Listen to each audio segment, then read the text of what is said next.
Livid by Patricia Cornwell. Chapter 1. After 3 days in the Atlantic Ocean during a heat wave, April Tupelo wasn't recognizable to her family. What the cops call a floater, the former beauty queen was marbled green and bloated by gases from decomposition. The outer layer of her skin and her long blonde hair had sloughed off. Her eyes, ears, lips, and other delicate body parts were gone. The images displayed inside the crowded courtroom like something from the movie Jaws. I wasn't working in Virginia when her remains washed ashore on Wallops Island 21 months ago. I didn't go to the scene or perform the autopsy. The forensic pathologist who did isn't alive to amend his egregious errors. By the time I got involved, April Tupelo's fiancé had been indicted for first-degree murder and mutilating a dead body. He was in jail awaiting trial, held in isolation without bail, the story headline news internationally. The prosecution was a dog with a bone. It didn't matter what I said. Again, let me emphasize how much I regret the necessity of displaying these painful images. Alexandria's Commonwealth's attorney Bose Flagler carries on in his lyrical drawl, and had this case been mine from the start, we wouldn't be here now. Seeing things like this can wound one's very soul and psyche. Isn't that true, ma'am? I'm not sure what you're asking, I reply. He continues repositioning himself in front of the witness stand, doing what he can to block my view of the jury.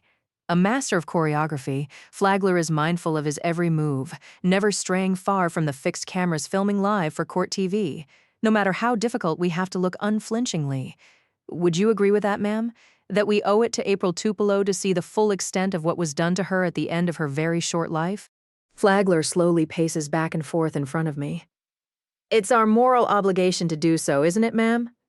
His incessantly calling me ma'am is anything but polite. He's dismissing me as a silly armchair sleuth guided by hormones and intuition. I've been in court with him a number of times since I was appointed chief medical examiner last year.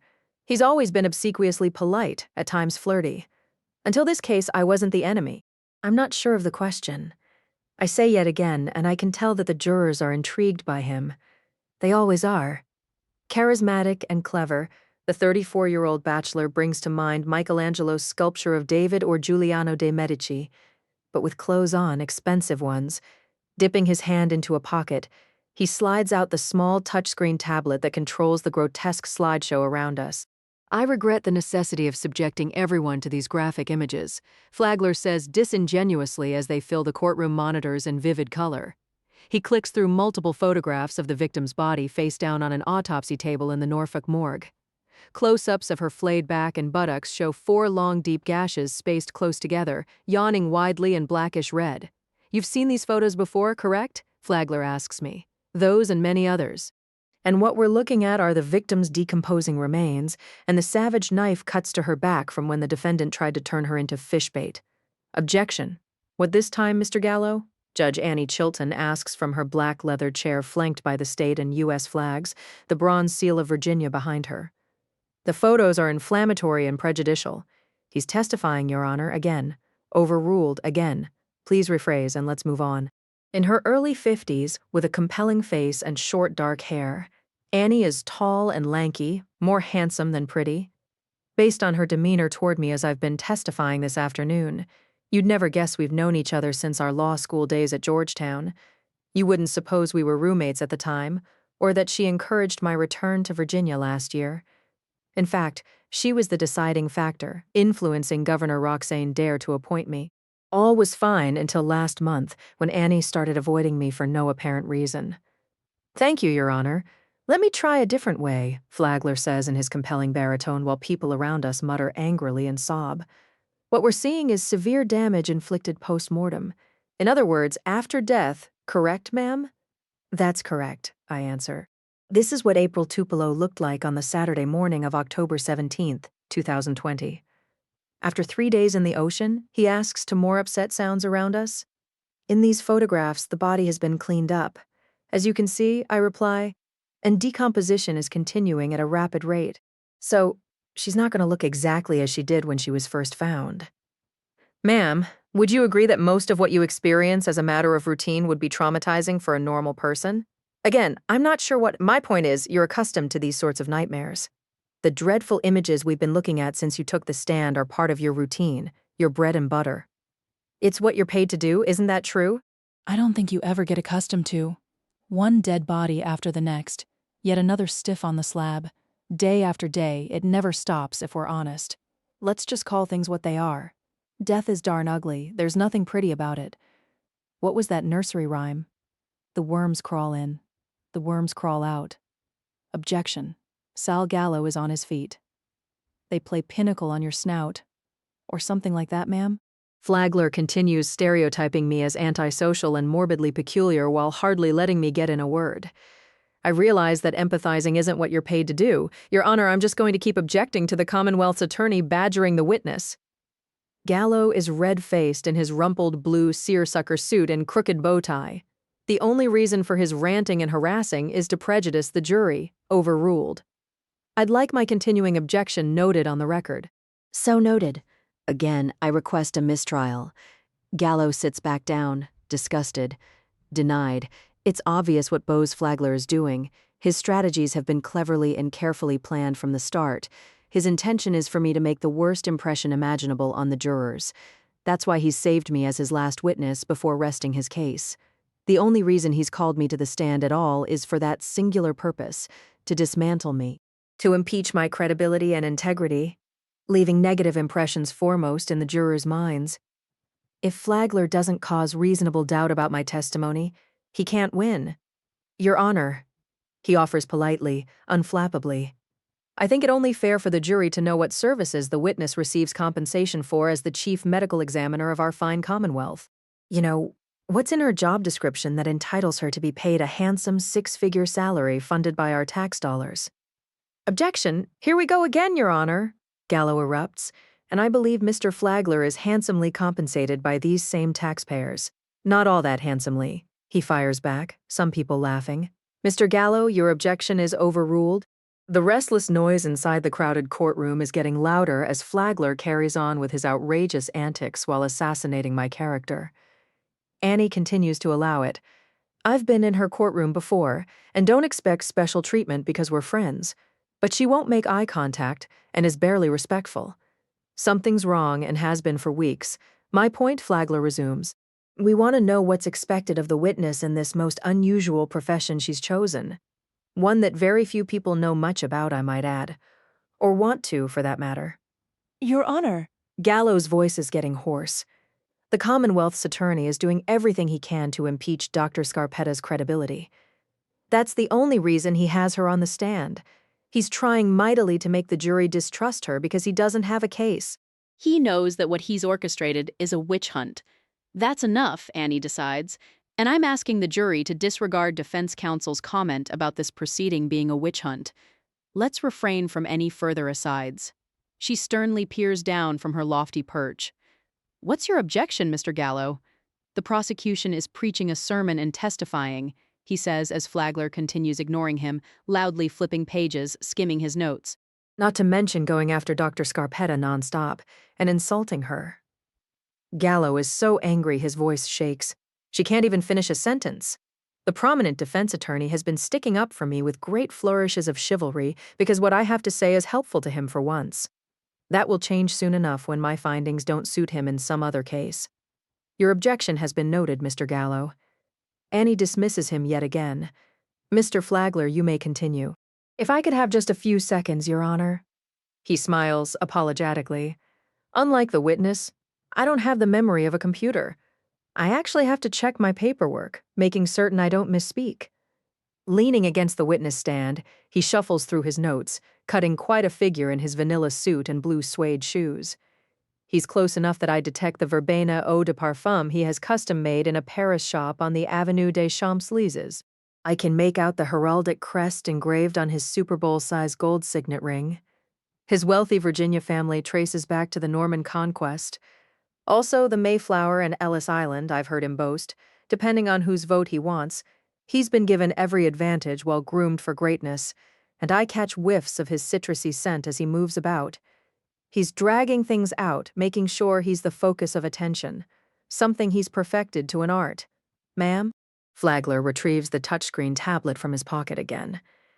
If you'd please direct your attention to what's displayed on the monitors. Have you seen these? Yes, I reply. Please take a moment to refresh your memory. He directs my attention to images that scarcely look human. Displayed on monitors around the room are photographs of April Tupelo's putrefying remains spangled with starfish and scuttling with crabs. I can well imagine the stench, the static of flies buzzing.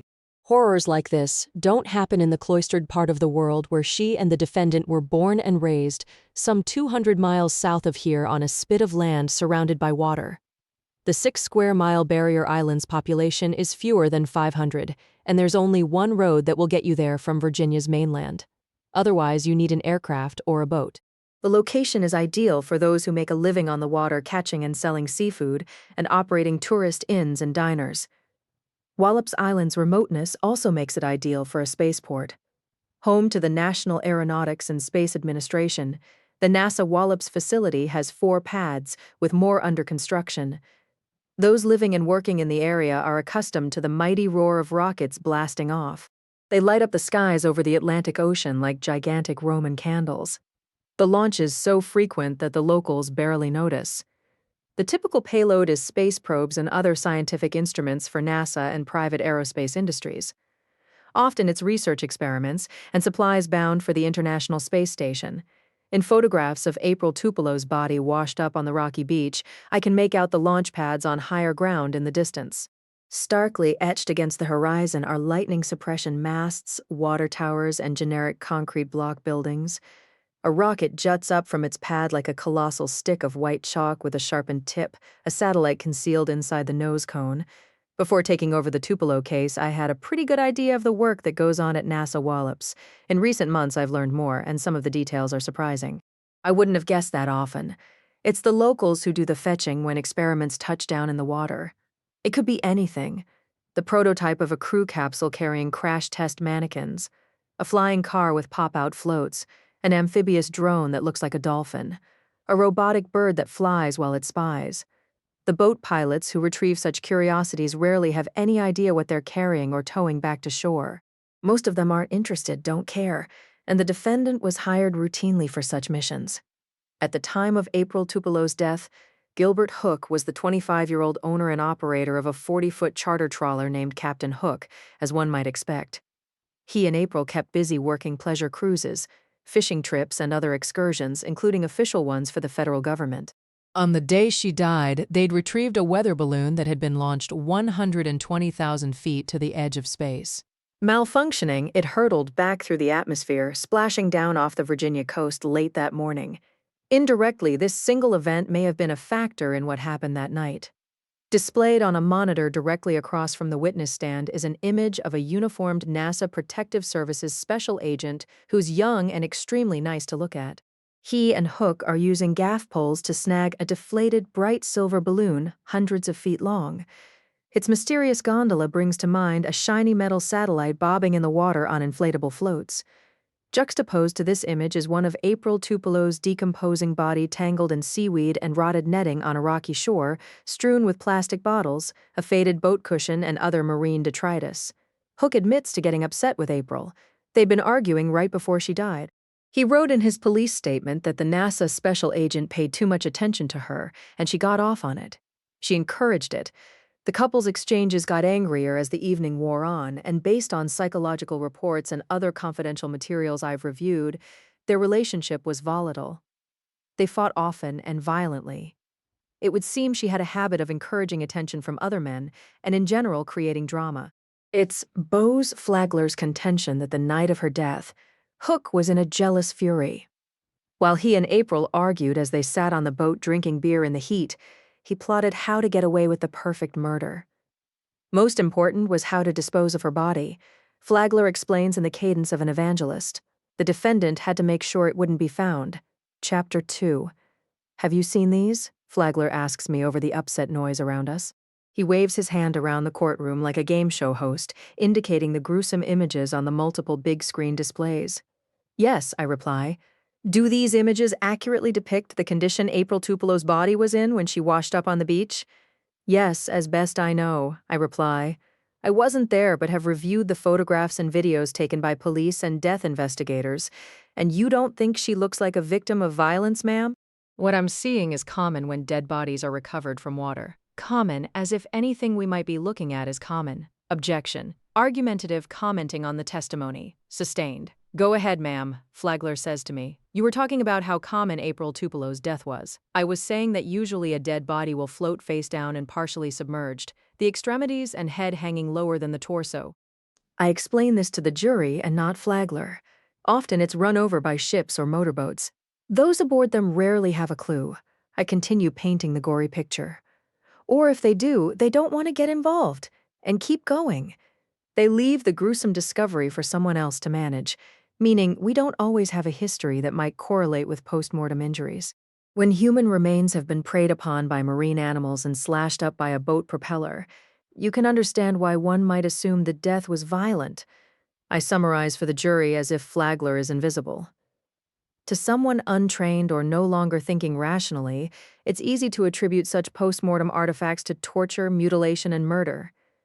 Isn't it also possible, ma'am, that a murder victim might look exactly like what we're seeing in these photographs and videos? He again indicates the disturbing images brightly displayed on big flat screens. Yes, it's possible, but you can't look at these pictures and from them alone tell us that April Tupelo wasn't murdered. Can you, ma'am? No, not at a glance, I reply as he continues moving around strategically. This moment I'm confronted with his dark blue crocodile belt and the diamond eyes of the silver rampant eagle buckle. I can make out the pearly buttons of his powder blue cotton shirt and the gray spots where his flat belly is sweating through it. Of course you weren't at that Wallops Island scene. You've been clear about that, haven't you? You weren't there? He slowly drawls while pacing in front of me. I mean, it's important the jury's reminded of that point. You were living in Massachusetts, busy with your life up there. You weren't even in Virginia, and never saw April Tupelo's body in person, so to speak, correct? That's correct. I'm increasingly uneasy about getting out of here alive. Enclosed by cherrywood paneled partitions with a waist-high door, I'm mindful there's no quick way out as Flagler continues working the courtroom into a frenzy. I steal a glance at Pete Marino, seated up front on the aisle where he can get to me in a hurry. His big sun-weathered face is stony as he takes in everything around him without making it obvious. What about the defendant, Gilbert Hooke? Flagler starts his next tactic, and the rumbling around me is ominous. How many times have you met with him, ma'am? I haven't, I reply. The two of you have never been introduced? No. You never visited Mr. Hooke while he was locked up in Norfolk jail prior to being transported to Alexandria? No. Maybe you've spoken to him by phone? Flagler persists, and what he's implying is absurd. I haven't. It wouldn't be a normal thing for me to do in this case or any other. Why's that? He stops pacing, stares at me, shrugging. Why wouldn't it be normal? Determining guilt or innocence of the accused isn't up to the medical examiner, I reply. Then the only time you've had any direct exposure to the defendant is this afternoon inside this courtroom? Is that what you're telling us? That's correct.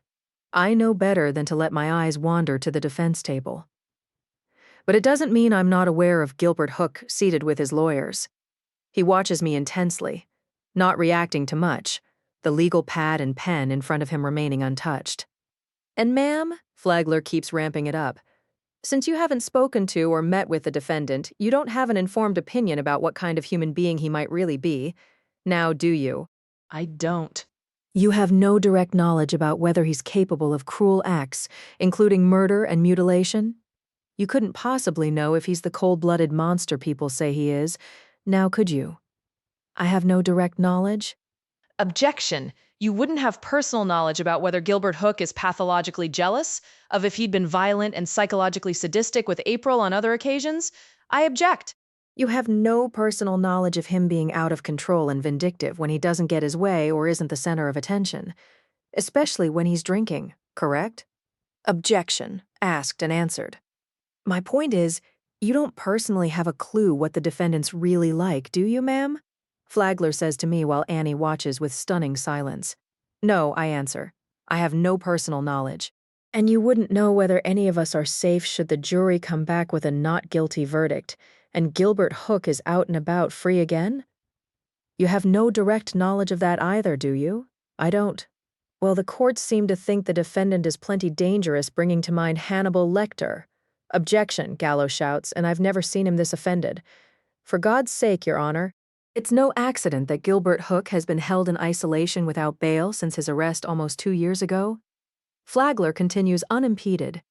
It's clear why he should remain behind bars for the rest of his destructive and hateful life. All eyes are on Gilbert Hooke, clean-shaven with pale skin and short mousy hair, in a drab cheap suit several sizes too big. He could pass for a young attorney were it not for his jail-issue orange sneakers and the shackles around his wrists and ankles. This in vivid contrast to how he looked at the time of April Tupelo's death almost 2 years ago when he was muscular and darkened by the sun. In every image I've seen of him displayed in the courtroom so far, he's wearing a tactical combat knife on his belt and a large caliber pistol. He's shirtless, sporting tattoos and a cocky grin, usually with a beer in hand. We see him baiting outriggers, filleting fish, blood and guts everywhere. Or shooting his gun at a shark he's gaffed while laughing maniacally, ejected cartridge cases glinting in the sun. All of this is a deliberate and effective ploy on the prosecution's part. Again, I'm just reminding the jury that what you see with Gilbert Hooke isn't what you're getting. Flagler aggressively points at the defense table's team of pricey lawyers, and the upset murmuring is louder. Don't be fooled by his mild-mannered appearance. Objection, Gallo complains. Mr. Flagler, that's enough, Annie finally says. He digs his hands in his trouser pockets, parking himself squarely in front of me. I'm staring at the champ's de fleurs pattern on his blue silk tie, picking up his bright scent again. Ma'am, I don't care how many fancy degrees you have, you can't undo death. Now can you? He asks me. No. You can't restore to April Tupelo's loved ones what they've lost, correct? So what choice does someone like you have except to become desensitized, isn't that right, ma'am? No, that's not right. In fact, your earliest memories are of your father sick and dying, he says. I regret the necessity of bringing up such a delicate subject. Because how could it have done anything but ruin your formative years? I object relevance, while also making it difficult for you to have relationships, to connect with people. Living ones, I mean. Objection, Your Honor. Sustained. What's your question, Mr. Flagler?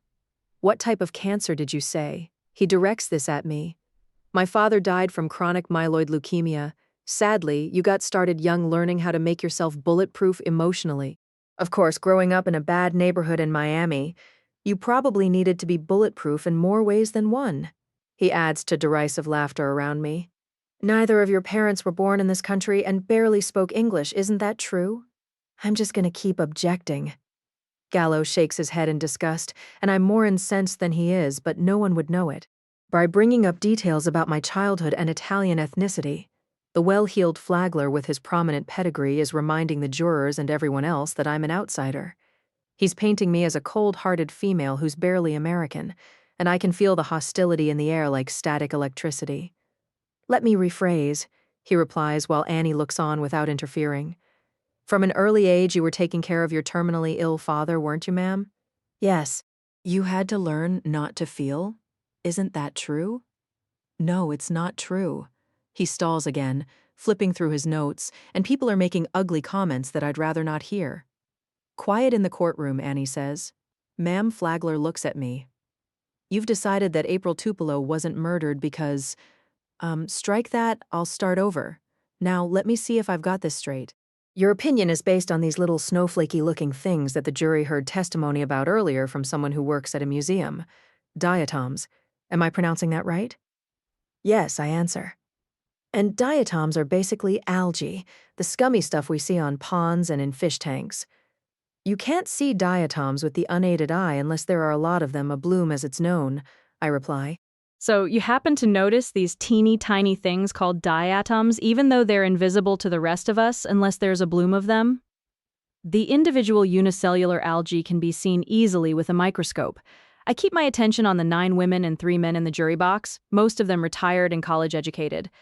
And ma'am, you were looking through that microscope in hopes of getting lucky, sort of like finding the prize in the Cracker Jack box, is that right? No, that's not right. It wasn't luck or happenstance that I found diatoms, I reply. I checked for them specifically in lung tissue preserved during April Tupelo's post-mortem examination 21 months ago on October 17th. Like I've said, you had a hunch and wanted to prove it by experimenting with body parts, he says. ones that had been preserved in glass jars like canned peaches all this time. Objection, sustained. Mr. Flagler, let the witness fully answer the questions. We need to speed this along, Annie adds, to a distant rumble of thunder as a late afternoon storm rolls in.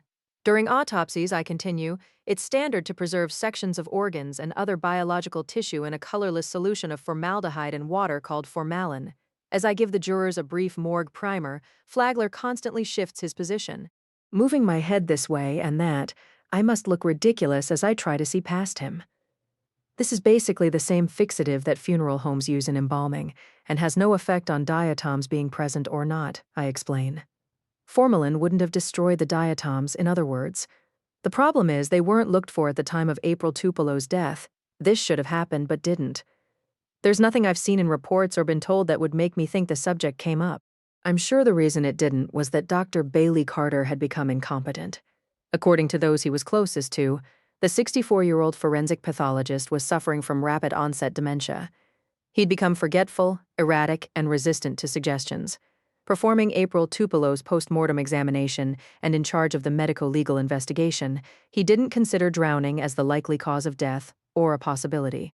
She died from manual strangulation according to what he filled in on the final autopsy report and death certificate. I have no idea why he thought this unless it was a guess. Much of her throat's soft tissue was gone, decomposed and fed upon by marine life. There was no apparent evidence of injury to the structures of the neck, and no reason to rule that strangulation killed her. It didn't. She may have sustained injuries that were gone or not found, but she drowned, and Bailey Carter missed the telltale signs. He disposed of the watery brownish gastric contents without checking for diatoms. Had he done so, he would have found them the same way I eventually did when I examined preserved sections of the victim's lungs. I explained to the jury, because of the wave action in ocean drownings, I'm saying victims often swallow water in addition to inhaling it, especially if the surf is rough. I'm interrupted again, this time by a matronly juror waving her hand in a spirited fashion. Heavily made up and flashing big rings. She has zany winged glasses and lavender-tinted hair, reminding me of the British comedian Dame Edna. Chapter 3. Do you have a question for the witness? Annie asks the juror. If it's all right. Yes, please, she says in an accent that sounds more like South Carolina than Virginia. Go ahead. Annie nods at her. I guess I'm still a little confused why these diatoms are so important. For example, if the victim had gone swimming earlier in the day, could that explain your finding them? The juror asks me. Not in her lungs, I reply.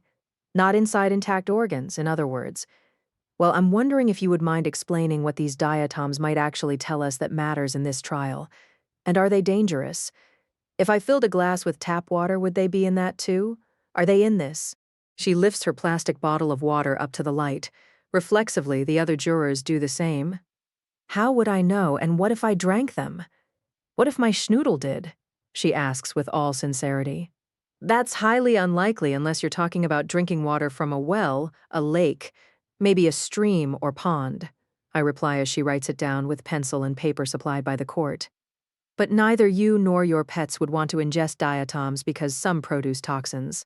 The microscopic organisms are ubiquitous, I go on to describe.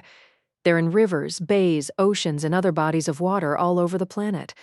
Like different types of pollens, diatoms can vary enormously depending on location.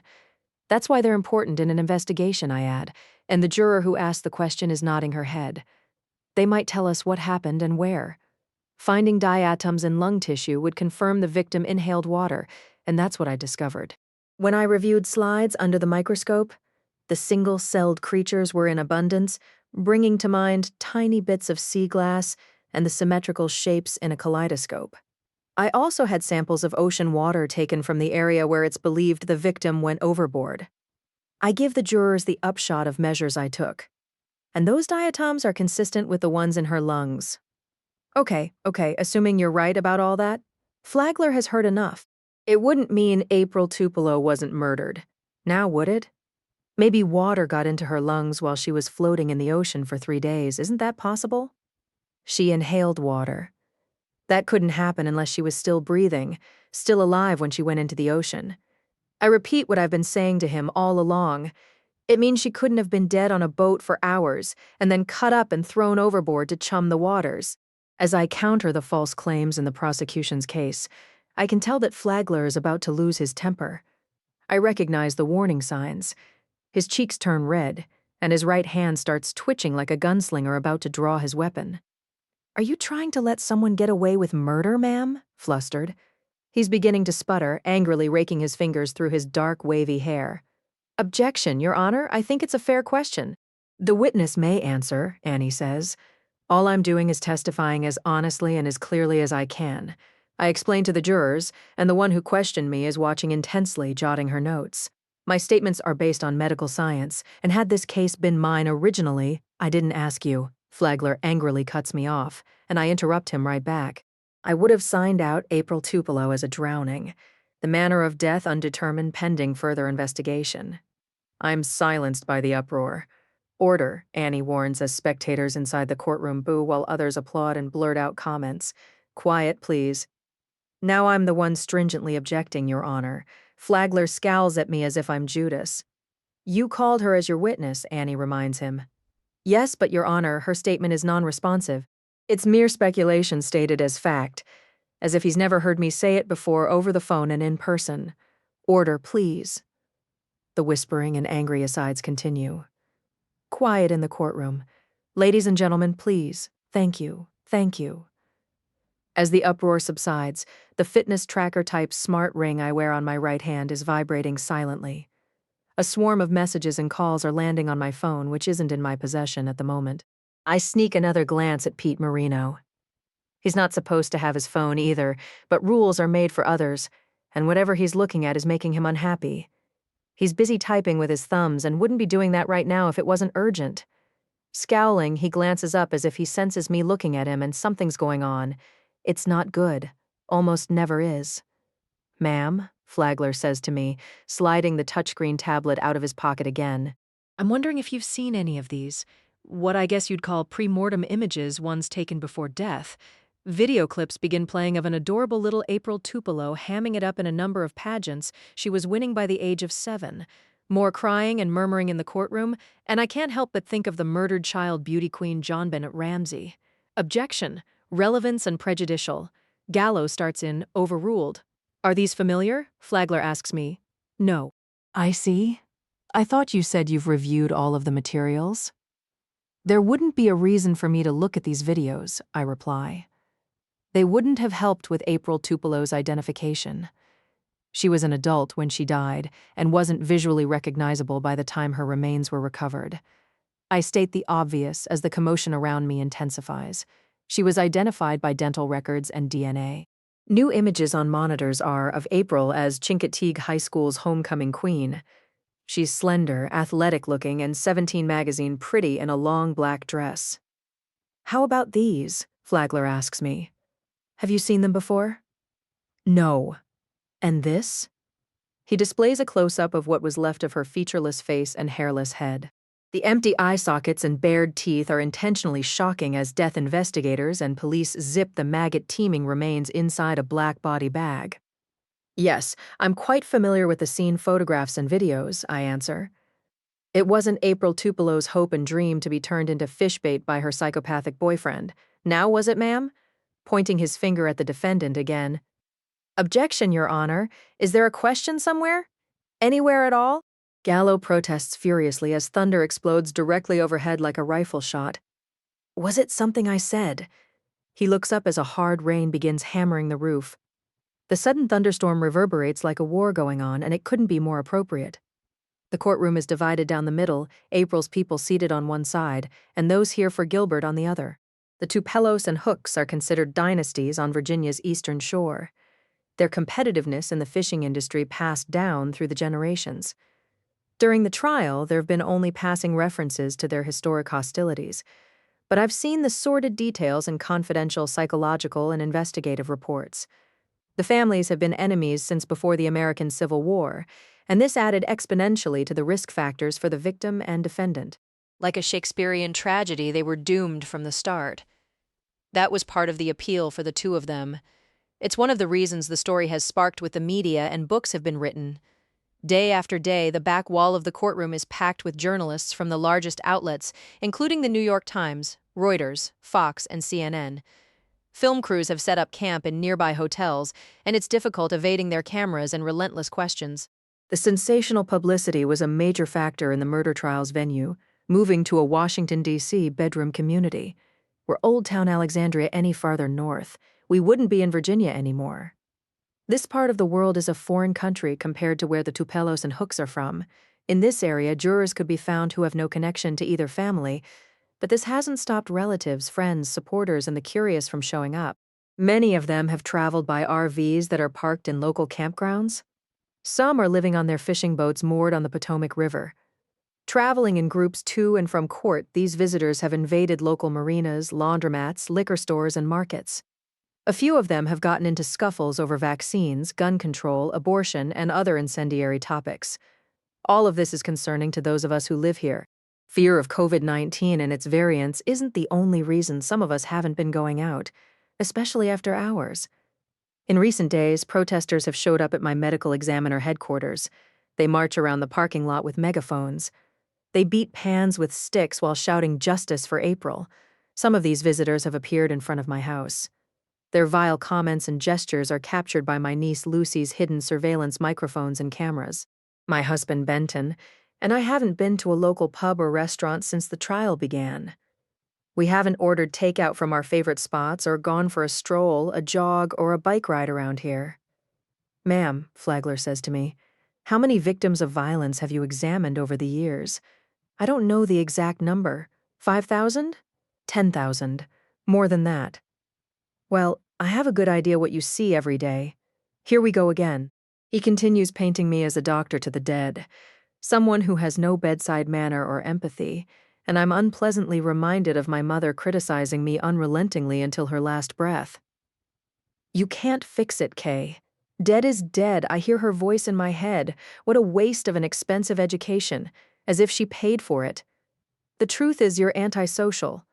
Now my sister Dorothy invades my thoughts, a misanthrope. She says it often enough.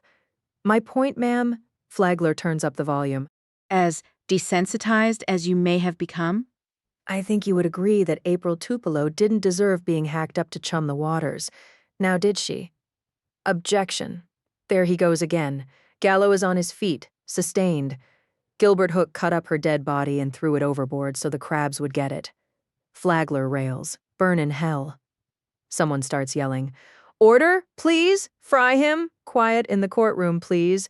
"Guilty," others chime in. "Order!" Annie picks up her gavel as thunder claps, the rain pounding in a violent percussion. "Guilty! Justice for April!" People begin chanting. "Order!" Annie bang-bangs her gavel as Gallo again calls for a mistrial, and I'm reminded how quickly a riot can start. I steal another glance in Pete Marino's direction as my smart ring continues vibrating alarmingly. "Order! Quiet in the courtroom!" Annie hammers away, looking like an indignant blackbird, her robe flapping. The uproar slowly subsides, the guards hovering and ready. I catch a shadow of uneasiness in Annie's eyes that I've not seen before. What's happening may be entertaining to watch on court TV, but for those of us here, it's another story. "Quiet, everyone. Thank you," she says. "Mr. Flagler, please continue." In summary, you had nothing to do with April Tupelo's death investigation until just a few months ago, Flagler says to me as if I'm the one on trial. And yet suddenly here you are the expert? The one we're supposed to believe? The forensic pathologist who responded to Wallops Island and performed April Tupelo's autopsy died before I moved back to Virginia, I reply. And it's been your testimony in depositions that the late Dr. Bailey Carter basically committed malpractice and perjury, among other crimes. I've never said such a thing or accused him of a crime, and as a consequence, there's been a lot of negative publicity. All of his earlier cases have come into question. Isn't that true? Yes, unjustifiably and unmerited, I would add.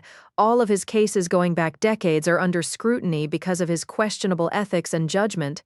Flagler body blocks my view of the jury again. Dr. Carter was one of the finest medical examiners I've worked with, I reply as I imagine his widow watching this on TV. But at the end of his life, he was impaired.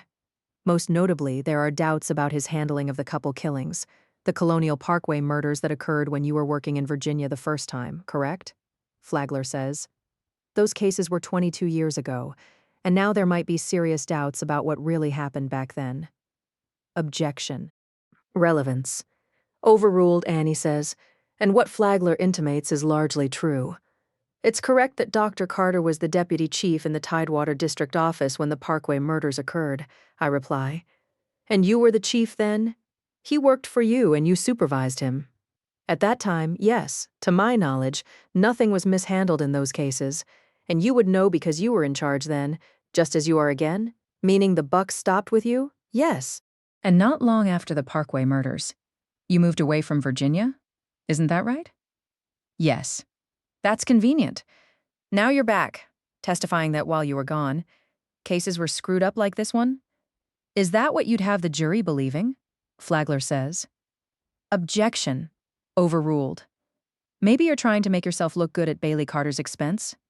Maybe that's what you're really trying to do, Flagler says to me as he looks at the jury. I'm not, I reply.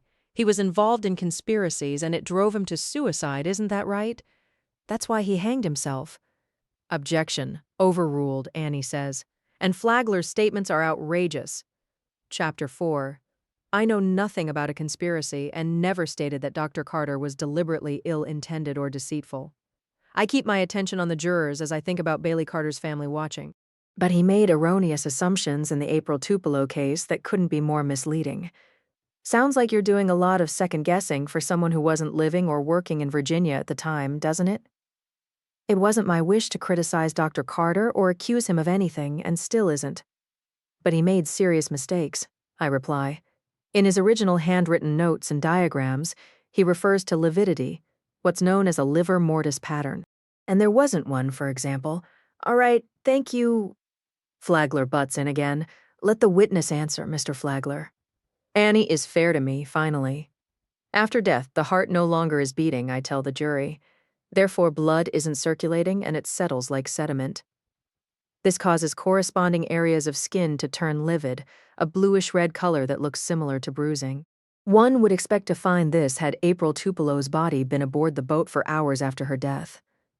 I don't know what Dr. Carter thought he was seeing, but what he described simply wasn't present. There was no livor mortis pattern and no deliberate mutilation to chum the water. I'm emphatic about it.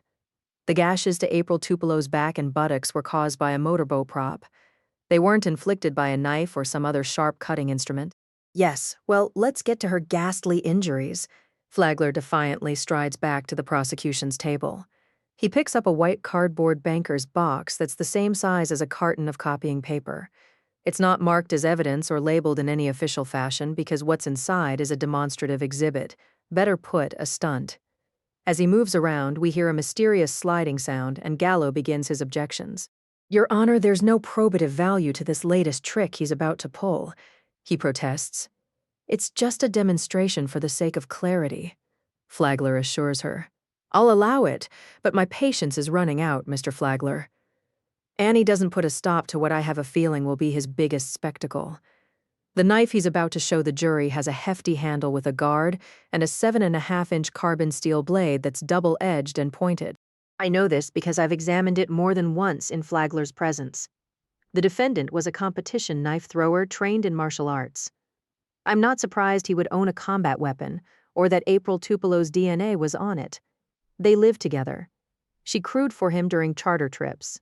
Both of them were facile with tools and cutting instruments, using different types for various tasks and chores. The early evening of October 14, 2020, they'd been arguing while drinking beer in the heat with little or nothing to eat. It was getting dark when April left him to use the toilet, according to the defendant's written statement. When she didn't return after 10 or 15 minutes, maybe a little longer, Hooke started looking for her, and she wasn't on board. He began shining the searchlight over the water in a panic, he claimed. Finally, he radioed a mayday to the Coast Guard.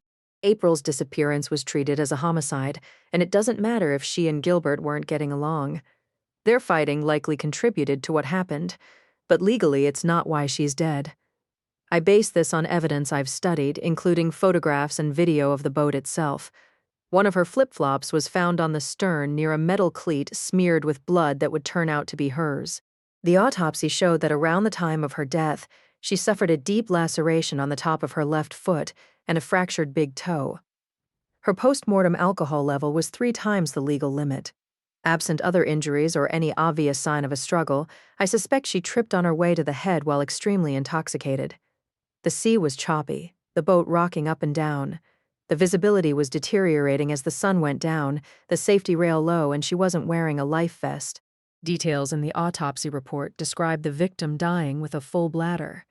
This suggests she went overboard before making it to the toilet, very possibly while she was on her way there. Her death was senseless and preventable. It's the sort of tragic event I've seen all too often when people add one foolish risk factor to another, and the equation suddenly turns fatal. Gasping for air while trying to keep her head above the heavy surf, she would have swallowed and inhaled salt water. After that, she wasn't going to make a sound as she drowned. It's unprovable how much time passed before Gilbert Hooke realized she was gone. We know only that he radioed for help at almost 8 p.m., a good hour after sunset. Since you're supposedly such an expert in violent atrocities, ma'am, how about you show the jury what happened that night? Flagler says. A picture's worth 1,000 words, isn't that right? People should see things for themselves. Isn't that what you always say, ma'am? He carries the banker's box toward me. I'm not sure what you're asking. I start to answer. Now, I warn everyone that this may be upsetting. He bombastically raises his voice above the din of the thunderstorm stalled directly over us. Resting the box on the polished wooden rail in front of me, he calculates his every move while countless people watch on live TV. I realize this won't be pleasant to imagine. What he says is accompanied by whispering and the loud creaking of benches. Quiet, please, Annie says. Spectators are repositioning themselves, trying to get a better view, the tension in the air like a low-vibration building to an earthquake. We need to bravely look at what Gilbert Hooke did to someone he supposedly loved and wanted to marry. Flagler takes the lid off the box. Objection! Where's the question? Gallo shouts. When what he really wanted was to possess and control April Tupelo literally to death. Flagler declares. Objection! Gallo is on his feet again. Flagler reaches inside the box, lifting out a dagger-like black steel knife that I know for a fact he found on eBay. He's shown this to the jury before, but not in my presence or accompanied by a demonstration that I know will be underhanded. Now, obviously, as I've stated previously, this isn't the actual weapon that the defendant had on his charter boat 21 months ago. But it's exactly like it, the same make and model, he says. Your Honor, I'll continue my same objection. Gallo begins yet another scathing protest while Annie does nothing. There's no evidence that the knife he's parading around has to do with anything. We all agree that the victim's death is a terrible thing, but she wasn't strangled and mutilated by Gilbert Hooke or anyone else. Now, who's testifying? Flagler retorts. Mr. Gallo, your objection is sustained, Annie decides to Gallo's surprise. Thank you, he sits back down. Please proceed, Mr. Flagler. And maybe you're not watching the clock, but I am. Yes, Your Honor. Obviously, the actual knife found on the defendant's boat has been admitted into evidence. It was examined by the forensic labs here in Alexandria. Isn't that right, ma'am? Yes, I reply. And you're in charge of those labs? They're in my building, but I'm not in charge. But you have a say about what goes on in them. If it relates to medical examiner cases, yes. Obviously, I didn't want Gilbert Hooke's actual knife passed around the courtroom due to contamination concerns. April Tupelo's DNA was discovered on that knife, wasn't it, ma'am? Objection. Your Honor, Dr. Scarpetta didn't examine the knife. Overruled. The witness may answer. I'm aware the victim's DNA was found on it. Flagler holds up the replica of the wicked-looking knife, and the jurors crane their necks, spellbound. The protests and whispers rolling through the audience are frighteningly louder. The defendant never went anywhere without his combat knife, the steel blade blackened, making it invisible in the dark, he says. Advertised as perfect for assassins. It's ideal for slicing and throwing. Objection.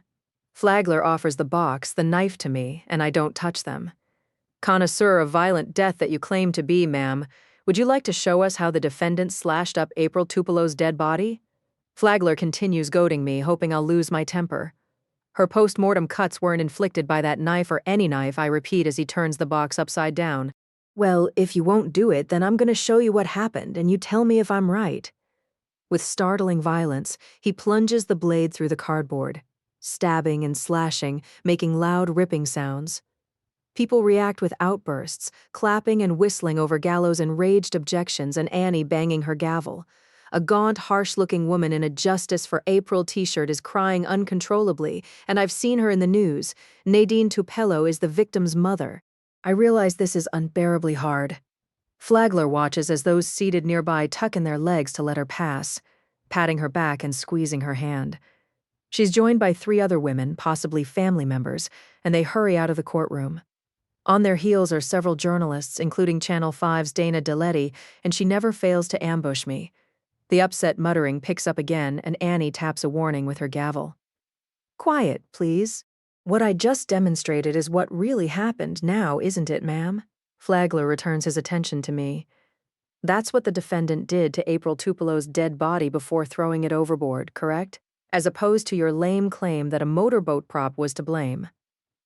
The periodicity of her injuries is inconsistent with the random slashes of a knife or other cutting instrument, I emphasize without looking at him.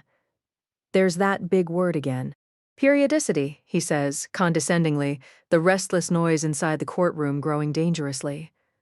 The incisions on her back and buttocks are exactly 1.5 inches apart, I inform the jury. The pattern is similar to what you'd see if you drag a rake over sand. The marks will be parallel and the same distance apart. That's what I mean by periodicity. Flagler holds up the knife and shredded box, strutting around. The emotions on both sides of the aisle echo the weather. Thunder sounds in staggered explosions, the rain beating in different rhythms, the wind gusting and howling. Quiet, please, Annie says. You weren't even there. Flagler points the knife at me, jabbing the air for emphasis, making sure it's caught on TV cameras around the courtroom. You never even thought about this case until just months ago. Objection!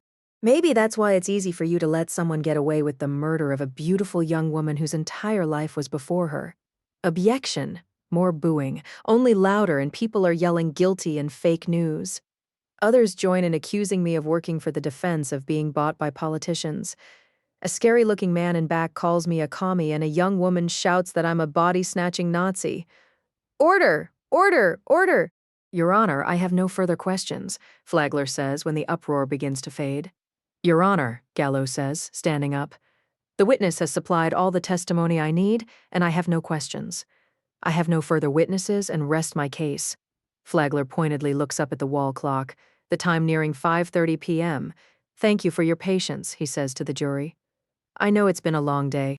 Your Honor, Gallo says, the prosecution hasn't proven as a matter of law all the elements of this case. As I've continued to state, that's because there is no case. Dr. Scarpetta has stated her position under oath, and I see no need to waste the time of the court and the jurors by putting on further witnesses. Is the defense resting, Mr. Gallo? Yes, Your Honor. And due to the lack of evidence the prosecution has presented over the better part of 2 very long weeks, I'm making a motion for a directed verdict. Denied. There's sufficient evidence for this case to go forward. As for the quality and quantity of the evidence, that's up to the jury. Thank you, Your Honor. Nothing further, he says. Gentlemen, are we done for the day? Annie asks, and they are. When she finally addresses me directly, it's without a trace of a smile. I'm excused and may step down. Everyone else is to remain seated until court is adjourned. Annie's giving me a chance to make a safe getaway. She's released me as a witness and I don't have to come back. At least she's doing that much after allowing Flagler's disgraceful machinations and behavior. I get up from my uncomfortable wooden chair with its hard leather upholstered seat and armrests as she announces that the trial will reconvene tomorrow at 8 a.m. Both sides are expected to wrap up, making it all the more crucial that the jurors continue following the court's strict instructions. We're down to the wire, and then you'll be deliberating. The life of the defendant will be in your hands, Annie says. Before we leave here today, I again will review the rules of law applicable to this case and remind you to be guided by them and not emotion. In a few minutes, they'll climb aboard the shuttle bus that awaits in the Sally Port behind the courthouse.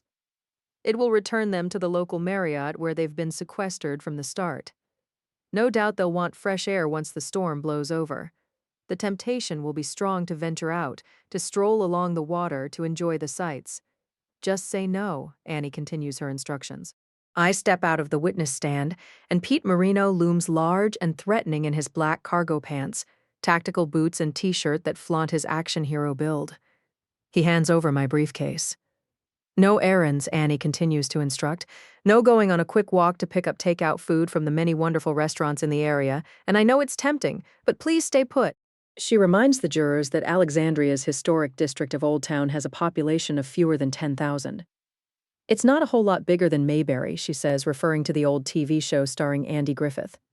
Only imagine media and tourists coming in from everywhere while this trial is going on, she's saying. Chapter 5. I feel hostile eyes fasten on Marino and me as we pass through the large paneled courtroom with its coffered white plaster ceiling and glass ball chandeliers. He has a fierce expression on his face, his jaw muscles flexing nonstop, the top of his shaved head beaded with sweat. We avoid looking on either side of the aisle, but in my peripheral vision I catch ugly gestures, people nudging each other making snide comments. So please, no wandering about. Chances are good you might run into someone connected to this case, and that could be disastrous. Annie goes on, and I'm vaguely aware of the man who called me a commie. Seated on the aisle and back, he has the ruddy complexion of a drinker who's out in the sun too much, his long gray beard reminding me of Spanish moss. An American flag tattoo covers his neck, and he's missing part of his nose and lower lip, likely from skin cancer. "You're going down, bitch!" He snarls under his breath as his skinny leg and booted foot snake out. Clipping my right ankle, he hisses obscenities. I stumble to a wave of gasps, feeling as if I've just been whacked by a hockey stick. My thick accordion organizer spills confidential case files, and this may be the worst day in court I've ever had. "Whoa, Doc." Marino grabs me, adding to my embarrassment. People are whispering and snickering, and if Annie is aware of what's going on, it doesn't register. Her attention is intensely on the jurors as she continues instructing them while I collect my scattered paperwork clumsily, furiously. My face is burning, and I'm awkward in my fitted skirt. I've managed to snag my pantyhose and almost lose a shoe. Putting myself back together, I inadvertently meet Gilbert Hooke's stare. His eyes are pale like a Siberian husky's, the edges of his lips barely curling up in a smile that could be a sneer. He winks at me, and it's as if I've been touched by a draft as cold as dry ice. Cramming my paperwork back inside my briefcase, I limp after Marino, out of the courtroom. "Damn it," he exclaims, the double wooden doors swinging shut behind us. "Some motherfucking piece of shit. I should have broken his fucking leg." Over 6 feet tall and built like a heavyweight boxer, Peter Rocco Marino looks more like a bouncer or hit man than a former homicide detective turned forensic operations specialist. Originally from Bayonne, New Jersey, he's never lost his accent or early imprinting. He can be uncouth and crass, a tough guy character straight out of central casting. It's his nature to be overly protective, especially when it comes to me. Some would say he's been territorial as I've headed various medical examiner offices around the country over the years. He's relocated each time I have. No matter where I'm needed, he's always there, thinking of us as partners in crime, but we're more than that. We always have been. Now he's family, and I don't mean just the extended kind. When the pandemic was surging the first time, he and my sister Dorothy got married after dating on and off for years. Marino is my brother-in-law. I don't think I'll ever get used to the thought. The dirtbag better hope I don't run into him somewhere, he continues in a voice that carries. "Are you hurt, Doc?" "I'll be fine." My ankle throbs. "The son of a bitch will pay for this." A better idea is not drawing attention, I remind him. The corridor isn't entirely empty at this late hour, and I'm on the lookout for April Tupelo's mother, Nadine. I don't want to run into her or the companions she left with earlier, and can only imagine what they must be feeling. Nothing I might do is going to diminish their pain and hostility, and I understand why they might blame me. I hate to think what Bose Flagler tells them behind my back. What he says in court is bad enough. I'm sure he has them convinced that I'm in cahoots with the defense. Gilbert Hooke winking at me doesn't help. Marino hurries us toward the illuminated exit sign in the distance. My heels a sharp staccato on the checkerboard marble tile. We pass tall Palladian windows overlooking the courtyard 3 stories down, rain thrashing the glass. Thunder rumbles as lightning illuminates glowering clouds. The late afternoon dark enough that street lamps are blinking on. I'm dismayed to see that the main drag of King Street is a solid strand of cars in both directions. We're going to get drenched. I don't look forward to sitting in gridlocked traffic forever. I dig my phone out of my briefcase, and it's no wonder my smart ring is vibrating like mad.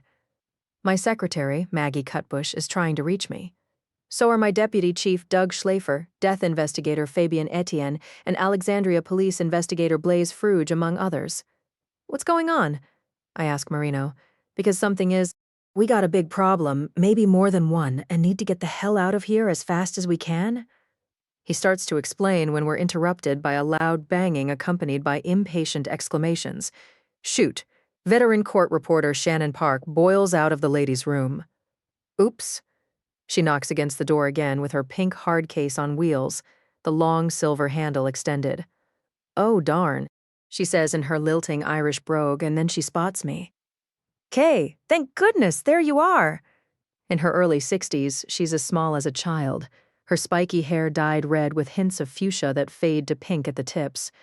She typically looks like she was dressed by a tornado that hit a vintage clothing shop first, her many layers mismatched and whimsical. Today she has on a yellow bucket hat and saddle shoes that remind me of my childhood. She's been a fixture in the Virginia judicial system since Marino and I were getting started. We saw her regularly, often having lunch with her. Now she works when she wants, picking some cases and avoiding others. What are you doing here this late, especially in the middle of a monsoon? Marino asks her. She's been covering the Gilbert Hooke proceedings during the mornings, and it's surprising that she'd be here at this hour. I have something I needed to deliver in person. Shannon replies as more thunder rumbles and cracks, a fierce wind flinging rain against window glass. And then too much coffee, and I had to make a quick visit. Her old-fashioned euphemism for needing to use the bathroom. I was afraid I might have missed you. We're trying to get out of here before Judge Chilton's court adjourns. I explain as kindly as I can why I'm not inclined to chat. I'm sorry. How about I call you later? What are you doing this weekend? Maybe you can come over? That's probably not a good idea, and I won't be around. She lowers her voice conspiratorially. Plastic wheels clatter noisily as she rolls her hard case closer, and it's plastered with pink ribbons and rainbow stickers. Inside are her stenograph machine, recorders, and other equipment. Also, containers from whatever she brought to eat and the latest paperback novel she's reading, probably a thriller I can safely deduce from past experience. I wanted both of you to know I'm done here sooner than expected, Shannon says. It could be days before the jury comes back with a verdict, I remind her. The trial isn't over yet as much as all of us might wish it. It's over for me, she says flatly. I quit. And I don't just mean the Gilbert Hooke case, I've had enough. No way, Marino says. You're the best court reporter out there, fastest fingers in the East. I'm heading to Richmond to stay with my daughter for a while, getting far away from this ticking time bomb before it blows. She replies, no matter the verdict, I'm afraid of violence, and with the 4th of July coming up on top of everything else? Well, no thank you. I'm tired of being around horrible people. How about we walk you out? Marino winks at her, and I'm reminded unpleasantly of the defendant winking at me. We should hoof it before Judge Chilton adjourns all the assholes in there. Oh, I'm fine. My car is safely tucked away inside the parking garage, which is where yours should be. I like being right out front, darling. Where you park, there's too many places for people to lurk in the shadows and behind stuff. Well, any lurkers try to bother me. They'll get whacked, but good. The floral printed umbrella Shannon is armed with looks like one my mother used to carry. But I believe I'll wait a bit. You know how these storms are. They blow over fast. If only other bad things would. She rummages inside her quilted pocketbook, digging out a pink envelope that has nothing written on it. For when you have a quiet moment, Kay? When you're not in a hurry or distracted? She hands me what looks like a Hallmark card with something lumpy inside it. I promise her that I'll take a look when the time is right. I tuck the envelope inside my briefcase, and Shannon walks off, her sticker-covered pink hardshell case rolling after her. My phone's been blowing up, I say to Marino as we resume our rapid pace along the corridor. Maggie, Fabian, Fruge, a number of people have been trying to reach me for the past 20 minutes. The judge has a sister, Rachael Stanwyck, he replies, and bringing her up in this context is a very bad sign. 47 years old, going through a nasty divorce from Lance Stanwyck, a billionaire who's probably a prick. She works for the CIA, a spy in other words. Were the two of you friends? She's the CIA's press secretary and not a spy as far as I know. She's been staying with Annie temporarily while looking for a new place to live. It's temporary, all right. Rachael's just been found dead on the kitchen floor. Oh, God. I go hollow inside. The judge will hear about it soon. Marino says. How terrible. Then what happens to the trial? Imagine everybody going through this ordeal all over again. Who's notifying Annie? I ask as we pass the cafeteria, the lights low, the entrance barricaded with a metal curtain. Fruge, probably, he says. This is way over her head.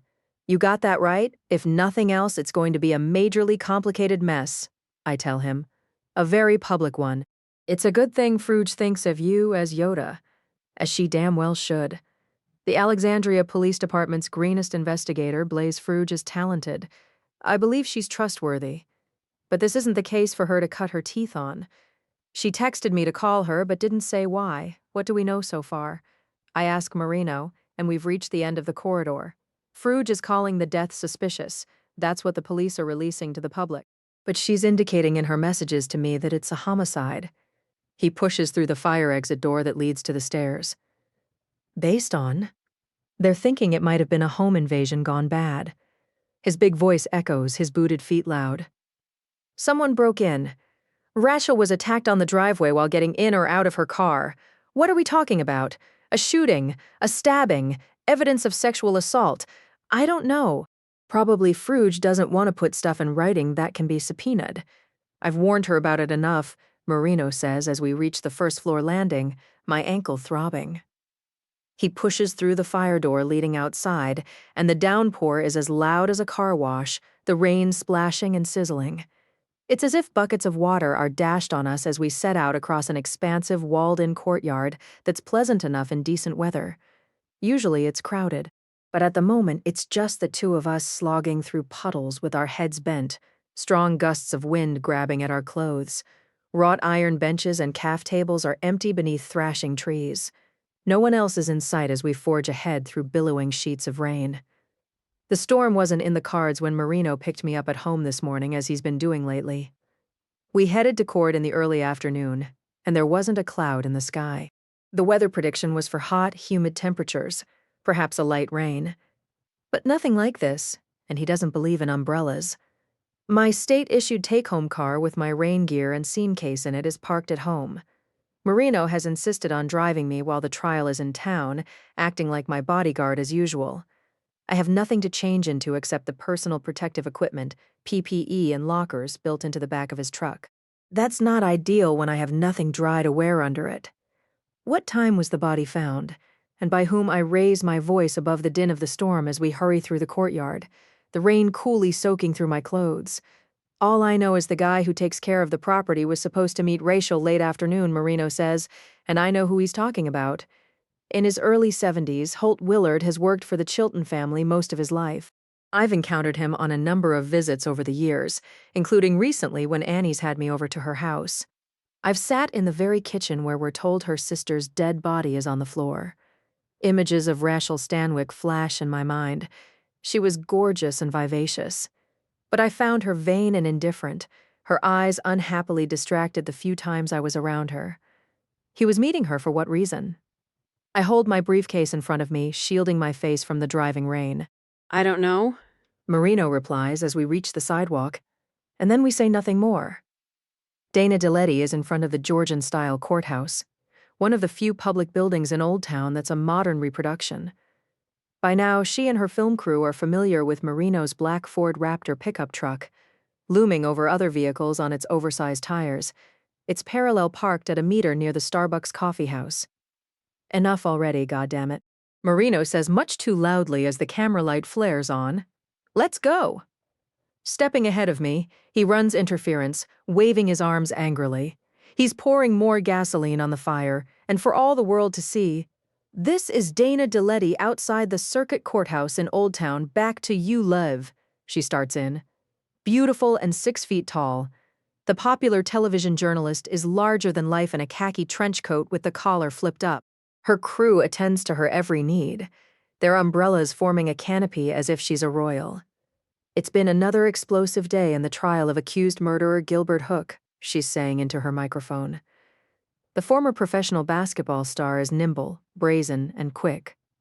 She can get into a foot pursuit without breathing hard, doing whatever it takes to score her points.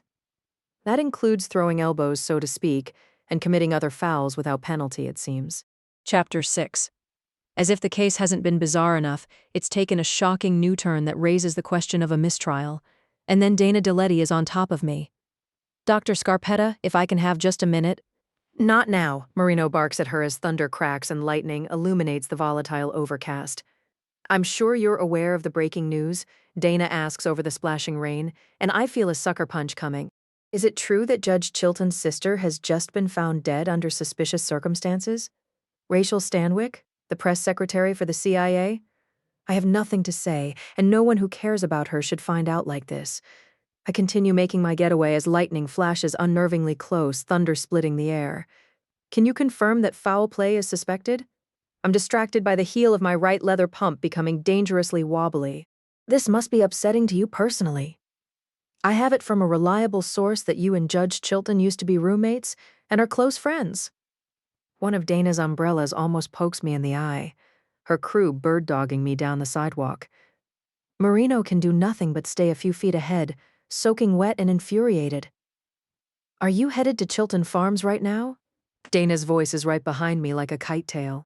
Favoring my right foot and its unstable shoe, I'm hurrying along with an ungainly gait that won't translate well on camera. Neither will my ducking behind my briefcase as I'm chased down a sidewalk. My drenched gray linen skirt suit and white silk blouse are plastered to me like shrink wrap, and that's not the look I want either. Dr. Scarpetta? Do you think the judge will recuse herself? Do you expect a mistrial in the Gilbert Hooke case, and what will that mean?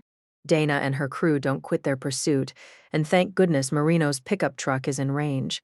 He remotely unlocks it, the lights flashing in the foggy deluge. He runs ahead of me as the loose heel of my right shoe detaches completely. Shh! I swear under my breath, almost stumbling again. Damn it. I kick off my ruined leather pumps and must look like a fugitive or crazy. Making a run for it in my stocking feet, I splash through puddles, the bricks spattered with flower petals that are slippery. Rain smacks the top of my head, my injured ankle aching. Let's go! I shout above the rain as Marino opens the passenger's door, and we couldn't be more drenched had we fallen into a swimming pool. What the hell? He stares at my dirty feet and shredded hose. What happened to your shoes? Never mind. I climb up into the seat. Dashing around to the driver's side, he slides behind the wheel. We drip all over leather upholstery that still smells new as rain loudly pummels the roof. He cranks his big truck, and I can feel its roar and rumble in my hollow organs. Emergency sirens wailing in the distance are getting closer, possibly on their way to Chilton Farms, where Annie lives is about a 30-minute drive from Courthouse Square when traffic is normal. But in the current conditions, and were I on my own, it could take an hour or more. Fortunately, Marino isn't driving a state-owned vehicle like my take-home Subaru with the seal of Virginia on it. In his sinister-looking personal truck, he's got a lot more potential for breaking rules than I do. An independent contractor working mostly pro bono, he doesn't have my concerns when duty calls.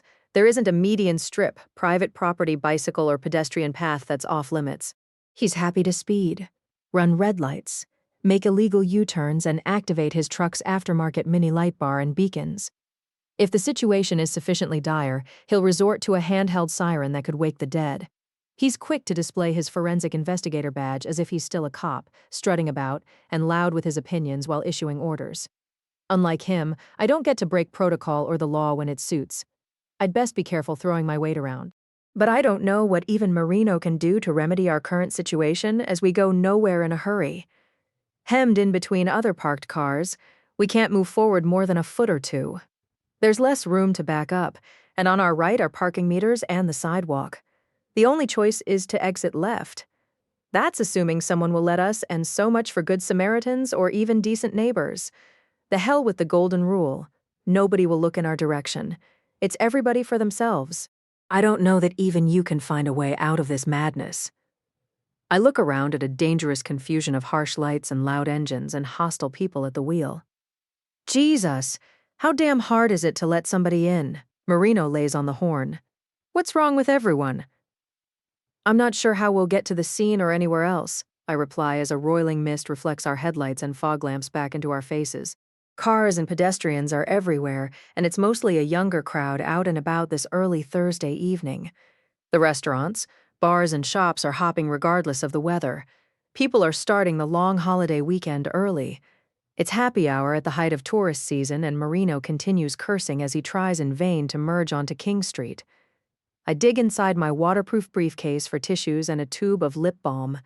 The pink envelope from Shannon Park is safe and dry, As are my files and everything else, thanks to Lucy. She never misses an opportunity to supply me with the latest tactical accoutrements. The black messenger bag I carry everywhere looks like a normal accessory. But the leather-like material is an ultra-high molecular weight polyethylene. It's interwoven with electrically conductive microcopper fibers and embedded with sensors that I can't see. My briefcase can be unfolded like origami to form a shield against projectiles, knives, and deadly radiation. Hidden compartments are fitted with flexible featherlight Kevlar panels, the quick-draw holster empty at the moment except for my phone. I slide it out again. It wouldn't be a bad idea keeping towels in here, Marino. Really?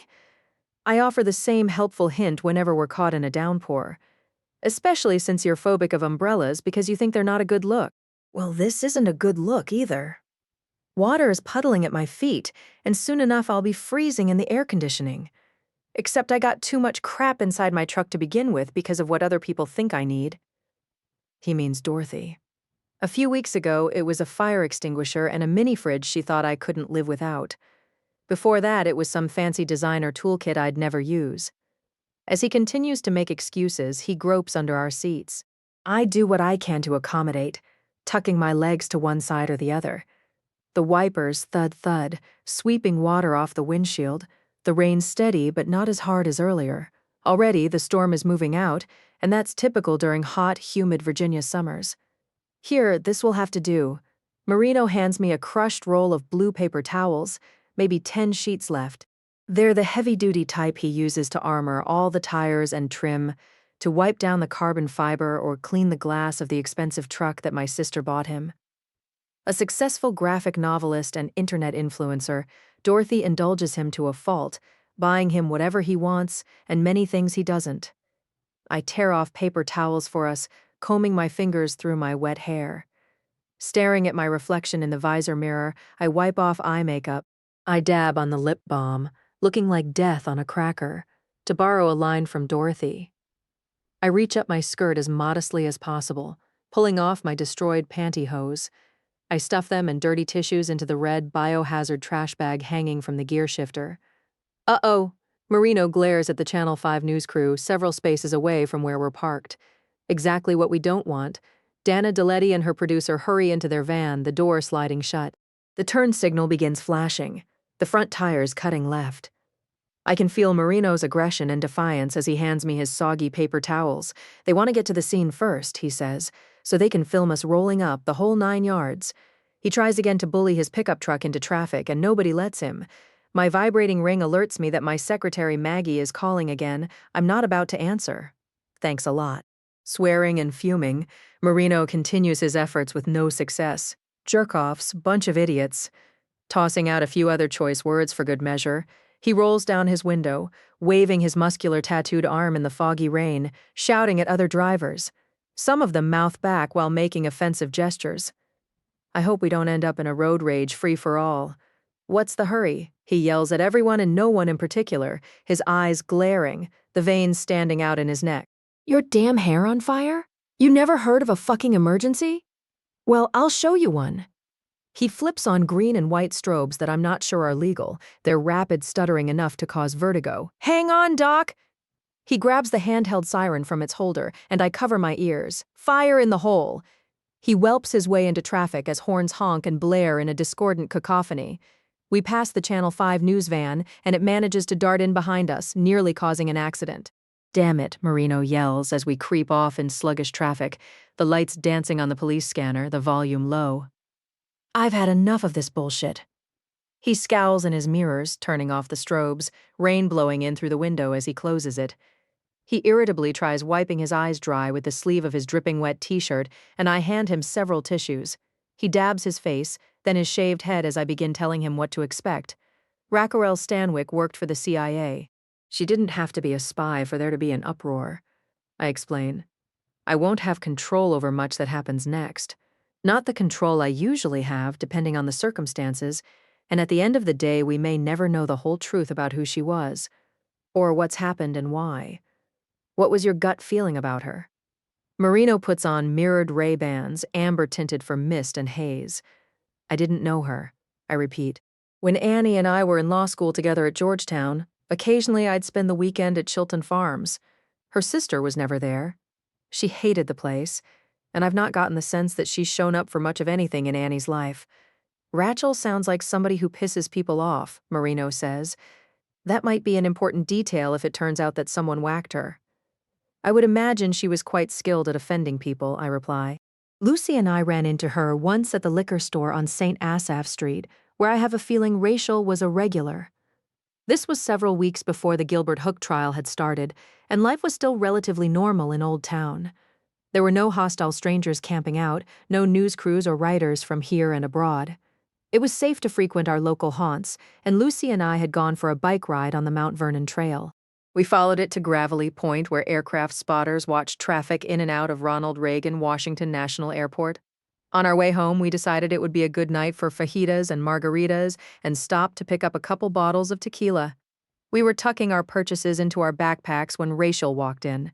She was dressed in a fitted midnight blue skirt suit that was Dolce & Gabbana and wearing a gold Rolex with a diamond bezel. Her sunglasses and big pocketbook had ostentatious Chanel logos, and I could tell she'd been crying. She declared that she'd been savaged all day by her estranged husband's team of flesh-eating lawyers, as she referred to them. Arrogant pricks. Misogynistic meat puppets. Lance won't rest until I'm destroyed. You know? What she said seems ominous now as I repeat it out loud. He's hoping the stress will kill me. Nothing would please him more.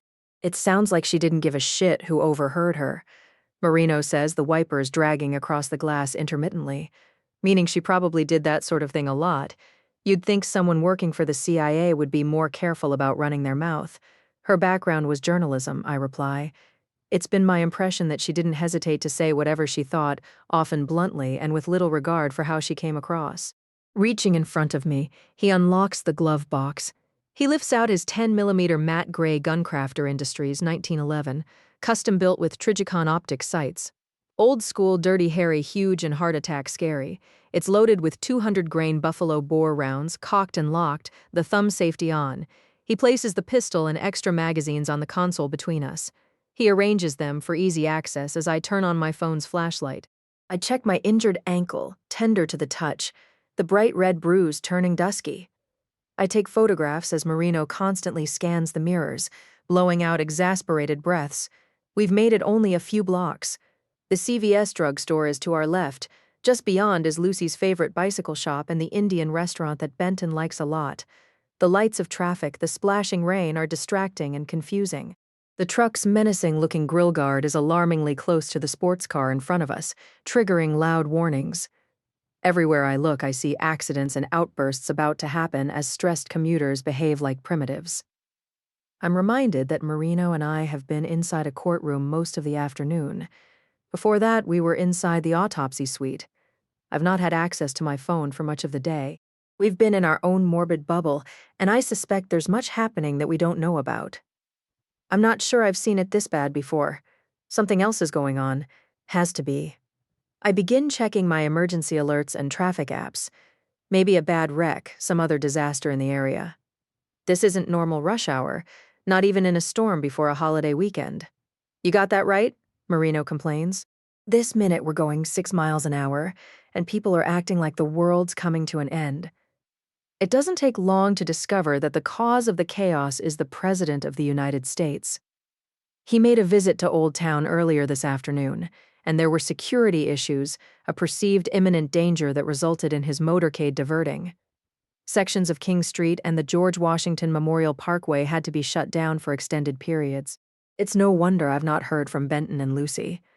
Any threat to the president, and the U.S. Secret Service takes over. My husband is going to be involved. Possibly my niece will be as well. He's their top threat analyzer and criminal profiler.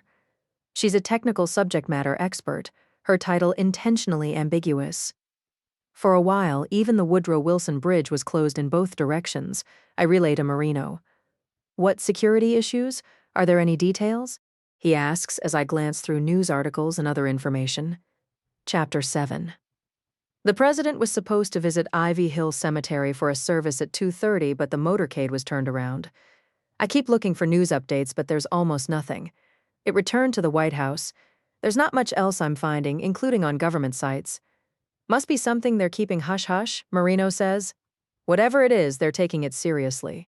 I'm betting the feds have boxed in Alexandria, maybe the entire greater D.C. area, because they've got a suspect, maybe more than one. Marino has both hands tensely on the wheel, red taillights blearily stretching ahead endlessly. Unfortunately, stories about Rachael Stanwyck's suspicious and shocking death are popping up all over the place already. I tell Marino what else I'm finding as we make our way in the awful traffic. Conspiracies are brewing about the privileged and peculiar Chilton sisters, and I quote, Annie's address has been published. There's gossip about her passive behavior on the bench during the Gilbert Hooke trial. She's accused of showing favoritism toward Bose Flagler while treating Sal Gallo deplorably. Rumors are flying about why she's never married and lives like a recluse in the family's 18th century haunted mansion.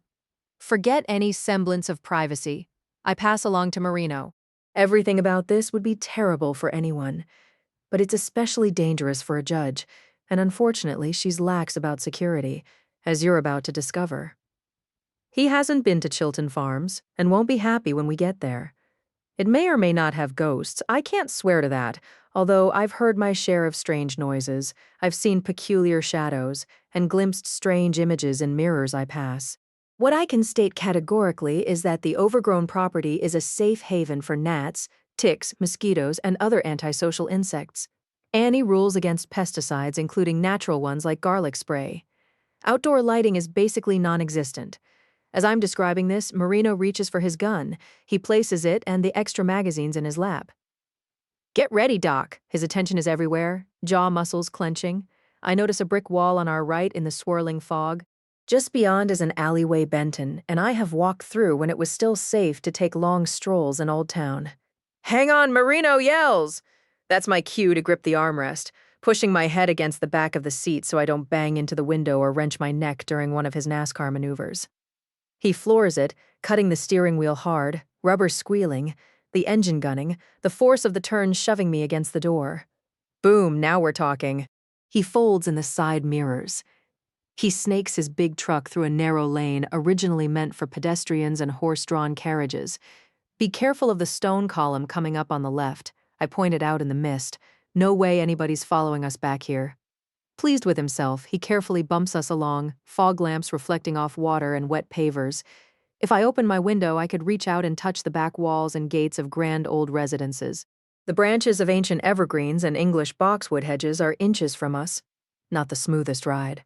Sorry about that. He glances at me, and I see my distorted reflection in his mirrored glasses.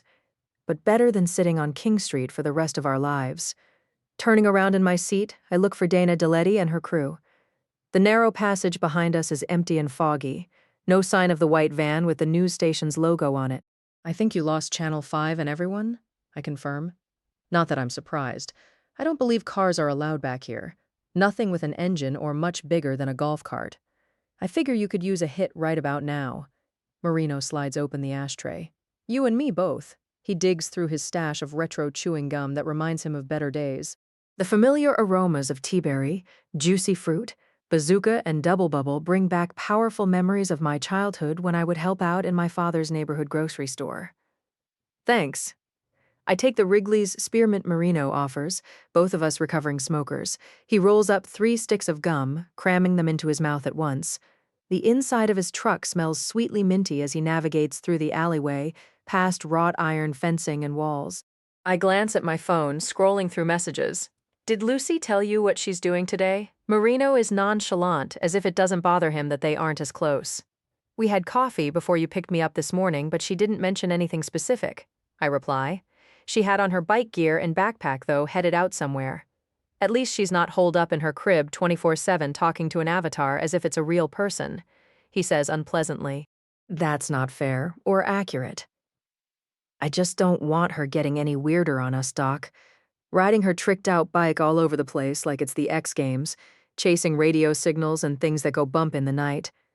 He's not really worried about how my niece spends her time. What's under Marino's skin is that she's sworn law enforcement again, and he's not.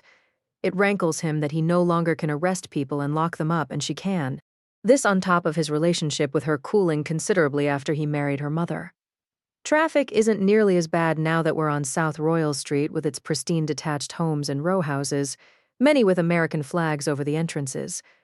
Bronze historical plaques attached to siding are a reminder that nothing much can be done to your property without permission from a preservation committee.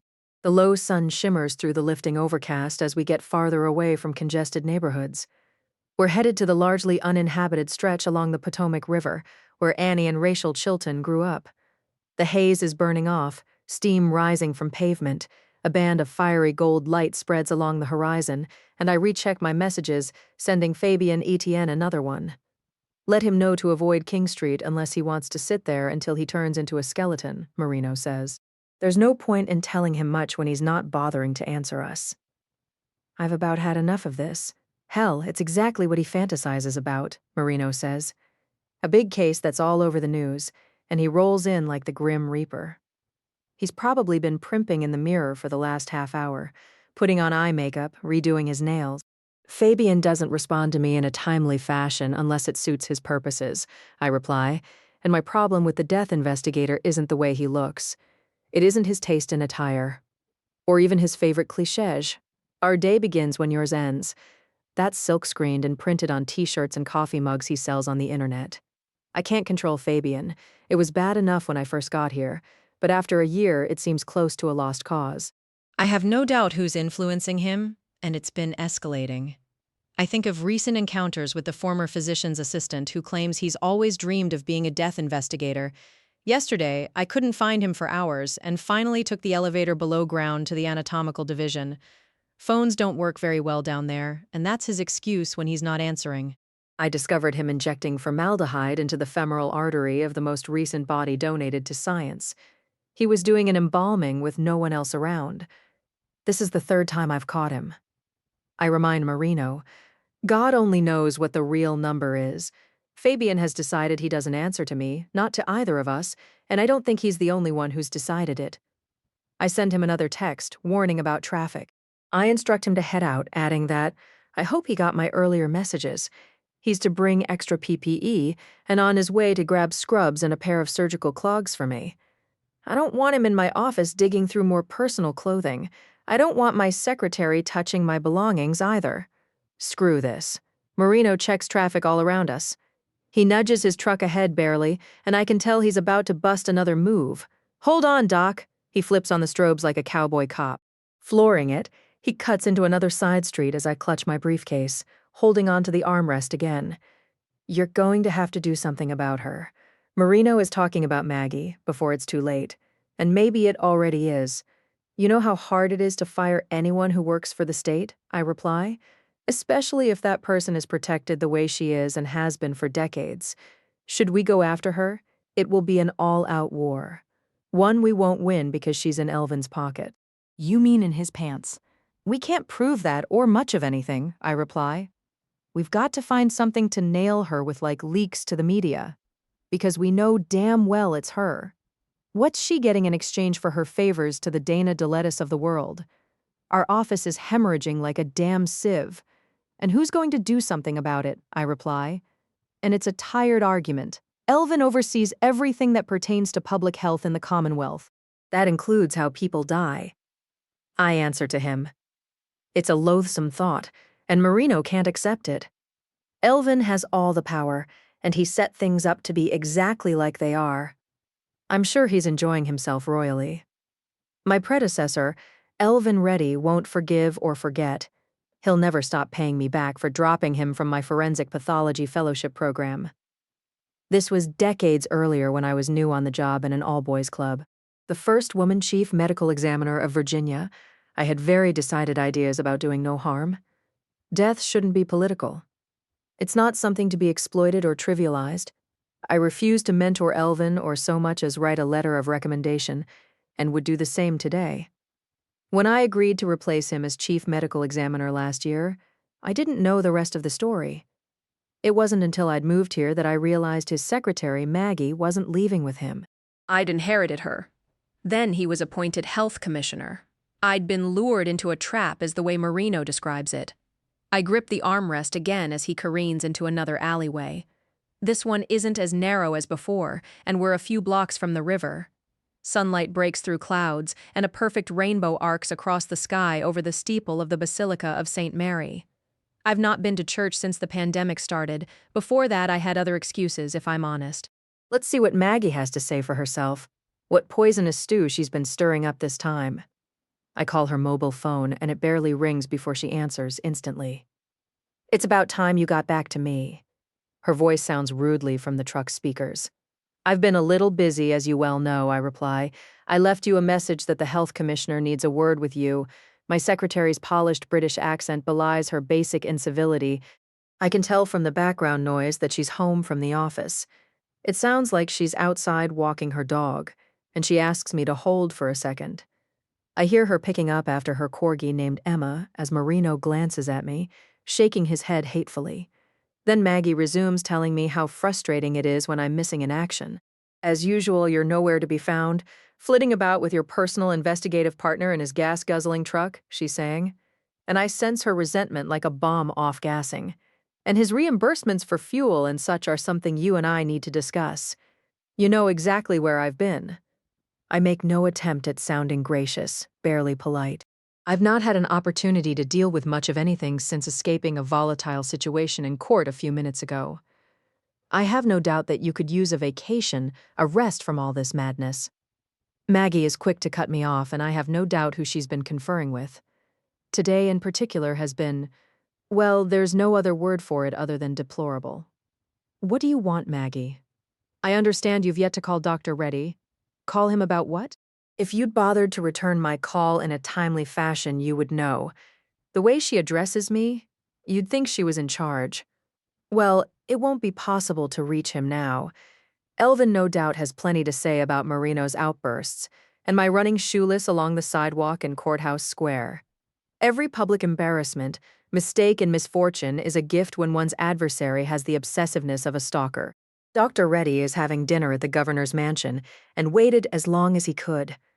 I'm afraid you lost that window of opportunity. Maggie's arrogant voice inside the truck. What's so urgent? Anger continues heating me up.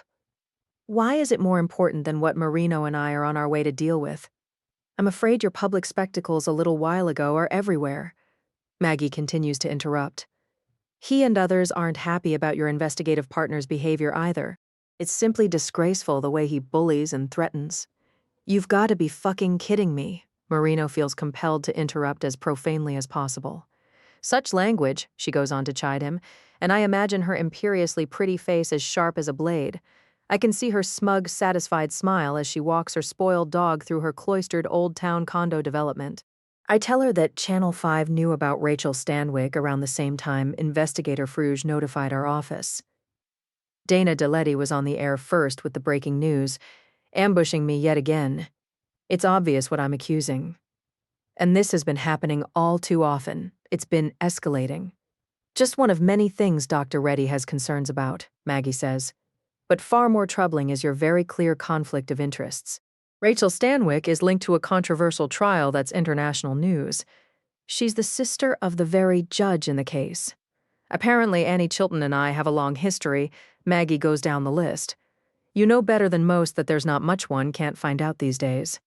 Her tone turns insidious like the hiss of a snake. And apparently it's come to the health commissioner's attention that you and the judge once lived together in a lovely place that I wouldn't think was in your price range back then. Chapter 8.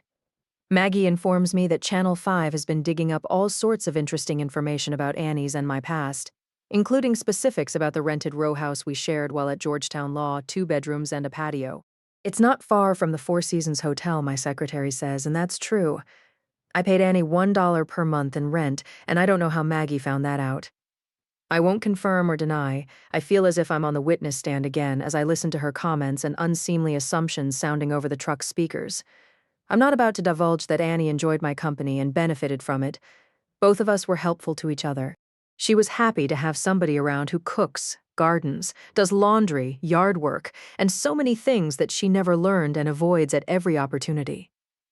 I derive pleasure from taking care of my world and those in it. She's missing such tendencies in her DNA, it seems, but she more than makes up for it with her honesty and decency. I think it is glaringly apparent that one of our other medical examiners should respond to Judge Chilton's property. Someone other than you. Maggie gets to the punchline with maddening presumption. There are just so many reasons why you should stay away from Chilton Farms. That's not up to you. I feel my pulse picking up, and she's one of the few people I know who can make me livid. But it is indeed up to the health commissioner. He wants you to turn around now. You're not to continue on to the scene, and that's an order, Dr. Scarpetta. Maggie says this with perfect calm in her posh London accent. I'm to go home and enjoy the July 4th weekend with my family. From this point on, all media requests are to be handled by Elvin Reddy's office. I'm to have nothing to do with the Rachael Stanwyck case, period. Marino isn't either. I informed Dr. Schlafer that he needs to respond to the scene. Maggie continues with a plan that isn't hers alone. He'll be heading to Chilton Farms in a few minutes, and I've sent Fabian on his way, which you have no damn authority to do. Marino blurts out. Dr. Schlafer will take care of the autopsy first thing in the morning. Her haughty voice sounds through the truck's speakers, and Elvin must be in a good mood right about now. He'll deal with the police and others who have an interest, and all will be fine. All wouldn't be fine, and it's not happening, I reply. You can tell Elvin that I'm continuing on to Chilton Farms. It would be most appreciated if I could do my job without interference and undermining. Once I understand what we're dealing with, I'll give further instructions about who's doing what and when. Let me be clear, Maggie. It will be me who does that. I'll let him know how you've responded. She ends the call. Fuck her. Marino's hands clench on the wheel, her and Elvin both. I'm nipping this in the bud right now, I reply. I'm telling Doug that we're handling the case. I'm sending him the message in writing so he can't deny he was told. My instructions are to respond to the scene personally. My deputy chief texts me back a few minutes later.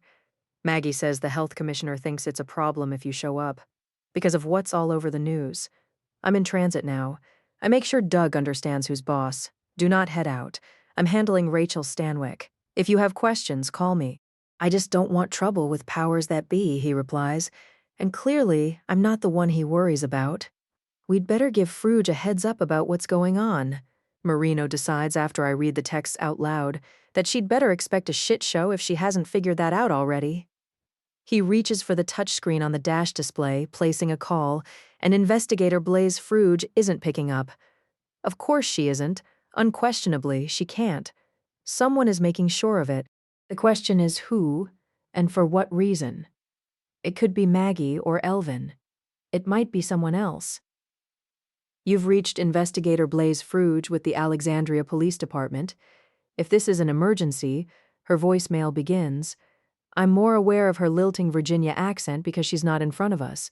She sounds formal and stilted, as if trying too hard to be taken seriously. Marino leaves her a message. We're having trouble with leaks and people meddling, he says. Should someone else from our office show up at the scene, don't allow access without checking first. Doesn't matter if it's Fabian or Dr. Schlafer. The cops aren't to let them in unless we say it's okay. And right now, it's not. Marino explains in his message. We're almost at Bellhaven Market. If they're still open, we'll hit the John and see you in a few. Set back from the road amid lush trees and shrubbery, the barn-like country store is ahead on the left, its red siding paint peeled. The tin roof glints like pewter as the sun settles closer to the horizon, and the wraparound porch with its big swing is empty and shadowed. Until recently, Benton, Lucy, my sister, all of us were regular customers. On weekends, we'd sit at the picnic tables and back, feasting on salads and sandwiches. We'd leave with bags of locally grown produce, homemade baked goods, and other specialty items, including fudge for Dorothy and retro gum for Marino. It's one of my favorite places to shop, but in recent weeks I haven't been here once. It wouldn't be smart. The market is a local landmark, featured prominently on tourist maps. You can buy beer, wine, lottery tickets, and there's an ATM. People come from all over, and I suspect business has surged since the Gilbert Hooke trial started. At least there are a few things you can still count on. I say to Marino as he slows down. This place hasn't changed since my law school days and still has the best sandwiches in Alexandria. Don't remind me. I'm so hungry my stomach is digesting itself. As he says this, mine grumbles. The last thing I ate was the fish fillet and fries from McDonald's in the early afternoon. I could handle twice that right now, and would pay a king's ransom for an iced tea, a coffee, anything with caffeine. I'm betting the judge and her sister have been coming here since they were kids. Marino flips on his turn signal. Wally's probably waited on them forever. Annie's a regular. I have no idea about Rachael's shopping habits beyond her visiting the local liquor store. That's another question, he says. Her habits, not just shopping but booze, for example. Was she drinking a lot? Maybe more than before because of the stress of the divorce. What else was she doing? Marino drives into the market's parking lot, and handwritten on a big A-frame sign is today's lunch special.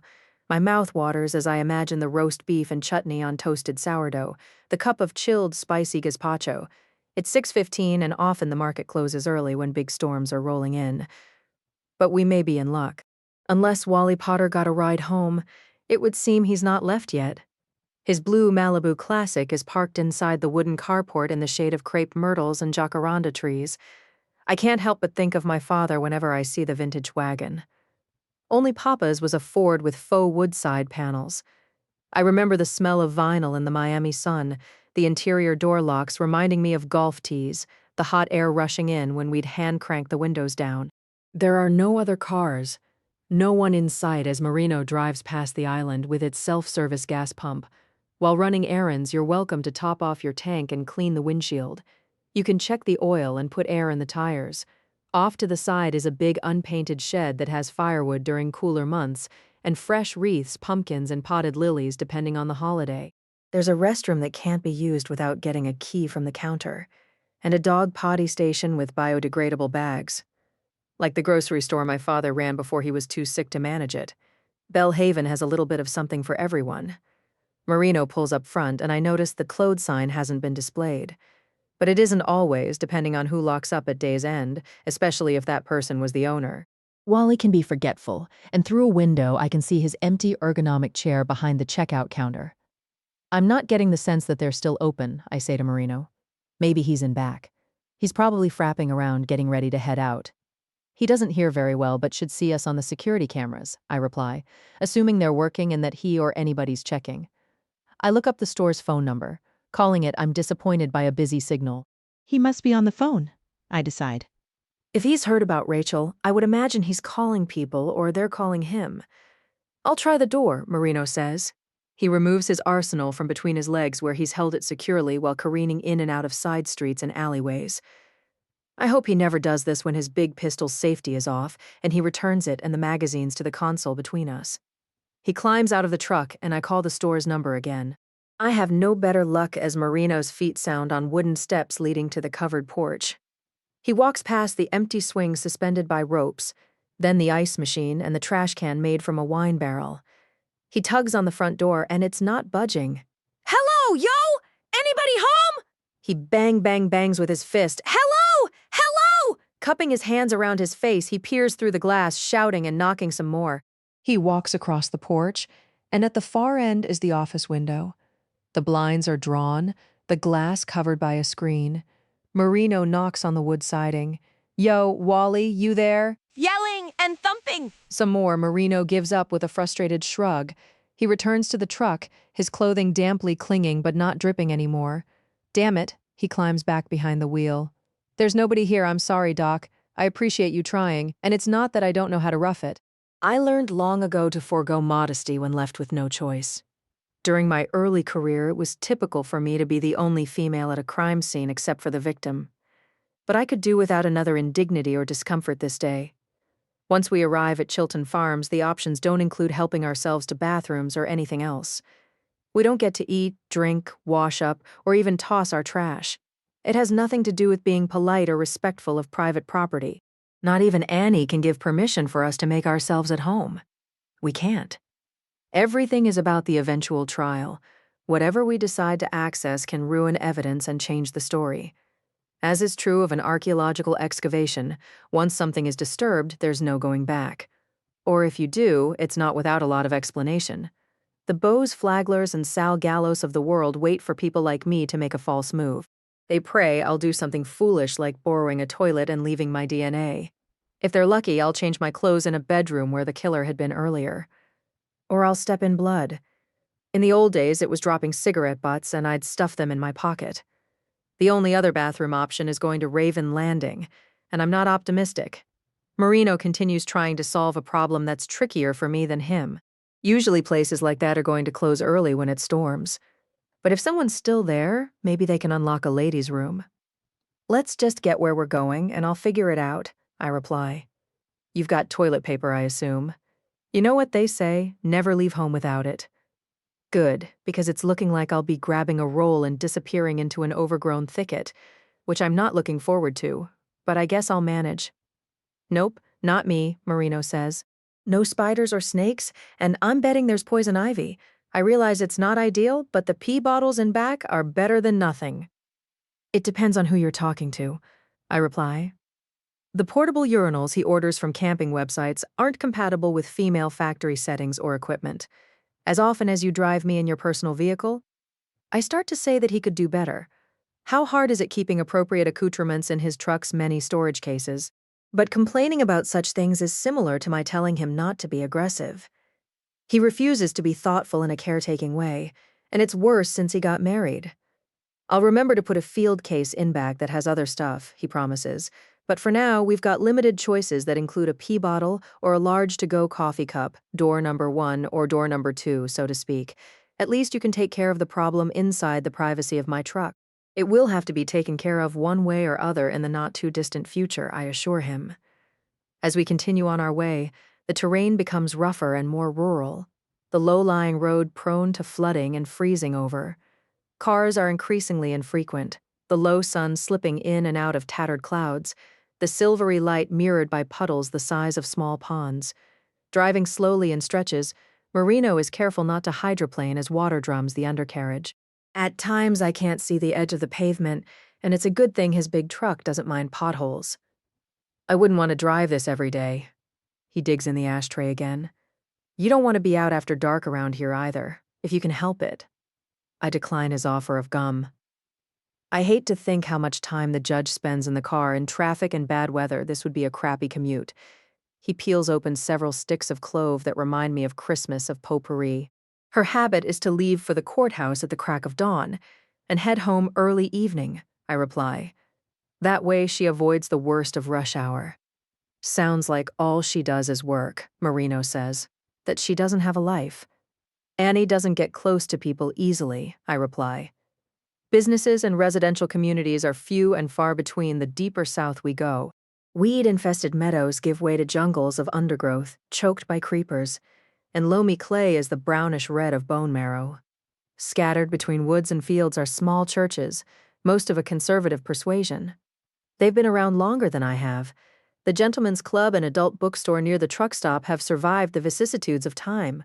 The bunghole package store and top-value pawn shop haven't gone anywhere. Neither has Carl's Cash Express or the Colonial Smoke Shop. We pass the bones of a barn with a rusty silo, and all that's left of the house is a freestanding chimney. Fallow cornfields have long since been harvested. Then we're crossing the old covered bridge that spans a dry creek bed filled with rocks and trees. Next is a construction site where a 1950s motel used to be. The trailer park on our right has been around forever, and beyond it is the small cemetery with leaning headstones and plastic flowers. Absent is the Sears department store where I shopped on occasion when there were sales. The site is now occupied by an industrial center with a pontoon boat dealership and a bakery thrift store. Fields of balding grass are followed by tidal marshland and swamps with cypress knees. Chapter 9. I remember how unsettled I felt when I drove to Chilton Farms for the first time since finishing at Georgetown and going on with my life. I returned to this part of the world last summer because I'd been offered the job I have now. I was given the opportunity to come back to where I started long ago, to be the chief medical examiner of Virginia again. And I was torn. I'm telling Marino details I've not shared. My decision was hugely influenced by Annie. On the occasion I'm telling you about, she'd arranged a cone of silence meeting with Governor Dare. The three of us had a sit-down conversation at Chilton Farms. No notes taken, nothing recorded. Marino wasn't with me. Neither was Benton. I traveled to Alexandria alone, and ironically was in the Old Town Marriott where the jurors for the Hooke trial are staying.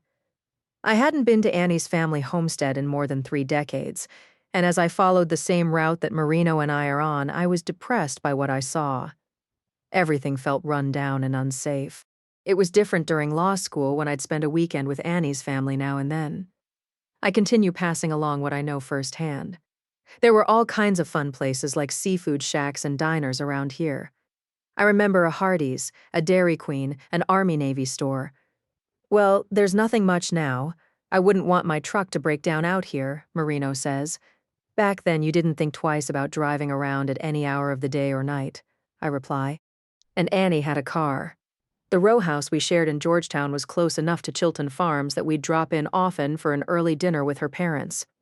If the weather allowed, we might eat in the formal garden, and the landscaping was splendid and controlled. In those days, you could see the water.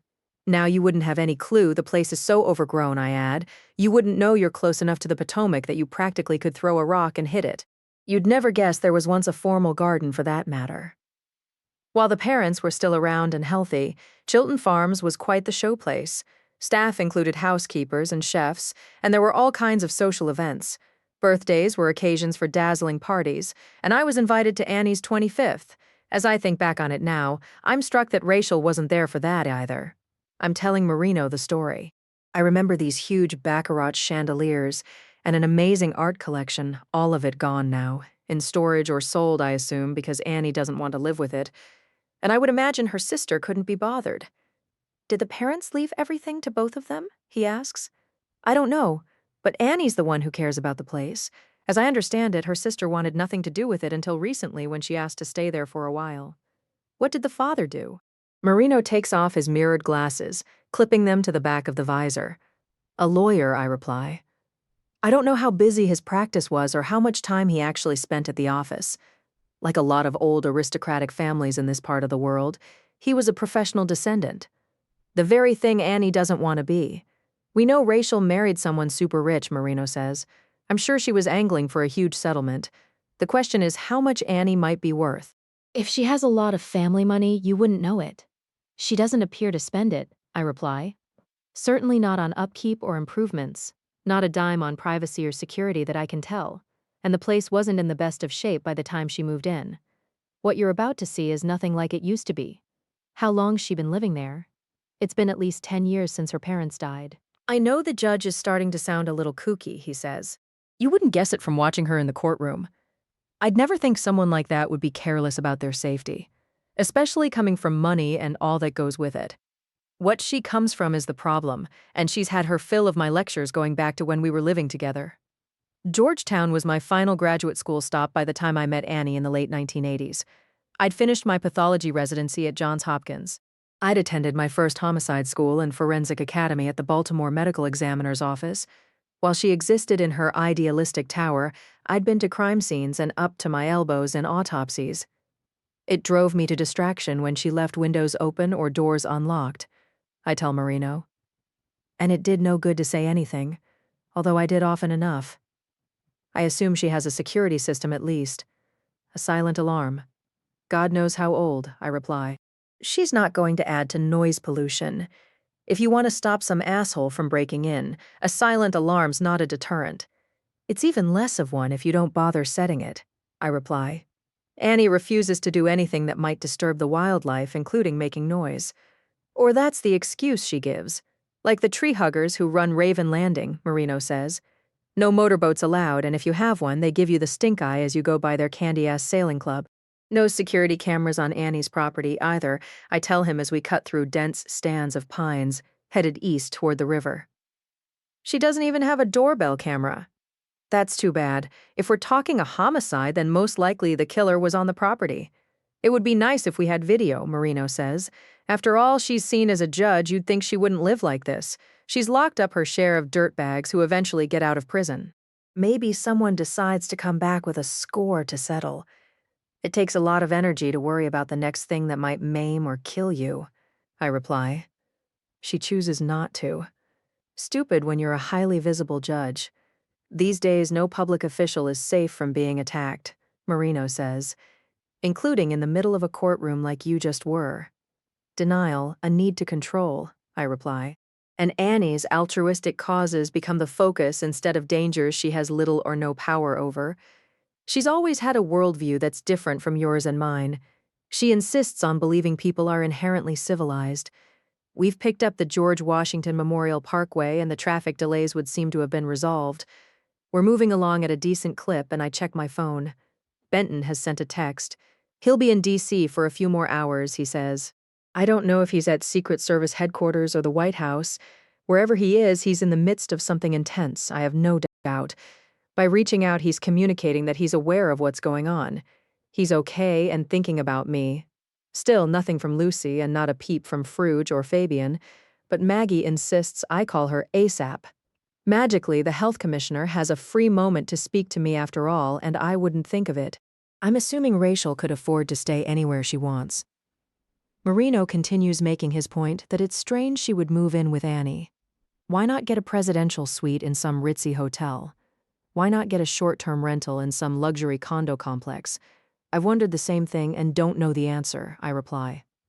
My assumption has been that she needed something last minute, and returning to Chilton Farms was the path of least resistance. Where was she before, the D.C. penthouse she was living in with her husband? A $15 million place with a rooftop terrace and solid rosewood doors. I've heard Rachael mention it when complaining about the rundown family homestead. Why last minute, and why did she move out instead of the husband doing it? What are they accusing each other of in the divorce? Marino chews his clove gum vigorously. Was she physically afraid of him? Why was she the one who had to relocate? Hopefully Annie will have some answers. Well, if the judge didn't give a shit about security before, she'd better care now, Marino says. If we're talking murder, then the question is who was the intended victim? I don't know how she's not thinking about that, because she ought to be. It was very apparent that Annie was on the bench today until just a little while ago. I argue that anyone stalking her should have known she wasn't home. The person also would know that she hasn't been living alone in recent weeks. Right? Rachael was there, and late this afternoon the caretaker was supposed to meet her for some reason. Marino says as we pass a billboard for Raven Landing that must be 5 stories tall. One can tell by the graphics of sailing yachts and the beautiful people aboard them that the place is exclusive. I'm reminded of photographs I've seen in Bose Flagler's office. He or his family keep an expensive sailboat somewhere around here. Do Annie and Rachael look much alike? Would it be easy to confuse them? Marino asks. Both are dark, I reply. They're slender, although Annie is taller and has more of a runner's build. Rachael is 3 or 4 years younger and with long hair. Annie's is graying and short. She drives a white Prius. What a shock, probably an old one. Rachael has a red Mercedes sports car, I add. That's what I saw her driving when Lucy and I ran into her at the liquor store. It's what I've seen parked in Annie's driveway. As I've mentioned, her sister didn't shy away from attention. There's always a chance the murder was random. A crime of opportunity, a burglary or robbery gone bad. Marino continues through his menu of scary possibilities. A home invasion, and Rachael was in the wrong place at the wrong time. Maybe somebody broke in, not realizing anybody was there. He continues cutting his eyes to the rearview mirror, and I turn around to see what's grabbed his attention. Some rent-a-cop from Raven Landing. Marino talks with no expression on his face as the white Dodge Durango follows too closely. He's been behind us ever since I turned off Fort Hunt Road. Only now he's tailgating and getting on my last nerve. He says all this without scowling or cussing. He barely moves his lips, making sure the private security officer behind us can't tell that we're talking about him. Let's hope he doesn't decide to pull you over, I reply. Fuck that noise. No way I'm doing it if he's stupid enough to try. Marino fishes the gum out of his mouth, flicking it into the trash bag, getting ready for a fight. Would someone like that be armed?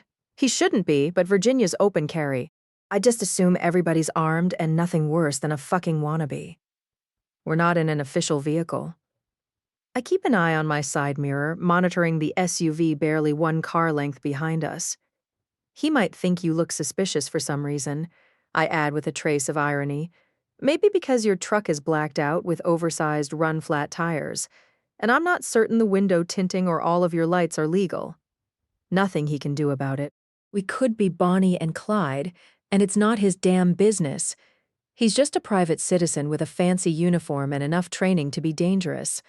Let's hope he doesn't try to show us he's more than that, I reply as 2 Virginia State police cars go by in the opposite lane, blue lights flashing, sirens silent. You hear it? Marino cracks his window, and I detect the distant thudding of a helicopter. They're looking for somebody, got to be. There's some kind of search going on. Whatever it is, they're keeping it off the air. No kidding. If the scanner was any quieter, I'd think it was broken. He closes his window. Something big is going down. This is when we'd be better off in my car. With its state seal and government plates, it's obvious who we are. I glance in my mirror again at the Durango on our bumper. If he runs your tag, what will it come back to? He can't run shit. You've got to be the real deal to do that, and I've had my fill of people acting like assholes. Well, fish or cut bait, deputy dog? He snarls under his breath, slowing way down, opening his window. Sticking out his arm, he impatiently waves for the white Durango to go around us. Raven Landing private security is on the doors, the officer wearing a khaki uniform with red and gold patches on the shoulders. He's bearded, probably somewhere in his 50s, staring boldly as he passes. Marino stares right back, shaking his head slowly, implying the guy's an idiot. The sound of rotor blades beating the air has gotten louder. The helicopter close by. I can tell that it's a big one, possibly police or military.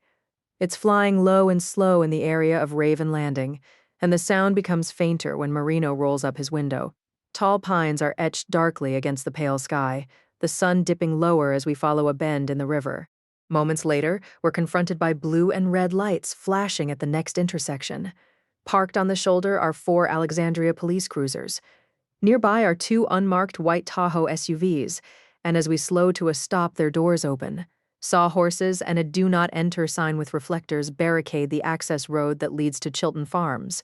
Long ago, the mile-long paved lane was the grand formal driveway to the former 500-acre plantation. All but Annie's small parcel of overgrown property now belongs to Raven Landing, and for years she's been pressured to sell off what's left. "How about tucking my heat out of sight?" Marino says to me as he slows to a stop. 4 uniformed officers are standing guard at the barricades. Dressed in blue with bulletproof vests on, they're keeping up their scans from various positions as 2 women in black cargo pants and shirts open the back doors of the Tahoes. I get a glimpse of shiny steel cages, and it's odd that the K9 handlers are plainclothes. I might not know they were police were it not for their ballistic vests, the guns on their hips.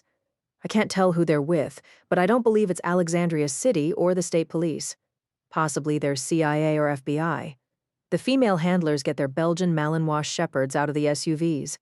I tuck Marino's pistol and the extra magazines inside the glove box. He rolls down his window, a muscular male uniformed officer walking toward us. "How's it going, Officer Cagley?" Marino makes a point of looking at the silver name tag, B. Cagley stamped in black on it. Chapter 10. This road is closed. Officer Cagley is no more than 30, I'm guessing, with red hair, a devil's lock curling over his brow.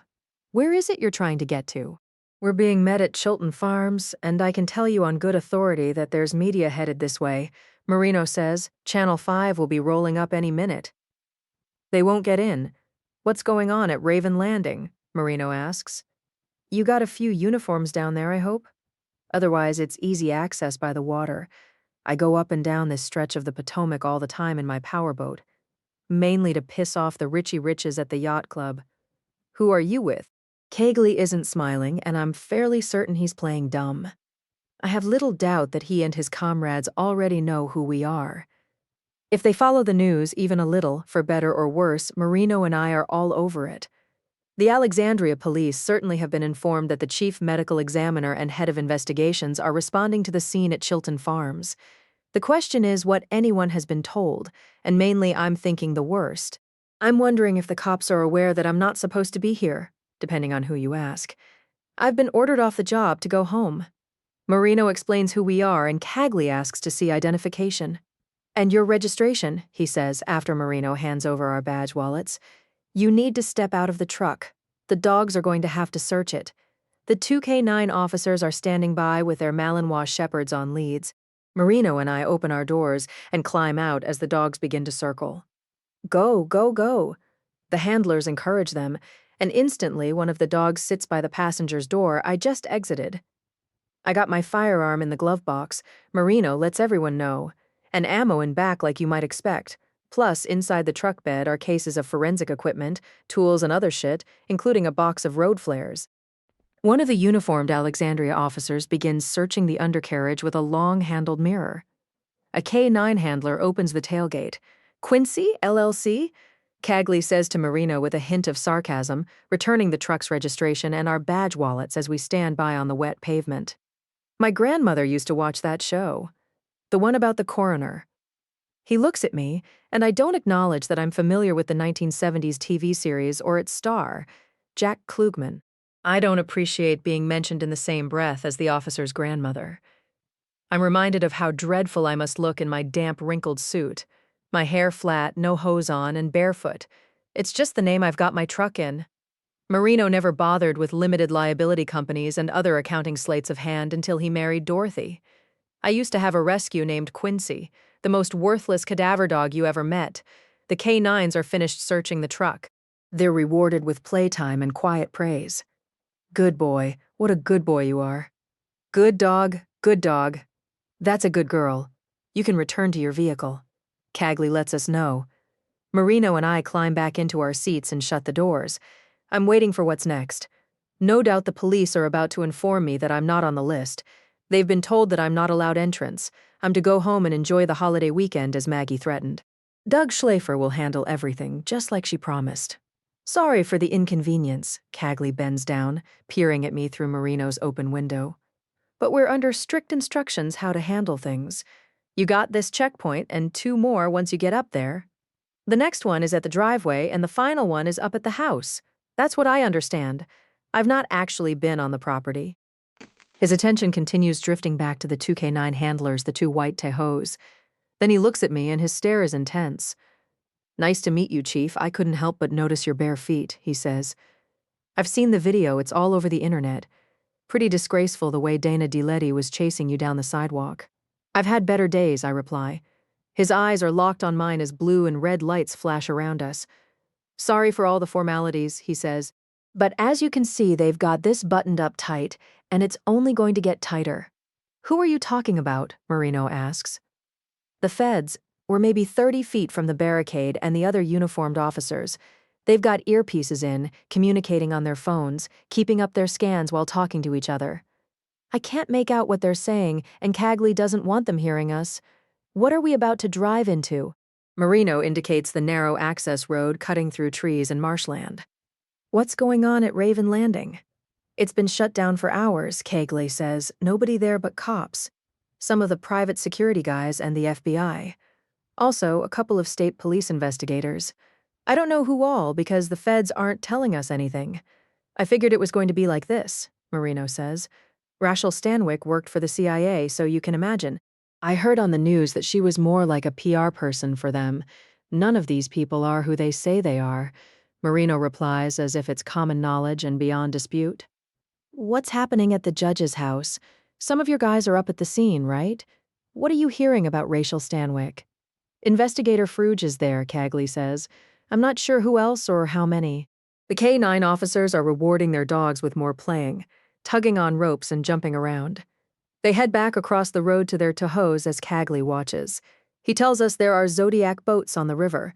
Plus, they got a chopper up, as you've probably noticed, he says, and I've seen a few drones buzzing around. You got any idea who or what they might be looking for? Marino asks. And are they thinking maybe someone's hiding out in the landing? Maybe in the woods at Chilton Farms. No one's telling us crap, like I said. Cagley hitches his thumbs in his shiny black duty belt. But I've heard things. And apparently the victim didn't hide the fact that she had money. An expensive car, flashy jewelry, and clothing. Plus, she came across as snooty. They thinking that money's the motive? Marino asks. Rachael Stanwyck's a robbery that went really bad. Maybe that. Maybe other things, Cagley says. I've never seen the victim. My patrols don't usually bring me down here unless we get called. The rest of the time, we're not welcome. Yeah, tell me about it. Marino knows how to empathize with those who feel marginalized and put upon. But I've been hearing a few stories, Cagley says. He informs us that Rachael might have been a player. She's been seen driving home at lunchtime on occasion. Like, maybe she's hooking up with somebody while the judge is in court, the Alexandria officer confides while keeping his eye on everything going on around us. Just because she comes home at lunchtime doesn't mean she's screwing around, Marino says. Cagley glances at his comrades standing guard near the sawhorses at the 2K9 handlers sitting inside their Tahoes with the engines running. From what I understand, she definitely was meeting someone, he says. Any idea who? Marino asks. You didn't hear it from me, Bose Flagler, Cagley says. And I think of Annie's behavior in court. He's been spotted driving in and out. If Rachael was involved in a romantic relationship with the Commonwealth's attorney, it might be making more sense why she wanted to move back to Chilton Farms for a while. There are no cameras. The property is overgrown, and Annie's not home much of the day. Cars parked up at the manor house aren't visible from the street. Who told you stories about the Commonwealth's attorney sneaking around out here? Marino asks. And do we know whether Flagler or his prominent family might be members of the yacht club? I inquire. I've seen photographs in his office of a very nice sailboat, and the backdrop looks a lot like Raven Landing. Makes sense, Marino says snidely. The Landing is the kind of place someone like him would belong. The security officer's name is Dog, with 2 G's. He stopped by here a little while ago and we were talking, Cagley says. He pulled in a few minutes before you did, and is probably down there at the Landing. I think he passed us while we were driving here, Marino says. White guy, dark hair with a beard. I didn't get a good look at him, but he had a thick neck, seemed big. That's him. I called him Deputy Dog. I guess I'm clairvoyant, Marino says. He was riding my ass, playing cops and robbers. The people working down there at Raven Landing aren't happy, Cagley says. You think the local cops like us get dissed when the big guns roll in? You can imagine how private security gets treated. Worse than a dog with 2 G's, Marino says.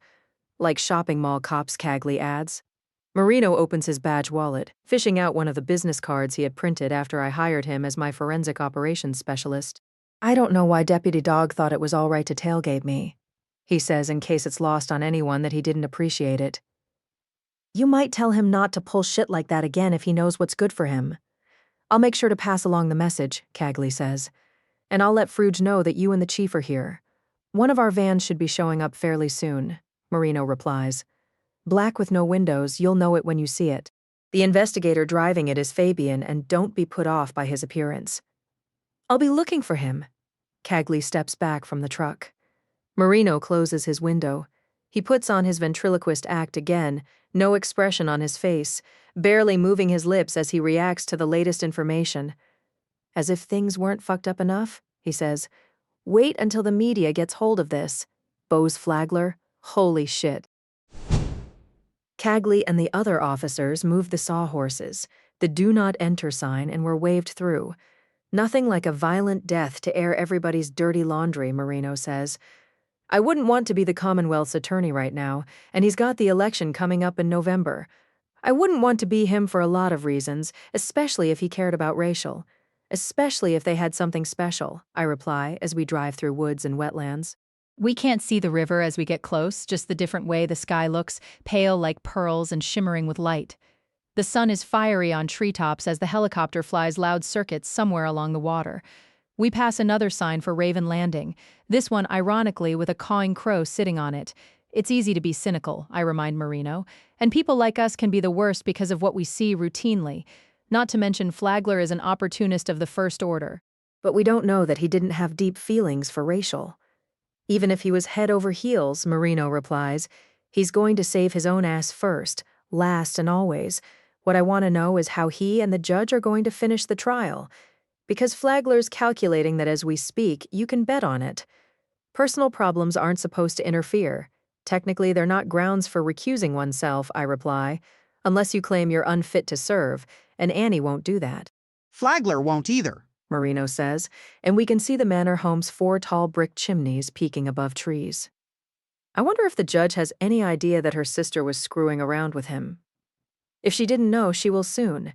That might explain why she's been steering clear of me of late, I reply, and why she's playing favorites in court.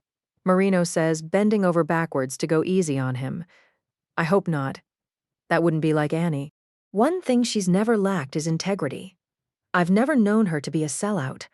The road in front of her old estate is lined with 4 Alexandria police cruisers parked with their lights off. There are 2 more unmarked white K9 Tahoes. Uniformed officers are standing guard at the foot of the driveway. Moving out of the way, they motion us to drive into a wide apron of cobblestone pavers, what Annie calls the turnaround area. Already I'm seeing what you mean about this place. Marino parks in front of 2 tall brick pillars choked by dead creepers. On top are large carved stone owls eroded by the centuries, their vague eyes staring. The copper signs for Chilton Farms are patinated green and obscured by honeysuckle that's brown and missing most of its blossoms. Rhododendrons crowding the entrance also appear to be dying. When I was here last, the place didn't look this neglected and blighted. The driveway is long and winding, disappearing in the forest. Beyond the brick pillars is a bright yellow spiderweb of crime scene tape lashed between thick cedar trees. On the other side of the ribbon barricade are more sawhorses. Looks like this is as far as we get for now, Marino says, and that's fucking unacceptable. He irritably shoves the gear shifter into park. We open our doors as 2 more Malinois shepherds and their K9 handlers appear, dressed the same as their colleagues at the first checkpoint. We climb out and go through the routine again, the dogs circling the truck. They alert on the same areas as before, and Marino explains about his guns, ammo, and road flares. He reminds them he used to be a cop, and they're not interested. Then the handlers in their generic field clothes are praising their dogs and playing as they return to the generic white SUVs parked on the street. CIA, Marino watches the handlers. Maybe FBI, but that would be weird because they almost always make sure you know it's them. You can see their fucking flak jackets from outer space. We're quite alone and ignored sitting inside his truck. No one's coming over to talk to us. Marino removes the pistol and extra magazines from the glove box. He returns them to the console between us and opens his door. Stay here, he says, as if there's anywhere else I might go. Chapter 11. I open my window a crack to hear what goes on as Marino approaches the officers at the edge of the driveway. He flashes his badge wallet again, and the shiny gold shield winks in the slanted light. The Alexandria cops barely look. We've been cleared ahead by Cagley, no doubt. If the police didn't know who we are, they wouldn't have allowed us to enter the property. But Marino rarely passes up the chance to flaunt his credentials. The less he thinks he's going to be appreciated, the more he's going to do it. We've got to get up to the house, he informs the officers. We have a lot of gear, and pretty soon our van will be here to transport the body. We have to be able to drive to the door. He looks up at the 4 chimneys in the overgrown distance. We can't be wheeling the body all the way down here to the street. We've told them you're here, one of the officers says. Who's them? They're sending someone down. Marino is getting feisty. Who the hell are we talking about? In the meantime, you're going to have to leave your truck. I'm sorry for the inconvenience. You're fucking kidding me. No, sir. This is bullshit. All we've got to do is take down the crime scene tape and move the sawhorses. I'll drive through and you can put all the shit right back where it was. No can do. You got a reason? Or are you just jerking us around?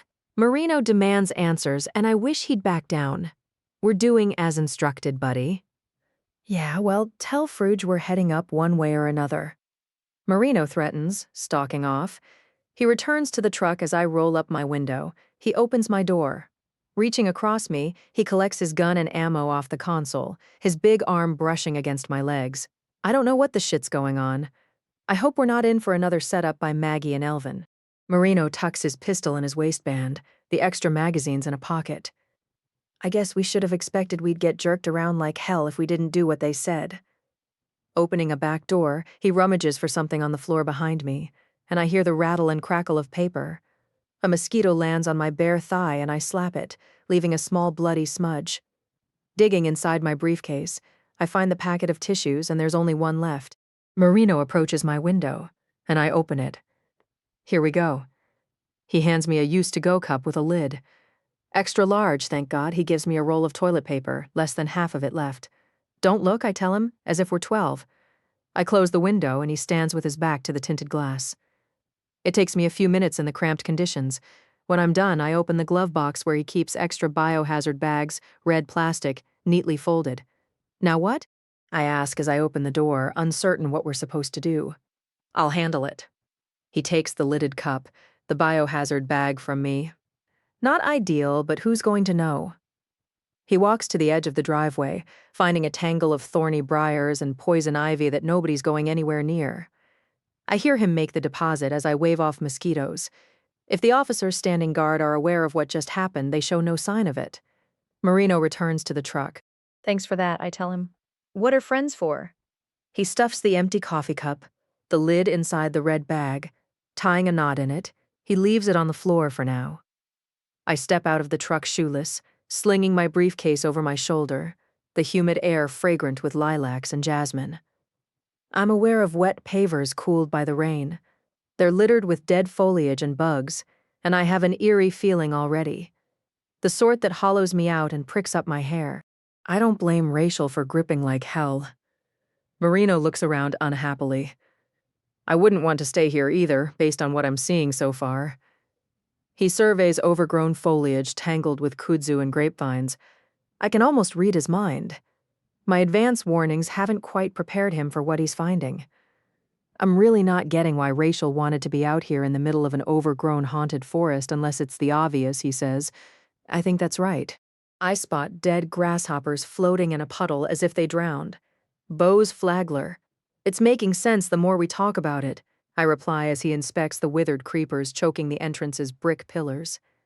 He takes in the huge rusting hinges where majestic gates used to be, black wrought iron with the Chilton coat of arms in blue and gold. When I used to visit here with Annie in days of old, there was a polished brass intercom on a post. You'd push a button and buzz the house. If you were expected, the gates opened like welcoming arms, moving with a slow gravitas that I found thrilling. But there's nothing inviting or exciting about Chilton Farms now. The cast iron lamps haven't illuminated anything since Annie moved in and removed the bulbs from every outdoor fixture. The big lanterns on top of their poles look like sad, empty faces, many of the glass panes cracked or missing. After the sun goes down, the driveway is as dark as a black hole. When fog rolls in from the river, the conditions are extremely hazardous. You have to be careful where you walk under the best of conditions. Granite pavers haven't been power washed in years. The smooth river rocks are slippery when wet, some of them coated in moss, and others have weeds sprouting up between them. I've never known the property to be this strangely still. I survey thickets of perennials blooming in blue and yellow. Nothing stirs in them or the looming magnolias with their dark green leaves and waxy white blossoms that smell lemony. There's no birdsong, no squirrels or rabbits darting about, no deer or other animals bounding through the brush. I don't see the usual red-tailed hawks or bald eagles perched high in the branches of huge hardwoods and evergreens. It's as if nature is in hiding and has been shocked silent. The only sound is the steady drip-dripping of water from trees and the whine of mosquitoes finding me as I step barefoot around puddles and plant debris and dead insects. It doesn't look like the caretaker. What's his name spends much time on this place, Marino observes. What does he do? Because it isn't yard work or maintenance, that's for damn sure. Would you say his name is Holt Willard? I look at several dead butterflies. He does what Annie tells him, and it doesn't include landscaping, yard work, that's correct. But he's been with the family forever. I step closer to blue and pink hydrangea bushes, some of the branches bare. The ground beneath them is showered with brown leaves as if it's winter. As I've said, Annie keeps the place wild, as she describes it. I explain to Marino, this is worse than wild. His eyes are everywhere. There's probably a lost world under all this shit. Marino wanders closer to the crime scene tape and parked police cars. He looks at the driveway winding through trees and foliage, noticing the slippery and missing bricks, the puddles, the sloped uneven terrain. Walking around some more, he's concentrating on the brick-pillared entrance. He's noticing what's in puddles and scattered in some places but not others. Stopping and starting, he searches the ground as the stone owls atop their columns blankly stand guard. Is it just me? Or is something weird going on? Marino points out hundreds of dead ants under a rhododendron that has damage. I've been noticing the same thing ever since I got out of the truck, I reply. He inspects dead spiders, white-faced hornets, yellow jackets, tiger moths, and ladybugs littered about. They're congregated in areas where damaged foliage is in brown swaths and splotches. Nothing about the pattern is uniform, and I might know what's happened. I might know why the driveway has been closed to automobile traffic. And you're positive the judge doesn't use insecticide? Marino asks. Any possibility the caretaker or somebody's been using it or another poison? Maybe squirting stuff around like an exterminator? I can't imagine it. Annie would never allow such a thing, I reply. But I wouldn't know firsthand. Or maybe a powerful weed killer. Some kind of strong chemical. Almost like the splash patterns you see in arsons. He walks around, trying to figure it out. When someone tries to burn down a place, that's almost what it reminds me of. I don't think arson or an attempt is what we're talking about. I'm looking around at warning signs I recognize even as I hope I'm wrong. I don't believe anyone came out here to burn down Chilton Farms. Yeah, I'm not smelling gasoline, no type of accelerant. Marino decides, increasingly jumpy. The damage is in some places and not others based on what we're seeing so far, I reply. Mostly here around the pillars where the big entrance gates used to be. I didn't notice anything along the road and nothing when we first pulled in. The thunderstorm earlier could be another possibility. Marino looks up at the scrubbed blue sky as the sun settles lower. When it rains hard enough, it can kill things like bees, butterflies if they don't take cover, especially if it hails. I used to see it all the time when we lived in Florida. Everywhere I'm looking, there's plenty of cover. A jungle of it. I stare past him into woods so dense in places that light barely filters through. And here, I point to the wilted honeysuckle, the rhododendron's curled dead leaves and withered pink blossoms. Rain didn't do that. Lightning could, he says, or something similar that's manufactured by humans. I direct his attention to dead beetles and bumblebees. I'd sure as hell rather it was the storm that did all this. I have an ugly suspicion about what we're dealing with. As I find a dead hummingbird. Next, I find 2 more. And a goldfinch. Damn it. Marino looks around anxiously. I'm going to need some pillboxes. Cardboard, not plastic, about a dozen should do it. I let him know as we return to the back of the truck. Plus a pair of forceps and gloves, also a small bag. Paper, not plastic, because everything we're collecting is going to be wet. We don't want the evidence decomposing before we can get it to the labs. He unlocks the covered truck bed in back. It's tightly packed with heavy-duty black storage cases, and I tell him that the first order of business is insect repellent. I'm getting chewed up, and he's not in my same hurry. His blood type is less tasty than mine, and he has a bigger bladder. Bug spray coming up. He begins opening storage cases. He makes a lot of noise sliding things and thumping around. Finding the plastic bottle, he peels off his shirt, and I catch the officers at the foot of the driveway staring. Also the K9 handlers as they sit in their Tahoes. It's hard not to gawk. I find myself doing it if I'm not careful, and that's especially unsafe when my sister is in the area. Marino is obsessed with his bigness, as I refer to his relentless muscle building, fine-tuning, sculpting, and wearing clothing that flaunts. Inside the waterfront townhome Dorothy found for them is all the equipment needed to be action hero, huge and cut. He belongs to a boxing gym, jogs, jumps rope, pounds down protein supplements, and has the body of someone half his age. He's happy to show it off, flexing and bulging like he's doing now, strutting about like the cock of the walk when there's an audience, and I can't say that I blame him. Gone are the days when he had a beer gut, the inside of his car a landfill of fast food trash and cigarette butts. Close your eyes and don't breathe. He takes the cap off the spray bottle of insect repellent. Standing on the driveway bare-chested and brawny, he envelops us in a mist that makes me cough. I take the bottle from him, spritzing my legs and feet some more as he resumes rooting through the storage cases. Do you have any extra? I hold up the bottle. Yep. I always keep plenty on hand. Dorothy's like you. If there's a mosquito anywhere, it's going to find her. Put gloves on before you touch anything, please, I remind him. We want to be careful we don't contaminate the evidence with our own insect repellent. I tuck the extra bottle into a pocket. He pulls on a pair of black nitrile gloves, and I do the same. Then he hands me the cardboard pillboxes, a paper bag, and plastic forceps. Also a surgical mask, I add, and a Sharpie. Just be careful. You don't want to step barefoot on anything that has a stinger, or fangs even worse, or toxins like some frogs and lizards secrete. Marino's warnings are punctuated by the loud snaps of plastic clasps opening. Even if something's dead, that doesn't mean it can't get you good. I'm all too aware, I reply, and he hands me the items I requested. What about Tyvek booties? Nope, but the police should have shit like that up at the house. Froude should. He continues rooting through lockers. That doesn't help me now. Here, this will have to do. He gives me a pair of blue papery footies. One size fits all. They're intended for indoor crime scenes only and aren't meant to get wet. Not much better than wearing disposable hairnets on my bare feet. The shoe covers won't protect me from cuts and bruises. They won't prevent me from stepping on a wasp and getting stung. But better than nothing, as the saying goes. I'd put them on now if I were you, Marino tells me. Like I said, they should have plenty of PPE up at the house.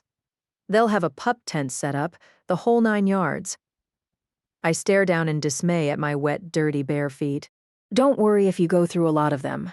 I've got a whole box, he assures me, as if it's helpful. Remind me never again to leave home without my scene case. I put on the footies anyway, and can feel everything I step on.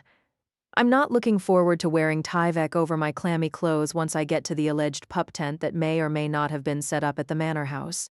I'm assuming that's where Marino and I are headed as we continue to wait on the barricaded driveway, everyone ignoring us, Chapter 12. There's no sign of anyone but the 4 uniformed officers talking in low voices. They fall silent as I walk toward them. I don't know about you, but I'm feeling like steak tartare out here. I hand over the bottle of insect repellent. Hey, thanks, with a surprised smile. Much appreciated. They're bad enough to airlift you away. It's also got sunblock in it. I let them know you're welcome to keep it. They spray themselves as I scan a battlefield of carnage littering pavers and floating in scummy puddles. I'm noticing earthworms everywhere, and that's typical after a hard rain. Significantly, they're not dead. Taking photos and video with my phone, I suspect Rachael Stanwyck died around the same time the birds and the bees did. Then the rain started, and the worms surfaced.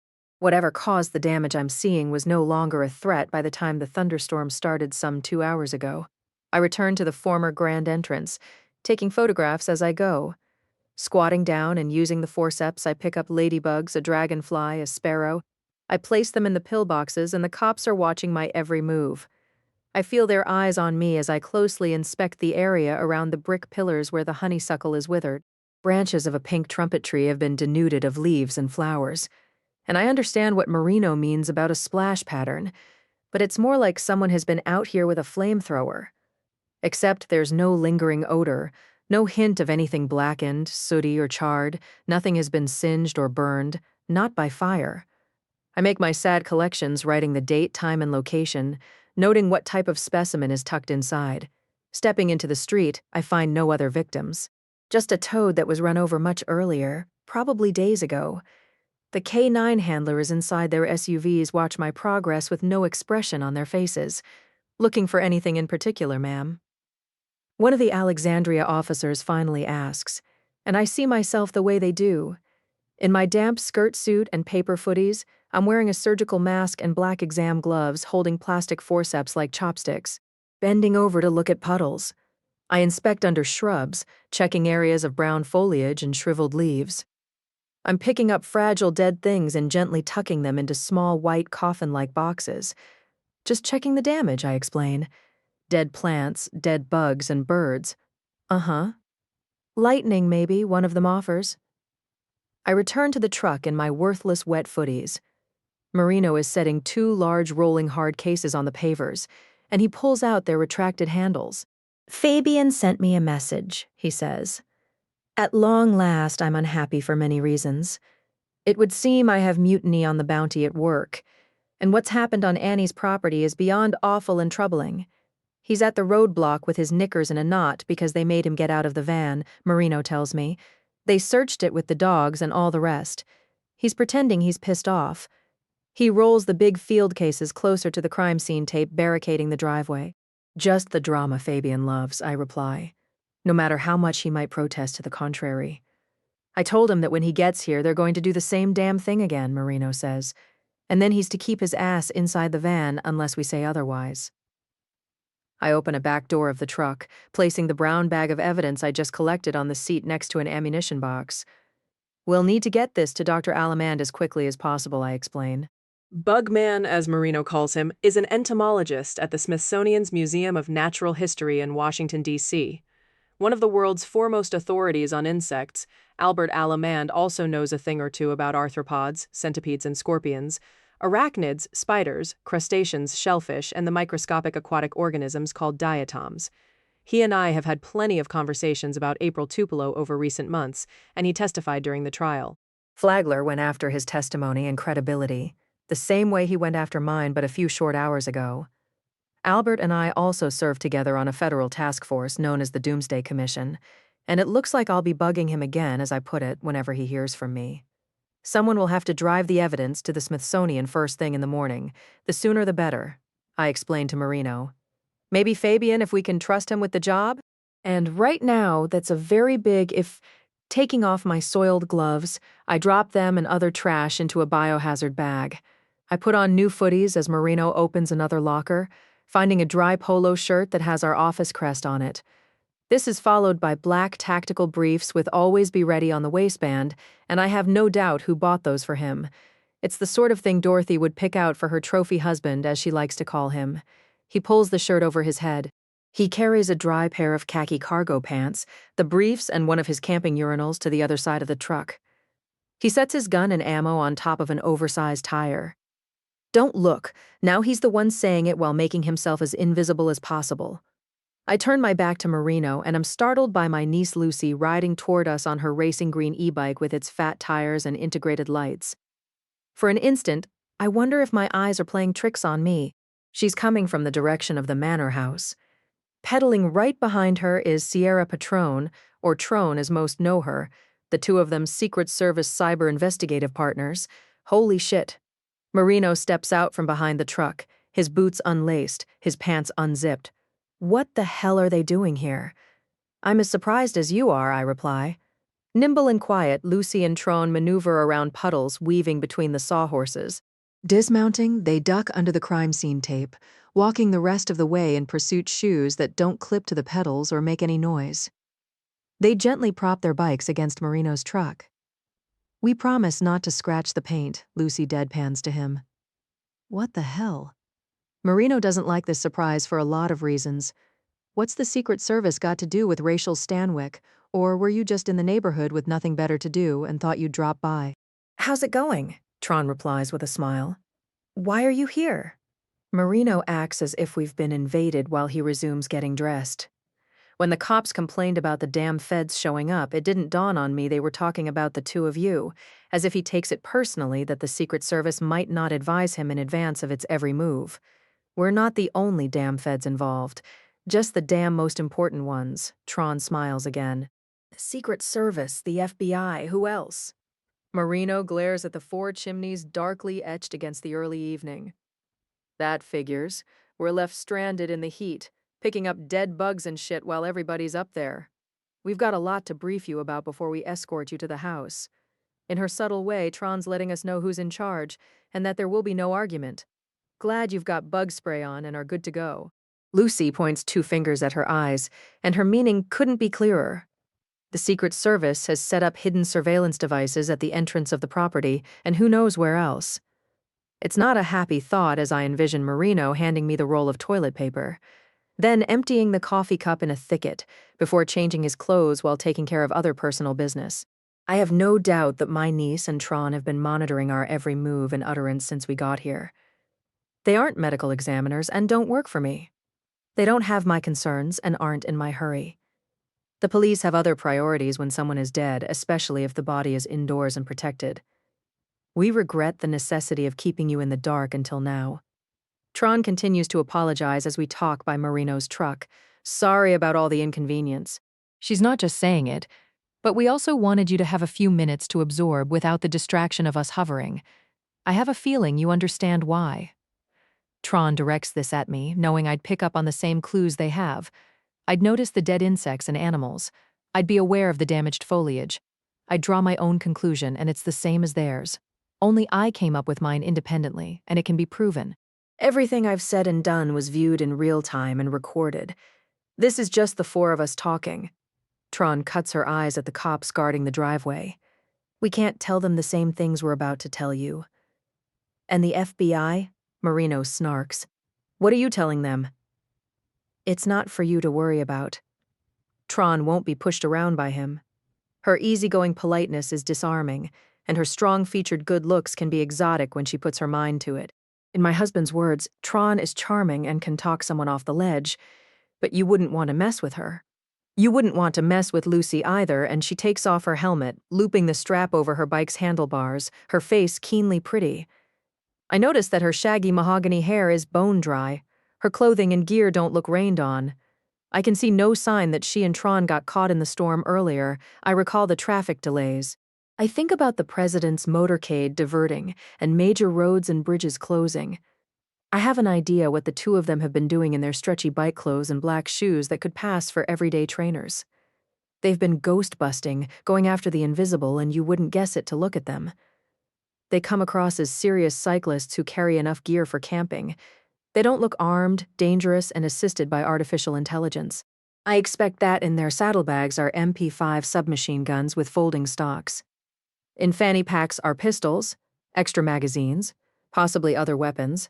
Concealed by their big backpacks are signal analyzers and omnidirectional antennas that can pick up a broad range of radio frequencies for many miles. These are tracked by satellites and mathematical calculations. That and other information is displayed non-stop in the sport glasses they have on.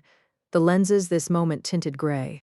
Such wearable devices, including our smart rings, are connected to the only standalone cloud computer in the U.S. government. The Secret Service maintains this at their training facility in southern Maryland, where Lucy and Tron spend a lot of time. If they're not in the cyber lab, they're on the driving, cycling, and firing ranges. They're being put through their paces in mock-ups of towns, presidential motorcades, or Air Force One. What interest does the Secret Service have in what's going on here? Marino retrieves his gun and ammo from the truck tire where he set them. You don't get to roll up just because you feel like it? We have jurisdiction, Lucy replies. How come nobody bothered to answer our calls while you've been sitting up there spying on us, defiantly pocketing the extra magazines? Whose bright idea was that? Yours, scowling at Lucy. Take it easy, Marino, she says. Who invited you, and why, to chase down signals with your magic wands? He tucks his gun into the back of his pants. We don't need to be invited. The case is ours, is Lucy's simple answer. What about the FBI? He keeps pushing the way he does when threatened. I hear they've got agents snooping around. I assume it's their Zodiac boats and helicopter. Most of what you're seeing right now is ours, Lucy says. The K-9s, for example. The white Tahoes and field clothes are unmarked because the Secret Service doesn't want to draw attention in public areas like intersections and roadsides, she explains. Thus the reason for the word secret. Benton likes to quip, except it's not funny. It's the truth, the objective to protect and prevent instead of showing up after the fact with an army of agents in flak jackets. Almost always by then it's too late. The evil deed done. Law enforcement performs its usual task of cleaning up what can't be fixed and meting out punishment. It would be better avoiding the calamity to begin with. But non-incidents don't make for good news stories or TV viewing. You rarely hear about what didn't happen. Key people, those with a need to know, have been informed that what we're dealing with is a matter of national security. Tron gets to the reason it's their jurisdiction legally. This relates to the attempted attack on the President of the United States earlier today. How is that possible? Marino says. What the hell would Rachael Stanwyck and Chilton Farms have to do with something like that? What we know is that the same type of high-energy weapon was involved in both incidents. Lucy verifies what I suspect caused the damage I've been seeing and collecting. That much we're sure of. We don't even have a guess how the incidents are related, Tron explains. Only that they are somehow... A microwave weapon was used near Ivy Hill Cemetery. Also in this area, including here at Chilton Farms. She and Lucy believe Rachael was deliberately attacked while alone inside the kitchen, the motive to injure severely or kill. The goal wasn't to vandalize some historic estate by ray-gunning it, Lucy says. The bad guy arrived with the intention of doing harm to her or whoever he thought was inside the house. He positioned himself in the backyard and blasted away at the kitchen window. Chapter 13. Any evidence the killer went inside the house? Marino asks as I detect the rumbling of big engines headed in this direction. No, Tron says. We don't believe he did. Hit and run, Lucy adds. I doubt he stuck around. They usually don't in these kinds of attacks, typically executed from vehicles. We're fairly certain, Tron says. As far as we know, the bad guys haven't been on foot, but it now appears they have weapons that are more easily transportable. And that's pretty damn scary. Intermittent rapid bursts of microwaves were fired here on the property between 3:40 and 4 o'clock this afternoon, Lucy informs us. That's the interval when we were able to detect the 2.305 gigahertz signals. It's a frequency allocated to radio amateurs, and not at all typical. She and Tron first became aware of this rogue signal earlier at 1:45 p.m. while on routine patrol along the presidential motorcade's route. The terrorists didn't realize their microwave radiation would be detected. Most likely, that's because they had no expectation that anyone was looking for it. The funeral service was for a retired U.S. senator who'd suffered a stroke earlier in the week. The president's visit wasn't announced until late yesterday, Tron explains. There was very little time for anyone to plan an organized attack. They weren't expecting that we'd be looking for something like this. Fortunately, it didn't occur to them that we'd have people out with signal analyzers. Almost an hour after detecting the 230.05 gigahertz frequency, they picked it up again. This time it was miles from the cemetery. Triangulating with signal analyzers in other locations, they determined the rapid intermittent bursts were coming from the general area of Raven Landing. We followed the signal to an intersection about a mile from here, and then it was lost, Lucy says. Buildings, trees, other objects can block the line of sight trajectory, and the weather may have been a factor. It wasn't storming yet, but was getting very overcast. This might have caused interference or degradation of radio waves, Lucy explains. She and Tron didn't detect the 235 gigahertz signal again until approximately a half hour later at 3:40. The bursts of energy lasted 10 minutes, and the general location was the access road that leads to Chilton Farms and Raven Landing. Lucy and Tron called for backup to respond, and were met at the intersection where the first checkpoint was now. They put their bikes inside the cars and drove toward the river. When they reached the entrance of Chilton Farms, they noticed the odd pattern of dead and wilted foliage. I saw the same things you did, Lucy says to me as the sound of big engines gets closer. I realized what it likely meant, that we were looking at damage caused by the unusual microwave signal we'd been picking up. They headed up the driveway with weapons drawn, clearing the area every step of the way, making sure no one was lying in wait to ambush them. When they reached the house, they saw Rachael's car parked in front. We spotted her body through a kitchen window, Lucy says as two tactical Bearcats appear on the street. The guttural grumbling of the diesel engine seems to shake the air as Alexandria officers direct the armor-plated SUVs to park behind Marino's truck. Crime scene and more K9s aren't too far behind, Lucy informs us. The thudding of rotor blades continues, but more faintly, the helicopter somewhere north of here. She and Tron continue monitoring the latest communications they're viewing in the tinted lenses of their AI-assisted sport glasses. They update us as 10 Secret Service uniformed division police officers in ballistic gear roll out of the two Bearcat SUVs. They begin opening storage lockers, paying no attention to us. Are we about to get invaded? Marino is more impressed than he wants anyone to know. We're making sure that doesn't happen. Keeping the scene and all of us safe and secure won't be routine. There's a lot going on at once. Tron continues telling us what to expect. They have it on good authority that some of the unhappy and none too savory people from the Gilbert Hooke trial and their friends and allies are headed this way. Possibly as many as 50. But it could be more. A number of them are armed to the teeth, Tron says. They plan to show up as soon as it's dark. There are all kinds of threats circulating about vandalizing and looting Raven Landing and Chilton Farms. They're saying it's all part of the same corrupt and privileged plantation, and there are some scary comments about you. This, to me, included in the potentially violent mob, is April Tupelo's mother. Crying and fleeing the courtroom one minute, Nadine Tupelo is now on TV encouraging vigilante justice.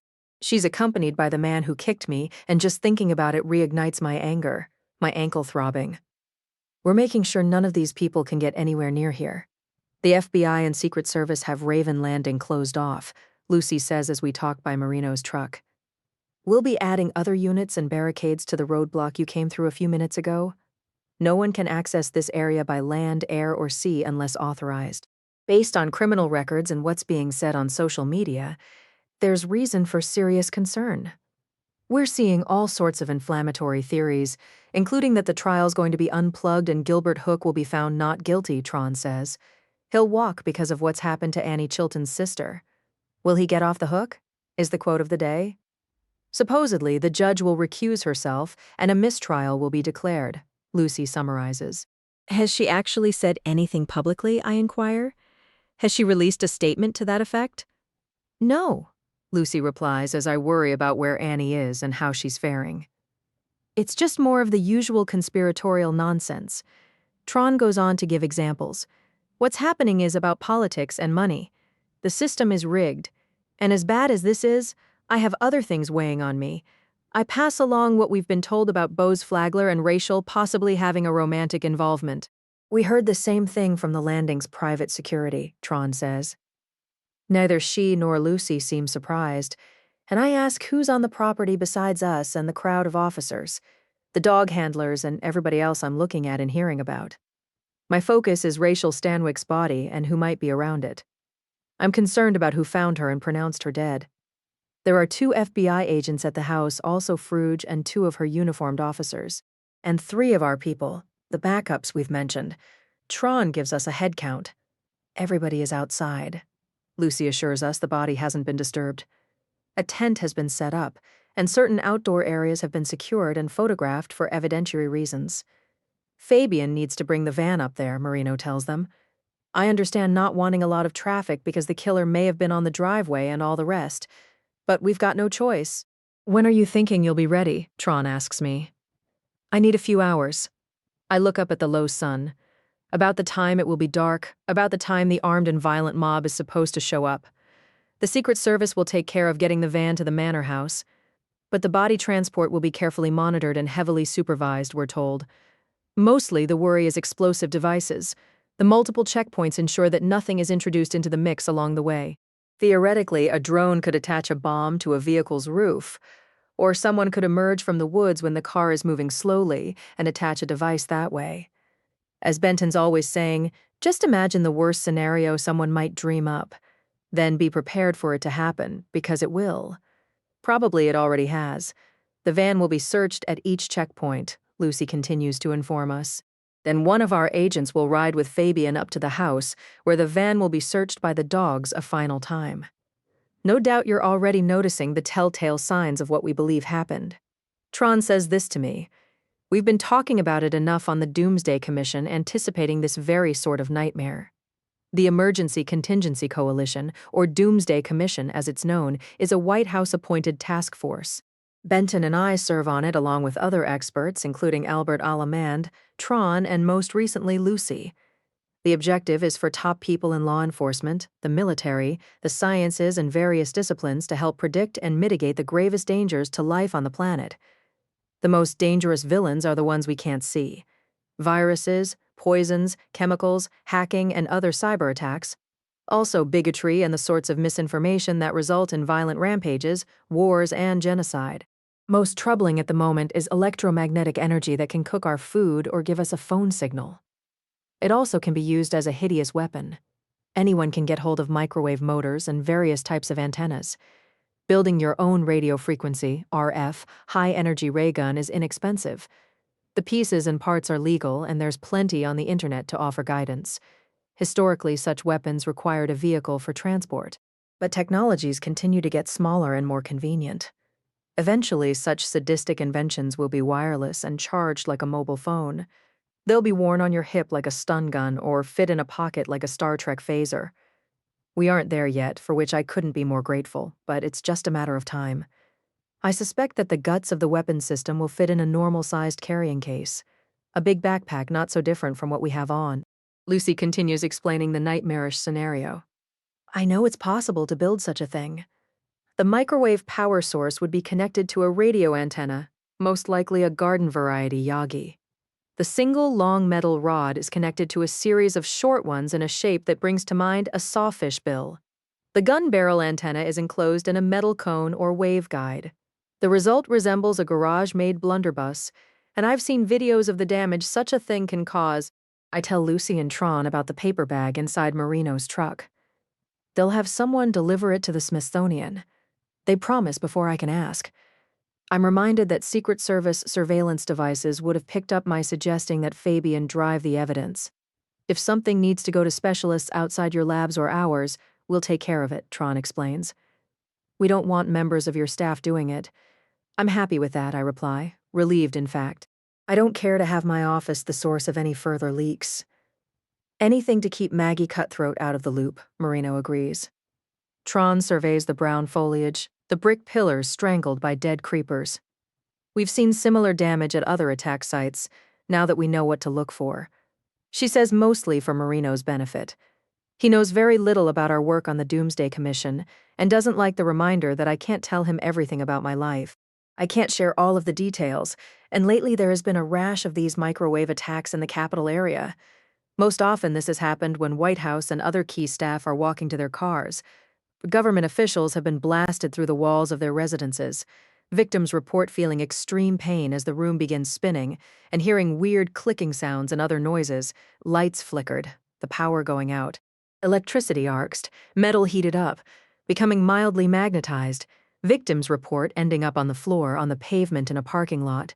Usually the first thought is that they're having a stroke. And depending on how and where the attack occurred, we might find wilted plants, dead insects, and birds that were in the line of fire. Tron continues briefing Marino about the Havana Syndrome, as it's been dubbed. The first reported cases were in 2016, Canadian and U.S.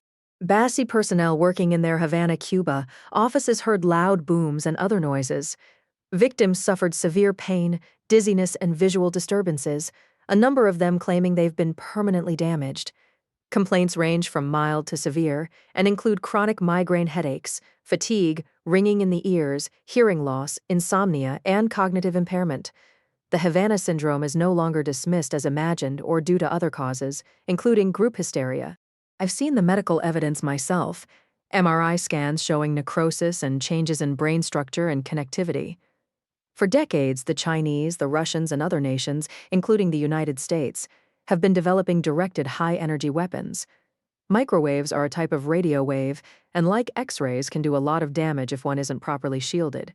To fire such a thing brings to mind ray gun attacks from UFOs in science fiction. The horrific potential is the stuff of H.G. Wells's War of the Worlds, penned more than a century ago. It was inevitable that the technology would be real one day and find its way into the general public. A home-built microwave gun isn't so different from making improvised explosive devices, IEDs, from crockpots and ball bearings. It's similar to 3D printing a 9mm pistol. Next thing you know, such monstrous fabrications are going on in your neighbor's house. Maybe inside your own basement, depending on what the kids and their friends are doing to entertain themselves. Based on intelligence gathered, we think the plan was to fire these microwave weapons during the graveside service earlier today. The terrorists would attack when the targets were out of the presidential motorcade. Lucy tells us about the aborted assassination attempt. Likely the shooters were in various locations outside the cemetery, and on cue they planned to sweep the crowd with waves of intense microwave energy, much like multiple shotguns firing at once and spraying hundreds of pellets. Maybe you kill people. Maybe you only injure some of them, brain damaging them forever. Most of all, you terrorize the public, and that's the goal. I guess the big question is, how close would they have to be to the targets? Marino says. Far enough away that the potential victims can't see somebody shooting at them, I'm assuming. We can't be certain, Tron replies. The heat rays the military deploy to scatter crowds typically have a range of at least 1,000 meters, about 10 times the length of a football field. But it's hard to say when we don't know exactly what we're dealing with. It depends on the power system, the size of the antenna, Lucy explains. It depends on the location, the weather, a lot of things. Chapter 14. We have less than an hour of daylight left. The uniformed Secret Service officers have MP5s slung across their chests and are ready for anything. Some of the crime scene investigators have disappeared along the driveway with armloads of gear. Others are setting up wireless auxiliary lighting at the entrance and various key locations. They're placing orange-striped sawhorse barricades in the road out front as Marino and I continue being briefed by his truck. The insect and plant evidence, the dead critters you've collected.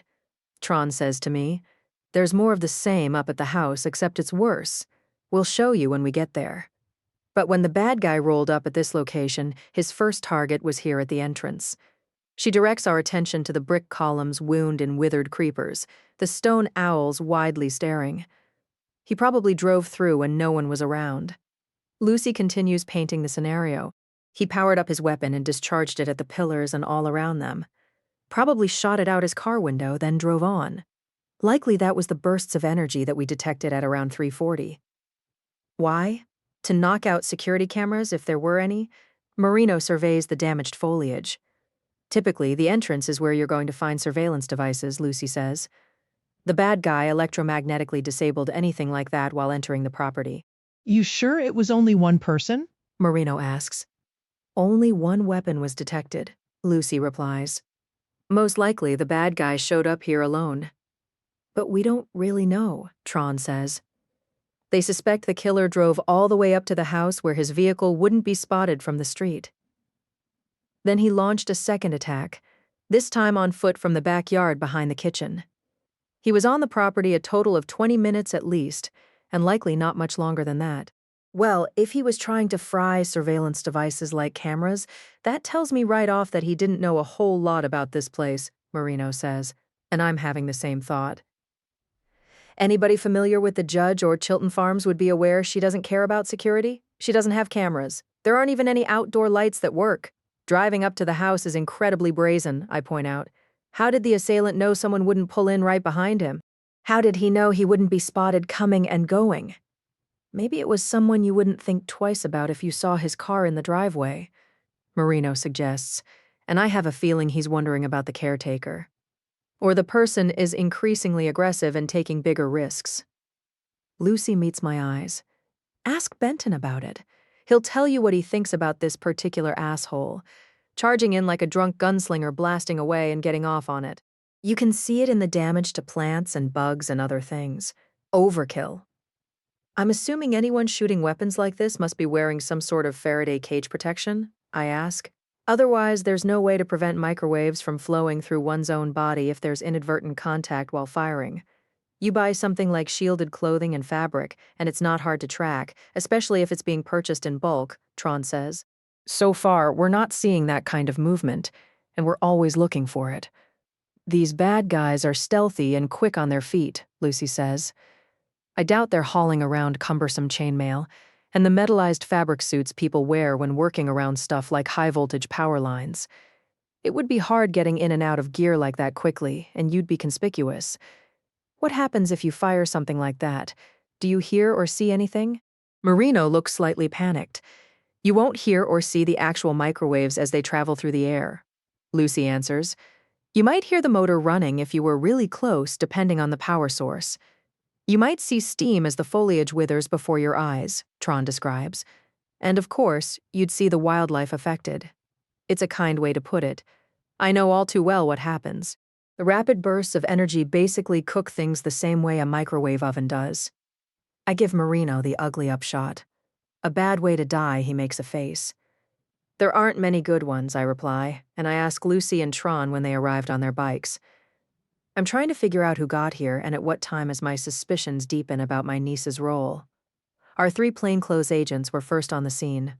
Lucy answers, the ones up at the manor house. They were the backups who met us. Which was when, I ask again.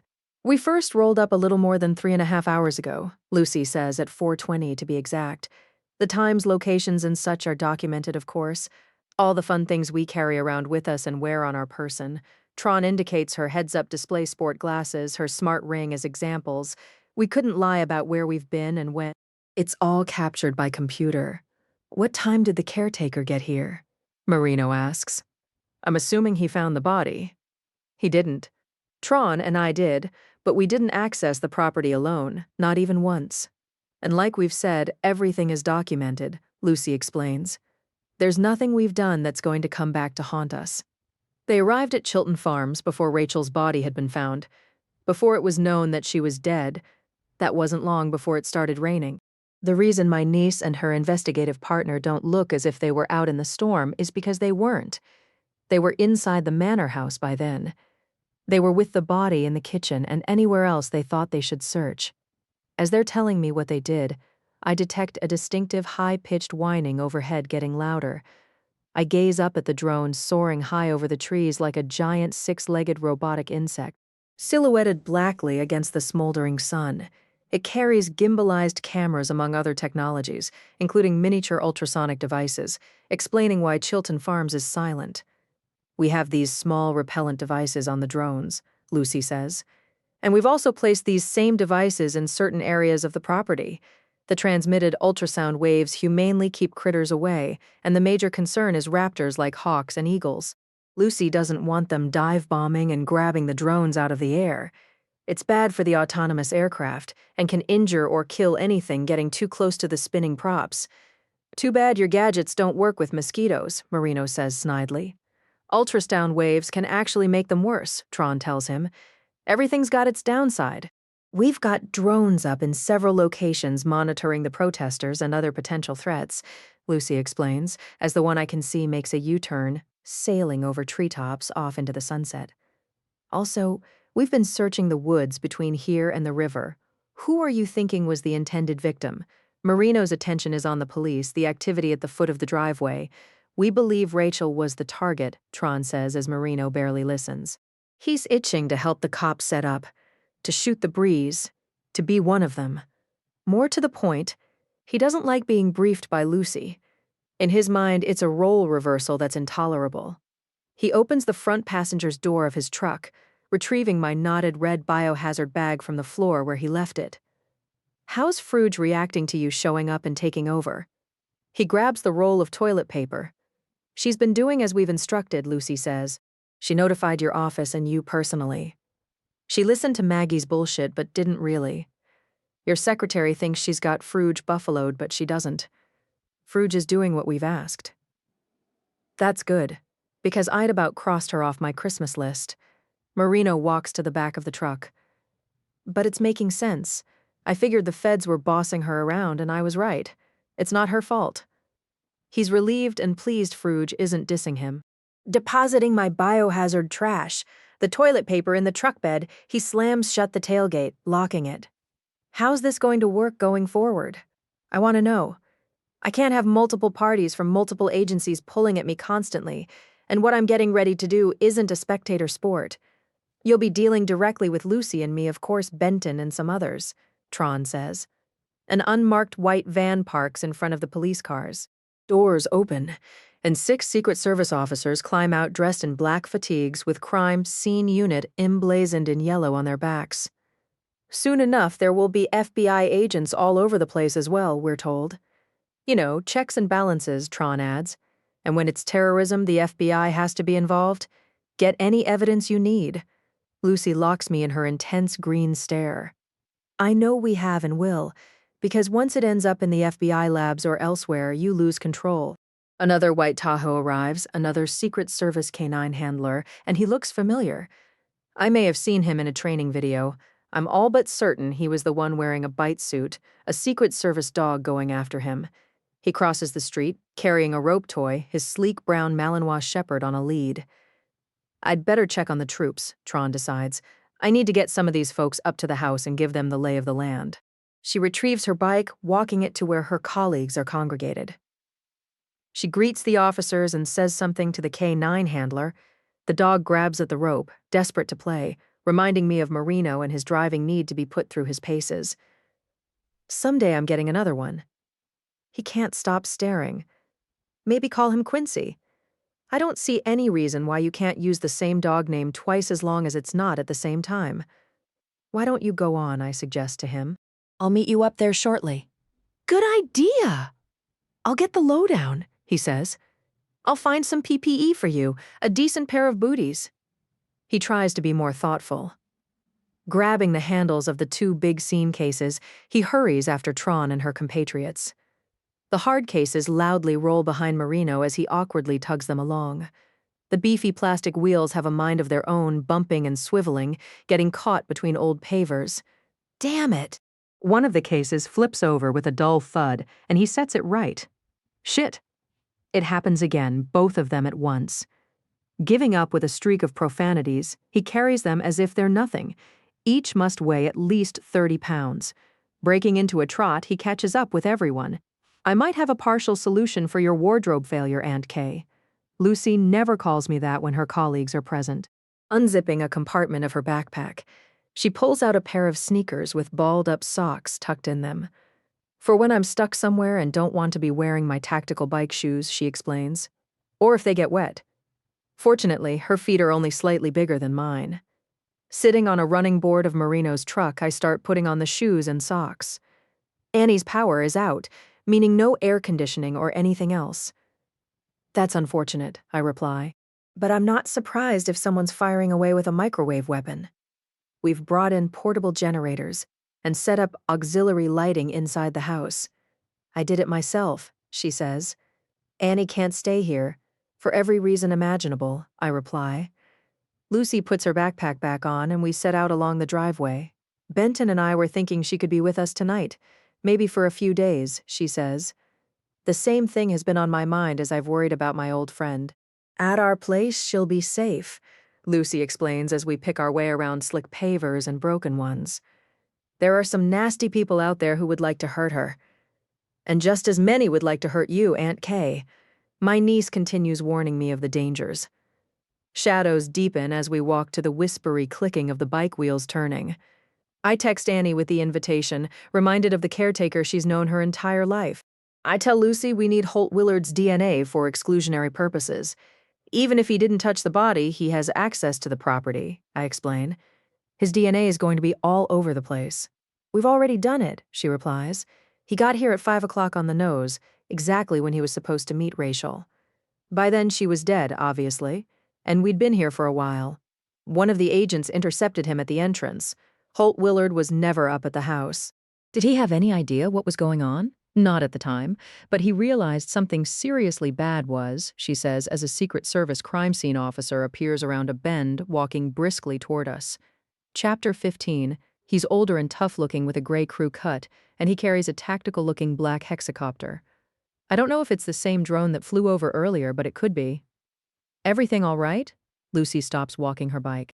We had an unsuccessful launch, the Secret Service officer says. Damn, that's too bad. She inspects the broken prop. The motor started spinning at different speeds, and it wasn't responding to right stick inputs. Sounds like Pixhawk problems again, she decides, and he heads along his way, cradling the drone like a broken bird. We should have at least 4 up, Lucy explains to me. That explains why I'm seeing live streams from only 3. Not noticing drones flying anywhere at the moment? I'm reminded that she's wearing her AI-enhanced sport glasses. The lens is clear as the light fades on the driveway. Information in her heads-up display includes images from drones we can't see from here, and we resume walking. She tells me that it wasn't possible to deploy the drones until the weather cleared. The Secret Service is using them for aerial surveillance of Chilton Farms, the landing, and also the protesters gathering in a church parking lot not too far from the Old Town Marriott where the jurors are sequestered for the night. The drone cameras can zoom in on a lot of things, license tags, for example. She wheels her bike around a puddle chartreuse with pollen. We can do facial recognition in some instances. When you were with the caretaker, I get back to that. Did he mention anything important? Had he noticed anything unusual going on here of late? He seemed pretty clueless, Lucy says. Is pretty badly shaken up. Wouldn't stop crying. Tron and I sat him down inside one of our vans, talked to him briefly, then told him he was free to go home. There's no way he has anything to do with this unless he's involved with those responsible domestic terrorists, in other words. As well as Holt Willard knows this place, he must have noticed the damage to the entrance the same way you did, I reply. Even if he wasn't allowed to access the property, he would have seen at least some of the same things we're picking up. He didn't mention it, and we didn't either. What did he tell you about why he was meeting with Rachael? And what about proof that he actually had an appointment? There's a light out in the kitchen pantry, Lucy says. Changing it requires a ladder. He promised he'd take care of it. He showed Lucy and Tron the texts between Rachael and him from early this morning when she notified him about the problem. She told him to meet her at the house at 5 p.m. sharp and that he couldn't be inside long because she was in the middle of a mountain of work. She wasn't much for saying please and thank you, Lucy adds. but I saw that for myself when we ran into her at the liquor store, as you well remember. Holt Willard showed up at 5 as promised after Rachael was already dead? I reply. But what I'm wondering is, what about earlier? Was he on the property earlier today? Well, she was here working, presumably. Rachael didn't want him on site because she didn't want to be disturbed, Lucy says. She needed quiet and privacy. That's the story. And according to him, it wasn't the first time she'd done this, telling him not to come to the property. She would order him to stay away because she was working from home.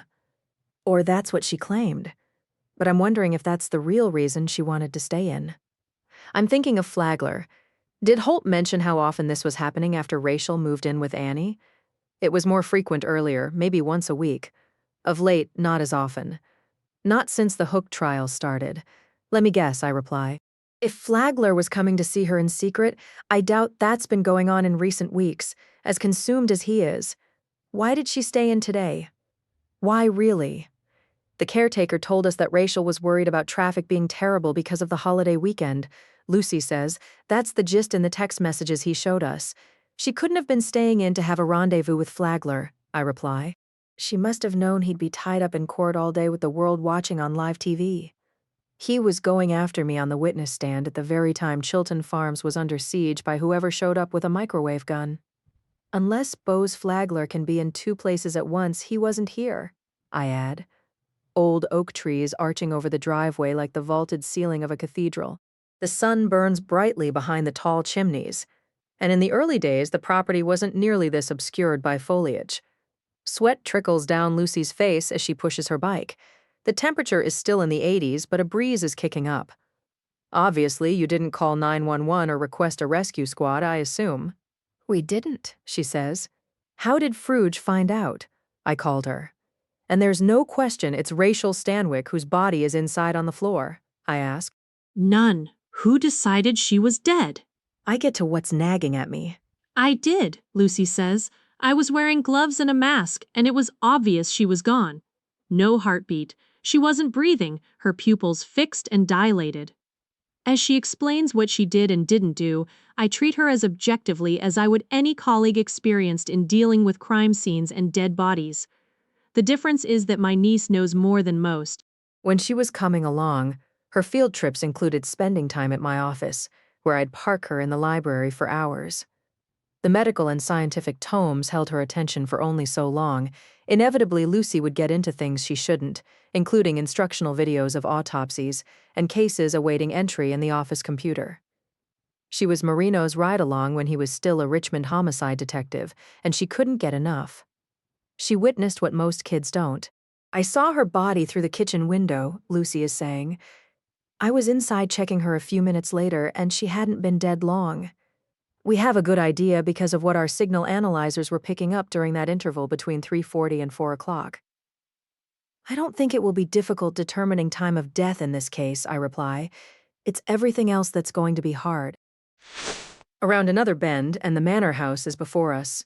2-story and boxy, a perfect example of Georgian symmetry with its steeply pitched slate tile roof.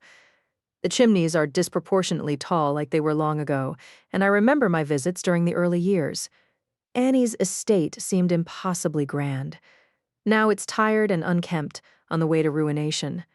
Ivy covers brick siding like glossy green scales all the way to the dormer windows, threatening to one day overcome the roof. Brick and mortar have been cracked by the invasive roots. Should anyone remove them, I worry the house might disintegrate. Like so many things, the infestation has gotten out of hand because Annie's done nothing about it. The only car in front is Rachael's red Mercedes-AMG GT, the sleek roadster cordoned off with bright yellow ribbons of tape attached to traffic cones. Nearby, Secret Service crime scene officers have set up a canopy tent. They're busy unpacking hard cases and gear bags, getting out PPE, evidence markers, and a variety of forensic necessities for when they're allowed inside the house. That won't be until the body is on its way to our office, and Marino and I are done collecting our evidence. I pause by the cordoned-off sports car, beaded with rainwater and plastered with leaves and flower petals. Bending down, I peer through a window at black leather upholstery with red diamond stitching. It doesn't look like Rachael had the car detailed very often. I'm noticing dirt, plant debris, food crumbs on the mat in front of the driver's seat. There are crumbs on the console and passenger seat as if she routinely grabs meals to go eating inside her car. In the upper left corner of the windshield is a gummy residue, possibly from a parking decal that's been removed, possibly for CIA headquarters in Langley. I would imagine it hasn't been only the Secret Service inside this car, checking out the electronics and who knows what else. I look around, feeling uneasy and spied upon. We've already interrogated the GPS, Lucy tells me. The last time someone entered a destination was this past Saturday, June 25th. At close to 7 p.m., Rachael or someone wanted directions to a DC address that you, Benton, and I are more than a little familiar with. The Mercedes was driven to the Navy Yard some 8 miles from here, depending on what route you take. Rachael's car was parked until midnight at Molly's Underground, a popular watering hole for the intelligence community and high-ranking members of the military. More like a secret society than a bar and grill, it's located inside a repurposed former Civil War foundry that has a water wheel and plugged cannons. Known for its food and libations, the Underground has spirited karaoke competitions that include bringing in ringers depending on who's performing in the area. Not so long ago, it was Paula Abdul. Before that, it was Cyndi Lauper. And you never know who might saunter up to the stage grabbing the mic. Benton and I usually stop in for lunch or dinner after meetings at the Pentagon. When possible, we hang out with Molly, her last name Gunner. As in the wife of Jake, the 4-star general who's the commander of the U.S. Space Force, Benton and I work with him on the Doomsday Commission.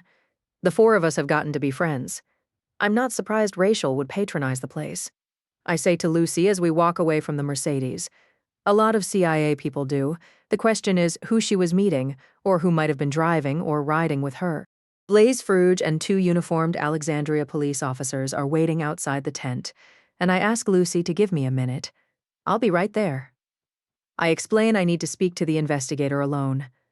Frouge's eyes are masked by mirrored Ray-Bans similar to the kind Marino wears, and she's in cargo pants and a polo shirt, her dark hair short. Since I've seen her last, she's bulked up in the gym with him as her trainer. She looks a lot more formidable than I suspect she's feeling at the moment. "How's it going, Chief?" She greets me without smiling, and the 2 officers with her move off, giving us some privacy. Things are complicated, as you no doubt are figuring out. I say to her mirrored glasses, "I have a feeling your day has been about as bizarre and unpredictable as mine, and I appreciate you rolling with the punches. You know, I'm here to help if there's anything I can do," she says. It doesn't matter that it's not Alexandria PD's investigation anymore. Tough shit if my first time out of the gate I get demoted. That's not what's happened, and this has nothing to do with you. What I'm saying is I'm here, she answers. You and Marino need anything. All you gotta do is ask. You're already doing plenty. I can tell it pleases her to hear me say it. Marino and I are grateful that you notified us. Thank you. Maggie figured that she and Dr. Reddy could boss me around, and I think they've gotten their comeuppance. Frouge takes off her sunglasses as her defenses lower.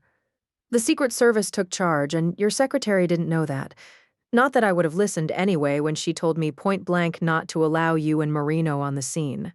It's good and bad to know Maggie really did that as opposed to just threatening it, I reply. She did it all right, Frouge says. And let's just put it this way. Certain parties know all about it. She has a friend. If you know Frouge long enough, you'll realize she has plenty of them and is nosy as hell. She tells me this particular friend is someone she grew up with in Richmond. Her name is Echo, and she's now the head chef at the governor's mansion. She cooked dinner tonight, beef Wellington and asparagus for 6. One of Governor Dare's guests was Elvin Reddy, enough said. Frouge parks her sunglasses on top of her head. You don't need to know the rest. The rest of what? Lucy has returned, carrying a black plastic field case the size of a regular tackle box. The usual story about what assholes Elvin Reddy and Maggie are, Frouge says, and my secretary would be shocked to hear it. You got that right, Lucy replies. But on a more important subject, the protesters are leaving the church parking lot in a caravan as we speak. 18 vehicles so far, at least 50 people presumed to be armed and dangerous. Some are waving Confederate flags out the windows. The Justice for April movement has morphed into something bigger and worse, Lucy explains. The authorities don't expect these people to be well behaved. They should reach the first checkpoint soon after dark. That sucks, Frouge says. I knew when the Hooke trial was moved up here that they were towing a damn Trojan horse into our backyard. I was totally against it. Why not other places like Roanoke, Charlottesville, even Richmond? Why way up here where traffic is a nightmare already? Why lure some of these rough people this close to D.C.? Because you ask me, that's not smart. Not that anybody cared about my opinion. What would be most appreciated is if you and your officers could help secure the perimeter. Lucy tells her as if they're friends and comrades. We've got things squared away up here. Maybe reinforce the troops at the entrance. That would be really helpful. The more the merrier. She's communicating in the most respectful way that she appreciates Fruge and her officers. She's grateful for their help, but they need to get the hell out. Fruge doesn't say a word, simply nods. She seems more than happy to do something useful. Lucy and I cover our phones with antimicrobial protective sleeves. We put on gloves. What have you shown her? I ask when Fruge is out of earshot. The same thing I'm about to show you, except that she doesn't have any idea what it means, Lucy replies.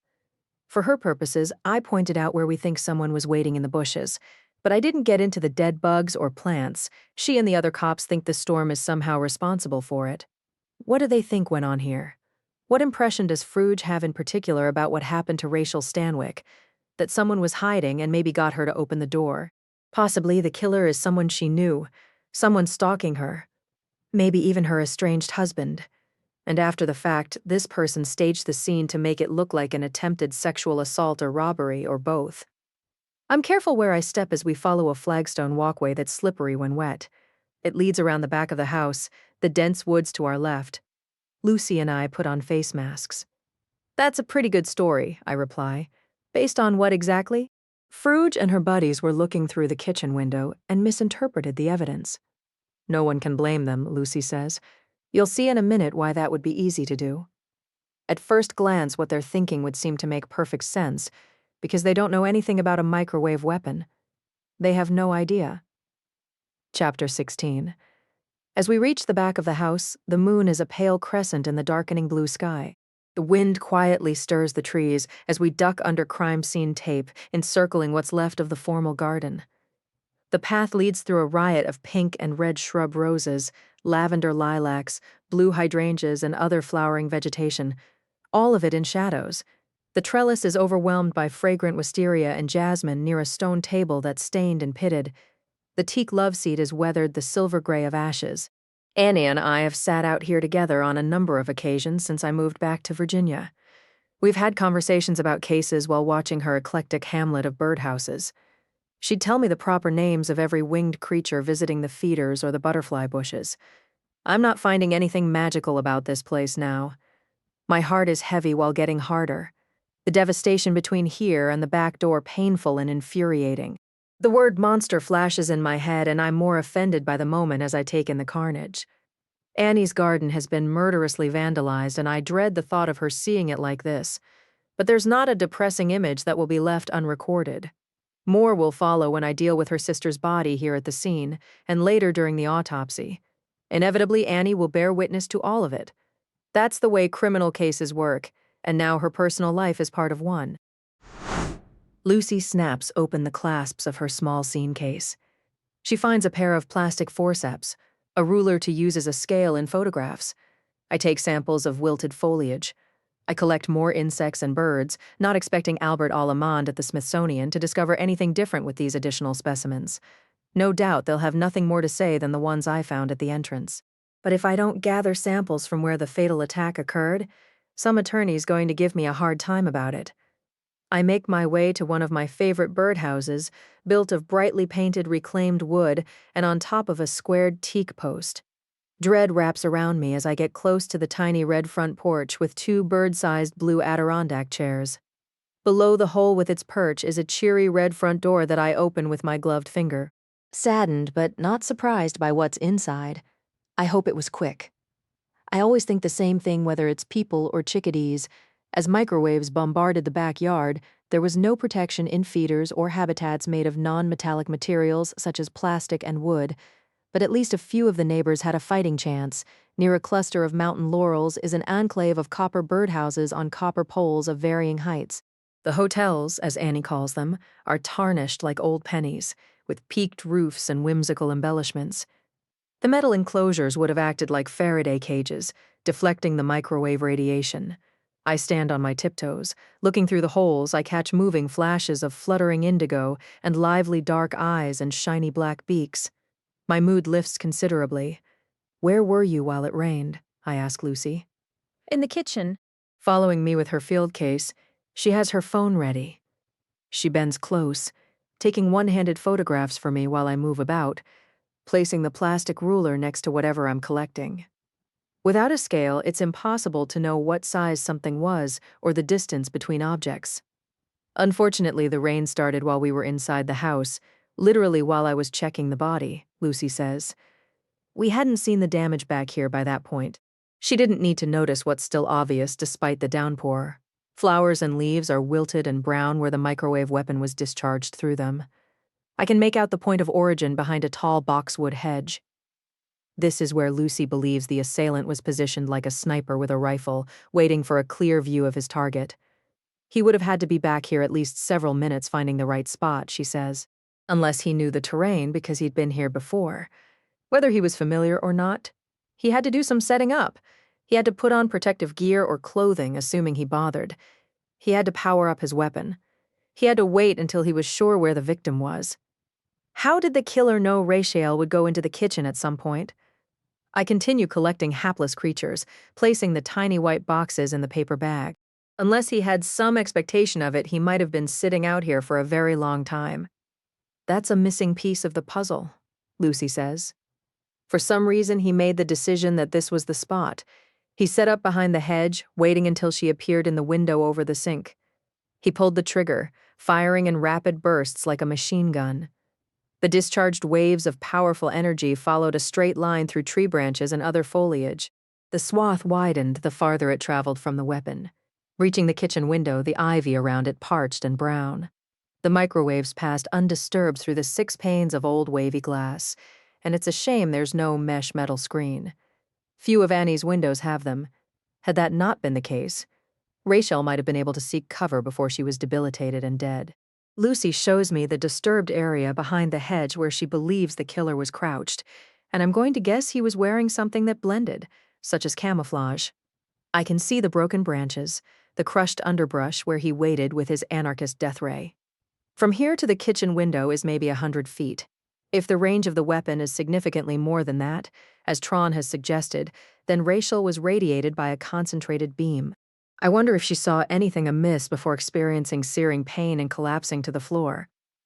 We've collected samples of vegetation the piece of shit would have been brushing up against, Lucy says, and I sense the bristling hostility beneath her coolness. She hates whoever it is. When people are cruel enough, after a while she takes it personally the same way Marino does. My niece is just stealthier, more polished about it. She doesn't show the emotional cards she holds. But I intuit what's going on with her, and I'm not feeling any more charitable. I don't think we'll have much luck with DNA, she says. That's probably not going to be the silver bullet that solves this case, because I doubt Rachael and the killer had physical contact. I doubt he touched anything except the great outdoors. Even without the rainstorm, DNA would be a long shot, I agree. Unless he injured himself and left blood or skin cells that didn't wash away. The slate walkway leads to the kitchen door. To the right of it, the 6-paned window glows invitingly because of the auxiliary lights Lucy set up inside. And you've done whatever was needed over here? I ask, before getting closer. Because there's a chance the killer might have looked through the window. He might have wanted to see his handiwork. We've already checked for fingerprints and swabbed for DNA, she says as I change my gloves. Stuffing the soiled ones in a pocket of my skirt, I put on new ones and another surgical mask. But I doubt he would have gotten this close.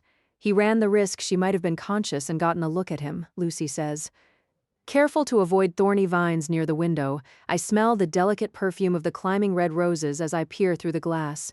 Rachael is curled up on her left side between the sink and the door leading out to the garden. She's dressed in a beige warm-up suit, socks and sneakers. Her clothing isn't disturbed, but I notice jewelry scattered on the red and white marble floor. Earrings. A necklace that looks open or broken. A ring. I understand what Lucy means about how easy it would be to misinterpret. Is what I'm seeing the way everything looked when you got here, I ask. I didn't touch anything beyond what I've already said. And we took photos, video. Her voice is behind me as I look through the window. Confusing, right? Very. You can see why Frouge and the cops think it looks like a home invasion gone bad. And it was, only the invader was invisible. I back away from the window. Returning to the path, I pause in front of the kitchen door, solid wood and painted white. It has a Victorian-era crystal doorknob that Annie calls aftermarket. Was this locked or unlocked when you first got here? I ask. Locked? And the front door? Affirmative, she says as we walk back through the garden. We had to pry it open. What about the alarm? Disabled, she says. The microwaves created a power surge that cooked it like everything else. Did the alarm service get any sort of notification that there was a malfunction? No, she replies. The company gets an alert only if the silent alarm is triggered. I guess the big question is whether it was set at the time of the attack, I reply as we return to the front of the house. Tron's already contacted the company, Lucy replies. The system was unarmed and not used all that often. Apparently, there had been a number of false alarms since Rachael moved in, resulting in the police responding, Tron was told. That's the problem with a silent alarm. You don't realize you've set it off until a police car arrives, and that would be most unfortunate if you're inside the house with your secret lover. Rachael may have been more afraid of false alarms, of being surprised by the police than of the alternative, Lucy explains, and we've reached the tent the police set up. Tyvek makes crinkly sounds as we step inside while Tron works her legs into a pair of coveralls. Marino rummages in an ice chest for a bottle of water. Doc? He offers me one, and he's suited up and sweating. I think I'll wait. I don't want any more extra-large coffee cups in my immediate future. Taking off my wrinkled linen suit jacket, I drape it over a scene case, setting down my briefcase. I step into a pair of coveralls one leg at a time, pulling them up, working my arms into the sleeves, trying not to fantasize about an eventual shower.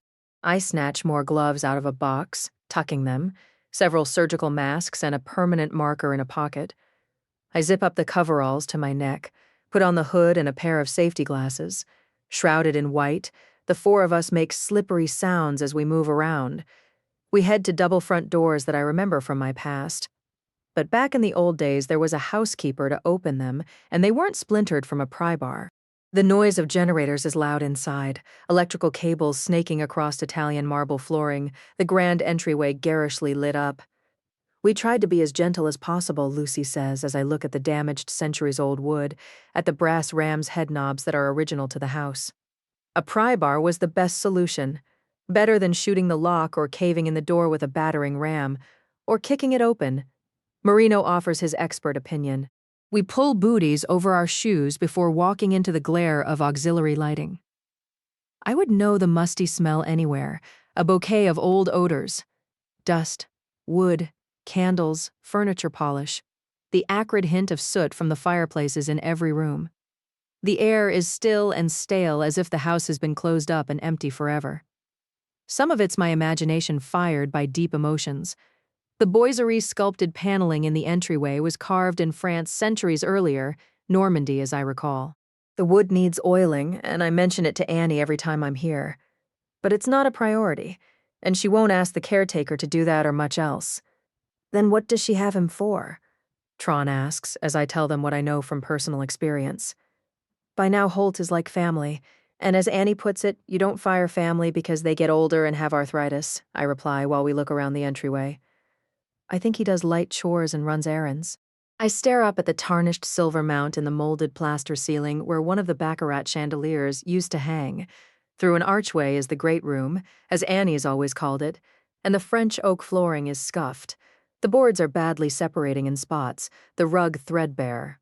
Over the limestone fireplace, the wall is blank, where a Picasso once hung. Behind the sofa was a Constable landscape, and I remember where sculptures were displayed on risers and pedestals. Lavish meals and the formal dining room play like movies in my head. The elaborate fruitwood table is still here, only it's dull and probably hasn't been used in years. The needlepoint seats of the 20 matching chairs are faded and stained. Plate racks are missing their fine blue and gold china with the Chilton crest.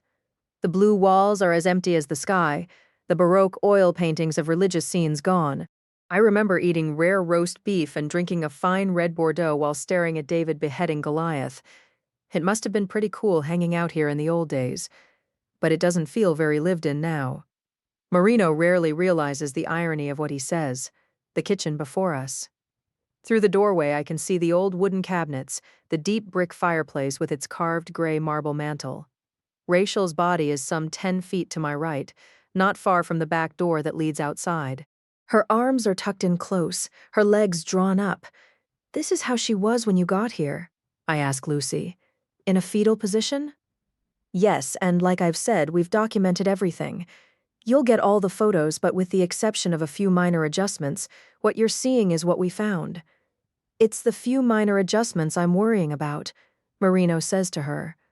Nothing that affects you, not for you to say. How do you know what the hell we might be looking for? Give it a rest. Lucy shuts him down, the two of them bickering like the old days. Her being positioned like that? In a fetal position? Tron asks me. What does that tell you? It's what I often see when someone suffers severe trauma but can still move, I reply. They bend their backs, drawing in their limbs like this as they're dying. Then she wasn't dead when she hit the ground, so to speak, Tron says. Unless you're vaporized, blown to bits by a bomb, or something else that causes instant obliteration, I reply. People don't literally drop dead. It takes a minute or two for everything to shut down, but that doesn't mean they're conscious. I'm betting she wasn't. Marino opens the field case he brought with him. He hands me a new pair of shoe covers. I put them on, also a new surgical mask and gloves. I step deeper inside a kitchen where I've spent a fair amount of time since returning to Virginia. It was here where I had my secret meeting with Annie and Governor Dare a year ago. I agreed to return to Virginia in this very room. Chapter 17. Ancient cookware and baskets hang from exposed beams in the ceiling. The fireplace in a plaster wall is as deep as a cave. On the hearth are cast iron tools and bellows that look like something from an ancient castle. To the right of the back door is a simple shaker table and 4 chairs in front of the window where Annie and I have had many conversations. In any other setting, the kitchen appliances would look antiquated, the gas cooktop at least 20 years old. The refrigerator isn't much newer, nor are the electric skillet or toaster. I take in the scene from the doorway, noticing the black Chanel shoulder bag and sunglasses, the keys on the butcher block. It catches my attention that the drip coffee maker's glass pot is full of a tan liquid that might be tea. Nearby is a mug. With the power out, it's difficult knowing what lights were on or off at the time of the microwave attack. I say to Lucy and Tron, I can see that the wall switches near the doors are in the up position. It looks like the lights were on in here. Tron agrees, but we'll have to do additional analytics to be certain. Same with other areas of the house. She and Lucy leave us for now, and Marino sets a glass mercury thermometer on top of the butcher block. Next, he finds the infrared IR gun because I like to take the temperature with both for redundancy. We work quickly and quietly, needing little instruction or explanation, and he shakes open a disposable white sheet as if setting a dinner table. I see what you mean about what happens when it's the intelligence community. He arranges the sheet on the floor next to the body. For all we know, the CIA's been in here. Nothing much would surprise me, and I've already concluded that's exactly what's happened. For one thing, Tron's on loan to them. For all I know, Lucy is too. And we know they were in here before anybody else. We have no clue what the hell is going on for real or who's watching. Marino is looking around irritably, uneasily, and everybody lies, even Lucy. But that's not new. Spying and lying are the same thing. Out of necessity. It bothers me they're the ones who found her. He glances back at the doorway as if Lucy and Tron might still be there. How do we know they didn't? I think it wise to resist spinning theories. I stop him from finishing the thought, mindful that there probably are surveillance devices. Marino is wondering if Rachael Stanwyck was a hit. Maybe she was taken out by the CIA, our own people, and he hands me the IR thermometer gun. I point it at her forehead, clicking the trigger. The digital readout shows a temperature of 96.5 degrees Fahrenheit. That can't be right, Doc. He stares baffled at the number glowing red. I take another reading, and it's the same. I point the IR gun at the empty air, and the ambient temperature in the kitchen is 78 degrees. Her head is hot because of the high-energy radiation, I explain. Holy shit, if she's been dead more than 4 hours and is still that warm, she must have really been lit up at the time it happened. Marino writes down the details I give him. If the killer was close range and aimed at her head, then the energy was concentrated there, causing thermal damage that I should be able to see microscopically, I reply. The radiation could have heated up the targeted area 10 degrees or more, and it wouldn't have heated up her entire body like that. No. How come? Think about a casserole in the microwave oven. I kneel next to the body. It's hot in places and not in others, especially if the oven doesn't have a stirrer, a rotating plate. You're starting to freak me out a little, Doc. In cases of Havana Syndrome that we know about, we believe the target is the head. I inch up Rachael's warm-up jacket to her waist. That's where you'll find the most intense internal damage to the brain, the eyes spreading out from there like shock waves. I point the IR thermometer at the exposed skin of Rachael Stanwyck's waist. The result is what I would expect. 90.1, I tell Marino. And he writes it down. Her body's cooled 7 or 8 degrees. And that's about right when you think of when Lucy and Tron picked up intermittent bursts of energy between 3:40 and 4 p.m., and it's after 8 now. Meaning that when she died, her head temperature might have been as high as 110? Possibly. But there's much we don't know about these kinds of attacks. Well, it must have hurt like hell. She would have felt severe pain in her head. Her eyes, she might have heard weird sounds as the room began to spin. I doubt she was conscious long, possibly only seconds, maybe a minute. I reply. Let's take her core temp because it's going to be the most reliable for telling us when she died. I think we have a good idea, Marino replies. Probably around 3:40, 3:45 this afternoon. If I don't do it, I know. Damn lawyers. Returning to the field case, he looks through trays and drawers. We'll never hear the end of it. He places a scalpel and a long glass chemical thermometer on the paper sheet where I'm kneeling. I turn Rachael flat on her back, and she's limber and warm to the touch. A trickle of blood drips from her nose, her eyes partially open and staring blindly. The beautiful and vain Rachael Stanwyck wasn't wearing makeup when she died, not even lipstick. Her luxurious black hair is pulled back in a scrunchie. She smells like onions and garlic when I lean close. It certainly wouldn't seem she was expecting company. Pulling her designer warm-up pants below her navel, I notice that her belly seems distended. That's a little odd, I comment. What if she was pregnant? Marino offers. We won't find that out here, but the autopsy certainly will tell us. With the scalpel, I make a small incision in the right upper abdomen, and a drop of blood slides down her side. I insert the long glass chemical thermometer into the liver to get the most accurate reading. More blood spills, spotting the white sheet I've tucked partially under her. I bend her slender fingers, and they've begun to stiffen. I move her head from side to side, and her neck is still relatively limber. Rigor mortis is in the early stages. I continue reporting my findings, and Marino makes notes while taking photographs. Lividity isn't fixed yet. Changing my gloves, I turn my attention to the jewelry scattered over the flagstone floor. One silver metal ring with embedded blue stones, likely white gold and sapphires, I explain. I place the ring inside a small evidence bag and collect a pair of earrings next.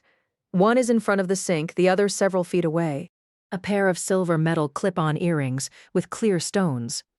I continue giving Marino an inventory, more white gold and diamonds, I'm supposing, while aware of the metal's subtle attraction to the smart ring on my right gloved hand. I know what it means, but the sensation is creepy. I need a magnifier, I tell Marino, and he hands one to me. I collect the necklace from the floor in front of the sink. As I hold it up to the light, I see the clasp is bent open, and the jeweler's mark is for 18-karat gold. I feel the chain move like something alive, attracted to my nickel-plated smart ring. The necklace appears to have been forcibly removed. I drop it into another plastic evidence bag, labeling it like all the rest. As if yanked hard, now you're seeing how easy it would be for people to think she was grabbed, that she struggled with someone while he was trying to rob or sexually assault her. Or maybe both, Marino says. He waits near the open scene case, watching what I'm doing, his sweaty face framed in white, a surgical mask on. His safety glasses keep fogging up. And then someone like the caretaker or ex-husband is blamed. Marino says the cops figure Rachael let the person in because she knew him.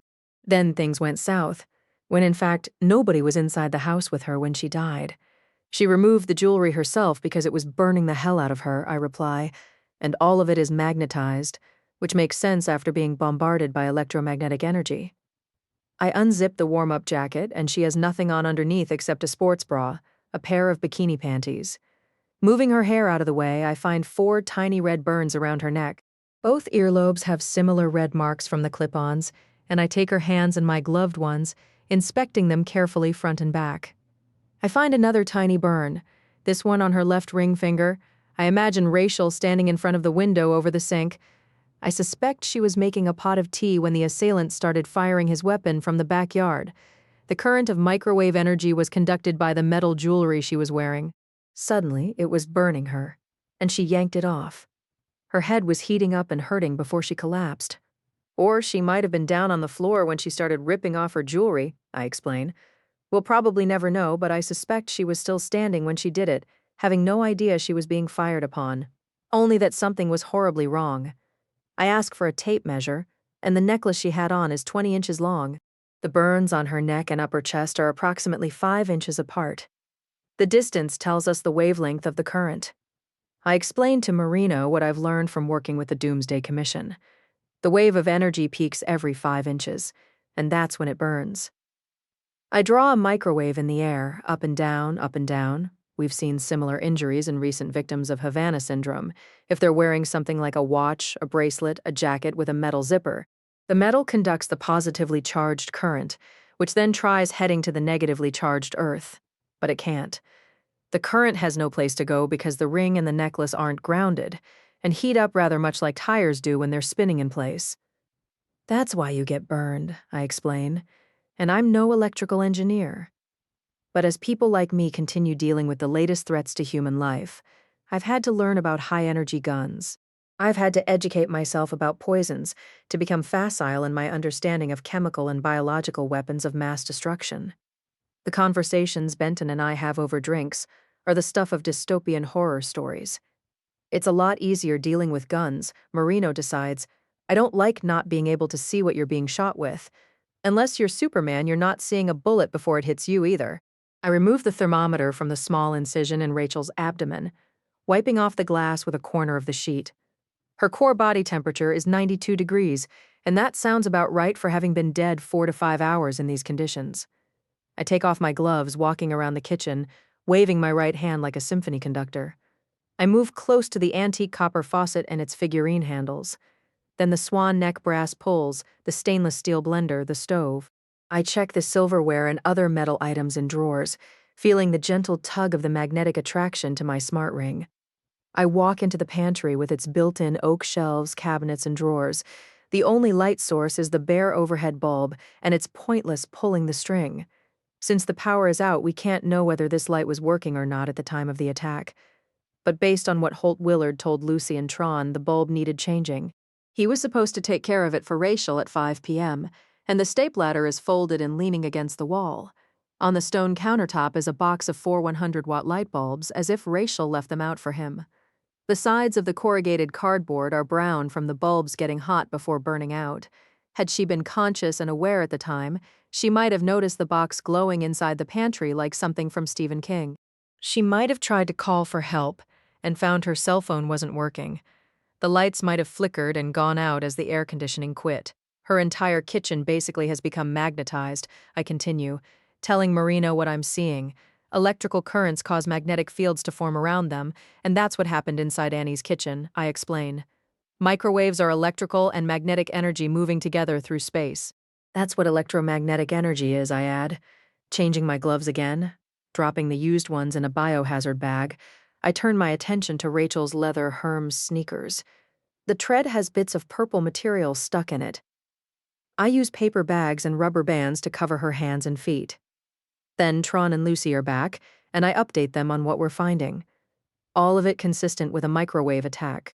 I walk over to the butcher block, interested in the black leather Chanel pocketbook and sunglasses. Hers, I presume. I remember them from bumping into her at the liquor store, and nearby are keys. Yes, Lucy says. No sign the pocketbook had been rifled through, or that anything such as money or credit cards might be missing. Again, arguing against the killer ever being inside the house, Marino says, "We know the front door was locked since you had to pry it open, and this one," he indicates the back door near the body, "locked when we got here. Tron says. The keyless remote is to Rachael's Mercedes, Lucy tells me. The other keys we're not sure about yet, except one of them is to the front and back doors. It opens both of them. God only knows the last time the locks were changed, Marino says, or how many people might have a key. What about medications or anything else that might be important inside her pocketbook, I ask. I can show you. Swapping old PPE for new. Lucy walks into the kitchen. Chapter 18. Lucy spreads a paper sheet over the butcher block and removes everything from the pricey Chanel tote. A crocodile skin wallet, lipsticks, a hairbrush, breath mints, hand sanitizer, a black cloth face mask, a small can of Lysol. As Lucy does this, I check the coffee maker, and the 3 herbal tea bags in it are typically used as a laxative. Nothing exciting. Lucy digs inside the pocketbook, pulling out chargers, possibly for a cell phone, a computer. Obviously, I've been through her personal effects already. Everything's been photographed and processed. She unzips another compartment, pulling out several packets of moist towelettes, a stack of napkins, a cosmetic bag, also a bottle of a fiber supplement, and sugar-free gummy bears that are important to note. 8 ounces, cinnamon-flavored, and containing maltitol, I tell Marino, and he writes it down. Also, a bottle of psyllium, I spell it for him, and mention the tea bags. Does that mean something to you, Tron asks from the doorway. It might, I reply, the maltitol in the sugar-free candy. The psyllium can act as laxatives, as will the tea. Tell me about it, Marino says. Remember that time I ate sugar-free chocolate turtles? I won't touch shit like that, Lucy replies. I was doubled over with cramps. Marino continues his story. It was like a roto-rooter going through me. She was probably one of these people who always worried about her weight, Tron decides. I assume you've been through her wallet, I say to Lucy. Yes, and you're welcome to look. The first thing I check is how much cash Rachael was carrying. I count more than $800, most of it in crisp new 20s that are sticking together. I'm wondering if she might have used an ATM, possibly recently. It looks like she got cash from somewhere, I suggest. It also appears she had a habit of buying food to go, possibly eating in her car. I indicate the napkins that were inside the pocketbook. I mention the crumbs I noticed inside her Mercedes. If she goes to ATMs, maybe waits in line at fast food places, Marino says, and maybe the wrong person spots her. Let's be honest, someone who looked like her? She must have been stared at everywhere she went. I glance through credit and ID cards, and notably absent is anything that might indicate Rachael worked for the CIA. If I didn't know what she did for a living, I couldn't possibly tell from what I'm seeing. All I'd conclude is that she appeared to have money. She was beautiful, ostentatious, and weight-conscious. There's not much of a trail for me to follow. No doubt her communications exist in cyberspace, and I'm not going to have access. Gone are the days when I might find a pocket diary to flip through. Or an address book. Maybe an envelope of photographs that were just developed at the drugstore. One never knows what might be important. Possibly notes or letters that divulge murderous intentions or suicidal thoughts. Even a horoscope or slip of paper from a fortune cookie can be telling. It might hint at what someone feared or dreamed about. The smallest thing might speak to someone's state of mind or activities. But I can't glean much from what I'm looking at. No doubt Rachael's life, like mine, has been managed electronically, and I'm not seeing a single device to account for that. I don't care what you've taken, moved, or otherwise altered unless it interferes with what I'm doing. I say this to my niece the way I would to anyone else I'm working with. You have your purposes, but I have to see what might be important for mine. Is there anything else I should know about? Her computer tablet was in her bag, Lucy replies. It was damaged by the microwave attack, as you might expect. And her phone? I have photographs of where it was. Lucy continues informing me of how much has been tampered with. It's cooked, probably hopeless. We're already after records from the provider. Where was her phone exactly when you first got here? Before anything had been done, I ask. On the floor, her right hand was touching it. It's Tron who answers. I need to get her out of here and to my office, I decide.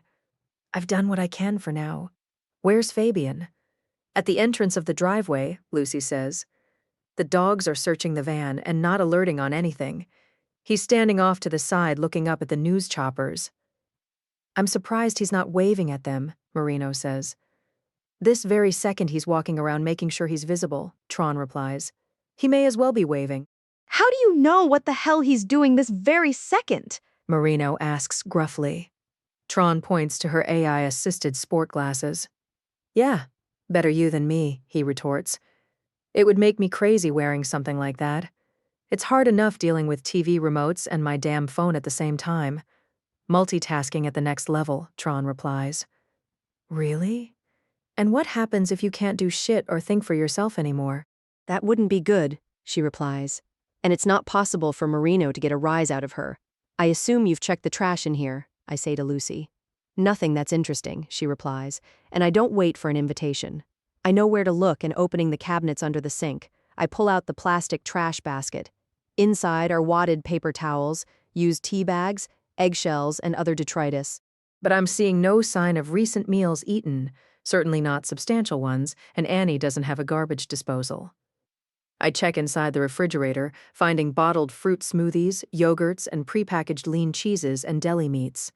Several bottles of champagne are in a drawer. There's nothing much in the freezer except 2 bottles of vodka. I'm not surprised I'm not seeing much in the way of foods that have to be prepared. Annie can't cook. She never learned, didn't have to, isn't interested, and takes no pleasure in it. I know this all too well from having lived with her. When I'd prepare a dish, no matter how simple, you might have thought I'm a magician. Whipping up spaghetti or a frittata was as foreign and impossible to her as flying a plane or composing a symphony. She's not changed much over the decades. It's been my observation that Annie gets her meals from the courthouse cafeteria and local restaurants, or she might stop at a drive-thru. I'm not seeing any indication that Rachael was industrious in the kitchen either. As spoiled as she seemed, I can't imagine it. What else have you checked inside the house? I ask Lucy and Tron. I'd like to take a look at her bedroom, most of all her medicine cabinet. Or did you empty that too? We had to check every room when we first got here in case anybody was hiding inside. Lucy says, we didn't take anything from the medicine cabinet. That doesn't mean we didn't look, Tron adds. To be certain something is what it appears to be. That what's supposed to be inside boxes and bottles really is the usual. They aren't going to tell me everything they've done or why. They won't say who's been inside the house and how many times. Maybe I don't want to know, and I head out of the kitchen alone. I don't wait for Marino or anyone as I walk through the dining room. Then the great room, returning to the entryway staircase. The worn limestone steps, the black wrought iron railing bring back memories from the early years. On the second floor, walls are blank where rare sconces and art once hung. I walk past a series of shut oak doors. Behind them are bedrooms filled with boxes Annie's yet to unpack since her parents died. I've told her that she doesn't have to sort through things alone, and once it's done, she can move on. But she won't hear of getting rid of what she can't let go, and it's true about the enemy you pick. It's who you become most like if you're not careful. Despite her hard work and accomplishments, in some ways she's as much a professional Chilton as her father was. The door I want is at the end of the hall, and the old seated glass knob is cool through my glove. I walk inside, detecting the scent of perfume. The elegant maroon bottle of Casablanca Lily is on top of the dresser, the exotic floral scent lingering on furniture and fabric. But Rachael wasn't wearing that perfume or any other when she died. Everything I'm finding is consistent with the story that she wanted to work from home today and wasn't as invested in her appearance as usual. It would seem she wasn't expecting to see anyone, most of all Bose Flagler. I doubt she intended to deal with the caretaker Holt Willard either. Not in person. She placed the box of light bulbs inside the pantry for him. He knew how to let himself in his way around. Perhaps she intended to stay upstairs while he took care of his chore, and at his age he's not as limber as he was. No doubt she didn't plan on offering to help hold the ladder. It probably wouldn't have occurred to her. If it did, she wouldn't bother. It crosses my mind that she might have been taking care of more than her so-called mountain of work while she was here today. Maybe the untenable traffic she expected isn't the real reason she chose not to drive to CIA headquarters. Maybe it's an excuse. I wonder if she and Flagler were getting along. Likely she's not seen much of him while the trial's been going on. Maybe she's been watching him on TV and has been missing him terribly. Or possibly they've been at odds. I wonder what she was feeling while supposedly working in her bedroom all day. Her desk is in front of the window. Had Rachael been sitting here when the killer entered the backyard, she could have seen him, and he could have seen her. The bedroom window is directly above the one he shot her through, and I noticed the dead bugs on the white painted sill beyond the wavy glass. I take in damage to foliage not visible from the ground. The killer may not have known that his target would end up in the kitchen. He may have had no idea she was working from the upstairs guest room. He didn't need to know who was inside the house or what the person might be doing as a matter of routine. He didn't need to possess special information. All he had to do was watch for lights, and I'm betting the ones in here were on, but not in the master bedroom downstairs or the great room, not in the closed-off bedrooms that face the front of the house. It may have been that the only windows lit up during this afternoon's gathering overcast were the ones in the kitchen and also up here. As I look around, I don't see a single electronic device, including a laptop, a hotspot, or a router.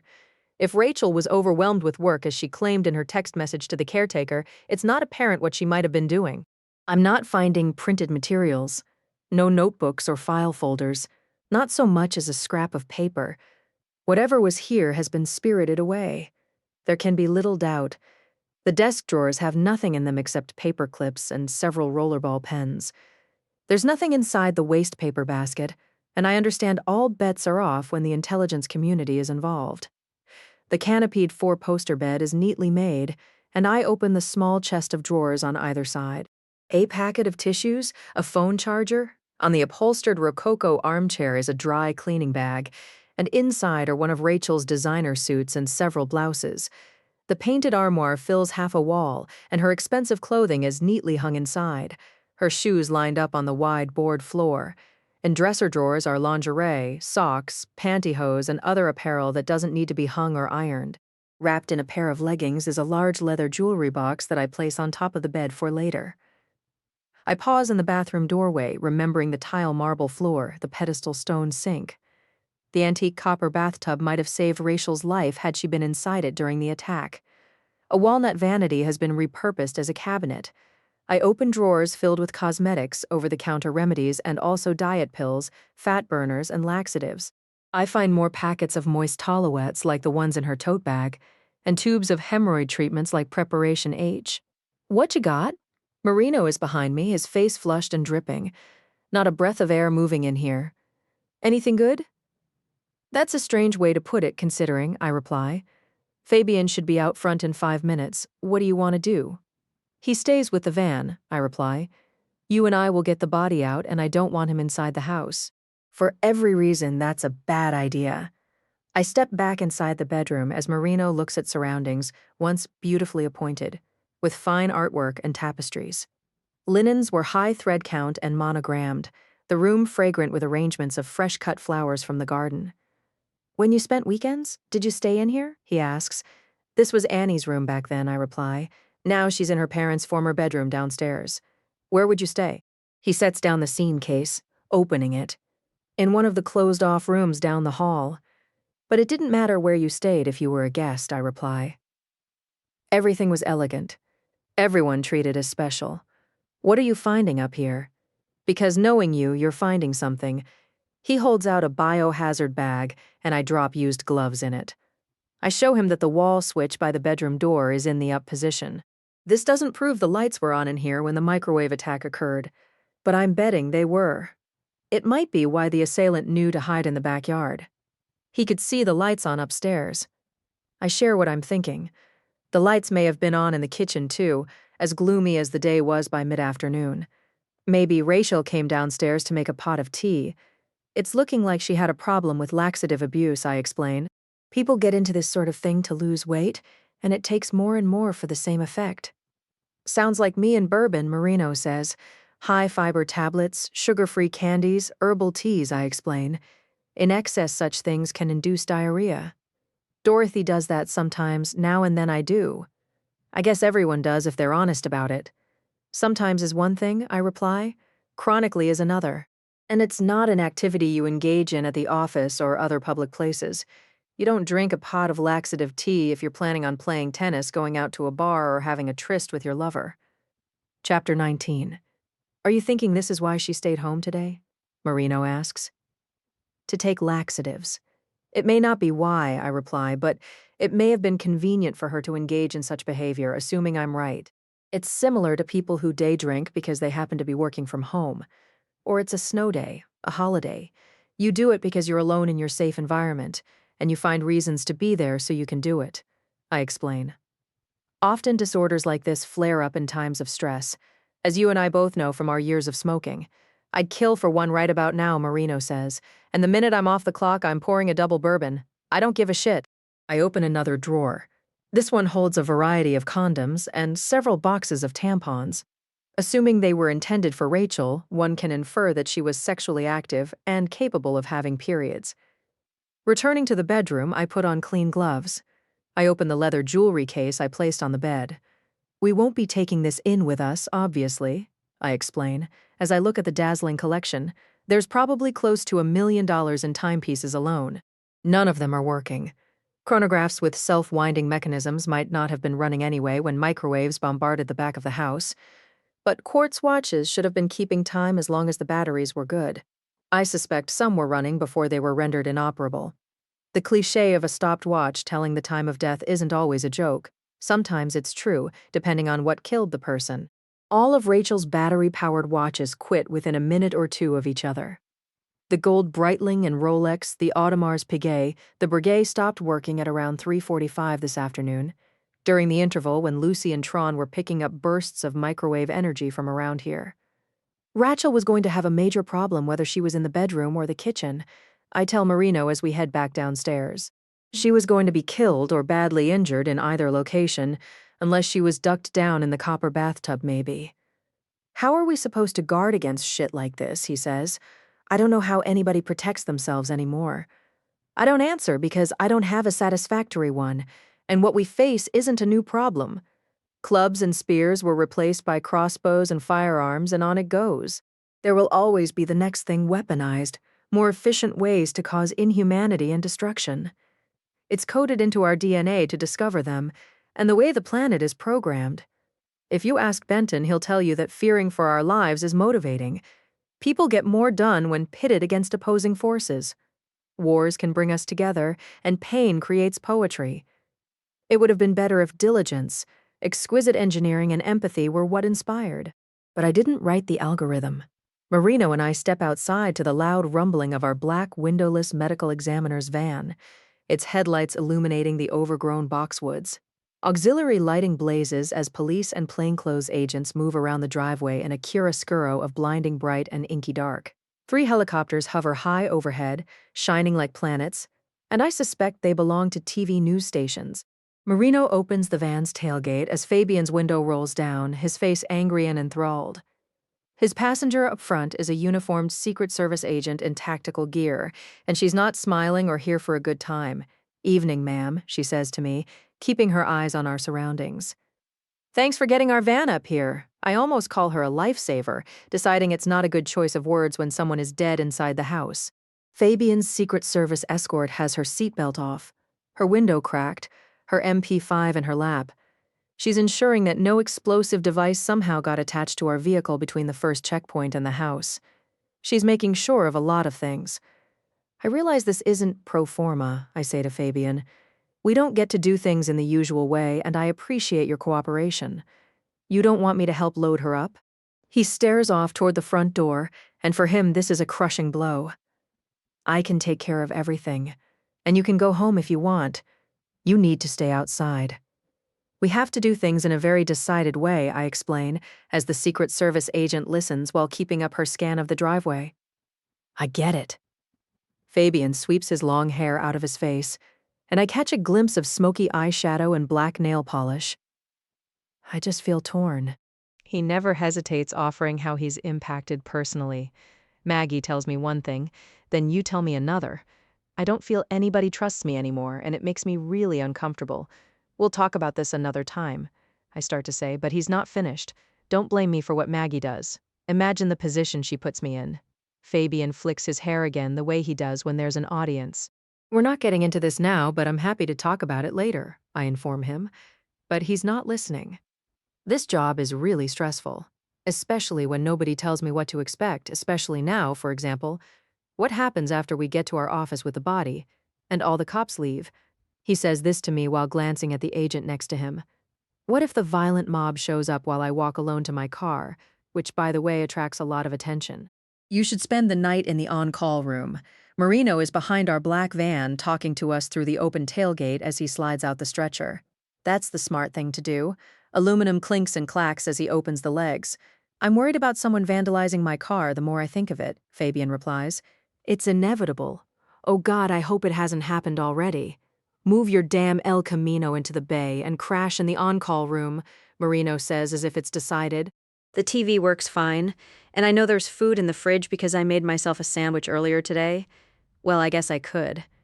Fabian watches him in the rearview mirror. Get some shut-eye, and the rest of us will see you first thing in the morning. Once you're inside the building, nobody's going to bother you. Marino closes the back of the van with a heavy clang. As long as you and yours get us there safely. Fabian says this to his Secret Service escort, flirting with her openly while she doesn't seem to notice. I'll be sitting right here during the drive to the morgue, she says without looking in anyone's direction. And we'll be in a convoy making sure nobody tries anything funny. What do you mean a convoy? Fabian brightens up as if someone flipped a switch. You mean a lot of cop cars with lights and sirens? Probably not sirens. Oh my God. It will be like a parade. Fabian can't help himself. My lucky night. I know I shouldn't say it. Yeah, you probably shouldn't. The agent keeps up her scan of the driveway. The stretcher bumps and stutters as Marino wheels it to the front of the house. I open the splintered double doors to let him through, and it's a terrible sight when a mortuary cot is pushed through the living room of someone you know. Right about now, I could rip Fabian a new one. Marino grumbles and complains, struggling to pilot and navigate his unwieldy trolley. Swivel wheels can be problematic when one of them sticks, and that happens more often than not. It's like trying to steer a damaged grocery cart. Marino is forcing and cussing, starting and stopping, hot and bothered in Tyvek, a face mask, his safety glasses continuing to fog up. He's careful not to bang into old walls and door frames as he fumes about Fabian, who's rather useless when it comes to the devil in the details. He's not going to check on the wheels or brakes of a stretcher before loading it into one of our vehicles. He forgets to replace batteries in IR thermometer guns, flashlights, or magnifiers. Usually there's something. Inside the kitchen, Marino and I spread sheets on the floor. We're gentle as we wrap the body in layers that we tape together. Zipping up the heavy black vinyl pouch, we lift it to the stretcher's thin pad, and I buckle the 2 restraint straps. Flipping up the handrails, I release the brakes, and we fishtail back through the house. Out the front door, we roll our grim cargo around to the van's tailgate as Fabian opens it. He's put on gloves, a mask, his designer safety goggles black framed with rose-tinted lenses. His long straight hair is pulled back, reminding me of Rachael. Except his scrunchie has a goth spiderweb pattern. Good job with the stretcher, Marino says to him sharply. Maybe next time make sure everything's working worth a damn. I keep telling you we need new ones that aren't hospital hand-me-downs, state surplus, Goodwill, or wherever they come from. Fabian stares up at the helicopters, the thudding of their blades barely audible over the rumble of generators. You think they're filming us right now? I've got to tell Mom. If it's national news, she can pick it up in Baton Rouge. We lift the stretcher and collapse the legs, sliding in the body. Then the van is disappearing down the dark driveway, its headlights slashing through dense trees and undergrowth sparking with fireflies. I'm removing my PPE under the tent when Lucy appears by my side. I retrieve my suit jacket, my briefcase from where I left them earlier, and we start walking back along the driveway to Marino's truck. He carries the scene cases, and it's as if someone turned on nature again. The ultrasonic repellent devices were removed as it got dark. Lucy tells us lighting our way. The Secret Service is done flying drones for now and are wrapping up. They'll be clearing out soon, leaving others to do as they see fit, and mainly she's talking about the FBI. We follow the bright beam of her tactical light, the woods alive around us. Owls hoot and whistle balefully as cicadas saw monotonously. Frogs bark while fireflies flicker like quasars. Katydids rasp and sizzle in varying waves and rhythms, and their electrical-like sounds make the hair stand up on my arms. I'll be heading home soon. Lucy shines her flashlight on pavers and a small green frog hops out of the glare. Then I'll be on the computer. When are you doing the autopsy? Not tonight, I hope. No need for that, I reply. I wouldn't go to your office now? No way. As if she's the adult. Not with all these bad people dressed up in rage and ready for trouble. And you need some rest.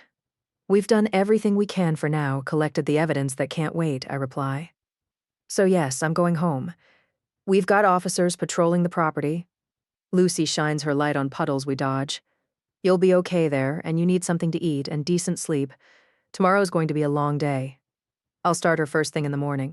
I'm assuming we shouldn't expect any interference. I reply, and Lucy knows who I'm talking about. Not from the usual sources, she says, and I check my phone. There's no word from Maggie. Nothing from Elvin either. But Doug Schlafer has texted that he's at my disposal should I need him. I answer back that I'll see him in the morning. While I'm sending it, a message from Benton lands, almost home. He writes, Annie's spending the night. Excellent, I write back as I pick my way along her driveway. Around another bend, and the entrance to Chilton Farms is illuminated like a parking lot. The crime scene tape is down, and one of the Secret Service transporter vans has been moved so that Fabian could get in and out. The street is crowded with police vehicles, including additional armored Bearcats that might be FBI. I'm seeing at least a dozen Alexandria cops in riot gear. Where are these protesters now? Marino asks as we head to his truck. Are we going to be okay trying to get out of here? You'll be fine, and you won't be alone during the tricky part, Lucy says. Most of the assholes turned around and disbanded. The half-dozen or so vehicles left are on the shoulder of the parkway, and we've got a lot of police out there. She says that Blaze Fruge and other Alexandria officers will escort Marino's truck, and he unlocks the back of it. He shoves in the scene cases. Be careful. I look at Lucy, resisting the impulse to hug her. A late supper? She suggests with a shadow of a smile. I know just what to make, I reply. Moments later, Marino and I are driving along the access road through the dark countryside. I'm thinking about the sausage patties I'll cook in the air fryer and the cheese omelets I'll throw together, with or without Bloody Marys. I should have spicy V8 juice and plenty of limes. I tell Marino that he and Dorothy are welcome to join us. As long as you don't mind camping out in the smaller guest room upstairs, I apologize. Annie will be in the other one. I'm thinking the same thing. Maybe send Dorothy a note and let her know the plan, he replies, emergency lights flashing on his face as he drives.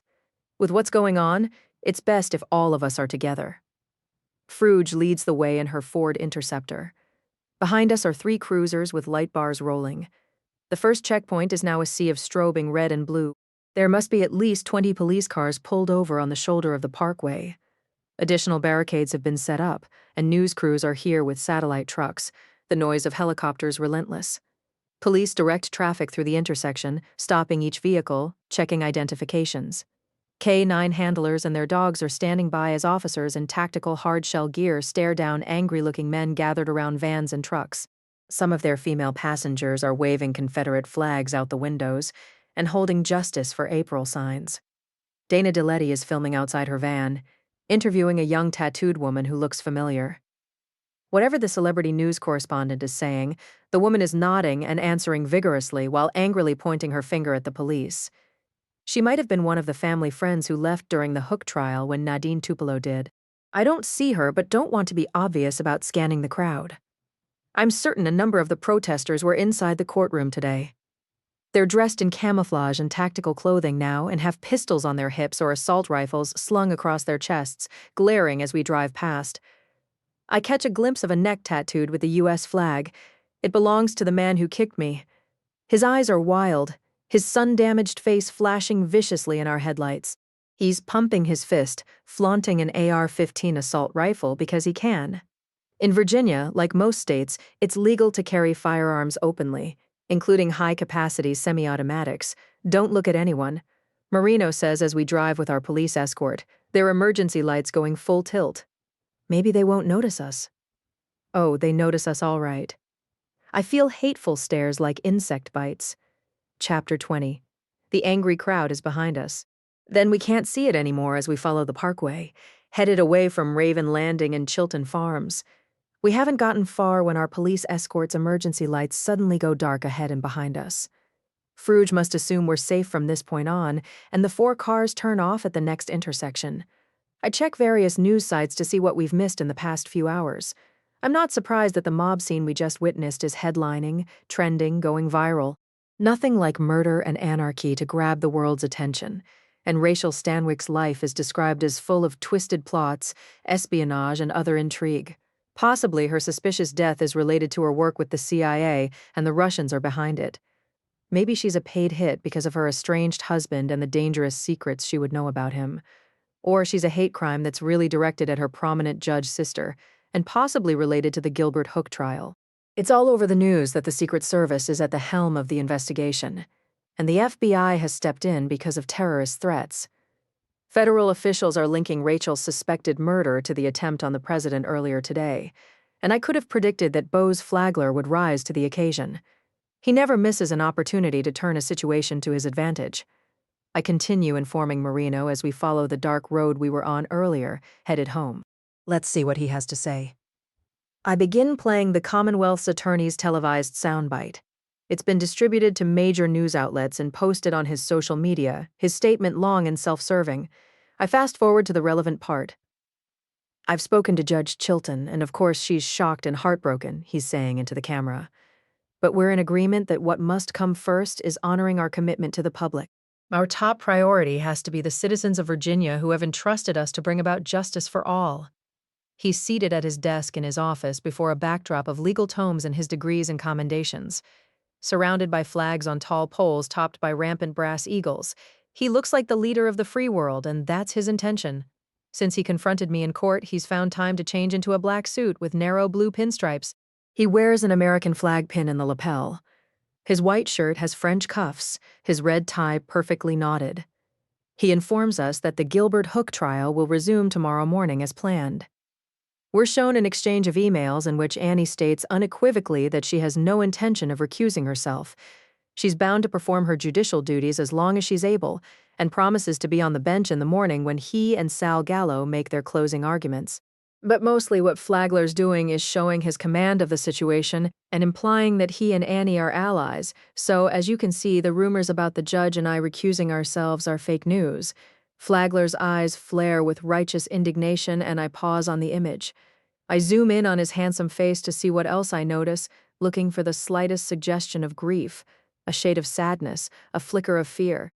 But the dashing Commonwealth's attorney lives up to his nickname and campaign motto, unflagging Flagler, he'll never let you down. He's steady and solid. I see no indication that he's destroyed by Rachael's death, or even cares as he stares into the camera. Tomorrow, I expect the jury to begin deliberations in short order, everything carrying forward. His unrelenting focus is the trial he intends to win. And these protests going on right now? Well, that's just not acceptable, folks.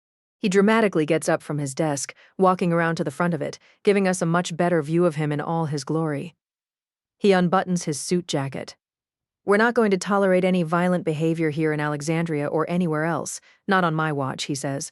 I've spoken to Governor Dare, and if need be, she'll call out the National Guard. We're fully prepared to lock people up and throw away the key, he says, and I close the file on my phone. Not so much as an allusion to him knowing Rachael, I tell Marino. Assuming it's true, I got the impression that Lucy and Tron think it is. Then Flagler's an even better actor than I thought, I reply. Or just colder and more selfish. He's figuring out how to spin her death. That's why he's not saying anything yet. You're probably right, I reply. He'll figure out a way to turn it to his advantage somehow. That's his special sauce. It will be just our luck that he ends up in the White House someday. Marino begins slowing down at the red light ahead. Just beyond is the billboard for Raven Landing that we passed on our way to Chilton Farms. It cuts blackly against the night like a small skyscraper, and I think about what Lucy said. She talked about trees, buildings, and other tall objects blocking high-energy radio frequency transmissions, such as microwaves. It was around this area that she and Tron detected the 305 gigahertz signal and then lost it for more than an hour. The billboard is plenty big enough to have caused a problem. I can see why Lucy might assume that's what happened, but I don't think so. I'm not liking this. I look out at the dark void where Bellhaven Market is tucked in trees across the street, not a light on anywhere. Shit, me either. Marino swings into the parking lot, and Wally Potter's vintage blue Chevy wagon is where we saw it last. Damn it, this isn't good. Already Marino is second-guessing himself, wondering what the hell he missed when we were here the first time. I'm thinking the same thing.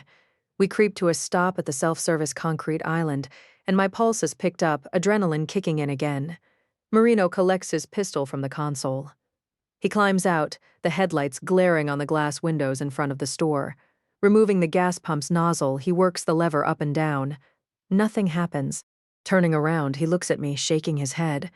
The power is out on the entire property, and it's too much like what we just came from at Chilton Farms. Marino has his pistol ready by his side. He shines his flashlight around the empty parking lot, its outbuildings, and the surrounding woods. He's looking and listening, getting increasingly tense. Climbing back into the truck, he places a call, and this time, Fruge answers. We're at Bellhaven Market and need to make a wellness check, he says over speakerphone, a dog whistle of urgency in his tone. The lights are out here. The gas pump isn't working. Turning around as we speak, everything's in a blackout, but the owner's car is still here, Marino says in a voice that bodes serious trouble. Wally Potter, that old Chevy wagon he drives, 10-4 on our way. Fruge ends the call as we hear sirens in the distance. They get louder as we sit tight, our headlights glaring on the gas pump and the dark empty store behind it. Marino has his gun in hand, and his eyes don't stop moving.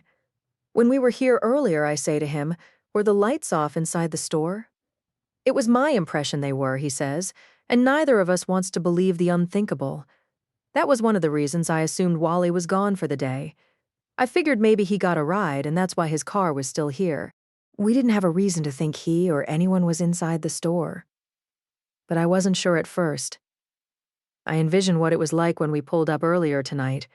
It was around 6:15 when Marino tried the door, hoping the store was still open or that Wally would let us in. The overcast had lifted. There was plenty of daylight. It wouldn't have been obvious if lights were on inside the store. I figured the same thing, that he was gone for the day. I reply, as we sit inside Marino's truck, the sirens getting close. When I walked past the ice machine on the porch, I thought it was unusually quiet. He continues doubting himself. I have a feeling it wasn't working, and I'm realizing now that the motor wasn't running. The whole place was quiet the more I'm thinking about it. I should have been paying closer attention. Damn it. Then 4 Alexandria police cars are flashing and wailing into the parking lot. Cutting their lights and sirens, they pull up next to us. Fruge and 3 uniformed officers climb out, doors shutting at once. Everyone is armed with tactical flashlights, their guns drawn. I'm the exception, and I tuck my phone in a pocket. I leave my briefcase inside the truck. The doc and I stopped by on our way to Chilton Farms, as you know, because I left you a message about it. Marino directs his comments to Fruge. He says we intended to borrow the bathroom if the store was open or someone was there to let us in. No one answered when he yelled, banging on the locked door and also the siding near the office window. When I tried the store's landline several times, I got a busy signal.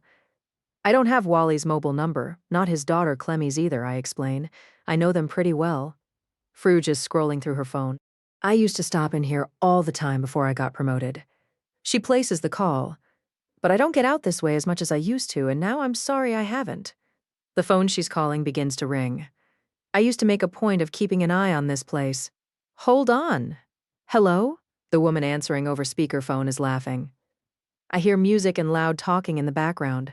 It sounds like she's in a bar or a restaurant and having a rollicking good time. Is this Clemmy Potter? Fruge asks with gravity. Yes. The mirth in her southern drawl fades with uncertainty. Who wants to know? Investigator Blaze Fruge here with the Alexandria police. She's all business. Oh, gee. How are you? Is everything okay? Clemmy sounds a little uneasy, and she's had a few. Did the alarm go off at the store? Oh no, not again. Dad's at home. Did you try him? Because you know if he's watching TV, he can't always hear the phone. Clemmy, Fruge asks as we listen in the blacked-out market's parking lot. Where are you? Are you here in Alexandria? In Newport News, visiting my sister and her husband. We're out to dinner. I'm spending the holiday weekend with them. It's my birthday, she adds inanely, and Fruge doesn't wish her a happy one. Thank the good Lord. We're standing in front of your store, Fruge says, and your dad's station wagon is still here in the carport. I'm wondering if maybe he got a ride home. What? Oh, God. Clemmy? I need you to call Wally right now while I have you on the line, Fruge says.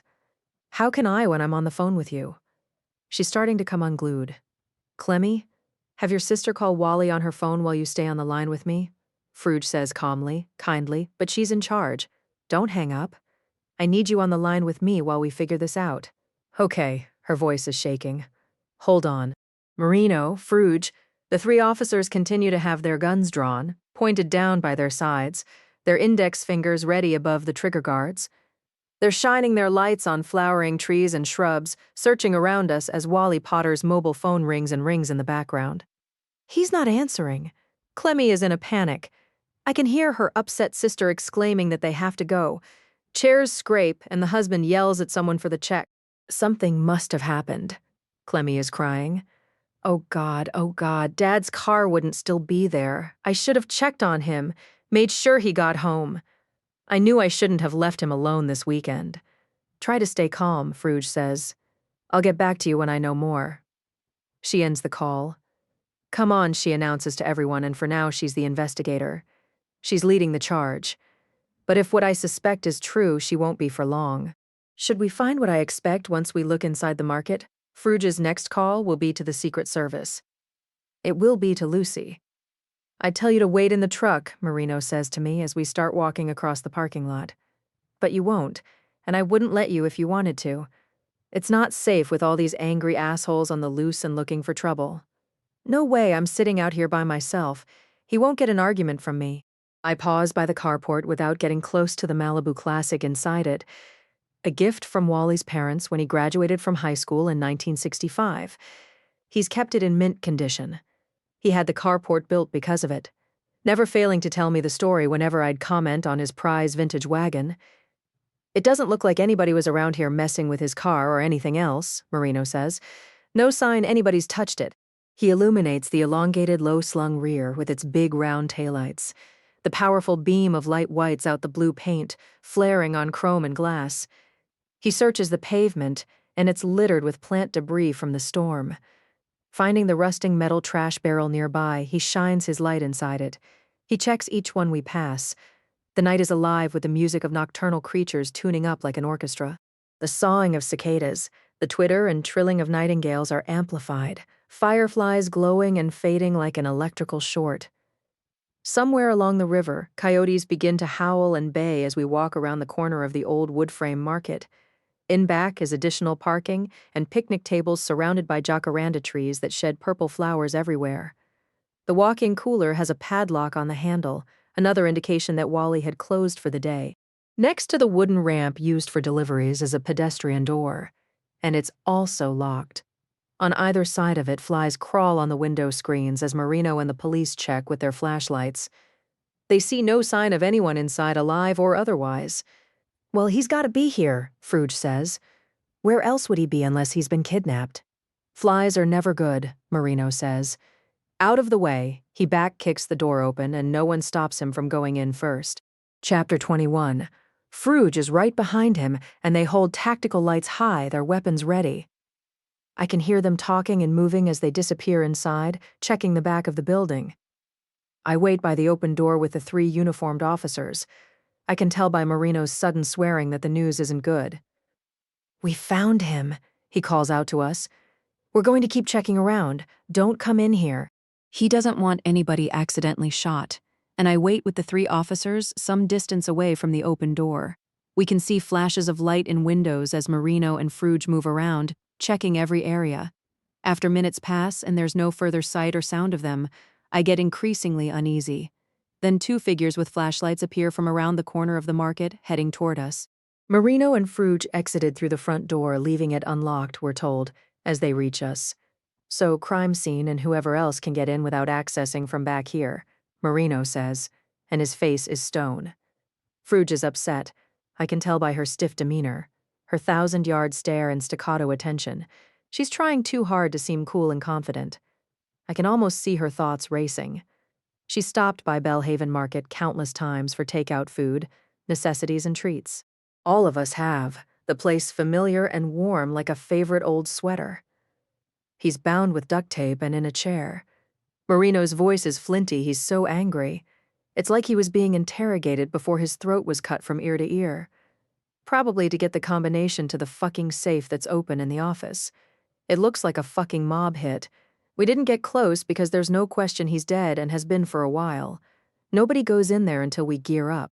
As he's saying this, Fruge is on her phone, requesting the crime scene unit. She informs whoever she's talking to that we need more backups. She needs them now, she says aggressively, and SWAT should respond because of the armed protesters in the area.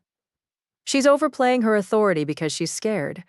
Lucy and Tron need to know what's going on. Marino tells Fruge what she doesn't want to hear.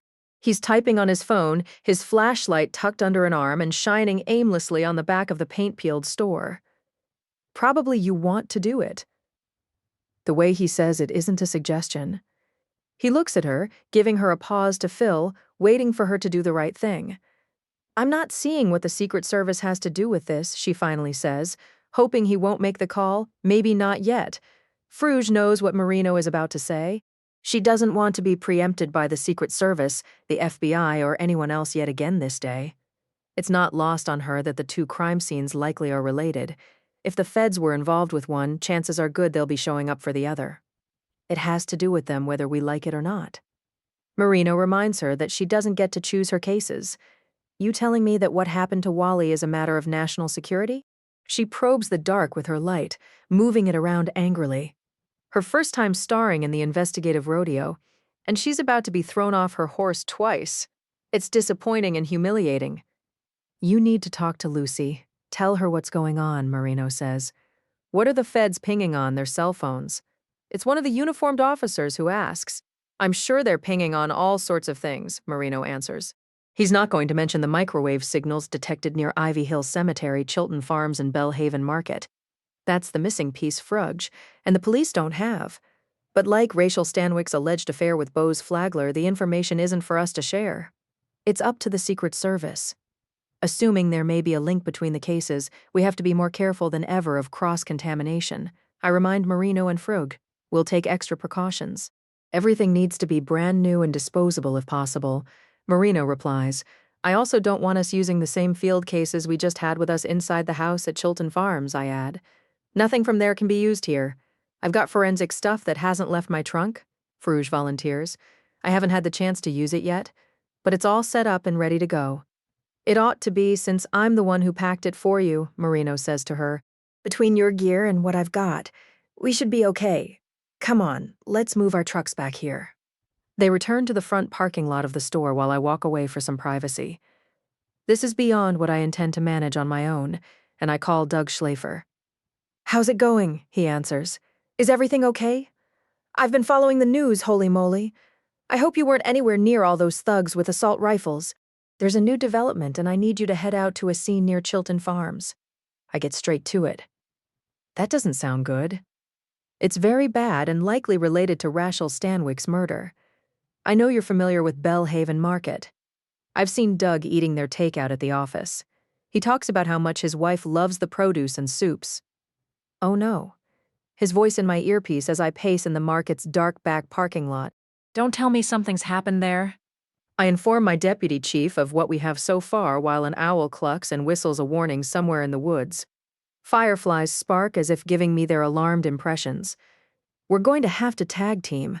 I'm telling Doug over the phone. As we discuss the best approach, I have my flashlight pointed down and it shines on a clump of white tuberoses where a Luna moth has landed. The moth slowly fans its long-tailed pale green wings, the brown eye spots staring. I think of the small cardboard boxes headed to the Smithsonian, and anger smolders. I'm just not getting the connection between the cases, Doug says in my earpiece. Why do you think there's one? Rachael Stanwyck's throat wasn't cut, was it? As far as we can tell, the killer had no physical contact with her, I reply. It seems like a different sort of crime. In both cases, some sort of radio frequency weapon was used to ruin the cameras, I reply, and that's why the power is out. I explain the link between Rachael Stanwyck and Wally Potter and that Doug mustn't mention this to anyone, but my deputy chief has to have some idea what we're dealing with. He can't help me if he doesn't know, and I'm going to have to trust him. The same weapon likely is what caused Rachael's death. This is why the FBI and the Secret Service are involved, I continue to explain. We need to be extremely mindful of confidentiality, not saying a word about the details, including to our own people. Are we safe working the scene? Doug's young wife is pregnant with their first child, and it doesn't take much to make him skittish. There are ways of monitoring such things.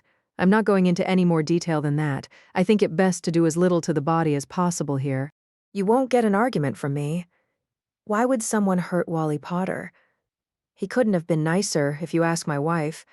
What did he ever do to anyone? Trace evidence is going to be crucial because the killer was inside the store. I don't have time for Doug's emotions. The person had contact with the victim, with Wally. I'd bag everything.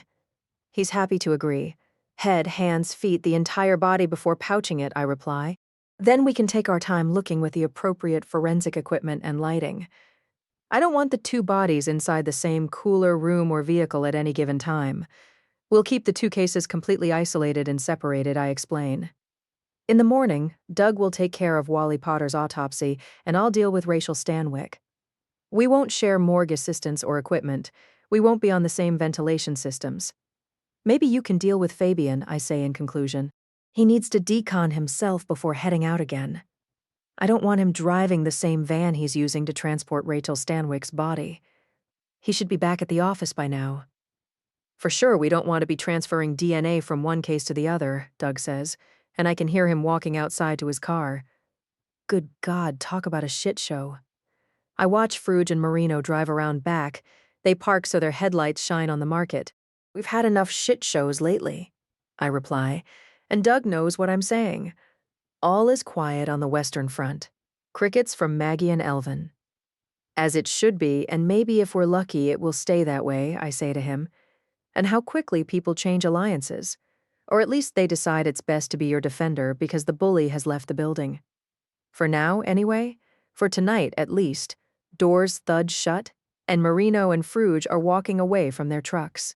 While we're waiting for you to get here, I'll go ahead and get started, I inform Doug. I'll take care of the usual preliminaries, and everything we do will be well documented. I'm in my car.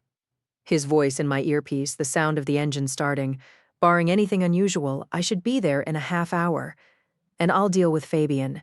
I get off the phone as Marino and Fruge set down a scene case and a big box of PPE. We start suiting up in the uneven illumination of headlights, the truck engines rumbling. I notice that my borrowed sneakers are filthy with mud and bits of foliage. I rinse the tread with a bottle of water before pulling on shoe covers. I'll leave you to do your thing, Fruge says to Marino and me.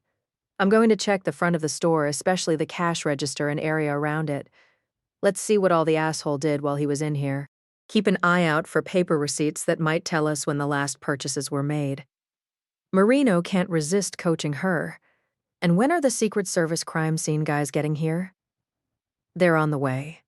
Fruge has talked to Lucy. They'll be setting up lighting, a tent and everything. They need to search the parking lot front and back. Marino hands me a stack of white paper sticky mats, a flashlight. The killer likely was getting in and out of a vehicle. I don't see how else he could be moving around otherwise. I doubt he's taking Uber. I follow him inside the market, our flashlights showing the way, and directly ahead is a small, cluttered office where I've never been. Just inside the doorway is a table with a hammered metal ashtray that looks like something a child would make.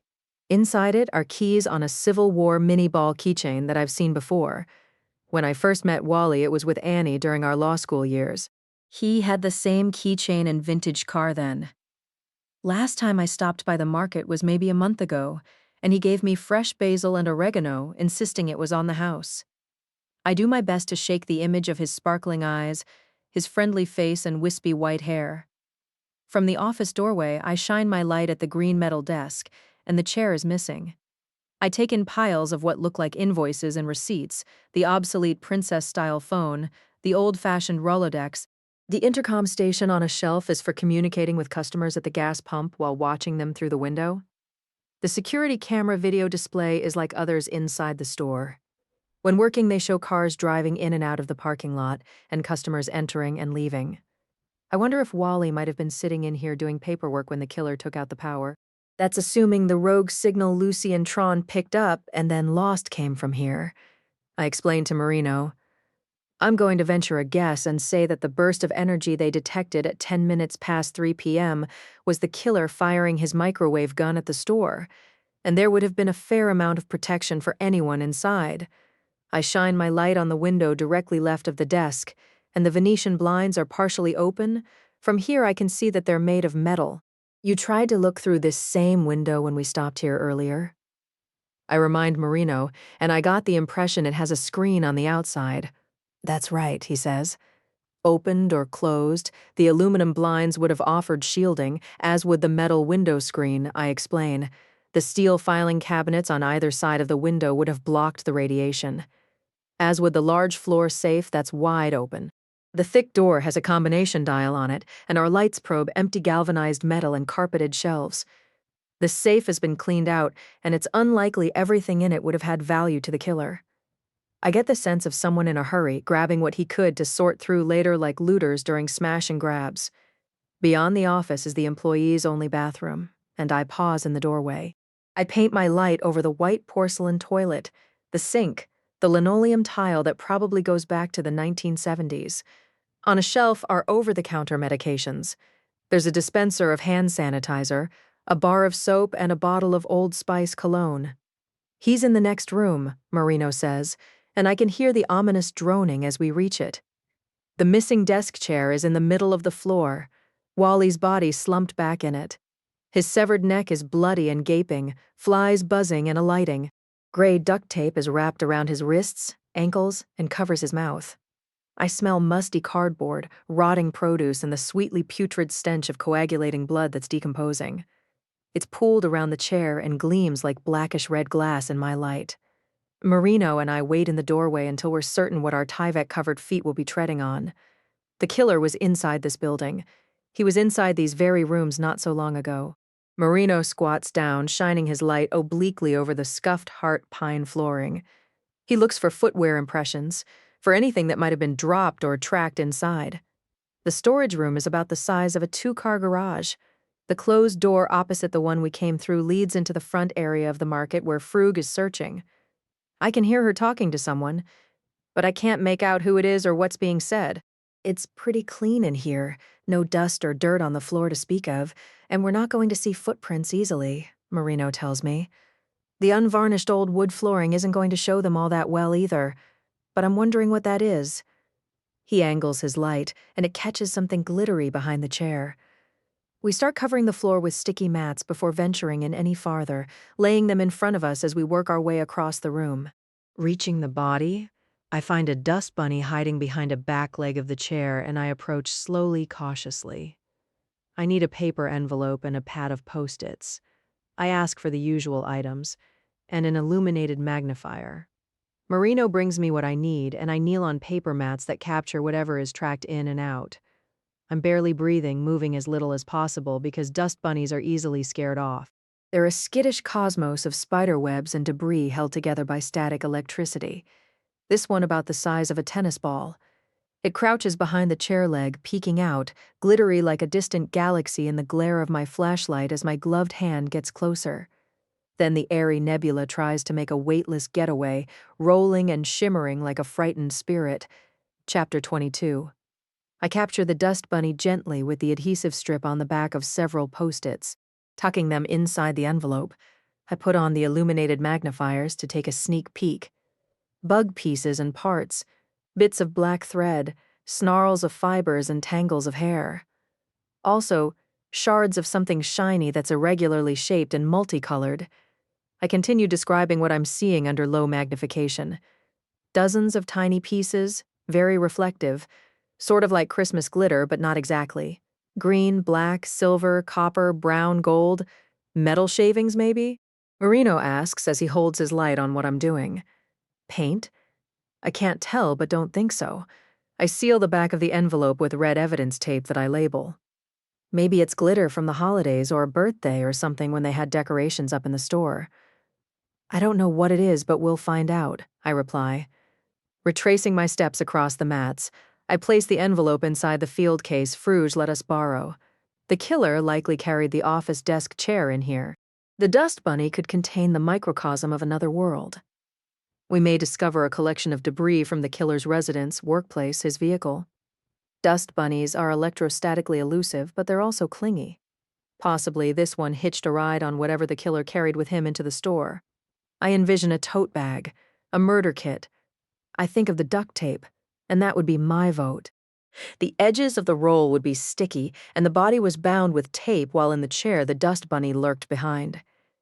It's right about where the killer would have been standing while cutting Wally's throat.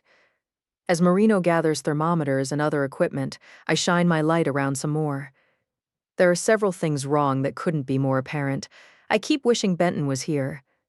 I can imagine some of what he'd say, starting with the way the body is displayed. The killer deliberately has created an impression that's false. The amount of visible blood not enough to account for Wally's death.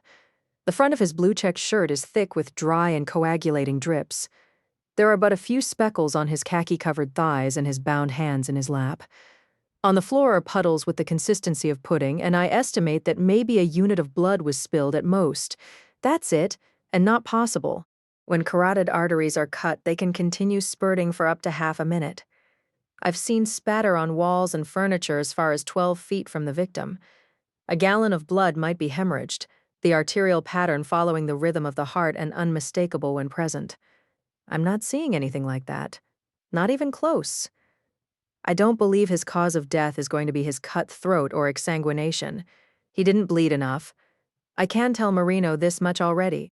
It doesn't appear that he resisted when he was bound, or that he was violently forced to sit in a chair. No scratches or bruises, no signs of a struggle so far. I shine my light on the blood-streaked tape around the wrists, wrapped twice and not tight enough to dig into the skin. Usually when someone is about to die, they panic. You and I have seen it more times than we care to remember. I continue explaining what I'm thinking. The tape is twisted, often cutting into the wrists, the ankles, as the person resists like mad. The same thing if the mouth is taped, especially if the victim is having trouble breathing. And if someone comes up behind you with a knife, now you're really going to freak out. Marino directs his light on everything I'm doing. You're not going to just sit there with your head thrown back. Even if you've got duct tape around your hands and feet, you'll still try to get away or fight like hell. As long as you're alive and conscious, I reply. The transected carotids and other blood vessels bring to mind severed hoses, and the strap muscles and airway are cleanly sliced through. I check the neck front and back, looking from every angle as best I can without moving the barely attached head. This room might be where his throat was cut, I decide, but I suspect it isn't where he died. I'm thinking the same thing. Marino carries over thermometers, a scalpel. He should have been spraying blood everywhere. And he didn't because he was already dead, I reply. That much I can say with reasonable certainty even as we stand here. Maybe a heart attack. Maybe when the killer got out the duct tape, the knife, and Wally realized what was about to happen. Whenever it was, he was scared literally to death. Marino's anger glints again. We've seen it before when someone dies in the middle of being murdered. We'll want to do touch DNA on all of the clothing. I unbutton the barely bloody khaki pants. The killer had physical contact with him, positioning the body, taping him up, cutting his throat. I pull down the zipper. I feel something hard and flat in a side pocket of Wally's pants. Dipping in my gloved fingers, I find a generic-looking steel key that has no tag. I give it to Marino. Holding my tactical light with one hand, I make a small incision in the right upper quadrant of the abdomen, inserting the long glass chemical thermometer. I don't know what this might be to. Marino shines his light on the key. Definitely not to the store or his old Chevy wagon. What about to the cash register? It doesn't look like a cash drawer key to me, but we'll check, he says. I manipulate the arms and legs, and they're resistant. Rigor mortis is well advanced, and the body feels tepid. Marino alternates between taking photographs and handing me supplies while helping light my work. I continue hearing people talking and moving behind the closed door leading to the front of the store. I don't know who Fruge is with or what's being said. I remove the thermometer from the small incision I made. The body's core temperature is 82 degrees, consistent with him being dead approximately 7 or 8 hours in these conditions. I tell Marino. I got a few degrees cooler than that on infrared, he says. To be expected. He struggles with his flashlight, the notepad and pen while swatting at flies, and there are more of them. I shine my light on Wally's lace-up tan leather shoes, noting the absence of blood and that the tread is clean. I look at the duct tape wrapped around his ankles 3 times, catching a whiff of his cologne that hurts my heart. Paper crackles loudly as I work a large bag over his lower legs, and the door leading to the front of the store opens. It's as if my wish has been granted. Benton walks in carrying an LED tower that's connected by a cable to a generator. You've got company, he looks at me. Let there be light. My husband's handsome, sharp-featured face is framed in white Tyvek, and he sets down the light tower. Turning it on, he floods the storeroom in a horror show of brightness and shadow. Frouge walks in next with Doug Schlafer in tow, their PPE making whispery sounds. Stay on the sticky mats and don't touch anything. Marino never hesitates, reminding everyone that the body and anything associated with it is our domain. Lucy and Tron are here as well. Benton directs this at me, his expression unreadable behind his face mask and safety glasses. They're outside making sure nothing and no one shows up uninvited. Jesus God. Doug stares at the body and outrage flares. What the fuck is wrong with people? For an instant, his eyes are touched by tears. You're just asking now, after all the shit you've seen? Marino impatiently waves his gloved hands at Flies. Why the fuck was it necessary to do something like this to him? Doug is getting a look on his face that I've seen before. It's got nothing to do with necessity. Marino hasn't much patience for my deputy chief's fragile sensibilities. The asshole who did this is a fucking coward and a bully. He should pick on someone his own fucking size. Amen to that, Frouge says, and she goes on to give us her latest update. She called the daughter Clemmy to inform her that Wally Potter is dead. Frouge told her it appears he was killed during a robbery, his body found in the storage area. I didn't want her hearing it on the news, Frouge explains, and nothing stays secret for very long anymore. I said that someone was inside the store and obviously stole stuff, and the electricity is off. I told her there's some damage to the property. Did she have any idea who might have done something like this? Marino asks. Was there anybody who'd caught her attention of late? Anybody hanging around, causing trouble, anything at all? She didn't have a clue, Frouge replies. They'd been crazy busy during peak hours, and there are a lot of tourists around. She did say some of the people coming in during recent weeks are associated with the Hooke trial and are rough-looking, but nothing jumped out. When's the last time she heard from Wally? I ask as I work a paper bag over his bound hands. She worked with him today, Frouge says. They got here around 7 this morning but drove in separate cars because Clemmy planned to leave early. She said when things got quiet around 2 p.m., she headed to Newport News. Someone else who works here part-time was going to cover for her over the holiday weekend. What about the safe? Marino asks. What was in it? That's where Wally kept the stock of lottery tickets and gift cards, anything valuable or important like property deeds, the title to his car, bank statements, the usual, Frouge reports, but the cash likely wasn't in there. You probably noticed the big walk-in cooler in back, and that the door is padlocked. Clemmy's asking about the key. If Wally hadn't been to the bank in a while, he'd hide the cash pouch. His secret spot was a non-working electrical box inside the walk-in cooler at the back of the store. It wasn't a place that anyone would think to look. Then he'd lock the key to the padlock inside the safe here in his office, Frouge says. Probably the same thing he's been doing for 50 years. But not a bad system, if you ask me.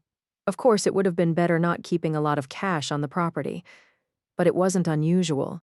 Clemmy says she expects there to be at least $5,000 inside the cooler, assuming the killer never went in there. As Frouge continues telling us what she's discovered, Benton listens, staring at the body. He takes in everything around him, often gazing up at the ceiling as if receiving signals from above. Then he looks at all of us the way he does when he has something to say. When the killer showed up, Wally was alive and alert. Benton begins like a prophet. He was forced to open the safe, which had some things of value but no cash. He had the presence of mind to hide the key in his pocket without the bad guy noticing. Wally was mindful there was considerable cash. He didn't want the intruder to get it. In the end, he's thinking about his family, Doug says. Except the piece of shit's going to wonder what the hell happened to the money from the cash drawer, Marino replies. Now he's really pissed. That's exactly right, Benton says. He cleans out other items of value such as cash equivalents, lottery tickets, gift cards, but he wanted the money, he wanted to be in control and have all the power. And maybe that's what we're seeing and why he did this. Rage. I shine my light on Wally's neck, the wound gaping like a screaming mouth. I explain that the post-mortem injury was inflicted by a single cut from right to left that begins at the lobe of the right ear. I step behind the body to show them. The incision travels almost straight across the front of the neck, terminating approximately half an inch below the left ear. And rarely have I seen this when someone's throat is cut. I explain, and mostly Benton needs to hear this. Typically, in such cases, the attack is from the rear, both the killer and victim standing. The trajectory of the slash is downward, not straight across the throat. As I describe all this inside the hot, airless room, the stench of decomposition is foul and will get only worse. The expected blowflies continue finding their way to the body, and the droning is infernal. They make their greedy orbits in the harsh glow of the light tower, and I shoo them away as best I can while I continue to show what I'm finding. He was taped up and arranged in a seated position after death, I explain. The assailant was standing behind him where I am, slashing the air horizontally with an imaginary knife. I demonstrate what I'm talking about. I suggest that unless the killer is ambidextrous, he's probably left-handed just like I am. This person is reasonably strong and used a substantial cutting instrument, something he brought with him and left with after the fact. Benton states this as if he knows. We've not found a weapon, a roll of duct tape, or anything else he might have used while he was here, Marino reports. They're likely in something the bad guy uses to carry what he needs, Benton says. Possibly something he keeps inside his vehicle, or inside his residence or place of work, wherever he spends his time. He won't dispose of such things. He won't assume he needs to. He likes and relies on what he knows and trusts. This is someone who has rituals and habits that have worked for him, but he's getting careless. Careless? Doug's eyes are wide and angry. This looks pretty damn premeditated to me. The asshole showed up with a plan. It was impulsive, Benton says, but that doesn't mean he hadn't thought about robbing this place in the past. He struck when he did because it was emotional. He's compulsive and never leaves home without certain things he might need. What about a box cutter? Fruge asks. Usually there's one or two of those lying around in storage areas. I'm not seeing any. I'm wondering if the killer might have helped himself to them. He wouldn't hesitate to take whatever he wanted, Benton says. But this isn't someone who's going to show up and look for the nearest thing he can use as a weapon. A box cutter didn't do this. I indicate the savage neck wound. The blade's not long enough. He's been cut all the way to the spine. His windpipe is transected, which is an awful way to die. Normally on autopsy, we'd find that he aspirated blood. Basically, you're gasping for air, you're inhaling your own blood, drowning while bleeding to death. Assuming he was still alive when his throat was cut, Doug says, and he's sweating profusely. I fucking hope for his sake he wasn't. I don't think so, I reply. I'm all but certain we're going to find he wasn't. For what logical reason does anybody do something like this? Doug blurts out alarmingly. What makes you think shit like this is logical? Marino's voice has the ring of metal. Why go to all this trouble if he was already dead? Doug is getting angrier and more upset. Saying he'd gone into cardiac arrest? Why do this to him after the fact? For God's sake, to send a message. That's a big reason, yes, Benton says, but not the only one. Chapter 23. Sometimes I fucking hate the human race, Doug declares, and he's only 40. He gets worked up like a lot of forensic pathologists, still new enough to be shocked and traumatized. I've witnessed him kicking a plastic bucket across the autopsy suite, cursing. I've seen him sit down and cover his face with his hands, trying to get hold of himself, especially if it's a child on the table.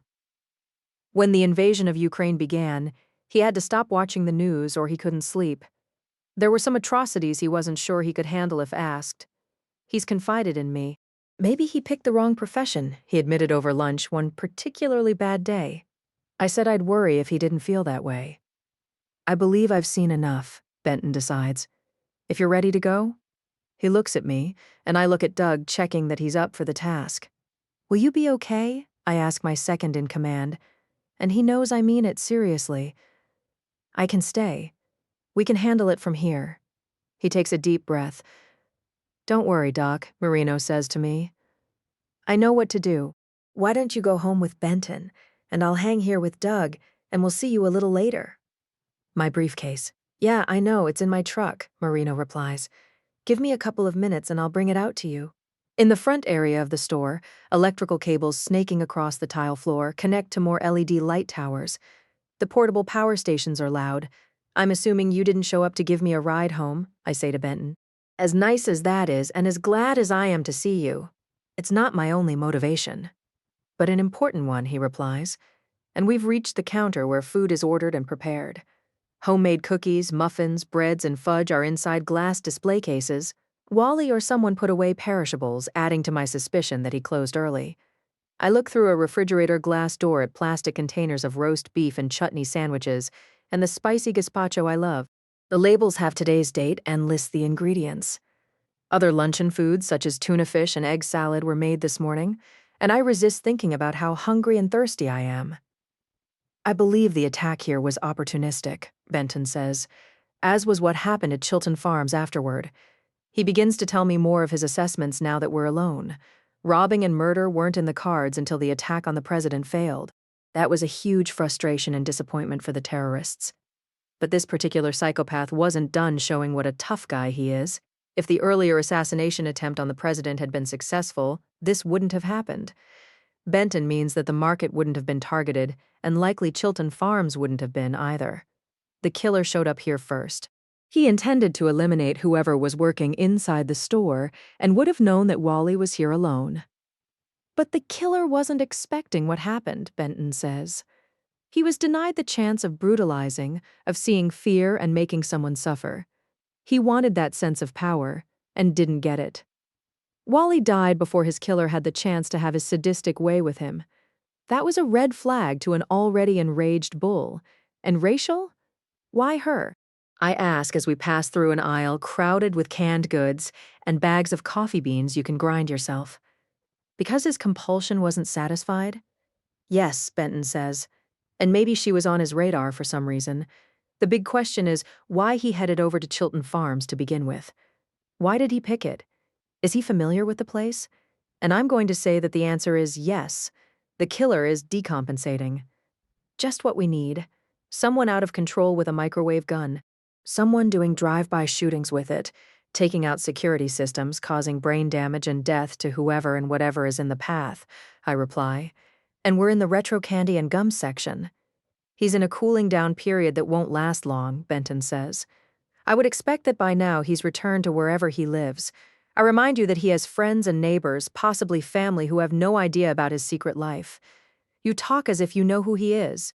I know what he is, and we're not talking about just one person, Benton says. He works with his pack. He also works on his own, is secretive, and doesn't get emotionally close to people. Freezers full of ice cream and other frozen foods are melting as if enough harm hasn't been done. Much of what's inside the store will be ruined, and I wonder if I'll ever be back here again. I wonder if it will reopen. It would be terrible if Bellhaven Market disappears after all these years. It would seem Alexandria has lost a part of its soul. Near the suntan lotions and insect repellents is a barrel of flip-flops, then a rack of paperback books, and finally the checkout area and cash register. The empty drawer is open and sooty with dusting powder. Behind the counter is a pegboard partition, all of the hooks bare. Cash, or its substitutes, that's the name of the game, Benton says. Gift cards you can use. Lottery tickets you can sell anonymously on the internet. You can get rid of almost anything that way, including stolen goods and counterfeit money. This is how terrorists help fund themselves these days, he explains, and in recent years they've been increasingly subsidized and supported by the Russians. The person who did this knew exactly what to take and where it was. I surveyed dozens of empty hooks. The lottery tickets and gift cards behind the counter wouldn't be visible from outside the store if you were looking through the windows or glass front door.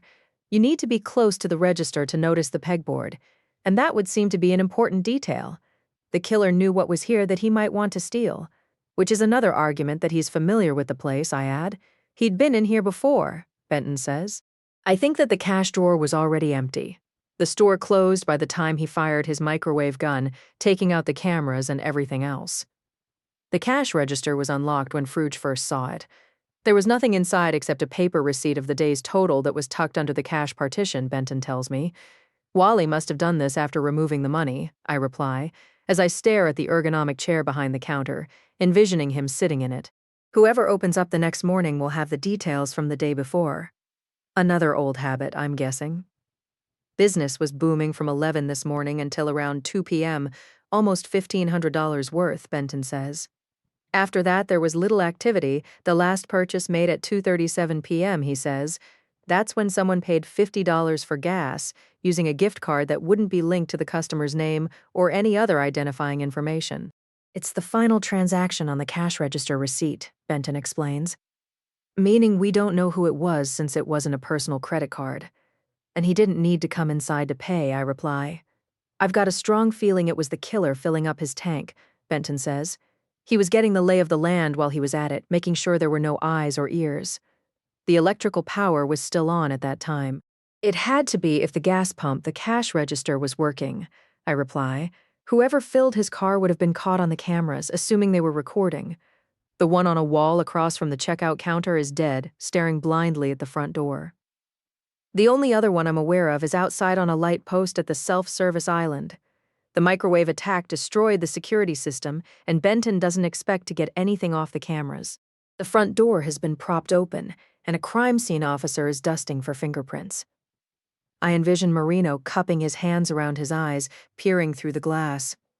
No doubt the police will find evidence he was here, but I'll let him be the one to explain.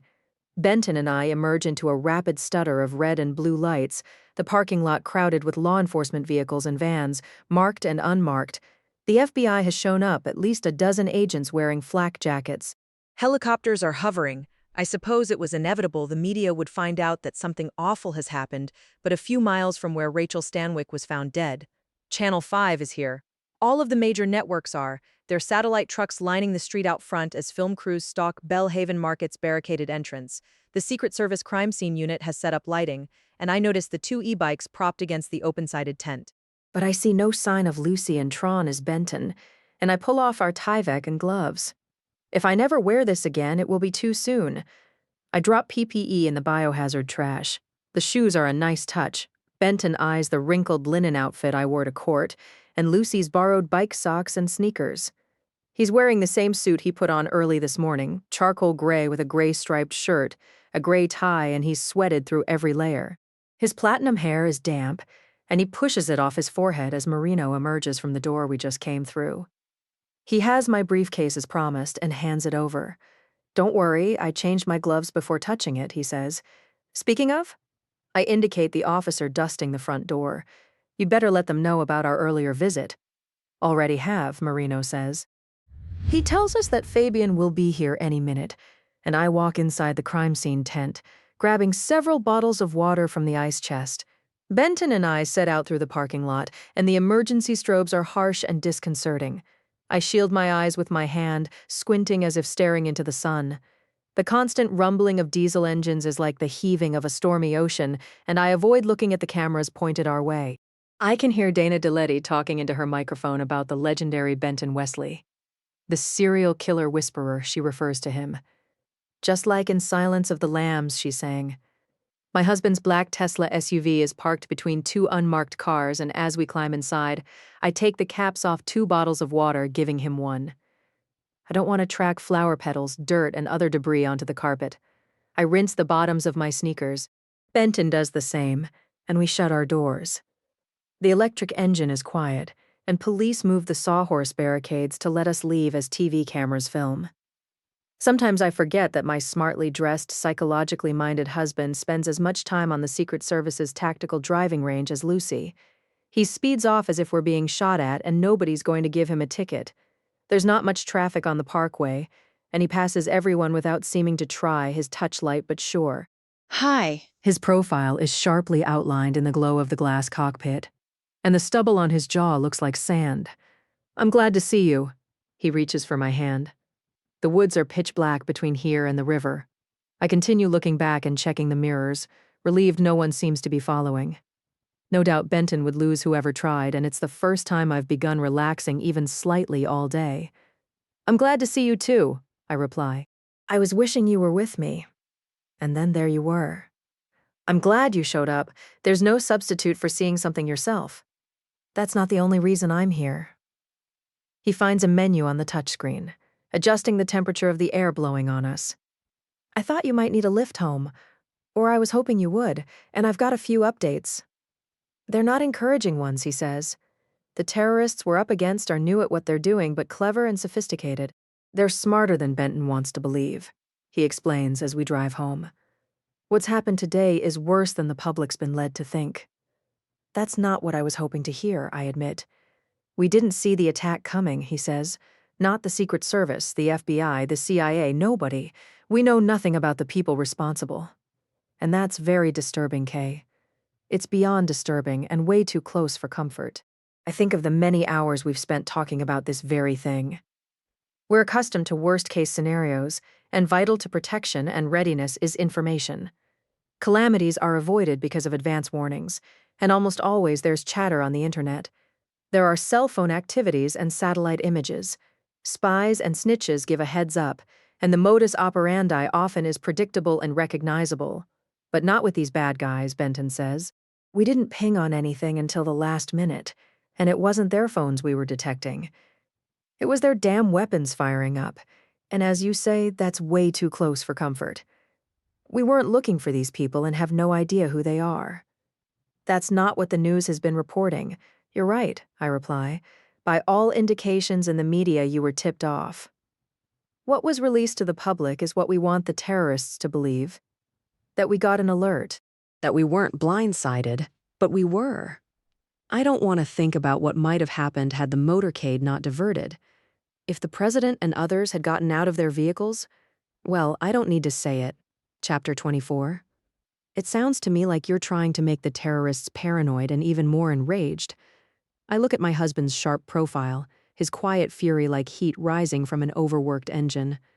I want them to turn on each other, Benton says. I want them as scared and destabilized as they want us. Then they overstep, and we've got them. It sounds personal. Of course it's personal. His face is hard in the glare of oncoming headlights, and he rarely talks this aggressively. Whoever they are, they tried to take out our president and God knows who else today. Annie's sister and Wally Potter are murdered right in our own backyard, and what's done to one is done to all. I worry what's next, I reply. 2.305 gigahertz, he reminds me. That's what no one saw coming. Except for the two young women on bicycles with signal analyzers in their backpacks. They were all that was between the president and the terrorists when the trap was laid. The first 2,305 gigahertz frequency Lucy and Tron detected was the only indication of what was to come, and thank God they were paying attention. Benton believes the snipers lying in wait were alerted to abort the mission the instant the motorcade diverted. But he doesn't know how this might have occurred. There was no cell phone activity detected that would explain how 3 shooters at 3 separate locations got the message simultaneously, shutting down their weapons instantly. They disbanded and went silent, except for one. His violent act had been interrupted. He was like a fire burning out of control. When the signal was picked up again, Benton says, I believe this was the killer firing his microwave gun at Bellhaven Market. This particular terrorist is smart, technically savvy, and on a violent bender. He's arrogant and overly confident. The risks he takes will become only bigger and scarier. He must be stopped, and I mean now. He went after the president and then killed 2 people in a span of several hours. How much bigger and scarier does it have to get? I reply. This is someone who's capable of anything, and he's experienced, Benton says. I suspect he's older, possibly in his 40s, early 50s. He has a history of violent behavior but has never been arrested or spent time in jail. I suspect he served time in the military but washed out. The killer doesn't have a police record because in the past he's been methodical and careful. He goes through dry runs, resisting impetuous behavior, Benton predicts as we drive toward Old Town. He describes this particular offender as fueled by violent fantasies. It's someone who doesn't brag about his crimes and feels no need to share the details. He lives alone and is skilled at not drawing attention to himself. Those around him probably would describe him as quiet, nice, possibly helpful, the sort of neighbor who comes over to jumpstart your car or shovel the snow off your driveway. He doesn't look evil. Violent psychopaths rarely do, and the most common reason they get caught is they talk. They tell war stories, showing off, especially when under the influence of alcohol and drugs. They do something stupid like getting a parking ticket or giving a girlfriend the victim's jewelry. But not this guy, Benton says. He's been supremely careful until now. I'm wondering if his exposure to radiation could be having an effect on him. He and his compatriots must be training, researching, and experimenting constantly, the same way they would with any new weapons and technologies. Exposure to microwave radiation could be a problem if one isn't always properly protected. I agree. and it's easy to become complacent. Like people who stop bothering with hard hats or safety harnesses, and that's when the bad thing happens. He's isolative, living his own malignant reality. His compulsive behavior will escalate as he spins further out of control. Benton tells me what he sees in his hellish crystal ball. He's like a lust murderer on a rampage. He's no longer mindful of consequences, or he wouldn't have done what he did today. I would think if he's gone haywire, the other members of his terrorist cell would find him a liability and do something about it, I reply. That's my hope if we don't get him first, Benton says, but I wouldn't count on it. He's also creating a carnival of media attention, and terrorists feed on that.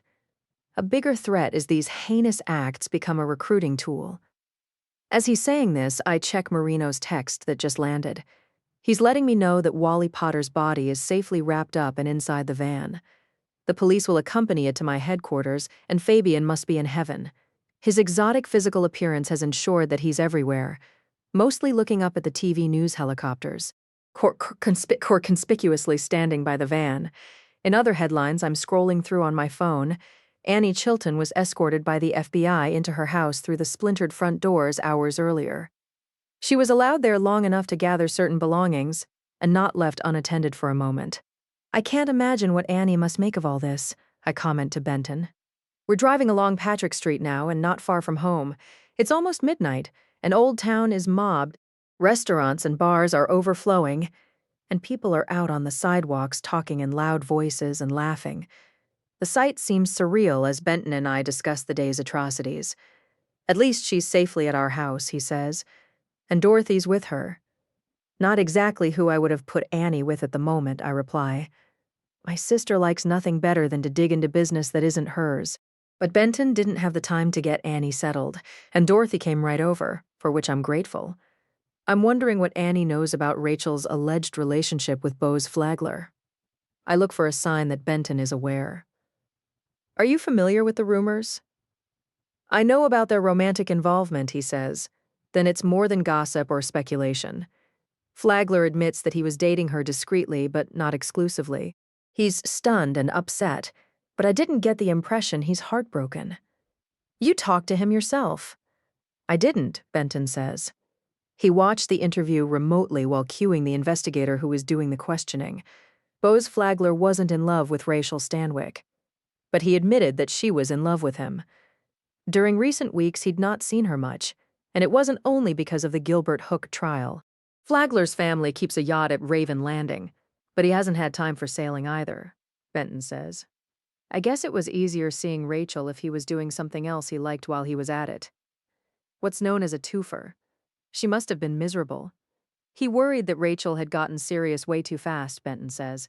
She was looking for the perfect place to move and was hoping they were going to be a couple. If he's to be believed, he claims she'd begun hinting at what a good first lady she'd be. That sounds like something he'd say, humble guy that he is, I reply. Is he the reason she decided to get divorced from her billionaire husband? Flagler denies it, but I don't think there can be any doubt. As we get closer to our old place on the river, we pass Alexandria police cruisers patrolling the neighborhood. The cops nod at us as we pass. Benton says they'll be watching our property until things calm down. When might that be? I stroke his hand with my thumb. I don't know. Do you think Rachael's relationship with Flagler has anything to do with her death? Everything has to do with everything, Benton says. If that's why she decided to move into Chilton Farms for a while, she made herself vulnerable. She was staying in a place she didn't like or feel safe in, all because of him. There's no security to speak of, and being there made it easy for a predator. It would make more sense if the killer had taken her jewelry, the cash in her wallet, tried to burglarize the house the way he did the market, I reply. I'm not understanding the motive. Not that or the victim selection, Benton agrees, and that's because we're missing something important. Carriage lamps glow at the entrance of our brick driveway, and the black iron gate is closed. Lights from the house wink like tiny flames through thick trees moving in the wind, and Benton touches the display inside his electric car's cockpit. The gate begins to slide open along its track, everything recorded and monitored by Lucy's AI software. Infrared cameras I can't see grab our plate number and other data at lightning speed. Concealed microphones pick up every sound as algorithms recognize types of vehicles and who's inside them. Hidden antennas capture signals from all directions. They're analyzed non-stop by equipment in various locations, including the white brick guest cottage where my niece lives. Her blackout shades make it impossible to tell if she's home with lights on or off. I happen to know she's not here at the moment, but hope she will be soon enough. I'll be glad when Marino arrives and everyone is safely accounted for, including Lucy's cat, Merlin. One never knows where he might turn up. I keep my eye out for him as we follow the driveway. We're not bothering with the garage, Benton decides, and the former carriage house has wooden doors that have to be swung open manually. It can be a lot of fuss, and my state-owned Subaru inside makes it a tight squeeze. We pull up to our 2-story house, white brick with a gray slate tile roof. We've not done much to it since moving in beyond cleaning up the garden. Recently, we replaced 2 broken chimney pots and repainted the doors and shutters a rich blue called Everard that's in keeping with the period. Parked in front are Annie Chilton's white Prius and my sister's racing green Range Rover. As Benton and I climb out, Dorothy opens the front door and she has a fondness for onesies. Fortunately, she's resisted the usual themed outfits that might not be appropriate considering who's visiting and why. A skeleton, a zombie, and jail stripes would be bad ideas. Her Judge Judy leggings and hoodie would be in poor taste, as would glow sticks. Dorothy is somberly dressed in plain black. She's toned down the bronzer and eye makeup and isn't showing much cleavage. Her pale blonde hair is short and brushed straight back like Annie Lennox's, her earrings small diamond studs. Talk about the day from hell. My sister steps aside to let us in. Honestly, what's all over the news is absolutely unnerving, and it would appear that once again you were captured at unfortunate moments, Kay? She stares at the pair of Lucy's sneakers I'm wearing. I couldn't believe you left your shoes on a sidewalk. How does Annie seem to be doing? Benton asks as I close the door and reset the alarm. She's stoical but confused, Dorothy says. Why would someone kill Wally? Why her sister, and was she sexually assaulted? What was done to them? Were they strangled or stabbed? Dear God, I hope they weren't tortured, that it wasn't some dreadful helter-skelter sort of thing. Everything is so mysterious and cryptic. I know you understand that we can't talk about it, Dorothy. I place my briefcase on the entryway table.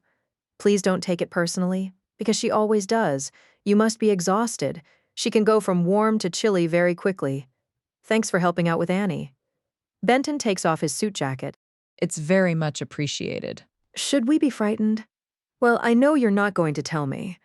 My sister still pouts the same way she did as a kid, but it's only fair that you do or give a hint. I'm staying under the same roof with you. What happens to you happens to me. She complains anew that ever since the Hooke trial moved to Old Town Alexandria, life has unraveled. She refers to the visiting riffraff, as she puts it, the disgusting mob screaming and waving guns on TV. Nothing good will happen when warring factions invade your home turf, and she's not used that language before. The Tupelo and Hooke families are like the Hatfields and McCoys, the Montagues and Capulets. Dorothy continues holding forth. What do you think they'll bring with them if they camp out in your neighborhood for a while? They'll bring their damn feud with them. They'll bring their bigotries and criminal behavior. That's what, and clearly they have. I'm wondering where my sister got her information, even as suspicions swirl like a funnel cloud. Details about the Hookes and Tupelos not getting along hasn't been the focus of the trial. It's been barely a mention. When April and Gilbert started seeing each other, I suspect it was exciting and forbidden until it wasn't anymore. The arguing and fighting on the boat the last night of her life wasn't uncommon. Benton would say that their pathology is what bound them. They were birds of a feather, as Dorothy puts it, and she's probably right based on what I've reviewed in confidential reports. But such details didn't come out during the trial. It wouldn't be in Flagler's best interest if pretty is, as pretty does, didn't apply to the victim we're supposed to pity. It wouldn't be helpful if the jurors decided she was little or no better than the one accused of killing her. Sal Gallo has to be careful, too. He wouldn't be well served by denigrating a young woman whose gruesome photographs are all around the courtroom. He won't win points by implying April Tupelo deserved what she got. But after all I've reviewed, I can understand someone thinking it. Destructive, horrible people, in other words, Dorothy says. I have a feeling you're going to discover that everybody's rotten without exception, the victim, the defendant, and all associated. I have a feeling I know what my sister was doing while home for hours with no one else here except Annie. Had I expected the day to end this way, I would have been more careful. I would have Dorothy proofed the house as I think of it. That trial has dragged all this into our backyard. Then one awful thing leads to another, ruining life for the rest of us, she's saying. I don't know how I'll ever go back to Bellhaven Market after this. It won't be an option anytime soon. Benton pulls off his necktie. A lot of damage was done. He opens the entryway closet. Someone tweeted that they drove by and the power was out. The place was vandalized, a lot was stolen, and Wally was found inside the storeroom, Dorothy reports. And at the peak of the season, they'll be shut down the rest of the summer, I'm betting, and it's so depressing. She acts as if she cares more than anyone you've ever met, but what she's really doing is gathering information. I hope you and Annie had something to eat, I ask. I warmed up your lasagna and garlic bread from the freezer, Dorothy says. I brought up a nice single malt from the basement and made sure she has everything she needs.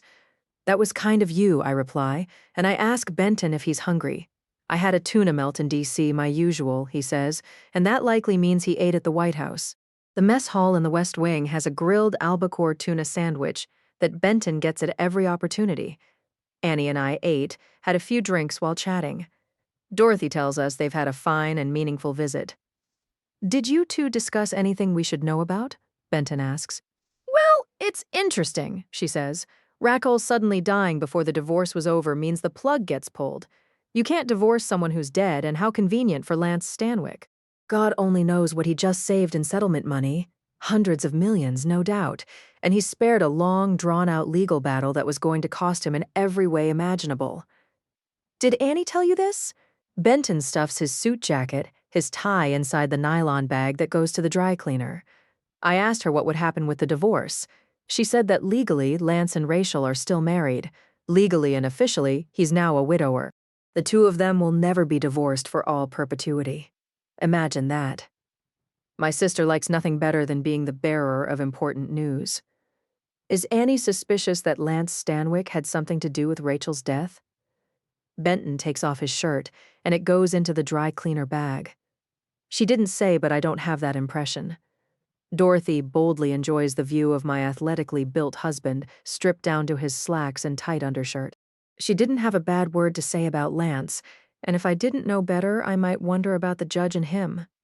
But I don't think he or any other man is going to tip her honor scales. As she's making this insinuation, Lucy's Scottish fold cat slinks in, gray with white spots and full moon eyes. Merlin's flat ears give him an owlish appearance, and he makes his way straight to me, rubbing against my legs. Perfect timing. My sister looks me up and down as if just now noticing my appearance. I was about to say that you look like something the cat dragged in. I'm headed up for a quick shower, I reply. Benton and I have to spend some alone time with Annie. I know you understand. I hope she won't mind staying awake a little longer so we can talk to her. I'm telling Dorothy to respect our privacy. She needs to stay out of the kitchen in more ways than one. I let her know nicely. Chapter 25. Our modest estate was built by a sea captain in the 1700s, and he would moor his sailing ship on the Potomac at the back of the property. At low tide, you can still see what's left of the pier, the pilings visible from windows facing the water. Benton and I have been fastidious about staying true to the house and its maritime theme. Exposed beams in the ceiling are like the ribs of a ship, and lanterns hang from some of them. Nautical lights are spaced along the ceiling, and they glow softly on paneling as I follow the hallway's pumpkin pine flooring. The antique maps of the Chesapeake Bay were Benton's and my housewarming present to ourselves. We found the caged copper sconces in Cape Cod while living near Boston. The 19th century James Gale Tyler maritime paintings of sailing ships and moonlit seas are handed down from Benton's family, and I didn't marry him for his money. He didn't marry me for mine. That's for certain. I have no fine art or antiques from long ago. Very little from my childhood beyond memories. I reach the bedroom where Dorothy and Marino will stay the night, and she's left the door open and lamps are on. Merlin silently follows as I step inside, checking that there are bottles of water, soap, toilet paper. My sister's overnight bag is open on the bed, and I can't help seeing what's on top of clothing she packed for herself. Black silk boxer shorts with a Harley-Davidson flame theme. a jar of hemp-infused massage cream, other items that are none of my affair. The dark blue medical tome on the bedside table is unmistakable, and as I suspected, my sister is up to her usual tricks. I know what she's done in my absence, and next along the hallway is my office. The door is open, and stepping inside, I look around at the stack of thick case files next to the computer. I find the empty space on the bookcase where Volume 1 of Goldman's Cecil Medicine was removed. It's classic Dorothy to be cleverly manipulative about her snooping. She's creative with her alibis, orchestrating ploys such as borrowing something from a place that's off-limits. Then she leaves doors open, items out in plain view as if she has nothing to hide. If and when confronted, she claims she has no idea anything was inappropriate or wrong. I scan for what she might have done in here, and my attention lands on the 4 white banker's boxes stacked in a corner. Inside are materials relating to the April Tupelo case. The lids aren't taped closed because I've needed to refer to what's inside as the Hooke trial has unfolded. That's most unfortunate. I walk over to inspect, and Merlin is on my heels. Damn it, and excuse my French, I say to him, but I think somebody was prowling and prying, and you and I both know who. I lift the lid off a box, and inside are thick manila envelopes of 8 by 10-inch photographs. There are thumb drives of videos and reams of official communications and reports. Near the top of one box are the confidential psychological evaluations and other documents that refer to the bad blood between the Tupelos and Hookes. If I'd known we were having company tonight, I explained to Merlin I would have made sure to lock my door. I send Dorothy a text, a reminder that my office is off limits, please. The master bedroom is at the end of the corridor. Merlin is my shadow as I enter, and the first stop is the bathroom. I flip on the light while he mutters and mumbles like a grumpy old man, and I pause in front of the marble wash basin. My reflection in the mirror looks the way I feel, indistinct, shapeless, and not completely beamed in. I pull off my loner sneakers and socks. I drop my suit jacket, my skirt to the subway tile floor. Closing the toilet lid, I sit on it. I examine my throbbing ankle, and the bruise is dark blue on the way to purple. Taking photographs with my phone, I swallow my fury. It climbs up my throat like bile, and I hate that I let someone do this to me. Just in case, I tell Merlin as I take more photos. I hope it's not broken. I stand up painfully. You and I know all too well how nasty people can be. You don't have to be a cat to be mistreated for no rational reason.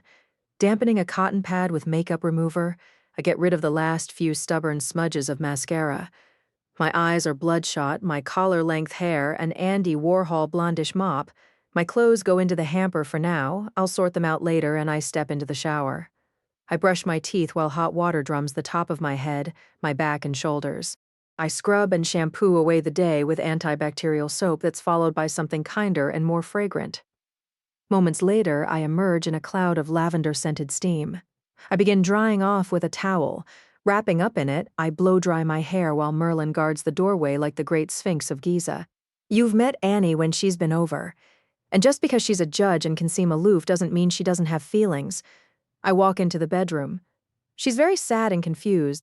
She might be scared, and all of us are going to be extra kind and attentive. That includes you, Merlin. Please be nice. I put on blue silk pajamas reminiscent of Scrubs, and over them a matching bathrobe that ties in front like a surgical gown. I realize Annie doesn't come across as a cat person. I continue talking to Merlin. She didn't grow up with cats of any description, and hasn't been around them much if at all. You'll have to teach her, and she's bad about taking the initiative.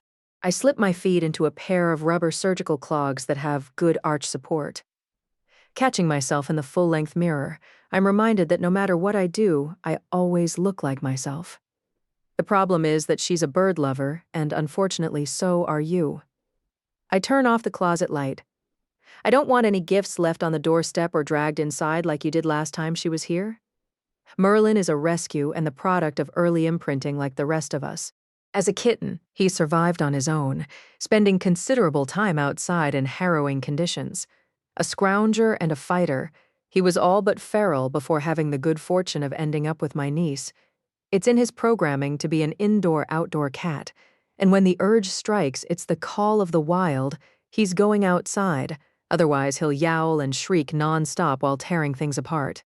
There's no therapy or tincture that will cure his claustrophobia, his fear of being trapped, as Benton has diagnosed the disorder. The only solution was to install cat doors in appropriate locations. Merlin can access these auto-locking metal flaps with a radio frequency identification, RFID, chipped collar that Lucy 3D prints in bright red. Her feline companion can't be cured of some bad habits and is notorious for stalking the neighbors' bird feeders. If Annie lived closer, he'd be a regular trespasser at Chilton Farms. But it's impossible to get angry with a cat that looks like a cartoon character, and I find myself confiding in him as if he understands every word. Nearing the guest room, I can hear Dorothy behind the shut door talking to Marino over speakerphone. As I pause to listen from the hallway, I can tell she's annoyed with him. He's at home eating a sandwich, getting cleaned up while dealing with Fabian and his usual dramas. He's spending the night at the office and wigged out about it, Marino says. Well, I do wish you'd hurry, my sister complains, and I can hear the floorboards creaking as she paces inside the guest room. I'm upstairs in this old cramped broom closet all by my lonesome because Annie's downstairs in the place where we always stay. The mattress is better, as is the view. I guess if you're a judge, you get treated more special than the rest of us. It's just so boring having no one to talk to. As if none of my opinions might have merit just because I don't have a badge to flash around. You know the drill by now, babe? You don't work with law enforcement, and the rest of us do, Marino's voice. We gotta do what we gotta do, and you can't be in on every conversation. I'm damn tired of Kay treating me like a lesser than, and she's miffed as usual because I borrowed a book from her office. Well, excuse me for having a seeking mind.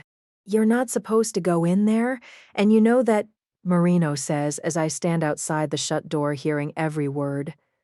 Did I mention how bored I've been since getting here? She again says, but with growing irritation, most of it directed at him. While you're running around having all your thrilling and dangerous adventures, and now taking your sweet time getting here?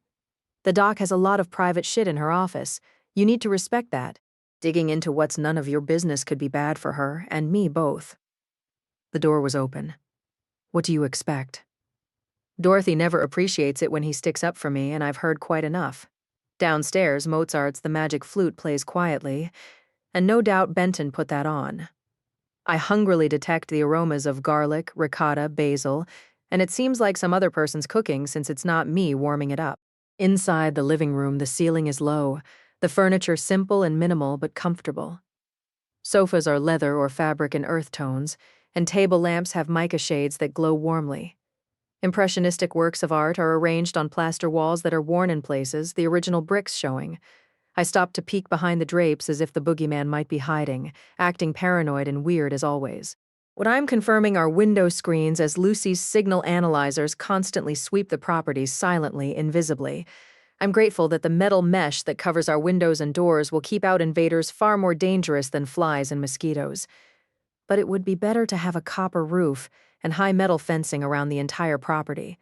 If I were remodeling the place, I'd have copper microfibers woven into the wallpaper, window treatments, and the pads under rugs. New construction would include the same shielding, but I'd have it incorporated into the very structure, and it's hard knowing where to stop. One can do only so much to protect against the dangers we know about.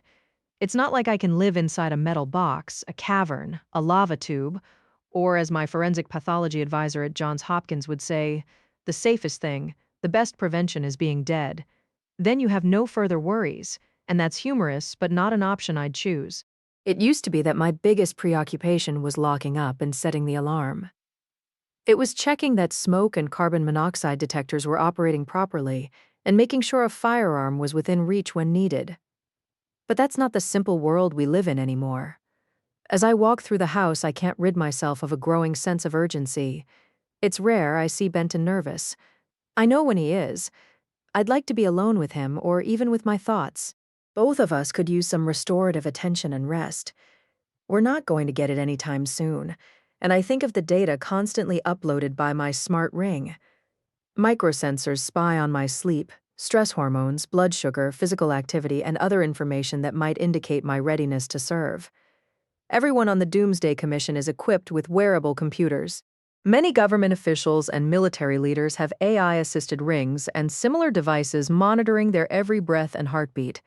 If you fail certain parameters, someone else gets the call in an emergency. I'll probably receive an automated warning message any moment. Benton will too if he hasn't already. They land with an annoying audible vibration when we don't exercise, eat, or sleep properly according to the judgmental software. Eventually, this is followed by a phone call from an overbearing human, and we're asked to explain ourselves. It isn't the best idea to sit up drinking most of the night, but that's the likely scenario I'm facing since we don't get to choose the timing of broken hearts and other disasters. Having Annie here right now is a complication nobody needed, most of all her. I wish the timing were better. I wish she, Marino, and my sister weren't staying over even as I'm glad they are. I wish a lot of things right now, and can see my father's face while he clucked his tongue. He'd wag his finger disapprovingly when I'd wish my life away. Usually, my magical thinking was about him getting better. It was about him not leaving me for all eternity. If I could defeat death one day, maybe it would bring him back, or I'd discover he'd never left to begin with.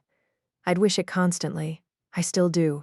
Merlin shadows me through the dining room where I never tire of the Queen Anne table discovered during a visit to Scotland Yard. The Murano glass chandelier is from working serial murders in Venice and Rome. Benton and I found the antique French stemware while visiting Interpol. The colonial-era hutch was in a Tennessee curiosity shop near the anthropology research facility known as the Body Farm. Since moving to Old Town, we've continued unpacking boxes in the basement, excavating our treasures. We've been redecorating even as I've worried that it was a mistake returning to Virginia. Beyond the dining room are swinging doors that are closed, and this is my husband's doing. He's reminding Dorothy not to enter should she decide to wander back in this direction. My rubber clogs are quiet on the terracotta tile when I walk into the kitchen. Pots and pans hang from exposed oak beams over the butcher's block, the ceiling low. The brick fireplace is deep, and in cooler weather we use it often. Benton is checking on what's in the oven while Annie sits at the breakfast table where there's a view of the garden when the curtains are open. Thanks for staying up. I give her a heartfelt hug before anything else. Do you have everything you need? They broke the mold when they made him. She renders her verdict as Benton has a drink ready for me while topping off hers. In case nobody's told you, I don't need to be told, I reply. Annie, I'm sorry I wasn't able to greet you earlier. I can't thank you enough for everything, Kay. The guest room is lovely and your cooking, just when I didn't think it could get any better. She has an unemphatic way of speaking on the bench and off, deliberate in her choice of words and how she delivers them. The average person wouldn't know Annie Chilton is from Virginia or the South. Early on, she worked hard to eradicate the lilting accent of her youth, not wanting to come across as privileged and provincial. If you grew up in a former plantation mansion that's been in your family for centuries, she'd explain, it's best not to sound like Gone with the Wind. Most people have no idea where she's from, but guess it's Florida or California, possibly Arizona. Chapter 26. I was telling Benton I've not eaten anything so delicious since the last time we were together, Annie says to me. I don't know how you do it. I can barely boil water, but I think you were born knowing how to cook, fond of khaki pants, oversized safari shirts and sneakers. She brings to mind the unassuming law student I remember. She doesn't look like a prominent circuit court judge presiding over one of the biggest trials in the history of Alexandria. Overall, Annie hasn't changed much since our Georgetown days, having little use for fashion or shopping. The only jewelry I've seen her wear in recent memory is her late father's gold posy ring engraved with the inscription, Honi soit qui mal y pense, evil to him who thinks it. May you get what you deserve? Karma's a bitch. What you do to others, you do to yourself, or that's Annie's loose interpretation. That, and fuck you. But it's really more about being shamed. The family heirloom has been passed down by generations of Chilton males and genetically dead-ended with her. She wears it on her left middle finger as if flipping the bird at an unseen enemy. Most people who don't know much about her assume she's married, and that her wedding band doesn't fit anymore. It may be truer than they know. Hopefully you two have had a chance to catch up while I was making myself presentable, I say as Benton's mitted hands set a hot baking dish on top of the stove. I've been on the phone. He pulls out the foil-wrapped garlic bread next, and I thought it best if both of us chat with Annie. She understands that we can listen to anything she wants to say, but we can't necessarily offer all of the details she might want. You don't need to talk about me as if I'm not here or just fell off the turnip truck. She has an edgy sense of humor that's not easily detectable. Of course I understand. Maybe better than you do. Her steely gray eyes are impenetrable, but at least she's looking at me. We're talking to each other, acting like old friends again. I'd be the first to advise you to stay away, she says. I told Benton that in no uncertain terms when he kindly insisted I spend the night. Somebody will find out I was here and make a big stink out of it, just like everything else. We don't turn our backs on friends and extended family, Benton says while Merlin jumps up on the breakfast table even though he knows better. It's as if he listened to my earlier instructions and is well aware he has me over a barrel. I'm not about to order him to get down as he stares at Annie, his tail twitching, and she reaches out and pets him tentatively. And then he's purring in her lap. Merlin's good company. Lucy calls him her spirit animal, Benton says. He sets a plate of lasagna, slices of garlic bread in front of me. In his form-fitting undershirt, his apron, suit trousers and socks, he looks sexy and ridiculous. Next, he sets down the shaker of red pepper flakes, the dish of grated Parmigiano Reggiano. How can I help? Annie asks. Whatever it is, I'll do my best. I have an idea, which we'll get to shortly. We have to think outside the box. Whoever did this to Wally and your sister is going to do something worse, Benton says it bluntly. The goal is nothing less than senseless slaughter and anarchy to terrorize and overpower, to create chaos while overthrowing the existing order. I worry these people might be connected to the trial, Annie says. I don't like what I'm seeing day after day. She looks at me. I hope your leg's okay, that you weren't hurt when that son of a bitch kicked you.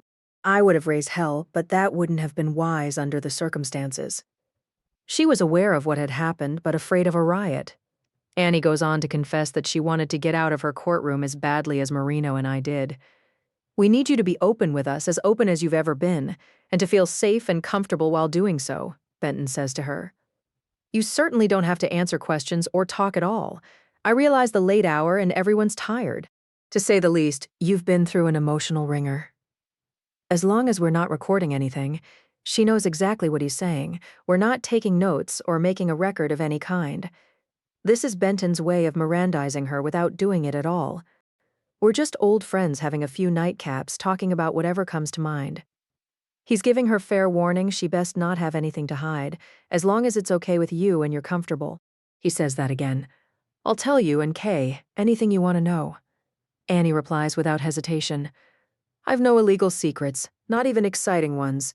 Maybe my life would be more interesting if I did. I'm sorry we can't be as open with you in return.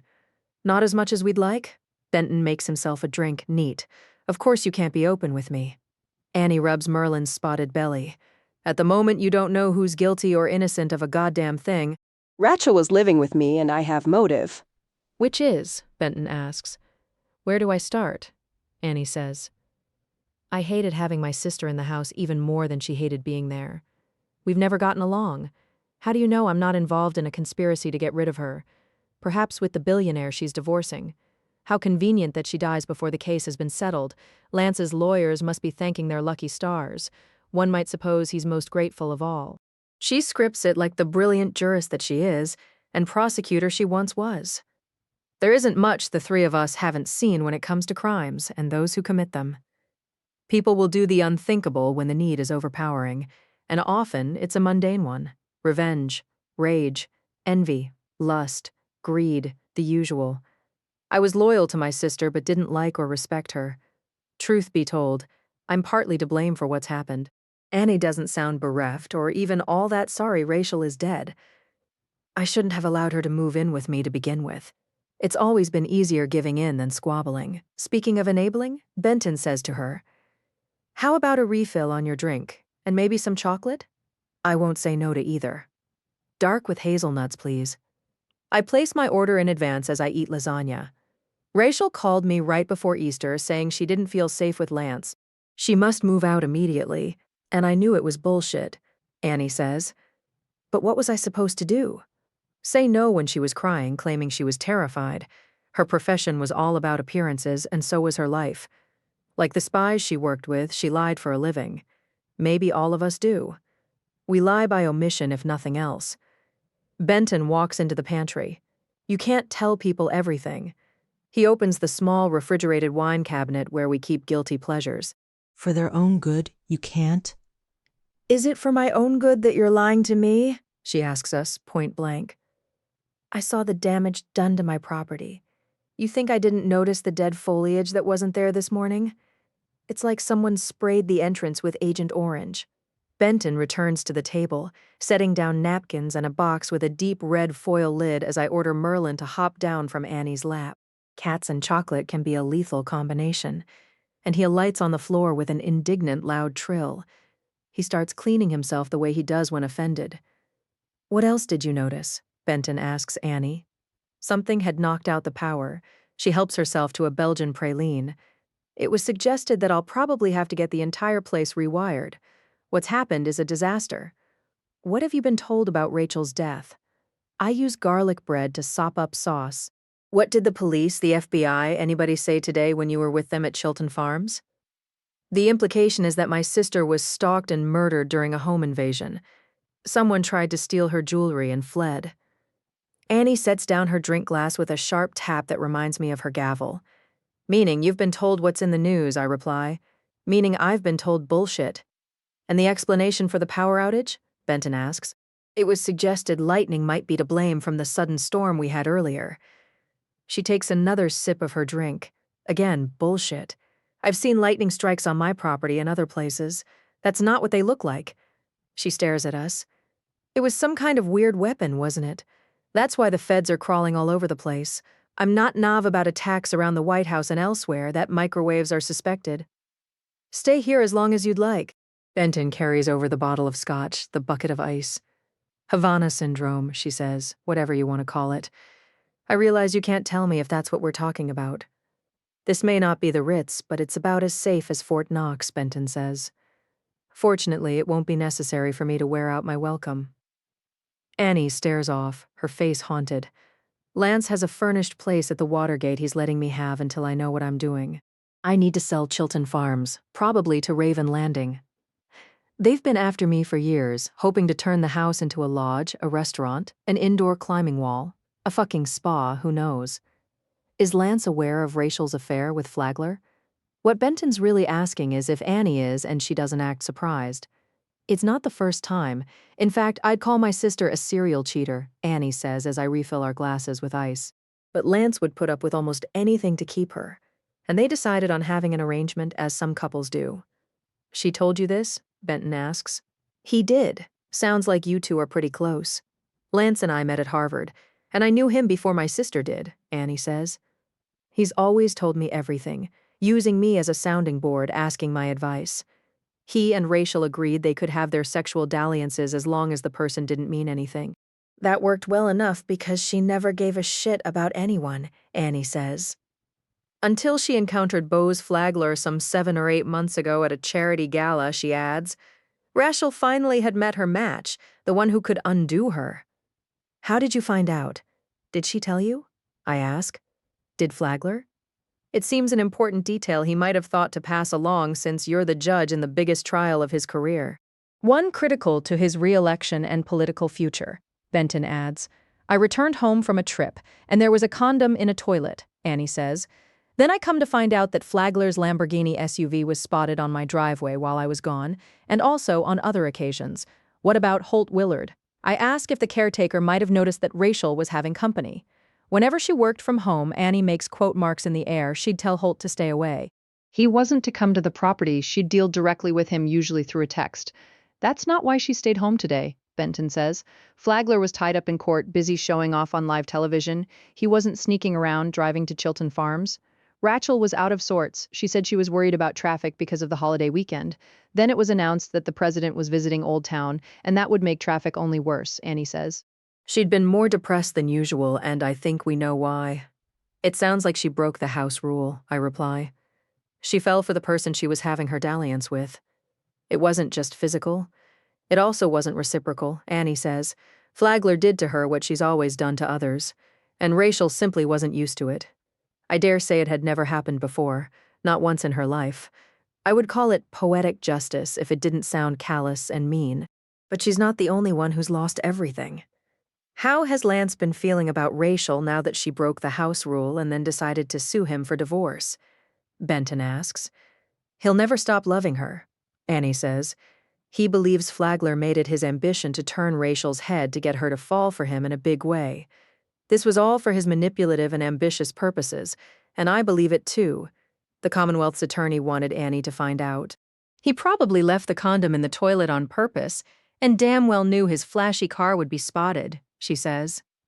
As opportunistic and conniving as he is, he assumed that if he and Rachael were seeing each other, it would make Annie feel positively inclined toward him inside the courtroom. Some might say that what he did worked, I reply. I was surprised by some of your rulings or lack of them while I was testifying. You're being accused of going easy on him, of being helpful. I've been giving him a long leash to run with, and plenty of rope to hang himself. He'll find out soon enough how easy and helpful I've been, she threatens. I never wanted that damn trial here. It's not luck of the draw that the venue moved to Old Town. I didn't recommend it and wouldn't have allowed it. But it wasn't up to me. The implication is obvious. Had the Hooke trial not ended up here, Bose Flagler wouldn't be the Commonwealth's attorney in the case. It was his chance to win the Super Bowl, and Annie was warned not to interfere, she says. By whom? Benton asks. Pressured by Flagler himself, she replies. This was followed by a call from the Chief Justice of the Virginia Supreme Court, Chuck Hamper. The venue needed to be Alexandria, and of course it would be wonderful for Virginia if the trial not only was set in a historic area popular with tourists, but was covered live on court TV. I get the drift, Benton says. Chuck Hamper is an old friend of the Flagler family, Annie says. He's also pals with the health commissioner. I reply as the pieces slide together just like that. I'm not surprised Elvin would be somewhere in the mix if there's corruption to be found. Chapter 27. Bose Flagler is being groomed for governor and plans to run in 4 years. Annie tells us the rumors she's hearing. Whether or not he wins his re-election as Commonwealth's attorney this fall, he's going to run against Roxane Dare. That's his plan, even though he's not announced it. I can't imagine your sister was having a very nice time while staying with you, Benton decides. Flagler has one obsession himself. He was using her. She had to know he didn't feel about her the way she did about him, and here she sacrificed it all. Walked out and moved into a place she hates just for the chance to see him when he can find the time or interest. Not that Rachael was ever happy, Annie says, but of late she was about as miserable as I've ever seen her. I noticed that she seemed to be taking laxatives, teas, sugarless candies, and such. I bring that up. I'm wondering if you were aware of that or anything else unusual about her health habits? Overdoing laxatives, starving herself, bulimia. Also, she was drinking more. But food was my sister's big devil and always was, Annie says. Her diet was one of the few things she could control. Or she thought she could. Benton picks up his phone, looking at the display as an unknown call comes in. I need to take this. He walks away, turning his back to us as he answers. He says little, mostly listening, and Marino's truck pulls up at the entrance. I watch him on camera as he waits for the gate to slide open. I vaguely make out he's on his phone, the expression on his face sour. My smart ring vibrates as he sends a text. He's heading straight upstairs to the guest room. He'll see me in the morning, and that means my sister is breathing down his neck. I watch him drive through in a glare of headlights as Benton ends his call, walking back to the kitchen table. We need to talk about where Rachael was last Saturday night, he says to Annie. I don't have any idea where she may have been, she replies. Where were you, he asks. I worked in my courthouse chambers all day and into the early evening, she says. I was asleep when Rachael got home at some point.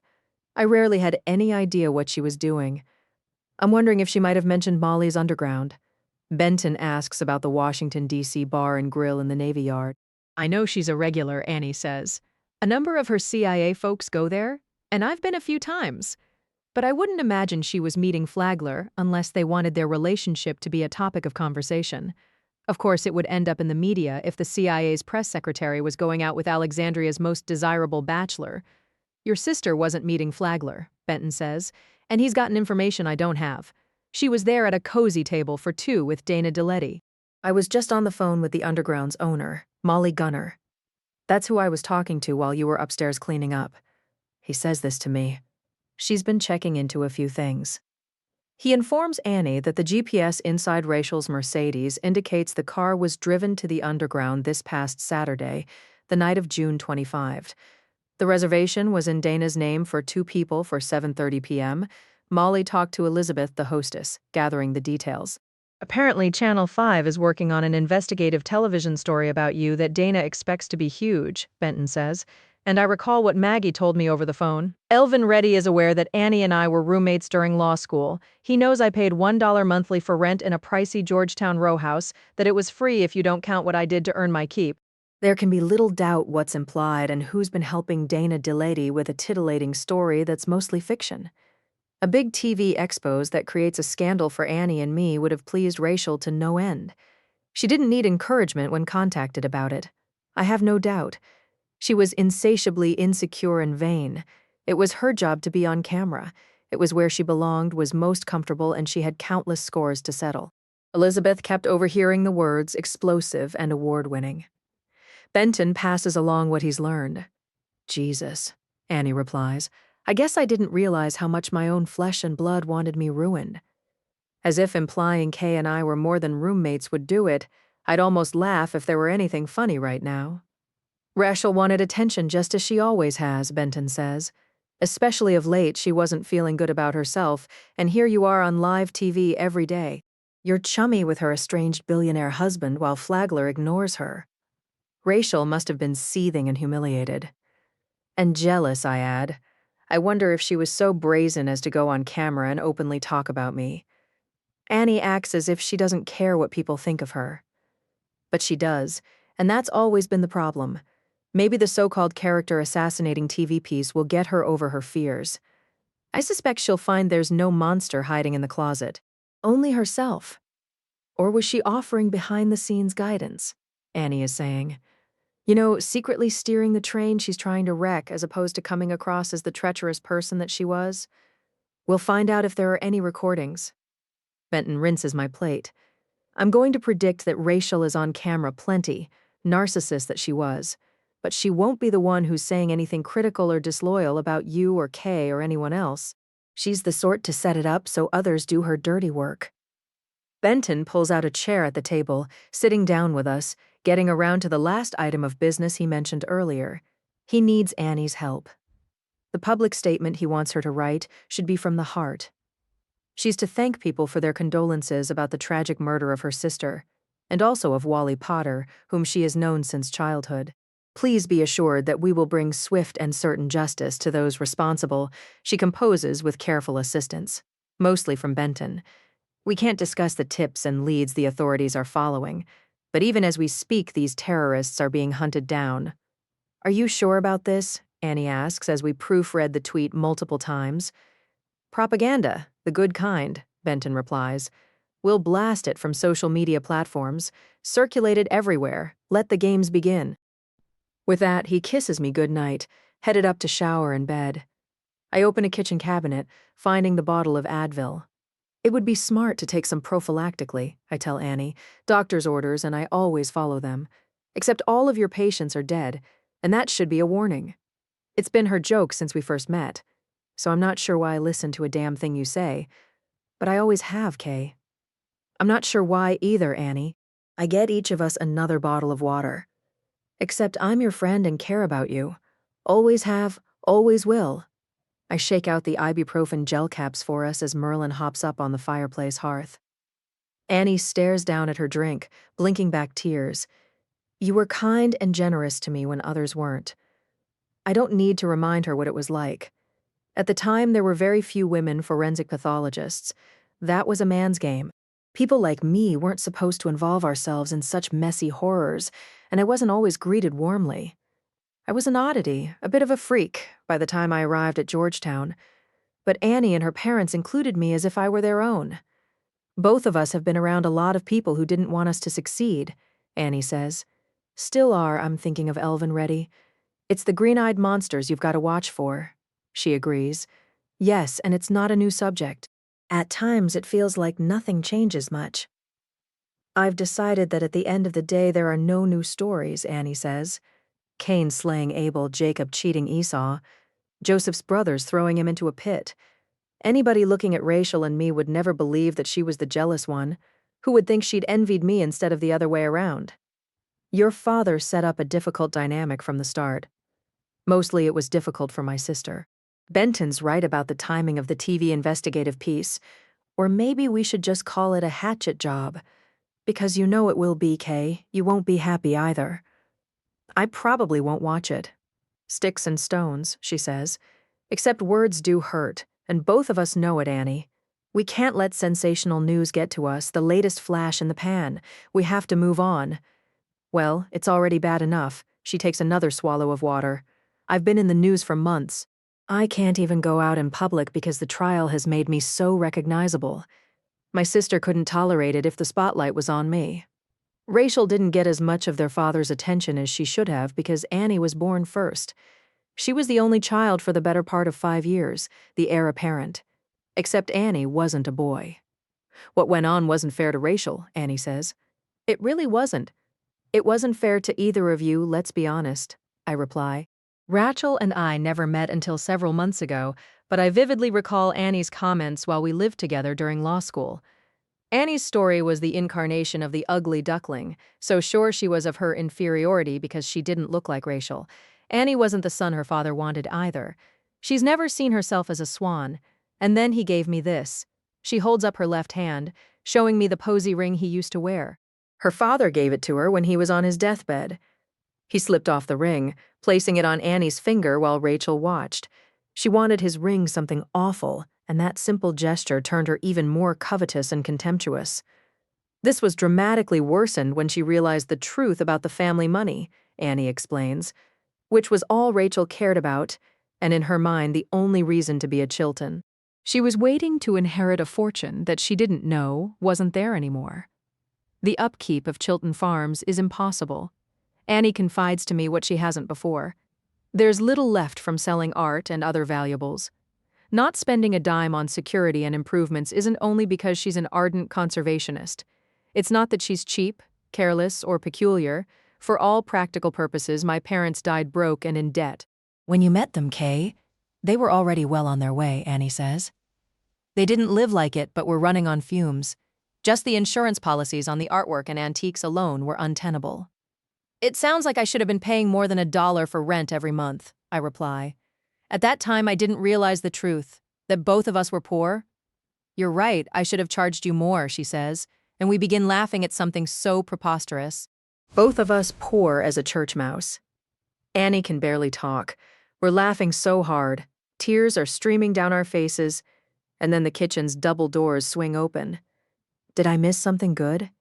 Lucy walks in, showered and in running clothes, her hair still damp.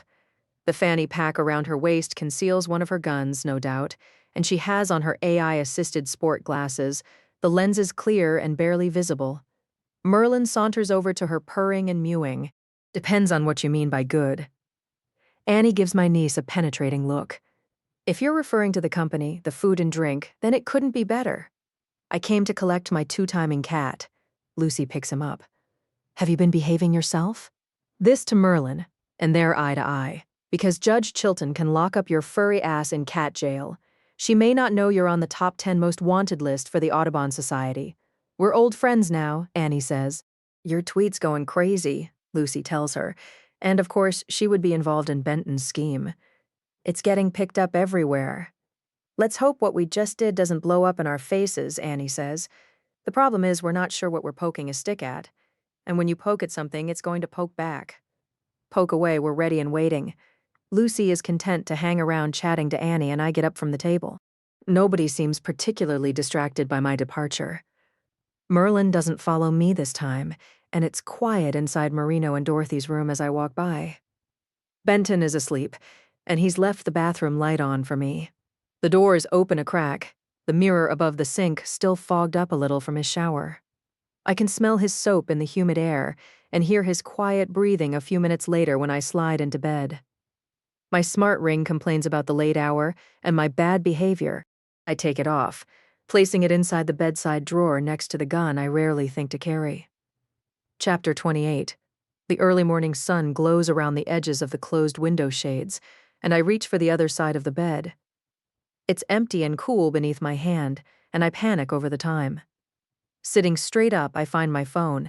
It's almost 6:15 and I need to get going. You're okay. We're not leaving for about an hour. Benton appears indistinctly in the dimness, and I smell the strong coffee he's carrying. Everything's under control. I don't see how that's possible, and since when? I reply. The sooner we get to the office, the better. We have a schedule, and it's not up to you. He kisses me as I take the steaming mug. For once you're not in charge. Fine then, and good because I don't want to be. I sip the coffee black and bold with a touch of agave nectar. Not in charge of this fucking mess. No thank you. I'm more than happy to fly co-pilot or ride in the back for that matter. You say that but never mean it. He sits down and I lean against him. He's shaved and dressed and no doubt has been awake for a while. Opening the bedside drawer, I retrieve my smart ring, putting it on. Marino and Dorothy will be heading out in a few. Benton begins his morning update, telling me what's happened since I was last conscious. Annie's having breakfast with Lucy. Cops are out front, all going according to plan for whatever that's worth. Having breakfast where? I take a sip of coffee and unlock my phone. I get the impression they were up most of the night. Now they're having smoothies that Lucy's making in the blender. Where? I again ask, but I already know. In her cottage. Let's just complicate things further. I begin glancing through messages. As I suspected, my unhealthy living has prompted several automated responses. These are programmed into software that Lucy is developing with the Secret Service, NASA, the U.S. Space Force, the CIA, the Defense Advanced Research Projects Agency, DARPA, and other government and military entities. Knowing all this only makes it worse when my smart ring rats on me with a noisy, somewhat violent vibration reminiscent of a stinging insect. It's as if my niece is looking over my shoulder.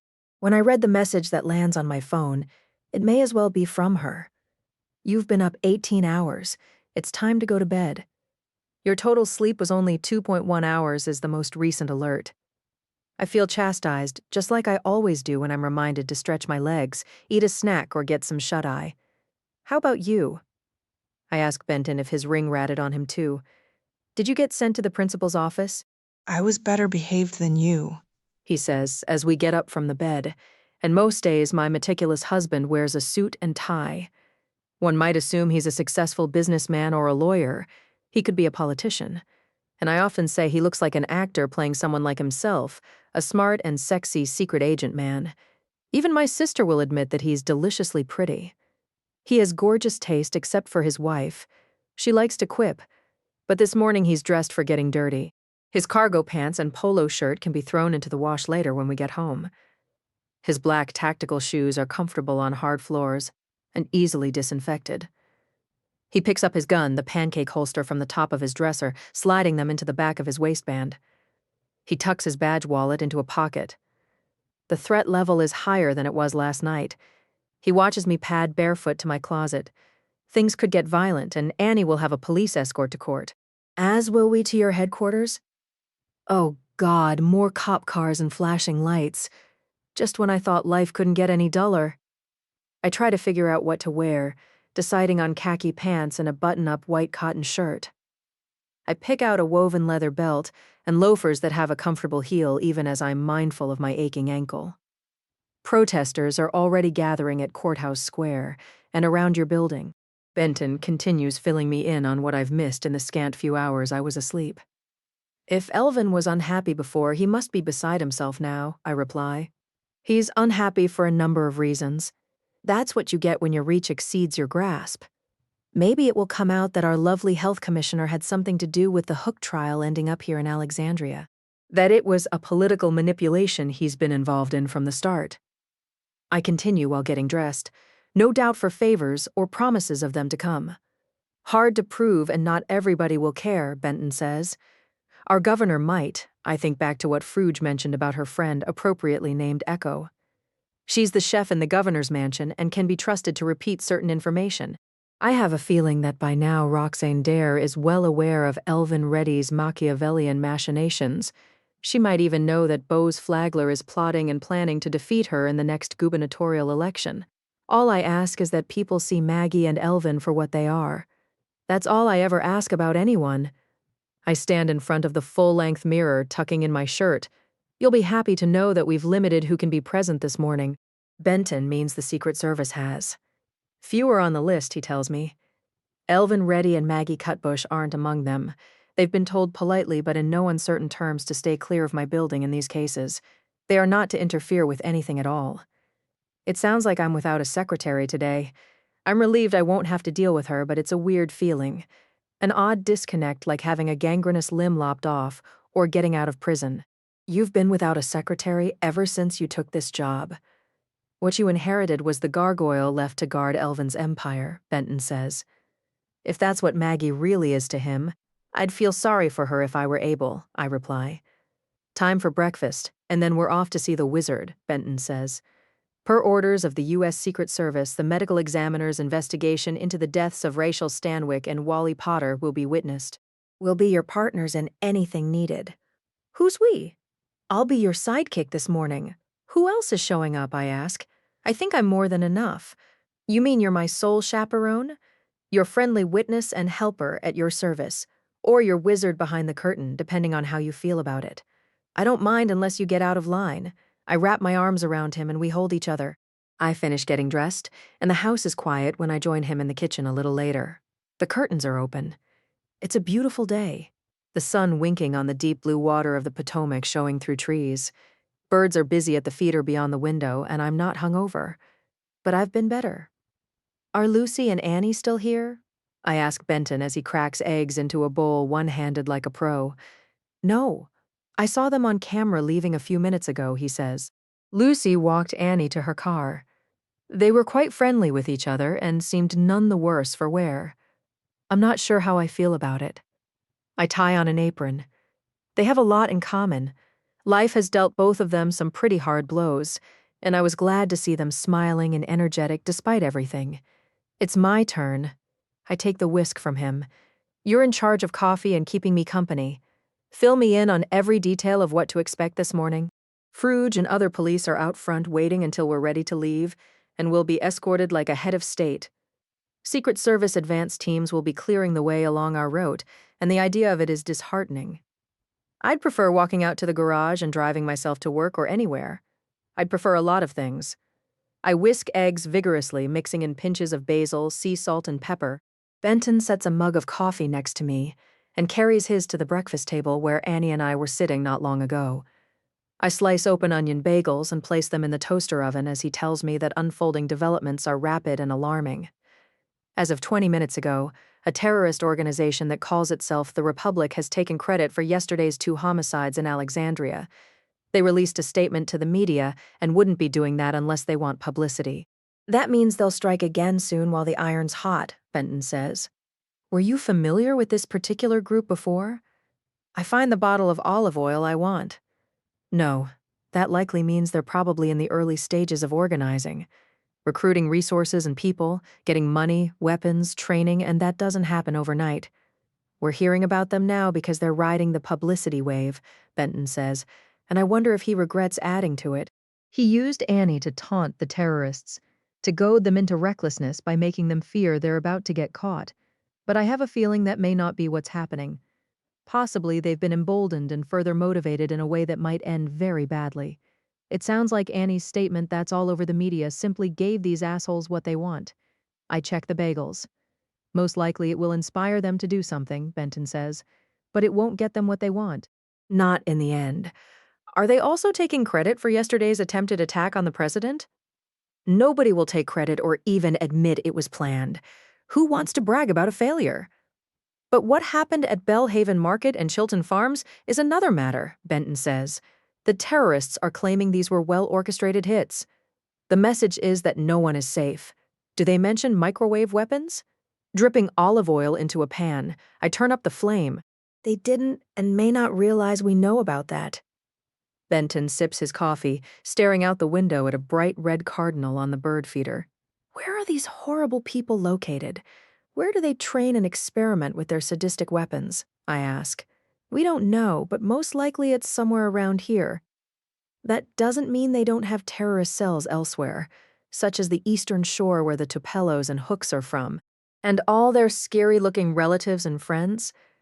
I envision the protesters Benton and I passed while driving home late last night. Lucy's tracked the $50 gift card used at the gas pump yesterday, he says. Stolen from a mom-and-pop pharmacy in Arlington, about 10 miles from here. Someone hooded and wearing camouflage robbed the place at gunpoint last month, made the manager lie face down on the floor. No one was hurt. What about cameras? Not working. Apparently, there was a power surge right before the gunman entered the pharmacy at closing time when no one was around. Just the manager. I think we know what happened. I spread a thin layer of egg batter over the sizzling hot pan. And now robbery has escalated to murder. I expect activity within the next 24 hours. Another violent event. Possibly more, Benton says. We're taking every precaution. The Alexandria police have set up a perimeter around my building and parking lot. Barricades are in place, and officers are in riot gear.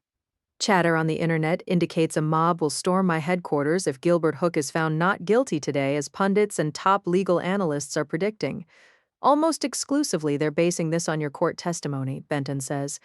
They don't see how a jury can convict him unless it completely disregards science.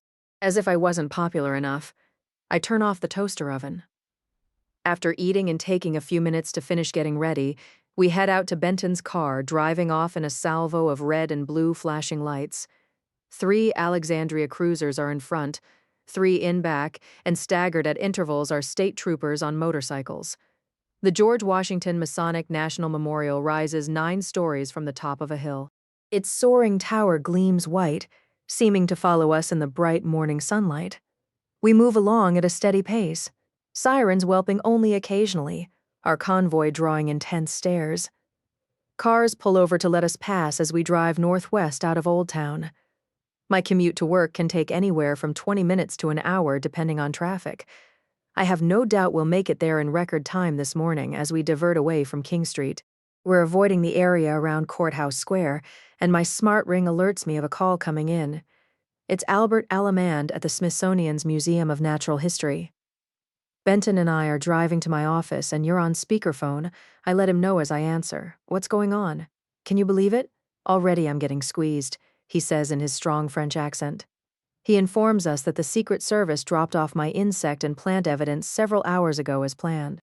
He arrived at his lab early to start preparing the samples, and all would be fine were it not for the interference he's getting. I don't want to be caught in the middle. Whatever has happened, Albert is indignant about it. I want to answer the questions as honestly and accurately as possible. I don't want conflict or personal agendas like I'm always saying. I don't have a horse in the race. Caught in the middle of what? I ask him. If you can't prove a microwave weapon was used, it puts the Secret Service in a difficult position. Especially now that terrorists have just claimed responsibility for the homicides you're working. It would seem the only evidence linking the alleged attempted attack on the president to the murders at Bellhaven Market and Chilton Farms is the unusual 230.05 GHz frequency picked up by signal analyzers. If that should prove to be a misdirect, a mistake, then there's a problem with the jurisdiction. Absent the signal, there was no attempted attack on the president at all, one might argue, and technically I shouldn't be talking to the Secret Service because it's not their case. Albert is saying, "Who told you this?" Benton asks. "The FBI called a few minutes ago. Who with them?" "A woman I don't know. I wrote it down." "Let me make check." She was quite insistent. "Special Agent Patty Mullet." "She's with their Joint Counter-Terrorism Task Force," Benton replies, and saying he's not her fan is putting it mildly. "I knew her well when I worked for the FBI, and have dealt with her a number of times since. If we find traces of pesticides, we have a problem. This has been made clear." Albert summarizes what Special Agent Patty Mullet threatened, Chapter 29. He explains that the FBI is waving the neurotoxin carbofuran as a battle flag, one of the deadliest pesticides on the planet. It's illegal in this country, but still widely used, with ghastly consequences. The FBI has been investigating cases involving it, most of them in California, Albert says over speakerphone, but recently around here there have been falcons, eagles, swans, owls poisoned, and family pets like dogs and cats have gotten hold of it. Ingesting as little as a quarter of a teaspoon can kill a large animal like a bear in minutes, and a human in less time than that. Victims of the powerful pesticide become part of the circle of death. Albert explains as Benton follows our police escort. Animals and insects feed on a food source that has been laced with carbofuran, and within minutes go into convulsions and respiratory arrest. Those carcasses then are fed on, and the hideous ripple effect continues to spread. Such terrible chemicals are almost everywhere, Albert says. They're carried on the wind and in rainwater, which is why colonies of honeybees and other wildlife are being wiped out, and I told the FBI agent that repeatedly. These sorts of things are ubiquitous and pervasive. One must consider many factors and be very careful before making determinations based on finding traces of them. Evidence testing positive for pesticides and herbicides don't necessarily mean a microwave weapon wasn't used to commit a crime, Albert says he explained to Patty Mullet. But her mind was made up before she talked to him. She didn't care what he said, only that it reflected her wishes. She asked if I'd reviewed photos or videos that show the damage to flora and fauna at the entrance of Judge Chilton's property, and also behind the house, Albert tells us.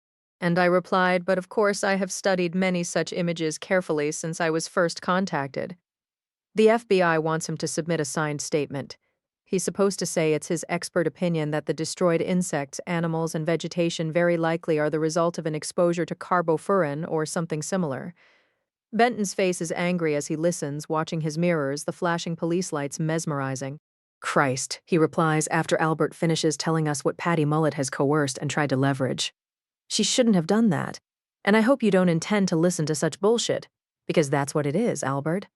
What was your response? I told her the truth, he says, that what I'm seeing is consistent with microwave attacks. Depending on where they occur, there will be dead bugs, birds, mice, other animals. The line of fire is visible through foliage no matter the time of year. Metal objects get magnetized. The wiring is fried by what's essentially a huge power surge. There are many signs if you know how to interpret them. Albert recites some of the very things we discussed during our last Doomsday Commission meeting at the Pentagon. In one case he worked, the pet parrot in a metal cage was fine, but the houseplants were cooked, the power knocked out. The attack left a trail of parched foliage and dead insects outside the window the microwaves passed through. The government official inside at the time suffered cognitive impairment and hearing loss and can't work anymore. The Russians are involved in a lot of this sort of nasty business, as you know, Albert says. Most recently, Saudi Arabia has been developing these types of weapons, and the Chinese have been perfecting them for decades. But it could be anyone, and no doubt they're getting better at it. If anybody wants to argue jurisdiction, I'm happy to set the record straight, Benton replies. I'll deal directly with the FBI. You don't need to concern yourself about them. Albert isn't to answer if Patty Mullet calls again. He's not to let her into his lab should she show up at the Smithsonian. I'm not really surprised, I say to Benton when we end the call. I hate it when people go behind our backs, and that's what she just did, an end run her specialty. He keeps an exact distance between his car and the flashing police cruiser in front of us. At least you know what you're dealing with. Albert will find some kind of insecticide or chemical that has zero to do with anything, Benton predicts. It's inevitable. This is just a slick trick, and Patty's full of them, always has been. You represent everything she's ever wanted that hasn't wanted her back, I reply. She's his elven ready and is just as blatant and obvious. Her ambition was to be a Secret Service investigator, but her application was rejected. The intelligence community didn't hire her either. Eventually, Patty Mullet ended up with the FBI, where she washed out of the Behavioral Analysis Unit when Benton was the chief during our early days. She didn't make the cut, still wouldn't. And this is why, he says, as drivers move to the side, our strobing convoy turning onto West Braddock Road. As we get closer to my headquarters, the scenery is less than charming, a lot of distribution and fulfillment centers, tow lots and cemeteries. Shady Acres Funeral and Cremation Services is my nearest neighbor, and they must have Maggie's cell phone number. The long-winded text she's just now sent claims that they keep calling her. They're upset about the protesters around my fenced-in parking lot. My exiled secretary has the nerve to pass along. I'm being asked to keep the noise down, she writes in her text.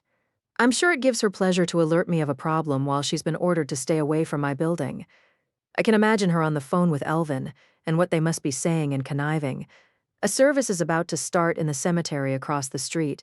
I tell Benton what Maggie has passed along and possibly instigated. Maybe the protesters marching around my headquarters could be humane enough to stop for an hour. What am I supposed to do? Walk out there and ask them nicely. She's rubbing it in that she's been left out in the cold, he replies. She's letting you know that in return so are you. You're on your own without her to help. As if she's ever been any help at all, I reply. We're maybe a minute from my headquarters, passing an oil company, warehouses, and a recycling center. I can hear the protesters before the Northern Virginia Government Center is in sight. We share the location with the Departments of Health, Public Safety and Emergency Medical Services, and the Bureau of Vital Records, among other state entities focused on life and death. All of them are acres away from my building, and it's by design. Not only do fences make good neighbors, but in this instance, so does distance. The more, the better. I'm used to nobody wanting to be around us. I wouldn't want to be either, protesters or not. Justice for April. Sellout. Fake news.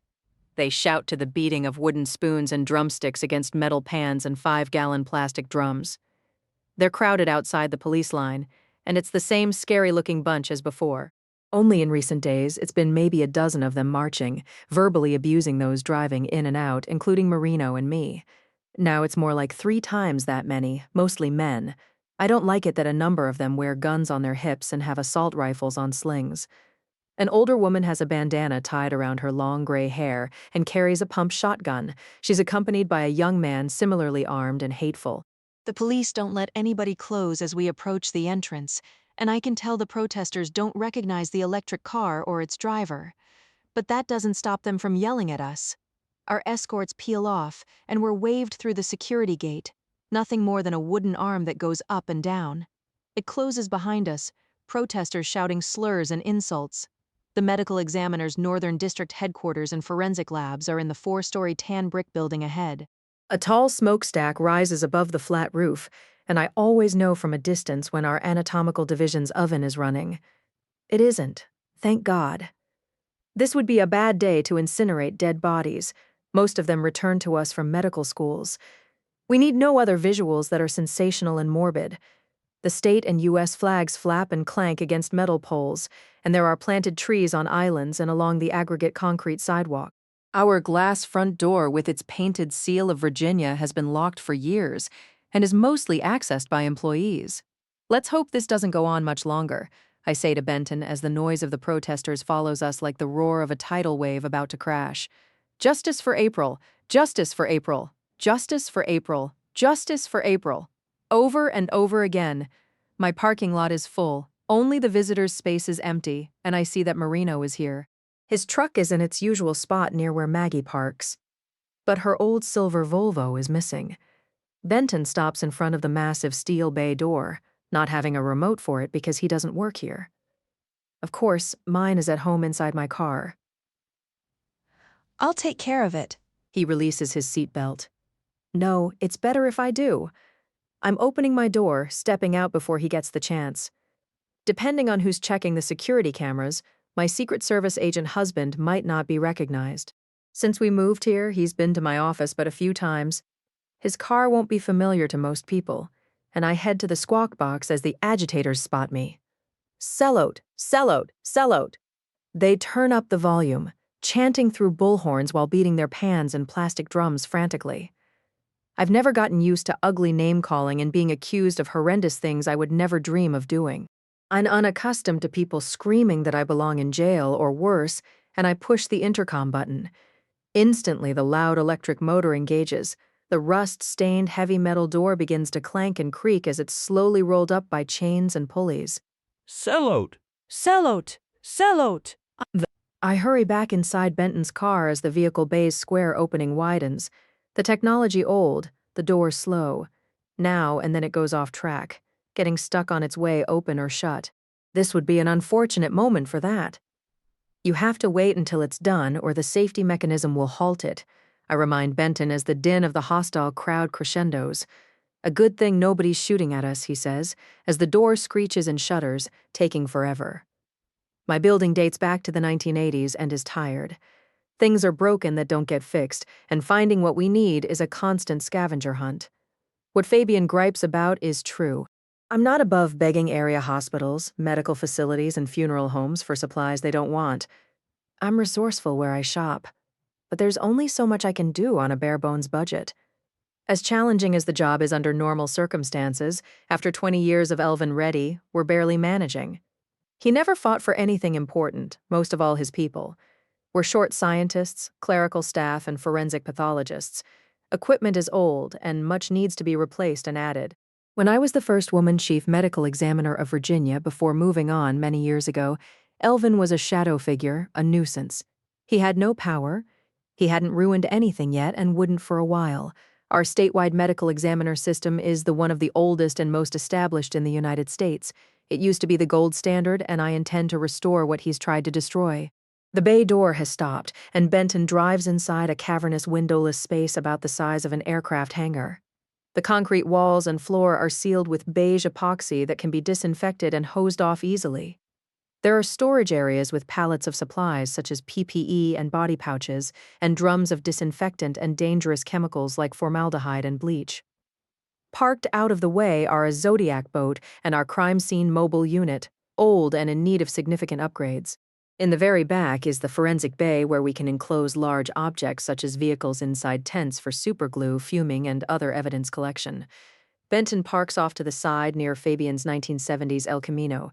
Sick, as he describes it, black with red stripes and rims. At the top of the ramp, I unlock the pedestrian door leading inside. We enter the brightly lit receiving area where the dead are admitted to our hopeless medical clinic. Across from the floor scale are massive stainless steel coolers and freezers. Next to them is the security office, and Wyatt Earl is at his desk behind a bulletproof glass window that has a drawer and a speaker hole. In his 60s, wearing a khaki uniform with brown pocket flaps, he isn't a sworn officer. He's what Marino rudely calls a rental cop. Unarmed, Wyatt can't arrest anyone and couldn't do much if we were under siege. He doesn't like the morgue.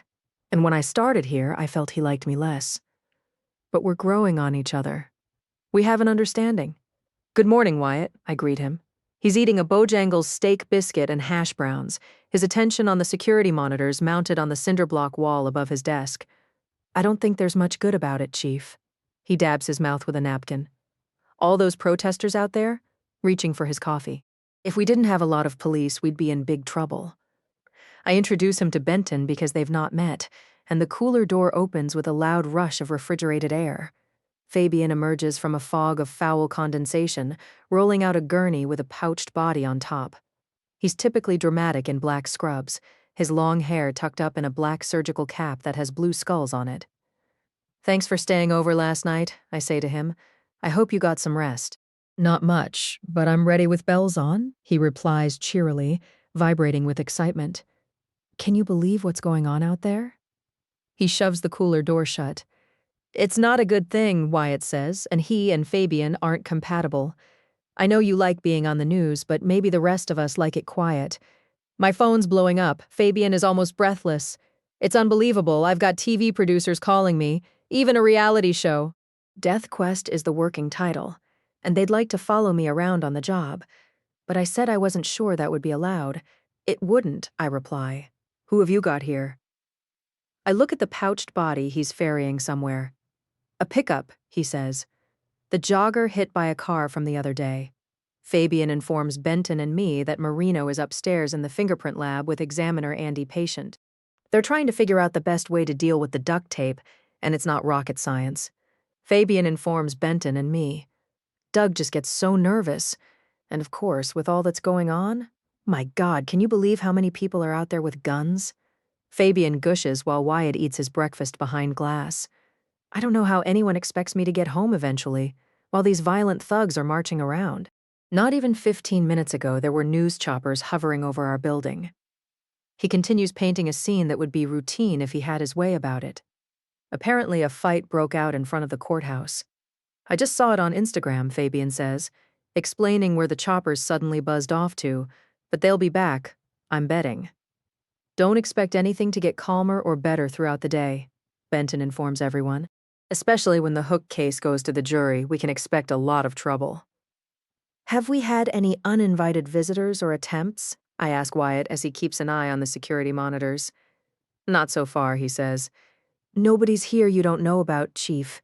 Some FBI agent called investigations leaving a message, Fabian tells us. Saying what? Benton asks. That she'd call back. Her name, he asks, and I have a feeling I know. I'd have to pull it up on my computer, Fabian says. Patty? I keep thinking Patty Lupone, but that's not it. You know how something gets stuck in your head. FBI Special Agent Patty Mullet, Benton replies. That's it. She's pretty full of herself. Bossy, treating me like the help. I didn't like her worth shit. Chapter 30. Outside the morgue's security window, the big black logbook is anchored by a thin metal chain to the chipped formica ledge. Attached to cotton twine is a ballpoint pen. Nearby is a dispenser of hand sanitizer, boxes of surgical face masks and gloves. Since the medical examiner system in Virginia began, we've always kept a handwritten record of pickups and deliveries, and it's my habit to check the entries. I do it first thing when I get here and open the big book to the last filled-in page. I glance at cases that have come in or been released as Benton continues explaining who's calling the shots. I'll deal with Patty Mullet. He directs this at Wyatt, and also at Fabian. No visitors without my approval. I don't care who it is. No one unauthorized is allowed inside the building right now without my saying it's okay. What's been done with my case? I ask about Rachael Stanwyck. She's in the CT scanner, Fabian says. She's still inside her pouch, I'm hoping. I said it couldn't be opened except by you. Good. Her body can stay in the CT room while Benton and I get changed, I reply. I'll roll her to my station when we're ready. I've got it set up and Dr. Schlafer's already in the decomp room, Fabian replies. Am I helping you and him, one or both? No, going back and forth because we must be exquisitely careful about cross-contamination, I remind him. You can help only one of us, so you stick with Dr. Schlafer. I'll be fine on my own, but I'm going to need Jane Slipper to do me a favor. She's my histologist. I could use 3 of them, but Elvin got rid of the other positions. Jane is all I've got, and she won't be happy paying a visit to the morgue. She may work with dead human tissue daily, but that doesn't mean she's a fan of autopsies or even the idea of them. She doesn't want to put a face on a case, and the less she needs to know, the better. Time is of the essence, and slides need to be prepared as quickly as possible. She's going to have to pick up the sample herself and get started while I'm still doing the autopsy, I explained to Fabian. I'll let her know when I'm opening the skull and she can come downstairs. Uh-oh, she'll hate that, he says. She's all right with pieces and parts. She just doesn't want to see where they came from. Kind of like me not wanting to see the lobster before it's dropped into the pot of, I know Jane won't like it and I'm sorry. I don't want to hear his analogies at the moment. We'll need to set up a secure video conference so Doug and I can communicate remotely. Off to take care of it, Fabian says, and Benton and I head to the locker room. We follow the white-tiled corridor, and inevitably there are blood drips and smears from leaky body bags. There's always an abandoned gurney or two with pouches folded on top. The walls are an insipid pale green, the fluorescent lighting garish, strips of flypaper hanging from the ceiling.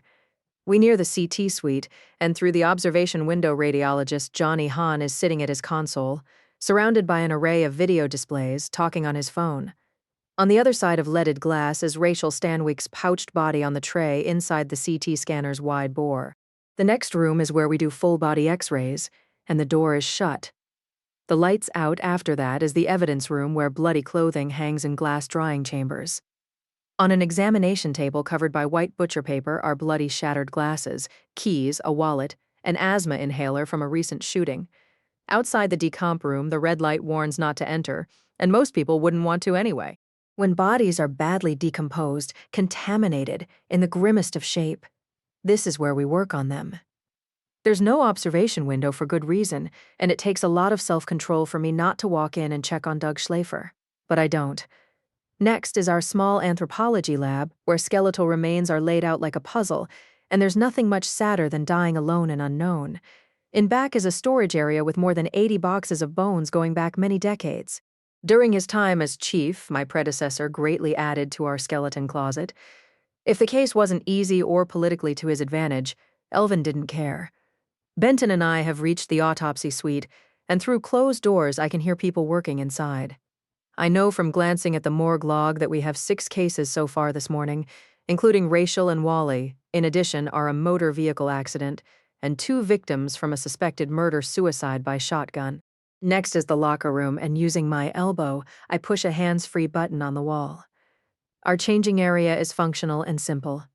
Just 3 white porcelain sinks, 3 showers with flimsy white plastic curtains and shelves of PPE, the air heavy with the cloying odor of disinfectant.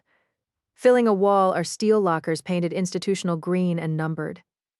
The chief's is 1, as you'd expect. I place my briefcase inside, and the door banging shut sounds like school. On a normal day, I would lock my belongings and change my clothes upstairs in my office's private bathroom. but there's no time for that. Benton and I put on coveralls, the rustle of Tyvek quiet, the smell of industrial deodorizer strong. Covering our shoes with booties, we won't bother with gloves, safety glasses, and hoods quite yet. Johnny Hahn sits at his console surrounded by images of Rachael's brain. In his 30s, he's attractive in an unusual way with his closely spaced eyes, his nose pointed like a gun sight. Brought up in Colorado, he's a black diamond skier and a gaming enthusiast. Were it not for his insatiable curiosity and love of adrenaline, I couldn't have poached him from an area hospital with the promise of a forensic radiology fellowship. He's overqualified, and I can't pay him nearly enough. I'm making a house call. It's my way of wishing Johnny a good morning, and I introduce him to Benton. We're here to pick up Rachael Stanwyck's body ourselves. I explain that the Secret Service is in charge of her investigation, and also of Wally Potter's. Woohoo, that sounds big and bad, Johnny says. Behind him, a wall-mounted flat-screen TV is playing breaking news on CNN with the sound muted. Bose Flagler is making his closing argument, and then Sal Gallo will follow. Then the case will go to the jury, and the protests are bigger and more agitated. Additional police are being called in from neighboring counties, and helicopter news images show the hostile mob, the cops in riot gear. I thought I'd see what you've got before we take her away. I'm asking Johnny what he's found before I roll away Rachael's body. For sure you'll be interested in this. He directs our attention to CT images that show a linear skull fracture of the parietal occipital bone. Rachael Stanwyck suffered a serious head injury right before she died. Johnny points to images that show the contusion of the brain's right frontal lobe, a classic contracoup injury. The blow would have knocked her out if she wasn't already unconscious, I reply. But it's not what killed her. Blood shows up on CT as a dense, dark area, and there's not much of it. Most likely Rachael fell, striking the left side of her head on the marble kitchen floor. Probably this occurred while she was bombarded with microwave radiation. The small amount of hemorrhage indicates she was alive only briefly as her temperature soared beyond survivable. When I checked her at the scene, I explain, I found no evidence of injury to her scalp. It's not lacerated, but I've seen that before when people fall. I'll know more when I can take a better look. Benton and I put on gloves, safety glasses, and hoods. I open the door that connects the control and scanner rooms, and we lift the pouched body onto its gurney. Then we're pushing it along the corridor, and he opens the double doors of the autopsy suite. Water drums loudly into deep sinks, and steel rasps against a whetstone as a technician sharpens a knife. Medical examiners and their assistants are busy at workstations where X-ray and CT images are displayed on video screens. The floor is beige tile. The cinder block walls the same ugly green as the hallways. Everything else is metal or glass, the high ceiling bare except for electrical cord reels and light panels. There's nothing to absorb sound, the large open work area an acoustical nightmare. Fabian has rock and roll playing that I can barely hear above a din that outsiders would find jarring. There's nothing gentle about the morgue. Often it sounds more like an automotive body shop than a medical facility or laboratory. Voices are calling out weights, measurements, and other information, the noise blending into tiresome nerve-jangling static. It's always cold in here even when it isn't, and the energy is bad despite one's best intentions and efforts. People seldom laugh, or they laugh too much. We don't cry when anyone's looking. It's an unspoken code to keep personal feelings to ourselves. We try not to lose our tempers, but it happens and nothing smells pleasant. My workstation is the first one, and Fabian has surrounded it in freestanding privacy partitions, the sort used between hospital beds. We do this when cases are unusually sensitive. Celebrities and other deaths that are sensational news, for example, and most of all if it's someone we know. The partitions can't eliminate the background noise, but they'll help considerably. This is important since we'll be connected by a secure video link to a camera inside the decomp room. We must have the ability to communicate clearly. Doug and I have to talk to each other without my being present. We need to be sure about what we're doing. No mistakes allowed. Benton moves a partition out of the way. I park the gurney next to the autopsy table where I always work, one of 6. Old style, they're L-shaped and permanently attached to pedestals in the floor. A monitor is set up on a surgical cart that I roll closer. Before we do anything else, I need to see what's happening inside the decomp room. I tell Benton we should be linked. Rolling the video cart closer, he turns on the camera and unmutes the speakers. The display blinks onto the sound of paper rattling loudly. The screen fills with Marino's big gloved hands removing the bag that covers Wally Potter's head. Hello, hello, I let everyone know we're connected. Marino? I believe that's you and your tattoos I'm seeing. I'm in here with Doug and Andy. Marino tilts the screen so I can see my deputy chief and the fingerprints examiner. I'm here too. Fabian looms into view, fluttering his black-gloved fingers. He's holding a clipboard, a camera, everyone suited up in PPE. They're circled around Wally Potter's body on the table, a surgical light shining on his gaping cut throat, drier and a darker red than it was last night.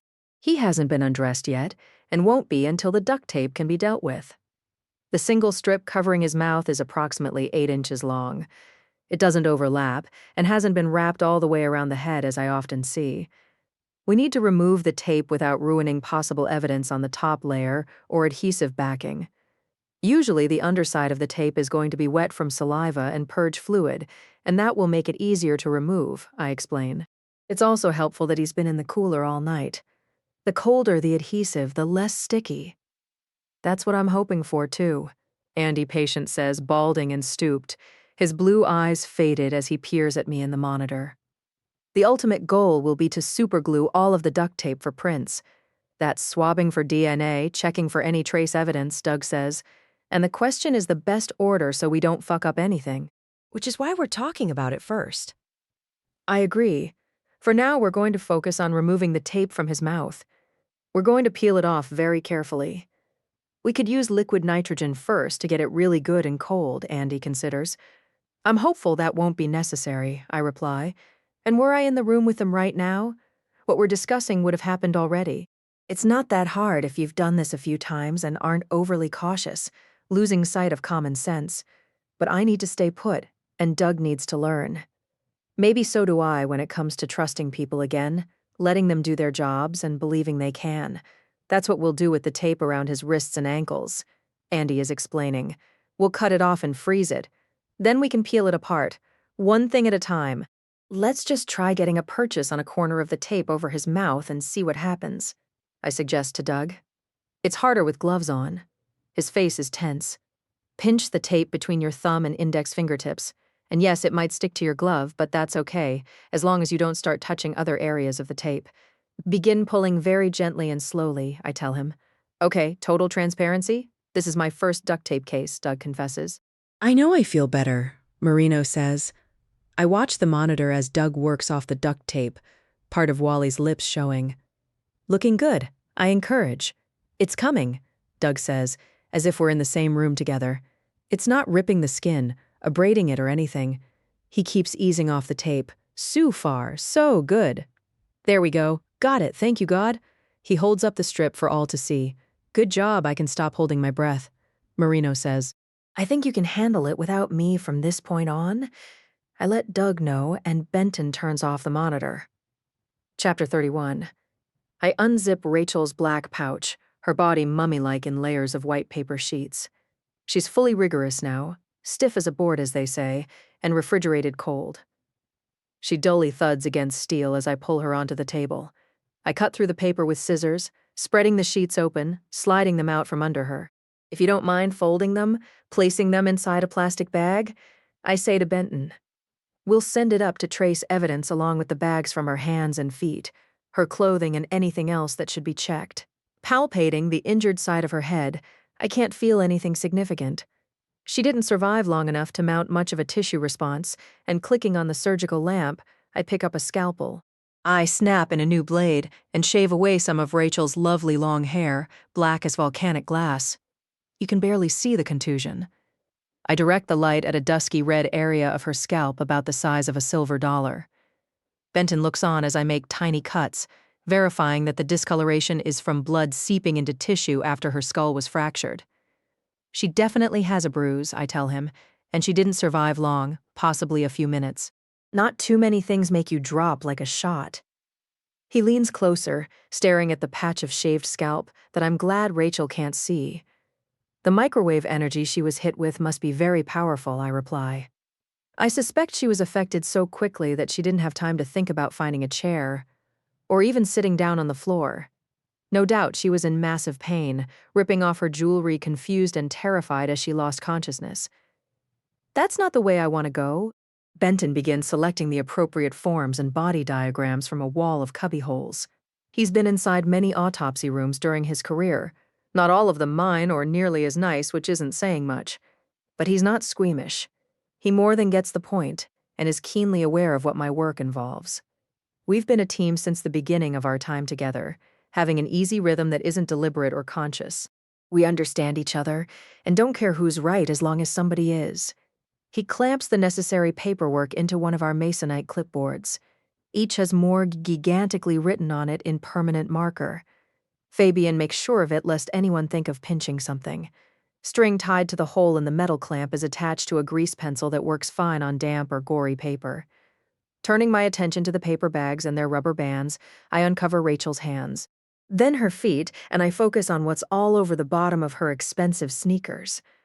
I wonder when she was outside, I say to Benton as he takes photographs, and if it was at some point yesterday, because that's my suspicion. Based on the microwave signals Lucy and Tron picked up, we're assuming Rachael was attacked between 3:40 and 4 p.m., he says. Obviously, if she went out, it was before that, and it wasn't a location she entered into the GPS, assuming she drove somewhere. She claims she was working from home yesterday. Or that's the story we've been given, I reply. The way she was dressed, the absence of makeup and perfume are consistent with her being low-key and alone. I point out that Rachael wasn't wearing an expensive timepiece or much jewelry, nothing that might make you think she was meeting someone. But that doesn't mean she never left the house. It doesn't mean she didn't leave Chilton Farms, and I'm thinking she did. I pick up a pair of fine-point forceps. I scrape the dark purplish substance off the bottom of one of her sneakers and onto a piece of sterile blotting paper. Under the magnifier light, the bits of crushed vegetation are tacky with sap. Benton and I rinsed the treads of our shoes last night so we didn't track similar plant debris into his car. But that wasn't at Chilton Farms. It was at Bellhaven Market. Jacaranda trees are native to Virginia. Benton and I have plenty of them on our property. And this year the season is late, the trees still in full blossom. They grow wild in meadows and along roadsides and are popular in landscaping. But they shed a lot, and it's no wonder Wally kept his prize antique Chevy wagon protected by a carport. Otherwise, the paint would have been ruined eventually. There's not a single jacaranda tree at Chilton Farms, I tell Benton as we look through the magnifier together. There hasn't been for decades. I know it for a fact. And you're sure what we're looking at isn't lilacs? Maybe something else? My husband may be a lot of things, but a gardener isn't one of them. What I'm seeing is more purplish lavender, I explain as I seal plant debris in a paper envelope that I initial and label. Annie's property has a lot of flowering trees, but no jacarandas. That's what I believe this is from. We'll get it confirmed, but I have very little doubt. When I first visited Chilton Farms during law school, there was a jacaranda disease outbreak in Northern Virginia. I remember how upset Annie was when the family's glorious trees had to be dug up and burned. I've been to Chilton Farms enough to be certain, I add, and I promise there's not a jacaranda tree to be found. I think of the dense copses of them at Bellhaven Market. I ask Benton if the Secret Service has had any luck with Rachael's phone or other electronic devices. Maybe there are text messages that might tell us how she spent the day. If she went somewhere, and who she might have been in touch with before she was killed, I suggest. The short answer is no. We don't have her electronic devices, Benton says. You might say we're being good partners and waiting our turn. The CIA collected Rachael's computer, phone, pager, tablet, hotspot, any electronics in her possession. She was their employee. No doubt they showed up at the scene and spirited away such things, explaining why I didn't see them when Marino and I arrived. That's not what Benton says, but it's what he's telling me. Bottom line, I'm not going to have a clue what's on any of those devices for a while, if ever, I assume. That's right, most details you're not going to know, Benton replies as I begin undressing the body. But this much I can tell you from phone records so far. She tried to call Flagler several times yesterday, no big surprise.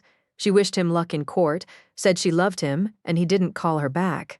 If she went somewhere, there's no reference. As he's telling me all this, it's as if Rachael is listening and fighting me like mad. She stubbornly forces me to break the rigor mortis in her arms or I can't manipulate them.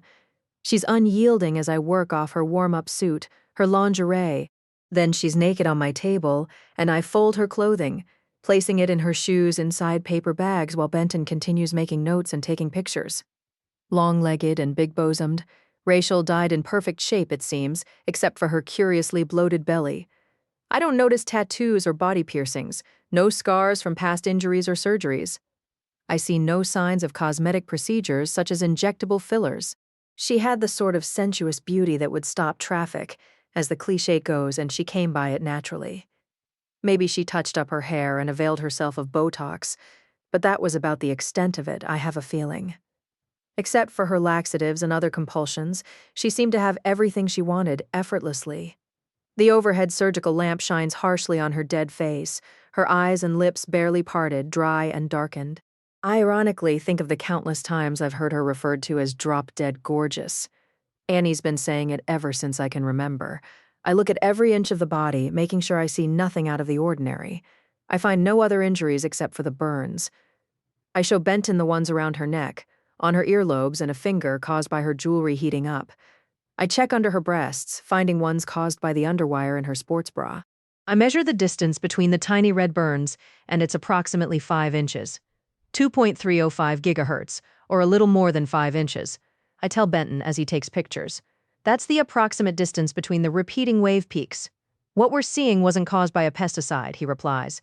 Definitely something conductive that heated up anything metal she had on. I take off my gloves. On the cinder block wall inside my partitioned work area is an old-fashioned push-button phone. Fabian's emphatic sign next to it reads, "Clean hands only." I dial the extension for the histology lab, and Jane Slipper doesn't sound eager when she answers. I tell her the CT scan shows that Rachael Stanwyck has a traumatic brain injury. That, of course, will be apparent on gross examination once I open her skull, I explain. But of more interest are any changes in neural cells, signs of degeneration and necrosis that might be heat-related. Are you thinking she died from hyperthermia? Jane puzzles over speakerphone in her blunted Midwest accent. Maybe a heat stroke or something? And she passed out, hitting her head. Not exactly, and I don't think so. We're looking for evidence of damage such as lesions from radiant exposure, I reply. Possible thermal cauterization of superficial blood vessels. That sounds pretty awful. Like what we see in fire deaths? Truth is, Jane, I don't know what we might expect to see, I explain. What we're dealing with is something we don't fully understand. I don't mention microwaves, and she knows better than to ask invasive questions. She has no interest unless it's related to whatever it is I'm looking for in a given case, and which histological stains make the most sense. We decide the areas of the brain I should remove blocks of tissue from, and that I'll include a section of the spinal cord. I assume Fabian mentioned that I need you to stop by the autopsy suite to pick up the sections. I give my histologist the bad news she's been expecting. I should be ready for you in about 15 minutes. I'd rather not. Jane Slipper says it flatly. I can't bring anything to you for quite a while. It could be hours before I can get to your lab, and we need to get started. I reply over the clean hands-only wall phone inside my partitioned workstation. Cover up in PPE, and I don't want you anywhere near my table.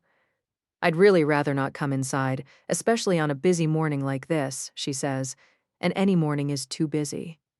There's never an occasion when Jane would choose to step foot in the morgue. She stays away from the vehicle bay. She has no idea what our subterranean anatomical division looks like. If she did, she'd never come back to her lab filled with paraffin shavings and various stains with exotic names like Congo Red, Prussian Blue, and Bodian Silver. When we're ready, Benton Wesley will meet you outside the door with the samples. I suggest a compromise. You two can exchange the appropriate paperwork. I explain who he is, adding that he also happens to be my husband. Then I hang up, returning to the table. Benton has his gloves off, and I catch a glint of quiet anger behind his safety glasses. He's placed an antimicrobial protective plastic film over his phone and is scrolling through messages.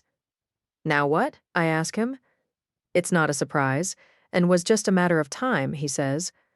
But the fucking Bureau didn't need to do it now. He explains that the FBI just issued a press release that they've officially reopened the investigation into the Colonial Parkway murders from 22 years ago. The medical examiner's role in particular is in question because of accusations raised during the Gilbert Hooke trial about Bailey Carter's competence. What a coincidence. I walk over to glass-doored wall cabinets. Patty Mullet's behind this. It's her doing and her MO, Benton says. It's her way of letting me know who's got the power. In the process, she's also giving bad people ideas, whether it's about lawsuits they might file or who they might punish. Publicity always cuts both ways, and I wouldn't have done what she just did. I don't mention that Benton doesn't mind press statements as long as it's his people making them. All the same, the news is disappointing. It bodes poorly for the future when case after case falls under scrutiny, as most assuredly will happen. I worry there will be no end to it. Bailey screwed up April Tupelo's autopsy about as badly as anyone could because there was something seriously wrong with him by then, I reply. But it's ridiculous to think he did the same thing in the Parkway investigation, and I should know. I was the chief. I showed up and was hands-on for all of it. I know that all too well and can testify as much, Benton says, because he was there working the serial murders with me. Opening a cabinet? I pull out a white box, a physical evidence recovery kit, or PERC as we call it. Inside is a pre-packaged collection of items used to examine patients for evidence of sexual assault. I have no reason to think Rachael was raped or that it was attempted. It's unlikely she had physical contact with her killer, but it would be negligent not to check. Opening the PERC, I pull out 2 black plastic combs, the cheap kind we were given when school pictures were taken. I arrange test tubes, swabs, glass slides, and other items on a clean sheet as Benton continues giving me the latest news updates. He says that Channel 5 is running the Annie Chilton special tonight, and ads for it are on the internet. The sensational story promises to be the very publicity I avoid like the plague. Don't let it get to you, Kay, Benton says. I'm going to ignore it just like I always do, I reply, taking pubic hair combings. I hope Annie will be all right. I pluck out head hair samples. I swab every orifice. If Rachael hasn't suffered enough indignity, I scrape under her perfectly manicured fingernails. I cut them to the quick, collecting them in an envelope, not expecting to discover anything significant. I doubt she scratched anyone. There's no reason to think she struggled with her killer, or touched him. Picking up the scalpel, I cover Rachael's face with a towel, an old habit going back to my earliest years of training. When the patient is someone familiar, it's a sign of respect if nothing else. It's my way of apologizing as I commit all sorts of outrages in the name of justice and medical science. Chapter 32. I begin the Y incision, slicing down from each clavicle, detouring around the navel. Reflecting back the skin, I retrieve stainless steel shears from the surgical cart. Benton takes photographs as I snap through ribs, removing the breastplate of them. Placing the block of organs on a cutting board, I isolate the distended stomach. That's the first nagging question I intend to answer, and I retrieve a pair of surgical scissors. I think we might know what Rachael did yesterday. I empty her gastric contents into a carton. I'll confirm, but I'm fairly confident she wasn't pregnant. The food barely began to digest, and there's a lot of it, some 800 grams or almost a quart. Rachael drove to Bellhaven Market yesterday and had the lunch special. She might have had more than one of the roast beef and chutney sandwiches and cups of gazpacho. I recall what Benton told me about the cash register receipt under the drawer partition. Maybe you took a picture of it? I ask him and he sets down the clipboard. I'd like to see if we can tell when she might have come in and bought at least one special. Probably more. And who knows what else? And not long before she died, it would seem. The food is undigested for the most part. I envision the bottoms of her sneakers, remembering the jacaranda blossoms behind the market near the picnic tables. I think of the crumbs inside her red Mercedes sports car. Benton drops his gloves in the biohazard trash can. He digs under his Tyvek, pulling out his phone again. Going through the camera roll, he finds what he's looking for. The $50 gift card was used at Bellhaven Market's gas pump at 2:37 p.m. yesterday, he says. Putting down the surgical knife, I wipe my bloody gloved hands on a towel as Benton holds the phone close. He shows me photographs he took of the cash register receipt, and I find the very transaction I'm looking for. At 2:29 p.m., 8 minutes before the killer charged gas to a stolen gift card, someone was inside the store. This person purchased 2 lunch specials and a package of 4 light bulbs. The total amount was $29.45. It was paid in cash, and that had to be Rachael Stanwyck. She was at the market as the killer was filling his tank. She probably drove right past him as he was doing it, parking in back where she had privacy. I'm betting she wanted to sit in her car and eat undisturbed, I explain. It was her secret pleasure, her compulsion. She was expecting the caretaker to come by Chilton Farms to change a light bulb at 5 p.m. Benton says she probably ran the errand as an excuse to buy food, the same thing people do when they go to the store for milk, and while they're at it pick up booze or cigarettes. If the police haven't already done it, they need to check the trash barrels outside the market, I reply, especially the ones in back. We didn't find anything in Annie's kitchen that might make you think someone had been to Bellhaven Market in recent memory. Possibly Rachael was careful about carrying her trash home with her. She threw away the evidence, her secret pleasure, as you put it, Benton says as I make quick nicks through connective tissue, or a ritual that caused shame, and she didn't want Annie noticing what was in the trash at the house. I wonder if Annie knew about it anyway. I place her sister's heart in the hanging scale, 280 grams. I tell Benton, and he writes it on the form clamped to his clipboard. Why Rachael, wrong place, wrong time. That's probably closer to the truth than you know. The bad guy's coming from the failed attack near Ivy Hill Cemetery. Benton continues telling me what he thinks happened yesterday. His adrenaline is going full tilt. He's in an uproar and enraged because the big coup was foiled. He was going to be the next Lee Harvey Oswald, the next Sirhan, and it didn't happen. I cross-cut the coronary arteries, then slice the heart like a loaf of bread, not finding scarring or other anomalies. Unscrewing the lid from a glass jar of formalin, I drop in sections of cardiac muscle. I start on the lungs while Benton explains that the killer pulled up to the market with the intention of hitting the place. He was going to rob it at gunpoint after taking out the electrical power with his microwave weapon. He's not going to leave witnesses while making an example out of the old man he intends to savagely murder. Benton says this as if it's more than hypothetical, but he decided to get gas first. Once he took out the power that wouldn't be possible anymore, and he couldn't resist the temptation to fill up his tank. Maybe he was dangerously low on gas. We'll likely never know, but what he did was risky. He took a chance, and Rachael showed up unexpectedly. The killer hadn't anticipated this, and it was a problem. She likely saw him at the gas pump but didn't think anything of it. She may not have paid any attention, her compulsion propelling her, Benton says. She parked in back, walked around to the front, entering the store to run her errand, explaining the jacaranda blossoms all over the bottom of her shoes. I pull down the power cord from the overhead reel. The parking lot behind the market in particular is covered in them. She purchases her 2 lunch specials, Benton says. She buys the light bulbs, possibly paying with cash that she might have gotten from the ATM inside the market. I recall the crisp $20 bills sticking together in her wallet. She eats in the car, throws away her trash, and drives home. Then the killer powers up his microwave weapon. He takes out the cameras, enters the store, and confronts Wally Potter, Benton says as I drop what's left of Rachael's internal organs into a plastic bucket. The assailant assumed that when he microwaved the store, any trace of him having been there would be destroyed. And so far, that seems to be true. Nothing has been recovered from the cameras, and Benton doubts that will change. But the killer overlooked the paper receipt of the day's total that Wally tucked under the cash drawer the old-fashioned way. He was probably sitting at the checkout counter as the bad guy was getting gas, Benton says. As soon as he paid with the gift card, Wally closed out the register. He saw whoever was out there at the pump, and so did Rachael. I'm betting it was someone they'd seen before or might be acquainted with. Maybe you're right. I removed the towel covering her face. When all is said and done, he had to kill them. They knew too much even if they weren't aware of it. That's not the only reason or the biggest one, Benton says. He did it because he felt like it. He needed to take back his power. It was careless getting spotted at the gas pump. It was careless getting gas there to begin with, especially with a stolen gift card that could be traced. By now he's only more enraged, Benton says. And the more out of control he gets, the more impetuous and violent, holding the scalpel like a pencil. I run it along the hairline, around the ears and the nape of the neck.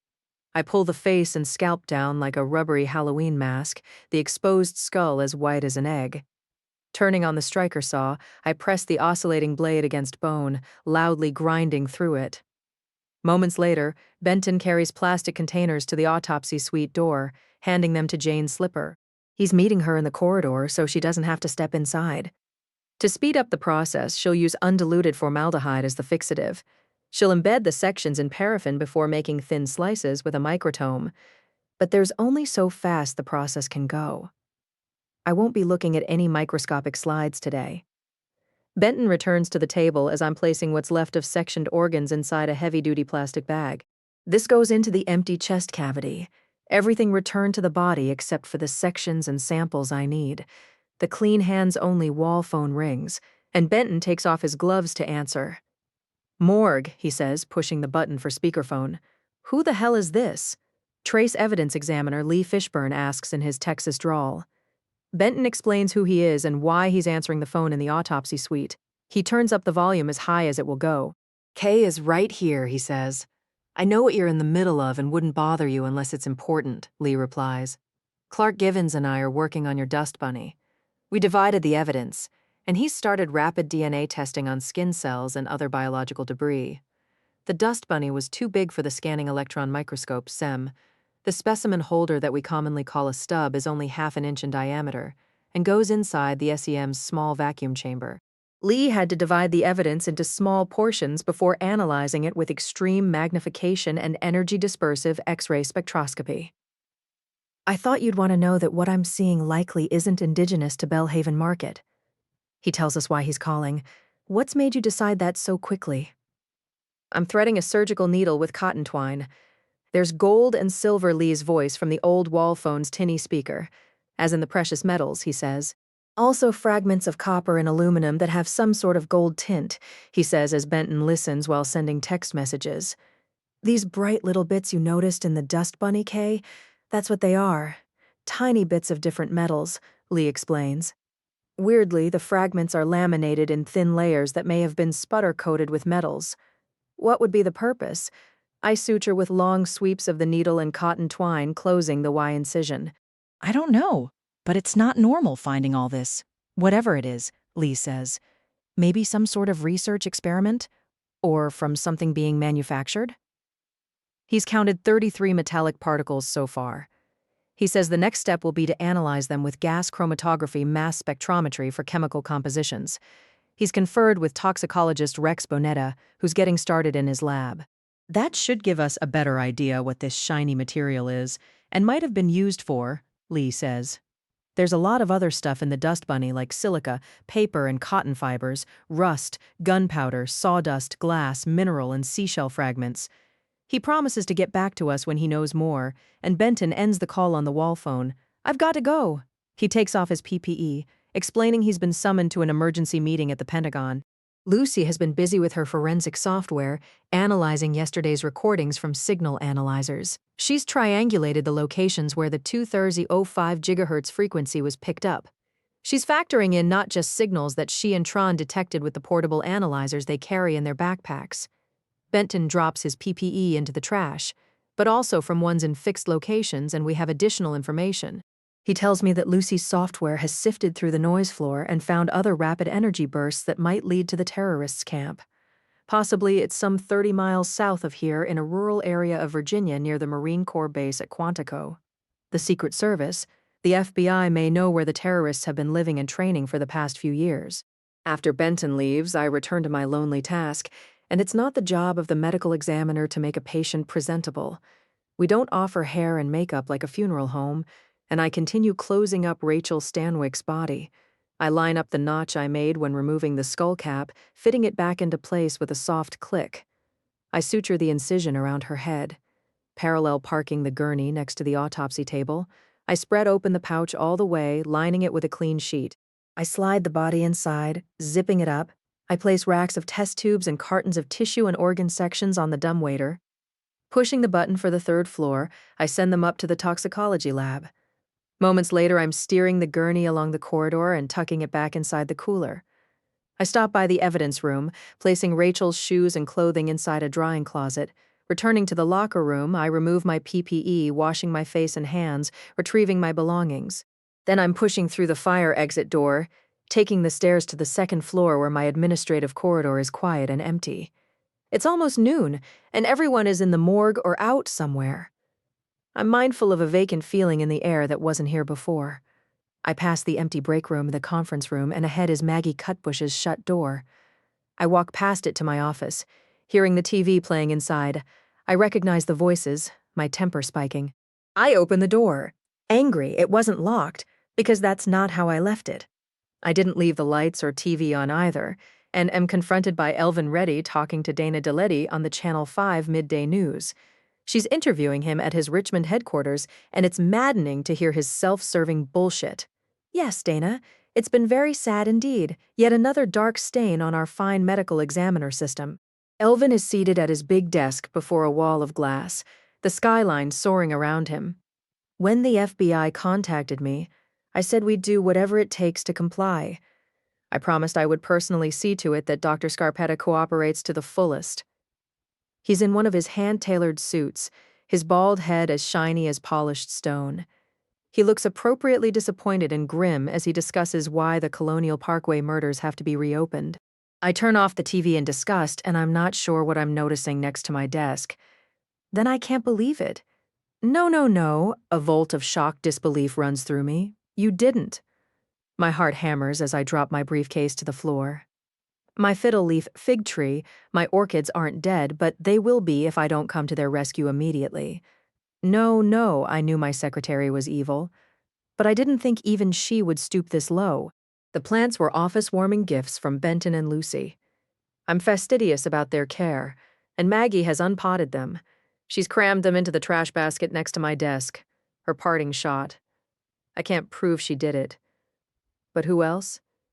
I don't realize tears are running down my face until they splash on my bare hands as I scoop rich potting soil off the floor, returning it to the hand-painted ceramic pots left upside down next to my desk chair.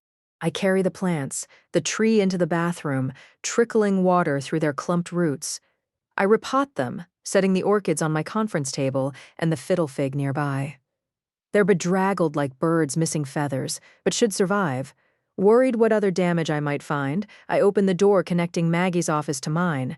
I can feel her absence before I turn on the light. Chapter 33. She's cleared her walls and desk of artwork and photographs.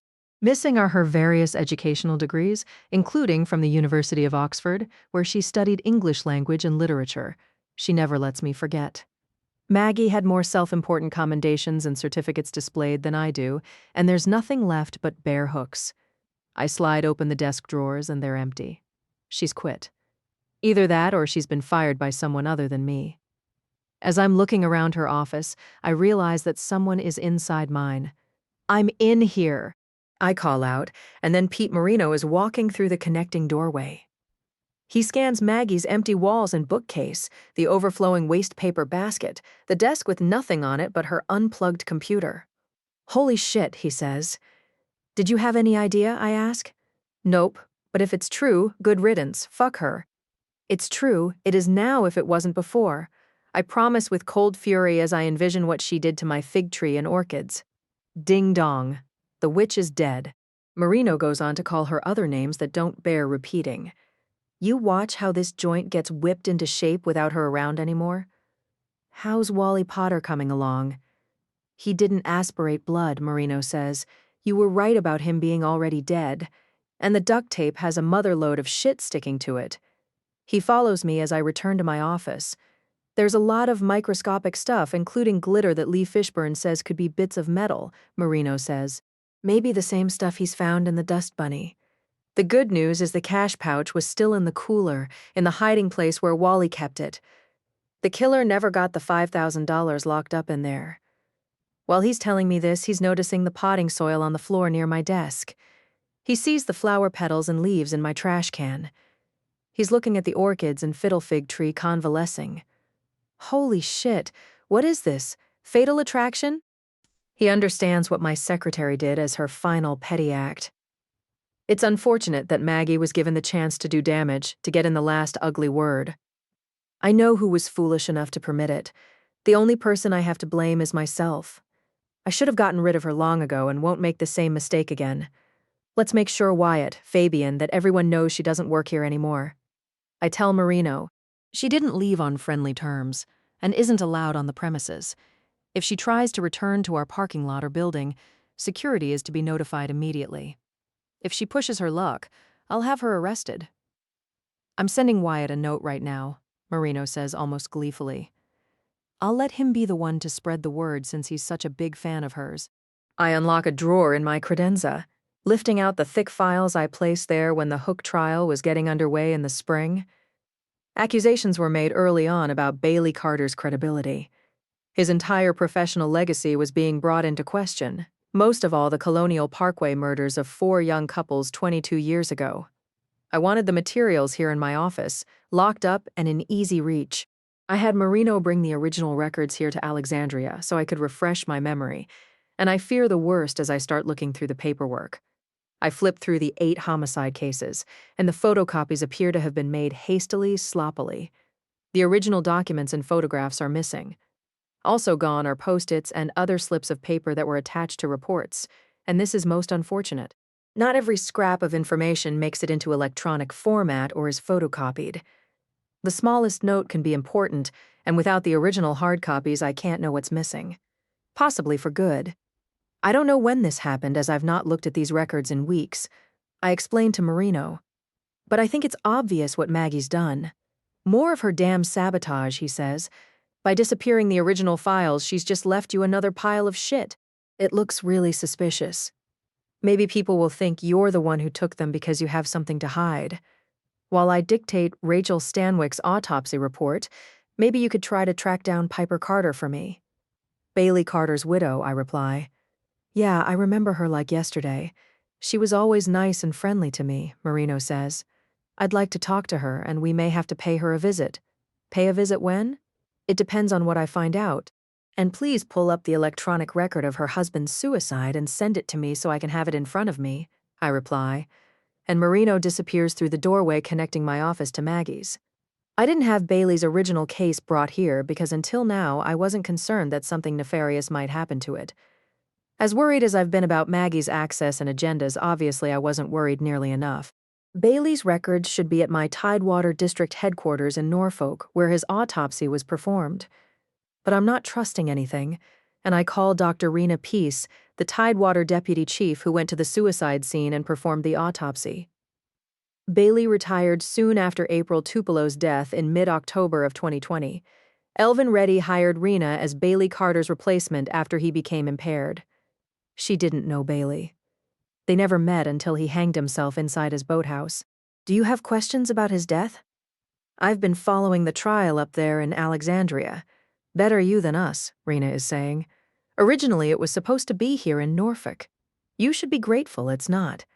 I agree. Life is anything but normal in Old Town. At the moment, I wouldn't call it safe.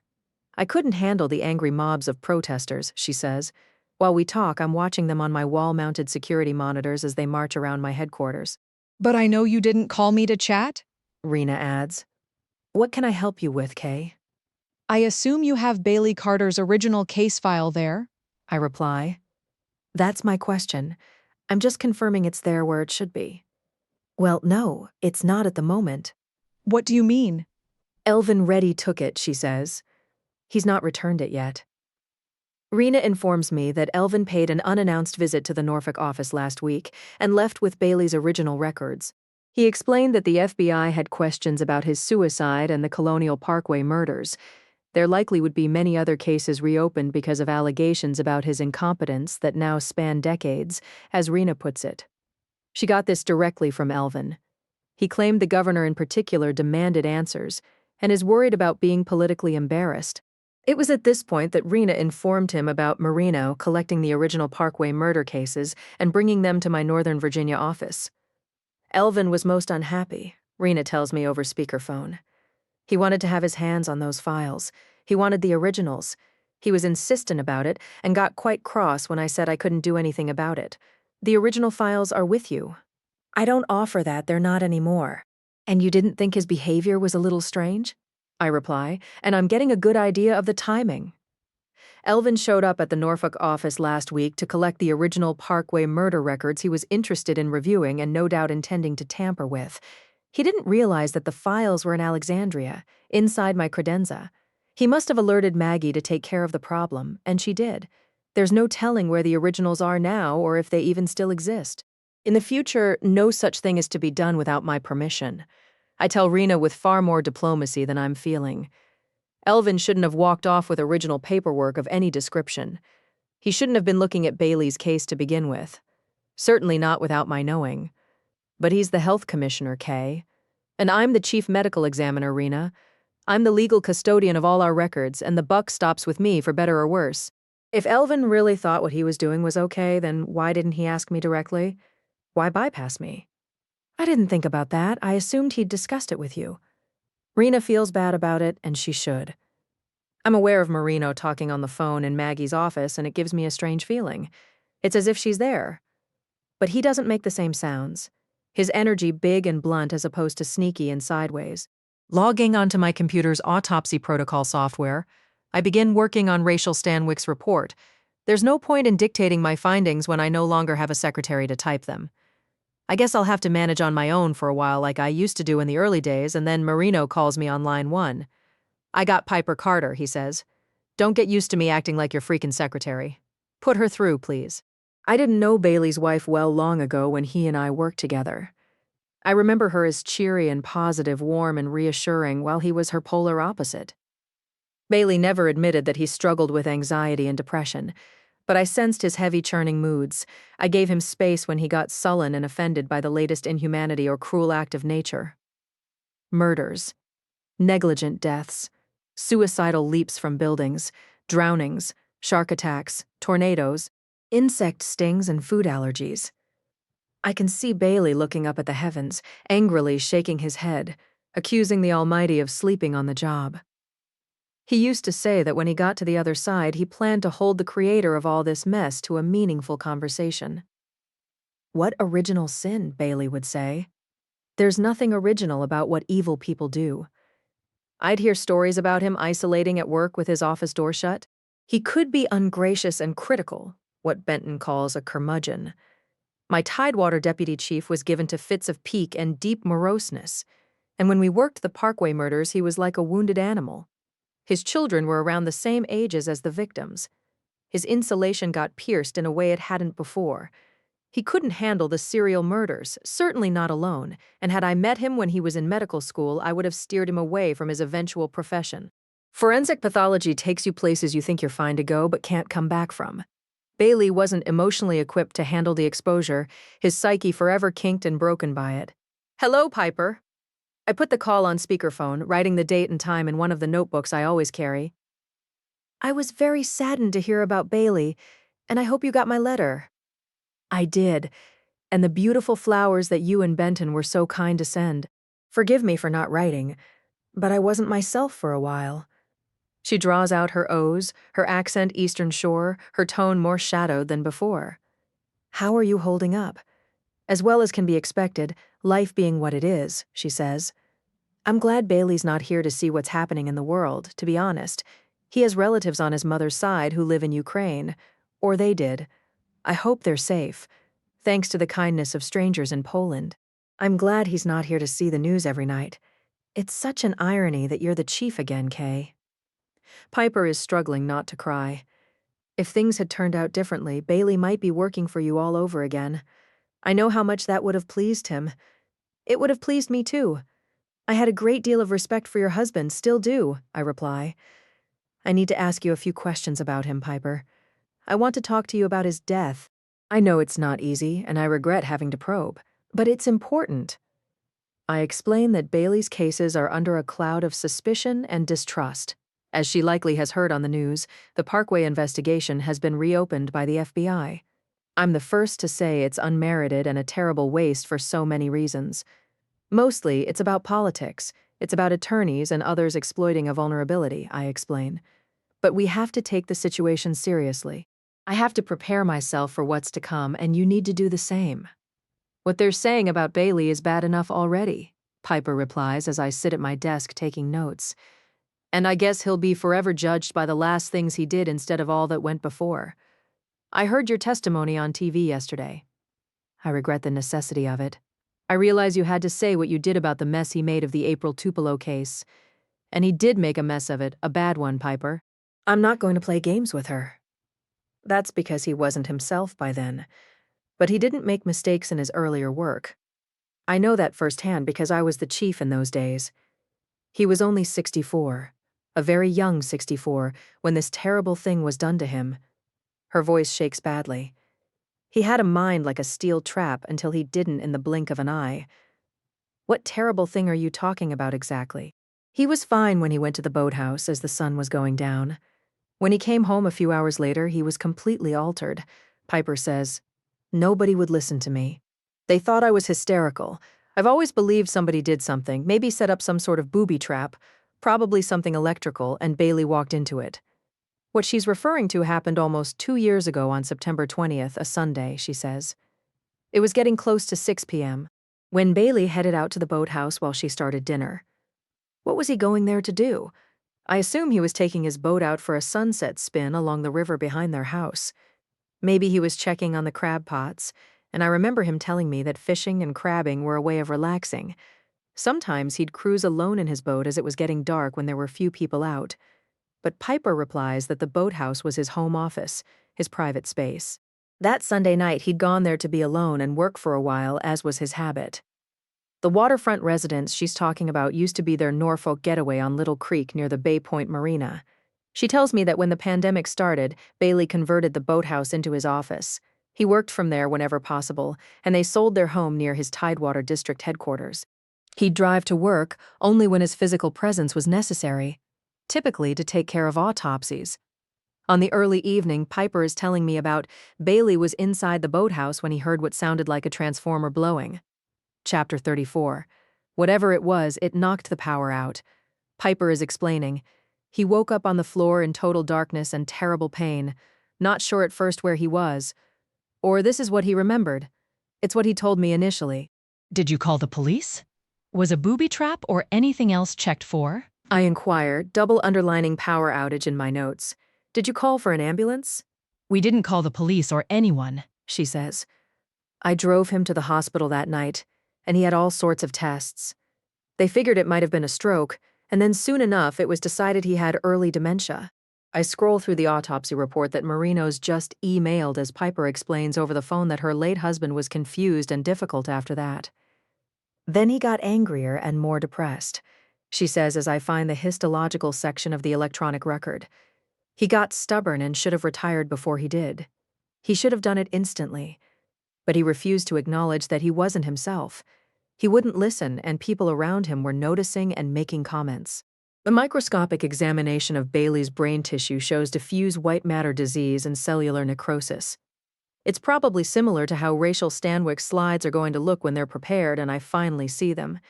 Had she lived, she would have been severely impaired. There's no question Bailey Carter was that he had dementia. But now I may know how he got it. I have to wonder if his suicide the week of Thanksgiving in 2020 was due to an earlier attack in September that caused the brain damage I'm seeing. Also, who might have done such a thing? And why him? If someone knew your husband, I'm assuming it would have been obvious that he was working from an office on your property. I say to Piper over the phone. Yes, she replies as I think of the implications. Certainly everyone he worked with knew what he was doing and where. Bailey wasn't hard to find. He was either at his downtown office here in Norfolk or the one at home. Other than his family and his boat, he didn't get out much, as they say. Piper tells me that it was her late husband's therapy and ritual at the end of the day to spend a few hours alone inside his boathouse office. He'd look at the water while writing about his cases and whatever else was going on with him. It's how he'd sort himself out, she explains. He had to exorcise the demons because of the unspeakable things he'd see. Just when he'd think nothing more awful could happen. Well, then he'd come home and go straight to the boathouse without talking to anyone. I used to hear in church that God won't give you more than you can endure. It's not true, but I don't blame God. I blame people. She continues describing the night her husband supposedly had his stroke. It was around 7:30 when Bailey staggered back to the house.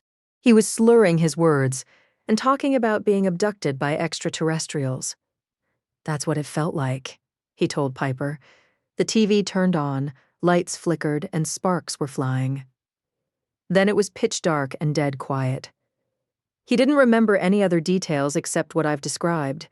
His widow's voice follows me around my office as I go window to window closing the blinds. He told me that he might have been unconscious briefly, then he got somewhat better as days went by. But that's not saying a whole lot. He wasn't the Bailey I used to know, not the Bailey any of us knew. He never would be again. When the power went out in the boathouse, what about the main house? What was going on there? I check on my abused orchids and fiddle fig tree, hoping they'll mend. It was fine. I was in the kitchen talking on the phone and had no idea there was a problem. The lights in the house didn't even flicker. That's another reason I'd like to know what really happened to him. They found out there was no transformer that blew. It was only Bailey's boathouse that was affected. The main house was fine because it has a separate power box. What about the notes he was taking? I'm wondering what he might have at home. Any files, his notebooks most importantly. I ask her what became of them. You're not the only one who's interested, she says. When the FBI came poking around, I knew exactly what they were after, and I made sure they didn't get it. When was this? It's the first I've heard about the FBI paying her a visit. Just this past Wednesday, she says. Day before yesterday, a woman agent appeared at my door unannounced, which I thought was rude and aggressive, I might add. I made her show me her badge, verifying she was really the FBI. Otherwise, Piper wasn't going to let Patty Mullet inside the house. But she did, and they talked for several hours. She wanted to see where Bailey worked and died, and was shown the boathouse. She asked what I remember about him and the Parkway murders. Piper tells me. She wanted to know if he'd ever said something about the DNA being a problem in those cases, and that it was covered up. The DNA was unusual, as you probably recall from the news at the time, I reply. The suspected killer had undergone a bone marrow transplant that changed the DNA of his blood, but not his other bodily fluids and tissues. Reopening the cases is further complicated by the suspect being shot to death before he could be questioned. The FBI agent implied that what really happened was my husband mixed up test tubes because of his carelessness and incompetence, Piper says. She wanted me to admit it in an affidavit. You weren't the medical examiner, Piper? It's hard sitting on my anger. You were married to one. There's nothing to admit because nothing's been covered up. You also don't have to tell Patty Mullet or anyone else anything at all about what you and Bailey discussed. Legally, it's privileged. It's protected because you were married. We still are. Her voice shakes. Legally, that's right, she demanded I turn over any original notes. Piper says angrily, her voice thick. Not just in the Parkway murders, but April Tupelo and every other case, Bailey ever worked. And I acted like I didn't know what she was talking about. The FBI is after Bailey's private notebooks, his therapeutic diaries. Patty Mullet claimed she knew for a fact that he kept them. It was mentioned in a newspaper story about him way back when he was first getting started. When she confronted Piper about this, she played dumb. Bailey's widow lied, in other words, and thank God, or there may be no hope of proving what's true. His writings might be the only records that haven't been tampered with. They might be a touchstone for me in more cases than can be imagined right now, decades of them. I turn off my computer. What's happened to his diaries? I ask her. They're still exactly where he left them. I'm extremely relieved to hear that. I take off my lab coat. There's probably about 100 of them going back to his earliest days as a medical examiner. Piper says she's never read them. She didn't while he was alive, and can't bring herself to do it now. I ask if I might have a look. I tell her certain original documents seem to have vanished. I'm not surprised, she replies. You're now dealing with the same scoundrel that my husband did. The most useless chief in the history of the world is what Bailey thought of Elvin Reddy. And now he's the health commissioner. Isn't that something? Bailey would be happy for me to read what he had to say, Piper tells me. He'd want me to know his deepest thoughts, and it's fine with her as long as the diaries aren't removed from the boathouse. We agree to meet right away. Inside my bathroom, I open the wooden locker where I keep a mid-sized tote bag packed with several changes of clothing, toiletries, PPE, and other essentials. I hear footsteps and voices as DNA analyst Clark Givens and Marino walk into my office, both of them beaming. We've got a hit. Clark doesn't get excited often. Actually, we've got 2 hits. Rapid DNA testing has produced 5 unknown profiles of individuals whose skin cells and other biological evidence were adhering to duct tape and the dust bunny in the Wally Potter case. The profiles have been run through the FBI's combined DNA index system, CODIS database, and there are 2 matches verified so far. They're not telling us who, Marino explains. But I think this new bunch of assholes that calls themselves the Republic is about to get locked up where the sun don't shine. I've got a lot of other tests to run, but wanted you to be the first to know, Clark says, walking toward the elevator. Imagine if a terrorist organization is brought down by a fucking dust bunny. Marino couldn't be happier, and I pass on what I learned from Piper Carter. I don't know what Patty Mullet is up to, I explain, but I'm not about to let the wrong people get hold of Bailey's original journals. Nobody's getting hold of them except us, Marino states it categorically. It's now close to 1:30 p.m., and if we leave soon we can be in Norfolk by early evening, he says. We'll need to get hotel rooms, and it's not a bad thing if we avoid Old Town tonight.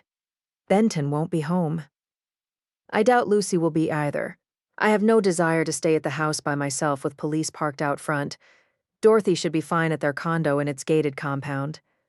The protesters aren't after her, and the more I convince myself she's safe, the guiltier I feel. Ever the dutiful older sister, I send her a text explaining that Marino and I have work to do on the Eastern Shore. I don't give her the slightest idea what or where. We won't be back tonight, and I doubt Lucy will be home with everything that's happening. If Dorothy doesn't feel comfortable staying alone, maybe she should check into a Washington, D.C. hotel, and I'm sorry for any inconvenience. I regret we're not there to keep her company. She replies with emojis of a thumbs up, a bottle of wine, and a gun. Marino and I head out to his truck, and marked cruisers have to escort us again with emergency lights flashing. The number of protesters has continued to grow, and the state police have been brought in.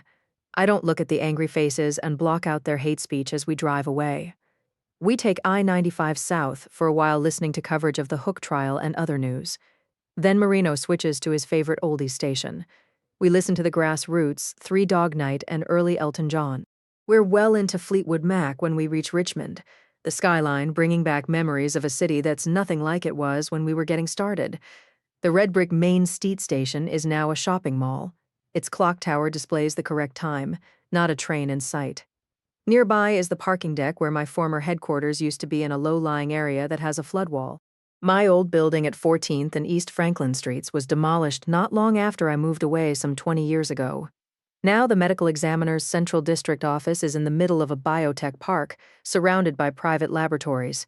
Dominating the skyline, the James Monroe building rises 29 stories, and in the early years the state office building was the tallest in Virginia.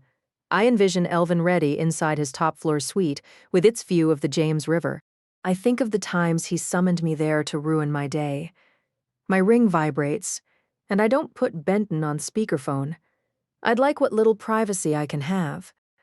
I'm in the car and almost at my destination. His voice is in my earpiece, and he's not telling me where he is or going. After that, my phone's in a locker until God knows when. He can't share details but indicates that arrests are imminent. The Secret Service and FBI have discovered where the terrorists are holed up, and they may have nipped something catastrophic in the bud that he'll explain later. As he's telling me this, I'm alerted by a text from Lucy that a verdict has been reached in the Hooke trial. Got to go and not sure when we'll talk next, Benton is saying. Don't forget I love you. I find live coverage on the radio, turning up the volume. Gilbert Hooke has been found not guilty on all counts. As the jury's decision is read by the foreman, I realize it's the same woman who interrupted my testimony to ask about diatoms. Not that I'm surprised, but the shit's going to hit the fan. Marino is digging in the ashtray for chewing gum again. Imagine at the beginning of the holiday weekend. All those Justice for April people must be going berserk. I'm glad you and me got the hell out of Dodge. As he's saying this, I'm reminded of court reporter Shannon Park quitting the Hooke trial early to leave Old Town for this very reason. Opening my briefcase, I find the pink envelope she gave me yesterday. It's been out of sight and mind in the side pocket where I tucked it, and I decide to see what's so important. I slide out a greeting card that has rainbows and dragons on it. Taped inside is a pink thumb drive. Shannon has written me a note in pink ink, and I read it out loud. Kay, you're surrounded by treachery. If you've not figured it out by now, it's high time you had an administrative assistant who can kick some arse. You and Marino could use a little help from a friend, and I'm ready for a new challenge. Included is my arsum, fastest fingers in the East. Marino always says this about her. She could probably type the damn autopsy report before you've even finished dictating it, speedy as she is. And she knows everybody who's anybody in law enforcement, the court system. Plus, she's loyal and knows when to shut her pie hole. Don't think I won't talk to her. I reply as I see from the breaking news that 2 terrorist arrests have been made in Northern Virginia. One of the suspects is the man who kicked me in the ankle, Clark Babbitt, a 53-year-old roofer with a criminal history of domestic and other violence. He's now in federal custody, as is a former Army mechanic named Joel Ramakin, 40, and the picture of him storming the Capitol on January 6, 2021, is vaguely familiar. Other arrests are expected to follow swiftly. Benton probably is locked up in a situation room filled with data walls.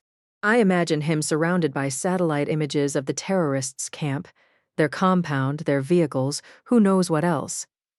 As I'm relaying the details to Marino, my chief toxicologist Rex Bonetta calls with an update, he says, and I sync him with the truck's speakers. Polyethylene terephthalate. He tells us the results of gas chromatography mass spectrometry. Maybe speak English for once, Marino replies, driving with his mirrored sunglasses on, chewing tea-berry. Mylar, Rex says. The metal-coated plastic film used to make balloons, space blankets, the insulation for satellites. The shiny bits of metallic-looking glitter in the dust bunny and also on the duct tape are bits and pieces of mylar, he says. It's been ironed together in layers and heat-sealed, he explains, as suspected. In some instances, the material has been sputter-coated with copper, even silver and gold, he adds. Do we have any idea what this might be used for, I ask. No, but clearly somebody's experimenting, fabricating something, doing stuff involving mylar, which is associated almost exclusively with the aerospace industry, Rex replies. I find that more than a little concerning when arrests are being made of suspected terrorists and everything else I'm hearing. I need to pass this along to Benton, but he's not going to answer. No doubt his phone is tucked away inside a locker at the Pentagon, the White House, wherever he is. He checks his messages between meetings, and it might be hours before he does it again. Chapter 35. I try Benton's number, and it goes straight to voicemail as I knew it would. I leave him a simple message. The glittery stuff recovered is mylar. That's all I say, and I leave the same voicemail for Lucy and Tron. They'll understand. I don't need to tell them that the reason for coating plastic with metals such as aluminum is to make the material highly reflective. Anything fashioned from it has the properties of a Faraday cage. I continue explaining to Marino what I've learned from my work on the Doomsday Commission. If you suited up in mylar like we do in Tyvek, it would protect you from microwave radiation as long as all of you is covered. But you wouldn't want to run around in clothing made out of a shiny silver space blanket. Not if you're trying to move about unnoticed. I imagine it also would be hot as hell this time of year. It's like what they do to cars these days, Marino says. Vinyl wraps instead of painting them, and you can pick anything you want. A bright color, camouflage, matte black, even a mirror finish. I saw a Ferrari not long ago that looked like it had been dipped in 24-karat gold. That might explain the variety of colors and the bits of metal-like material, I reply, as we begin crossing the Chesapeake Bay. Brown, gray, green, black. Those in addition to finding curious traces of metals like silver, gold, copper. The wide expanse of deep blue water becomes the Atlantic Ocean to the east, and we're surrounded by the military. Behind us in the distance is the Norfolk Naval Station, the largest in the world, its gray battleships silhouetted against the low sun. My Tidewater District headquarters overlooks Willoughby Bay several miles west of here, and every few months I drop by. During site visits when meeting inside our conference room, I have a ringside seat watching battleships and aircraft in and out. There's been a lot more military activity since Russia began its monstrous invasion of Ukraine. I'm grateful there are good people fighting evil. Camouflage, I explained to Marino as I think about what Benton told me. Last month, a mom-and-pop pharmacy was robbed in Arlington. The perpetrator knocked out the power. Then this person entered the store dressed in camouflage, a loose-fitting hood that had built-in mirrored goggles. We don't know that these people aren't making mylar protective clothing, but they're onto something new that blends better and is simple, convenient, practical, I suggest to Marino. Jumpsuits, coveralls that are lightweight and easy to put on and take off, something you can fold up or stuff into your backpack like a space blanket. But mylar doesn't have to be bright or gaudy. Old, tarnished metal birdhouses and dull aluminum window screens deflect radiation just as well as mirrored finishes. The material just has to be metallized, and eventually such protective wear will look like everyday clothing. Not so different from your fishing shirts that have UV protection and built-in bug protection, I explain, staring out my window. The Atlantic Ocean is ruffled blue-green with whitecaps, and on the horizon a cruise ship looks as big as a hospital. The sun is low over the water. The sky the washed-out blue of old denim at the beginning of the July 4th weekend. Traffic is heavy as we follow the Norfolk shoreline. The beaches and parks we pass busy with picnics and barbecues. Smoke rises from grills flaming and live music throbs. People are parasailing and racing around on jet skis. They're flying kites and throwing frisbees past the surf motel. We turn inland toward Little Creek, where spacious properties are wooded and private. I've never visited the Carter's waterfront hideaway, but I've heard about it plenty because it was where Bailey was happiest. Most of the homes are small and rustic. They were built in the 50s and 60s, the lots generous, with piers reaching across the water like long fingers. There are boathouses or decks, and I notice neighbors tending to their crab pots. Others are out walking their dogs, waving as we drive past. It makes sense why Bailey wanted to spend his time here. I understand why Piper hasn't left despite the painful memories. Their driveway is unpaved, pebbles pinging and dust billowing. We park in front of the wood-sided cottage. She appears on the porch, wiping her hands on a dish towel, wringing it nervously. But she's smiling and excited. At a glance, you might think we're old friends dropping by to pay a social visit. Not a care in the world. You're a sight for sore eyes, she says to me, and it's probably been 20 years. I can't tell you how much I appreciate you doing this, and on such short notice, Piper. I give her a hug and can feel her trembling. Thinner and more wrinkled than when I saw her last, she's dressed in painter's pants, a University of Virginia t-shirt, and worn-out topsiders.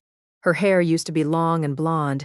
Now it's short and snow-white, and her bright blue eyes and quick grin can't disguise her deep sadness. Back in the day, he headed the homicide squad in Richmond. I introduce her to Marino because she might not remember him. He was out this way often when we were dealing with the Parkway killings. Of course you're not easily forgotten, Piper says to him. But I don't recall you looking like this. You must live inside the gym, admiring him from stem to stern. Bailey was a fan of yours. And that's saying a lot because he didn't suffer fools.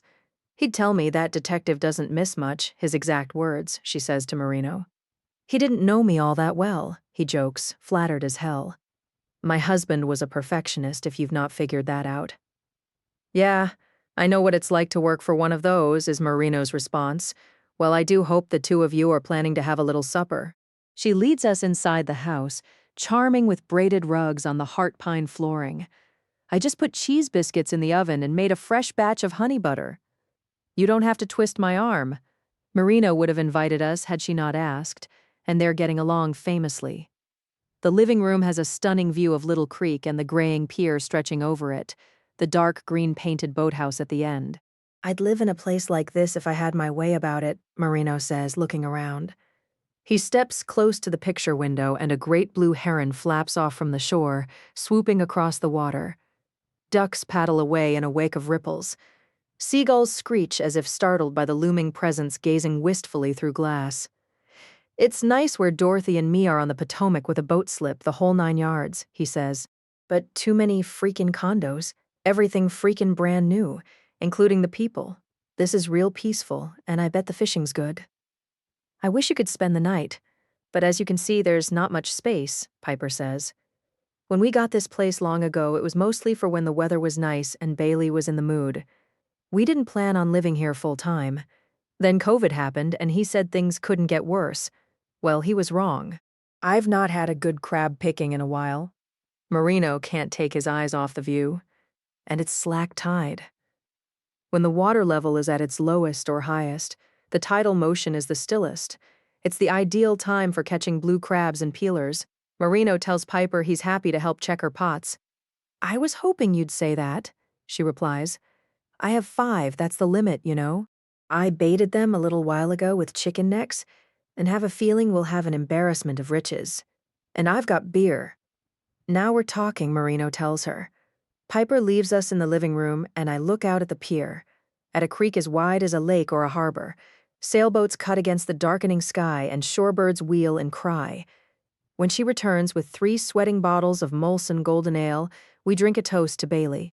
We clink the bottles together. And then she takes us out the back door. She's going to show us the home office he fixed up. He did most of the work himself, fashioning special cabinets of cedarwood for the storage of his private journals and papers. Bailey's undergraduate degree was in engineering at the Massachusetts Institute of Technology, and I'm not surprised he was good at fixing and building. Our footsteps thud hollowly on the old pier with its curling boards and rusty nailheads. I can smell the brackish water, and it ripples when fish touch the surface. The blue heron has returned, or maybe it's a different one alighting on the shore, standing on stilt-like legs. Cypress trees and shrubs crowd the bank where a gaggle of Canada geese have gathered. Shadows dapple grass and wildflowers, and I can imagine Bailey looking forward to coming out here at day's end. No doubt he felt soothed as he followed the long pier. I estimate it's some 60 feet from beginning to where it terminates at the boathouse. We step up on a porch that has fishing rod holders on the railing. Piper has to find the right key on the ring of them jingling in her shaky hands. She unlocks the weathered front door, and the air inside is stagnant and musty. I can tell the place has been closed up for a long time as we follow her inside. She turns on the ceiling fans, a few lamps. I help her open the curtains, the downstairs small with overstuffed furniture and wormy chestnut paneling. In the ceiling are exposed oak rafters, and I find the one where Bailey looped the rope he used to hang himself. The details and photographs I've reviewed indicate he took an overdose of a benzodiazepine, wrapped a towel around his neck, then the noose. He sat on the floor, leaning forward, compressing his carotid arteries, cutting off the oxygen to his brain. He died from hypoxia. When it was time to make his exit, Bailey knew how. He may have been demented by then, but was logical and exact, deciding no more. He did it quickly and relatively humanely, without leaving a bloody mess for his wife to confront. I've not been in here in a while. Piper looks around the room with a startled expression on her face, avoiding the area where that tragic scene took place. I just don't come in. Never did, you know? It was always his special spot like a treehouse. No girls or anyone else allowed. Bailey's antique burlwood desk is centered by a computer, and on a table his microscope is shrouded in translucent plastic. Next to it is a stack of cardboard microscopic slide folders and an old-style cassette tape recorder for his dictations. Books are double and triple shelved, and he has a number of antique anatomical models and artwork. Across from the recliner is a TV on a stand, the remote control on top. There's an antique Rachael jukebox, a glass case of antique medical instruments, a dusty plastic fish aquarium. The anatomical skeleton on a stand watches with empty eyes as Piper explains that after the power was knocked out the night of September 20, 2020, the boathouse was rewired. Bailey continued coming out here daily, Piper says. But the person he used to be was gone. I'd see him through the window just sitting and staring at the water. Where did he keep his journals, Piper? I ask because I'm not seeing anywhere they might be. They're still here, right? Marino worries. You might not have thought it, but Bailey did have a little mischief in him, Piper says. He had his own sense of the absurd that added to him not trusting most people worth a damn, and for good reason. Just think of Alice stepping through the looking glass, and it still makes me smile, as she does tearfully, angrily wiping her eyes. Attached to the wall on the far side of the living room is a large, ornately framed, full-length mirror, and she runs her hand along the bottom of it. I hear a click as a lock releases, and she opens the mirror like a door. Behind it is a steep, narrow staircase that Marino barely can maneuver through. It's airless, hot, and stuffy as we follow her up to Bailey's secret alcove. The 4 cedarwood cabinets are neatly labeled with the years they cover from 1991 to the day he killed himself 2 years ago on November 24th, the Tuesday before Thanksgiving. Piper pulls open shallow drawers to show us the black Moleskine notebooks, the same kind I've been using since medical school. The only one I've ever looked at is the last one he was keeping. I tried to read the final few pages to see if he said why. She pulls the notebook out of the cabinet, handing it to me. Well, I wondered if he left an explanation, or if he simply said goodbye, dabbing her nose with a tissue. Sorry, it's so hot and dusty up here. No note, Marino assumes, and she shakes her head, wiping her eyes. It's rare when people leave them. Much rarer than believed, I reply. Nothing. Not a word about what he was planning, she says, and Bailey's ramblings were hard to understand by that point, as you'll see for yourself. After the incident, he couldn't write or talk coherently. He got things awfully confused and garbled while suffering unbearable headaches. Did you show his diaries to the police? Marino asks. They were interested in a note. That's what they asked about, as you'd expect. And I said I didn't find one, she replies. I saw no need to let them start digging through Bailey's private journals or anything else as if he did something wrong. Good girl, Marino says. Do you mind if I carry a few of the notebooks downstairs at a time? I ask, because there's nowhere to sit up here. And she's right about the dust and heat. As long as they don't leave the property. She opens another cabinet. This one containing notebooks from more than 20 years ago. The ones he kept during the Parkway murders are in here, and I'm assuming that's what you want to look at. I will eventually, I tell her. But what I'm interested in this moment are his more recent entries. Not just this notebook. I indicate the one she handed me. But others he kept the last few years of his life. I want to see what was going on with him toward the end, and I gather a dozen journals covering from 2017 until his death. I tuck them inside my briefcase to carry downstairs, and Marino and Piper leave the boathouse. They get started on their maritime chores and adventures as I make myself comfortable on the living room sofa, the ceiling fan spinning. Surrounded by windows, I watch them out on the pier pulling up the crab pots. They empty them in a styrofoam ice chest, and it looks like the slack tide timing did the trick. There will be plenty for supper. When the crab pots have been emptied, Piper and Marino head back to the house. I hear them laughing and talking nonstop as I close the curtains because it's getting dark. Returning to the couch, I plump pillows behind me and sneeze a few times. I skim through Bailey's writings, and it's obvious they were his therapy, as implied by the newspaper article long ago that Patty Mullet brought up. The small black notebooks were his only safe sounding board in this scary world that constantly brought death to his door. He would carry his cases home with him emotionally. It was the small details that sent him spinning.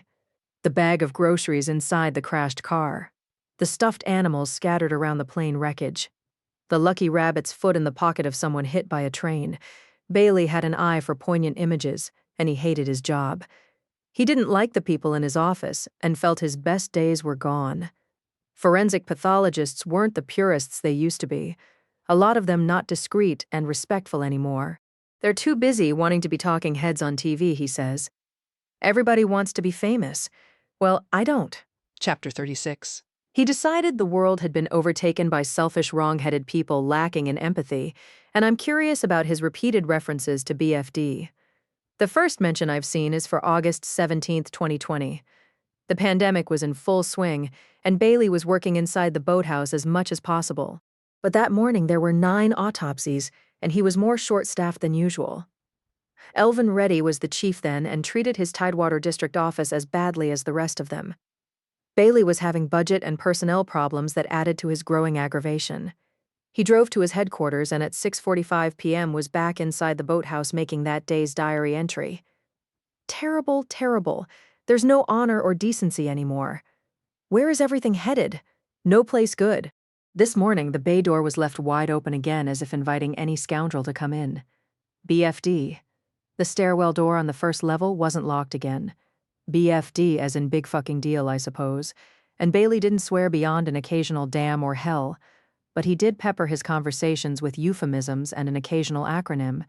He'd complain about the GD this or that, and call criminals SOBs and a-holes who could go fork themselves. I don't like to confront, but did, making matters only worse, he writes. I'm reluctant to come into the office at all. The more the cat's away, the more out of control, as if the pandemic isn't hard enough. Then this sort of nonsense. Nobody listens or cares.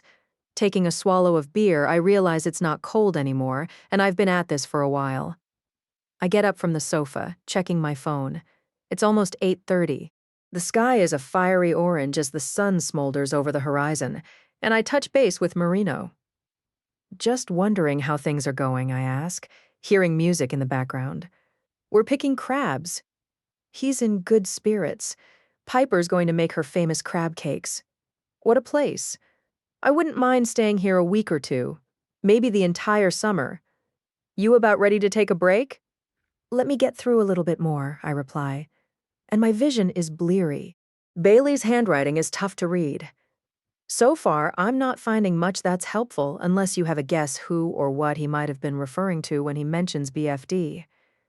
Pretty obvious what that means, Marino says, and he asks Piper if she knows. Her answer is rather much the same, and I suggest he confirm our hotel reservations. If it's all right with Piper, I'm going to need to come back here in the morning. I want an idea of everything in the journals before returning to Alexandria. Most of all, I'd like the chance to glance at what he had to say during the Parkway murders. I recommend we find a way to safeguard his diaries and papers, I summarized to Marino. I think it's extremely risky having all of this here. Maybe you can sweet-talk Piper into letting me take them with us? I'll work on it. Don't stay there too much longer, he replies. I return to the couch, and the diary I was looking at a few minutes earlier, the last one Bailey kept. I find the final entry before he suffered his alleged stroke the night of September 20th, almost 2 years ago. Again, he references BFD, as if the work isn't so grim enough routinely, and then the badness follows you through your own door. BFD. Secretly, I've been keeping an eye on the inventory, and this is 4 times now in the past 6 months. It's not a coincidence, and so I finally said something this morning. Why do we keep losing the Neuroflex? Bailey suspected the pilfering at the Tidewater District headquarters had been going on for a while, possibly the better part of 2 years. Cleaners, PPE, and other supplies ran out faster than usual. Expensive surgical instruments vanished without explanation. Most significant was the repeated disappearance of Neuroflex mesh metal gloves that help prevent cuts and needle sticks during autopsies. The chainmail-like gloves also would provide Faraday cage protection, at least for the hands. And that's convenient when experimenting with microwave weapons. The missing gloves Bailey references in his diary aren't inexpensive. Large purchases of them from the internet could draw the wrong attention to the Lucys and Trons of the world. Such orders and shipments were traceable. Stealing the metal mesh gloves from the morgue wasn't necessarily, unless the person doing it got caught, and he might have. I made it clear we wouldn't be ordering any more of them. Bailey writes at 8:35 that September night not quite 2 years ago. You think you're so smart is the rude response I got. The same way I've been insulted in the past, and I said, well, I'm smarter than you, that's for GD sure. This can't continue. I'll take it up again with Elvin, but nothing will come of. The entry ends literally mid-sentence. There's nothing again for several days, and then Bailey's handwriting is barely recognizable. It looks as if he was drunk or had developed an uncontrollable tremor, and not much that he says is easy to follow. But he was keenly aware that something was terribly wrong. Can't do this. Can't do this, he writes repeatedly. What happened to Midas? What happened to my poor fish? What happened to me? So scared. My attention wanders to the plastic aquarium on the other side of the living room. It still has rocks and plastic foliage in it.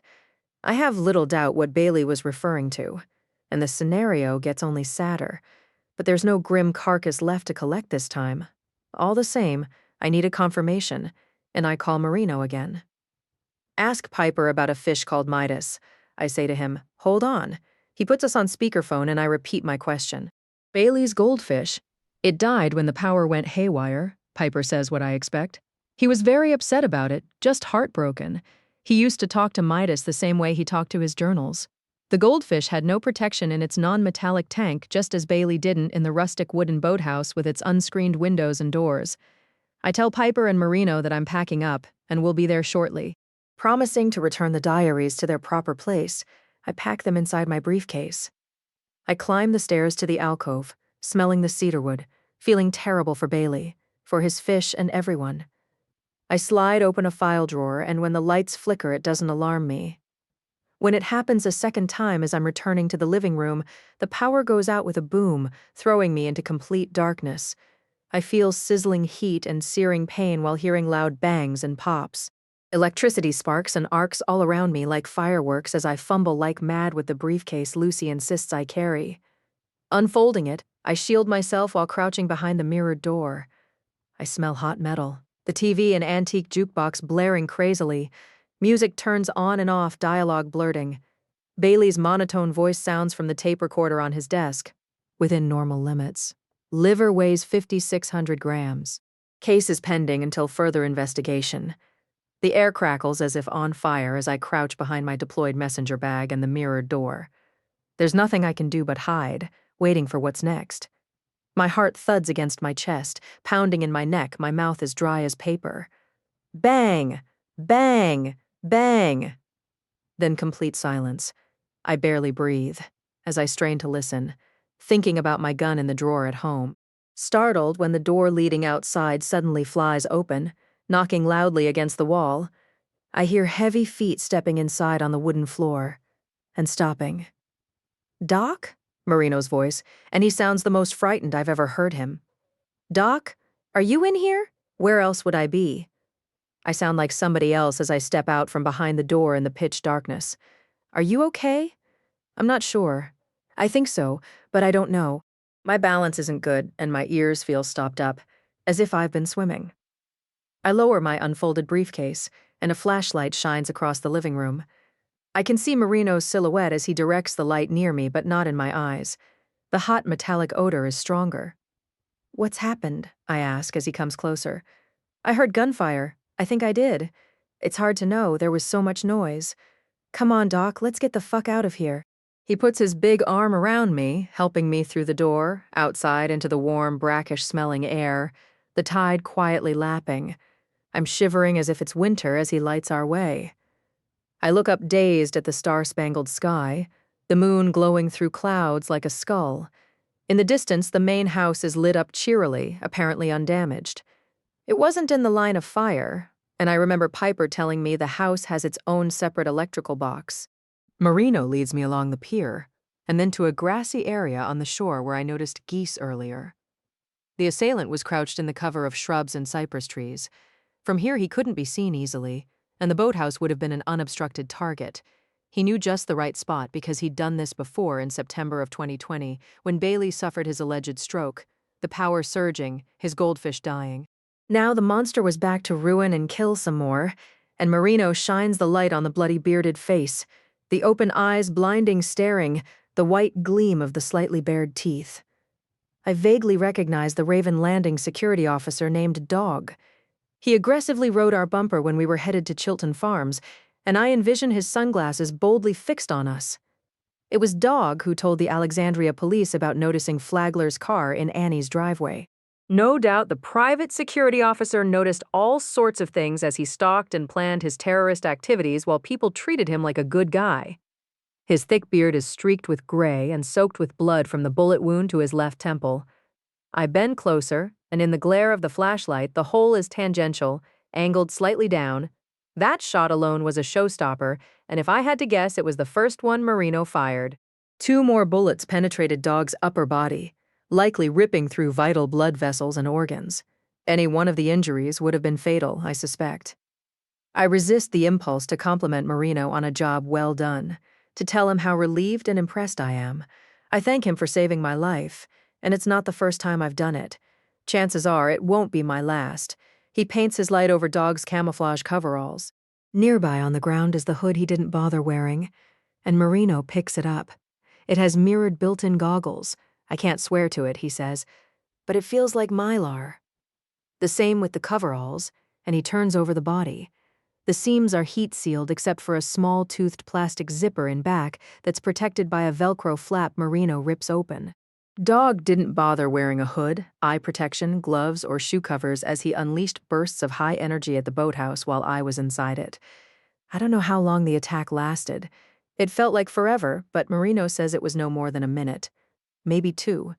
He tells me as he unzips the coveralls, patting down the body, making sure nothing's left here that shouldn't be. How did you turn it off? I'm not understanding what Marino did as I continue to shiver. When I shot him the first time he stopped holding the trigger is his simple answer. Then I checked that he was dead. I killed the power switch on the engine before running to the boathouse, making sure you were okay. The bushes Dog fired through are denuded of leaves and foliage. The Yagi antenna he was pointing like a gun barrel is attached to an electrical cable that disappears inside a big backpack. The weapon is strange-looking, a combination of Star Wars and Stone Age. The antenna is maybe 4 feet long. It's enclosed in a crude metal cone that directs the lethal energy at its target. The coveralls make startling, crinkly sounds as Marino checks what Dog is wearing underneath. Camouflage cargo pants, a nondescript tan t-shirt. In pockets are a roll of $100 bills, a remote start fob for a Ford vehicle, and other keys. Inside a fanny pack is a .40 caliber pistol, a suppressor, and extra ammunition. Marino drops out the gun's extended magazine, clearing the round from the chamber. He's not concerned about preserving the scene or contaminating evidence. It's no secret who shot Dog and why. Assuming he fired a microwave gun at the boathouse that September night in 2020, it would appear he and Bailey knew each other. Maybe Dog was a security guard at the medical examiner's office at the time. That would be my guess. Or he might have worked in some other business that resulted in Bailey having regular contact with him. I was still living in Massachusetts then, and no longer privy to the nuances of the Virginia medical examiner system. Only that it had been all but destroyed by Elvin Reddy, adding considerably to Bailey's growing despair and disillusionment. I came around the side of the house. Marino continues telling me what he did, and it's hard to pay attention. My thoughts sparking everywhere. He had his back to me, was busy shooting his fucking weapon of mass destruction. It sounded like a microwave oven running. I could hear the motor but couldn't see anything firing out of the antenna. We need to call Benton and Lucy before doing anything else. I'm coming out of my skin. Fireflies glow and dim, and frogs are barking as we hover by the body, looking around. We don't have a signal analyzer. We don't know that Dog was acting alone. Some other homegrown terrorist could be aiming a high-energy weapon at us right now, and my aching head is splitting. My mouth is dry and tastes like dust. I'm having a hard time stopping my teeth from chattering. I'm trying Lucy now. Marino's phone lights up in the dark as he makes the call. It goes to voicemail, and he leaves an urgent warning. If we contact the local police, he says they'll be crawling all over everything before the Secret Service gets the chance. There's no question that Lucy, Tron, and Benton won't want the cops or anyone else getting their hands on the microwave weapon or even knowing about it. We can't stay here, I tell Marino when he's off the phone. We're dealing with a terrorist cell and can't assume there's no one else out there. He's dripping sweat, his attention everywhere as we return to the house. Inside the kitchen, Piper sits like a statue at the newspaper-covered table scattered with shells and picking tools, a bowl of crab meat in front of her. Cheese biscuits cooling on a cookie sheet smell wonderful. "Oh, my lord," she says, her eyes wide and unblinking. "Don't call 911, Marino tells her. "You haven't, have you?" She shakes her head. No, she hasn't. He places Dog's pistol, the ammunition on the newspaper-covered table. Piper stares at them numbly as I close the blinds over the sink, shutting out the night. She watches blankly as I begin refolding my deployed briefcase. "It's the same thing that happened to Bailey, isn't it?" she says. "Very possibly," I reply. "Only he wasn't behind his mirrored door and wouldn't have known to think of such a thing. And he didn't have this." I indicate my unassuming-looking messenger bag. "Oh." She has no idea what I'm talking about. "I heard gunshots." "That's right." Marino is proud of himself, and he should be. "Who?" she asks. "The name Dog with 2 G's mean anything to you?" She again shakes her head. Never heard of him.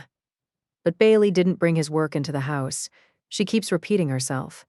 Some private security dirtbag who works at a ritzy yacht club in Alexandria, Marino says. No ID in his pockets, but we'd seen him before. He got here somehow, must have a vehicle parked out of sight nearby.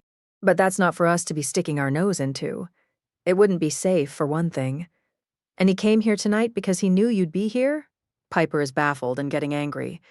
Is he the same person who ruined Bailey? Now he wants to ruin Kay? I'm guessing he intended to take out all of us before he was done, Marino says, and Piper begins to sob.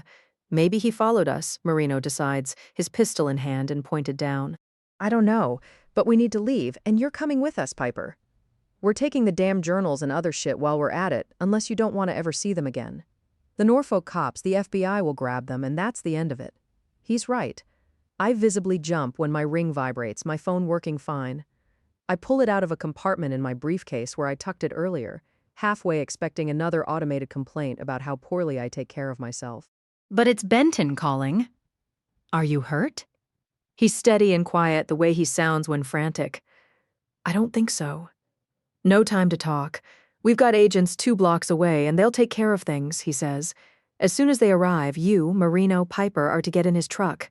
You'll be escorted back to Old Town. We're making sure all of you are safe. Everything's going to be fine, I promise, Kay.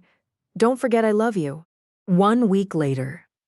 The BFD that Bailey Carter refers to in his diaries are Benjamin Franklin Dogg's initials. The 54-year-old private security officer's unfortunate nickname was Benji, And he wasn't a big fucking deal. But he desperately wanted to be at any price. That was one of many things fundamentally wrong with him. And maybe with a lot of people these days if you ask Benton. Based on what he's discovered so far, dogs sold out to the devil the same way most people do. A little bit at a time, going back to day one. He made bad choices. Finally, he died the way he lived. Only he didn't suffer nearly as much as his victims. And I realize that medical examiners aren't supposed to have personal opinions. We aren't supposed to care about the who or why. Only the what and how it's tangible, provable, will hold up in court. I'm expected to have no vested interest in why the person did it, or didn't. My job isn't to be a judge or a jury, but I'd tell anybody who asked that I wish Benji Dog hadn't been born. I'm glad he's dead and dog gone, as Lucy puts it, otherwise more lives would have been ruined. By all indications, he was far from done. In recent years and months, he'd become increasingly impulsive as he plotted slaughter and coups for the Republic's radical causes. His expertise and obsessive interest were the fabrication of microwave guns and all that goes with them. He worked with these types of weapons constantly at the training camp near Quantico, having been associated with the terrorist organization since its inception. Described as quiet and shy, Dog could be helpful and polite until he turned rageful when countered or slighted. He sounds very much the way Benton predicted he would, the sort to shovel the snow off your driveway or change your flat tire. Someone you'd hardly notice unless he decided to get in your face. Like most bullies, he'd retaliate when his victim didn't have a fighting chance. He had no presence on social media, using aliases to monitor future hits. Shopping mall, parking lots, live performances, outdoor college graduations and political rallies, Marino says. And it's a good thing he has a big voice as he talks above the music and noise. Molly's underground is mobbed without an inch to spare. Young man with tattoos and a buzz cut is singing karaoke, a not-so-bad version of John Denver's Country Roads. Our table is in a remote corner where the owner always puts us, and Lucy is on one side of me. Next to her is Annie Chilton, and across from them Marino and Dorothy. By all appearances, he had a list that was just getting longer. Marino carries on, because if you dissed him, you were next, exactly like he did to poor Bailey Carter. I invited Piper to join us tonight. But she's with family in Norfolk this weekend. Her husband's journals and papers are safely locked up in a gun vault where no one's going to mess with them. What I keep wondering about is a girlfriend, a pal, maybe one of the other terrorists, Dorothy is saying. He must have had someone he was close to. Nope, Lucy says, a total loner. Not even his comrades really knew him, just ask Benton. The chair to my left is empty as I wait for him, and I keep checking the door. Benton is tied up at the Pentagon with Molly's husband, U.S. Space Force Commander General Jake Gunner. They should be here any minute. Anything sacred and meaningful? And Deputy Dog and his merry band of assholes plan to destroy it until no one wants to leave their fucking house anymore, Marino boisterously, defiantly says. When you depersonalize these people, it's no different than them objectifying us. Annie speaks up, and she and Marino aren't necessarily like-minded. It's fair to say they wouldn't vote for the same political candidates, or watch the same TV shows and movies. They wouldn't get along if stranded together on a desert island. I truly believe we're making matters only worse if we do to others what they're doing to us. That's not justice. The more Annie drinks, the more it sounds like she's instructing the jury. That's stereotyping and bigotry. Benji Dog isn't just a goon and asshole. Not anymore he ain't, but he sure as fuck was. Marino retorts. People speak with their feet, Dorothy agrees. Actions speak louder. Be careful about categorizing. Annie is suddenly somber. Both sides need to get together, I agree. Well, that's all fine and dandy to say. Dorothy wags her finger around the table. But there's the problem of bad wiring. Character disorders aren't obvious like an electrical short or thrown circuit breaker, and there's no easy explanation for what creates a violent psychopath. Dog had a superior IQ. He attended Old Dominion University in Norfolk, interested in engineering and astrophysics. His father had left the family, and money was a constant struggle. While attending college classes, Dog lived at home with his mother, a makeup artist who worked for a local TV station. After her husband left the family, she had a lot of men in and out of the house. The police assumed it was one of them who murdered her in the spring of Dog's sophomore year. She was taking a walk just blocks from home as she routinely did after supper. When she was stabbed to death, it was in front of a church while choir practice was in full swing, preparing for the upcoming Easter concert. The music was so loud outside on the street that it's doubtful anyone could have heard her scream. A slender young male dressed in dark clothing and a hood was sighted running and ducking behind trees and buildings, vanishing in the shadows. Like I've said before, Dorothy goes on, bad to the bone. Damn right, Marino says. The scumbucket took out his own mother. Most recently, Dog was living in Quantico near Fort Belvoir, staying in a rented two-bedroom house.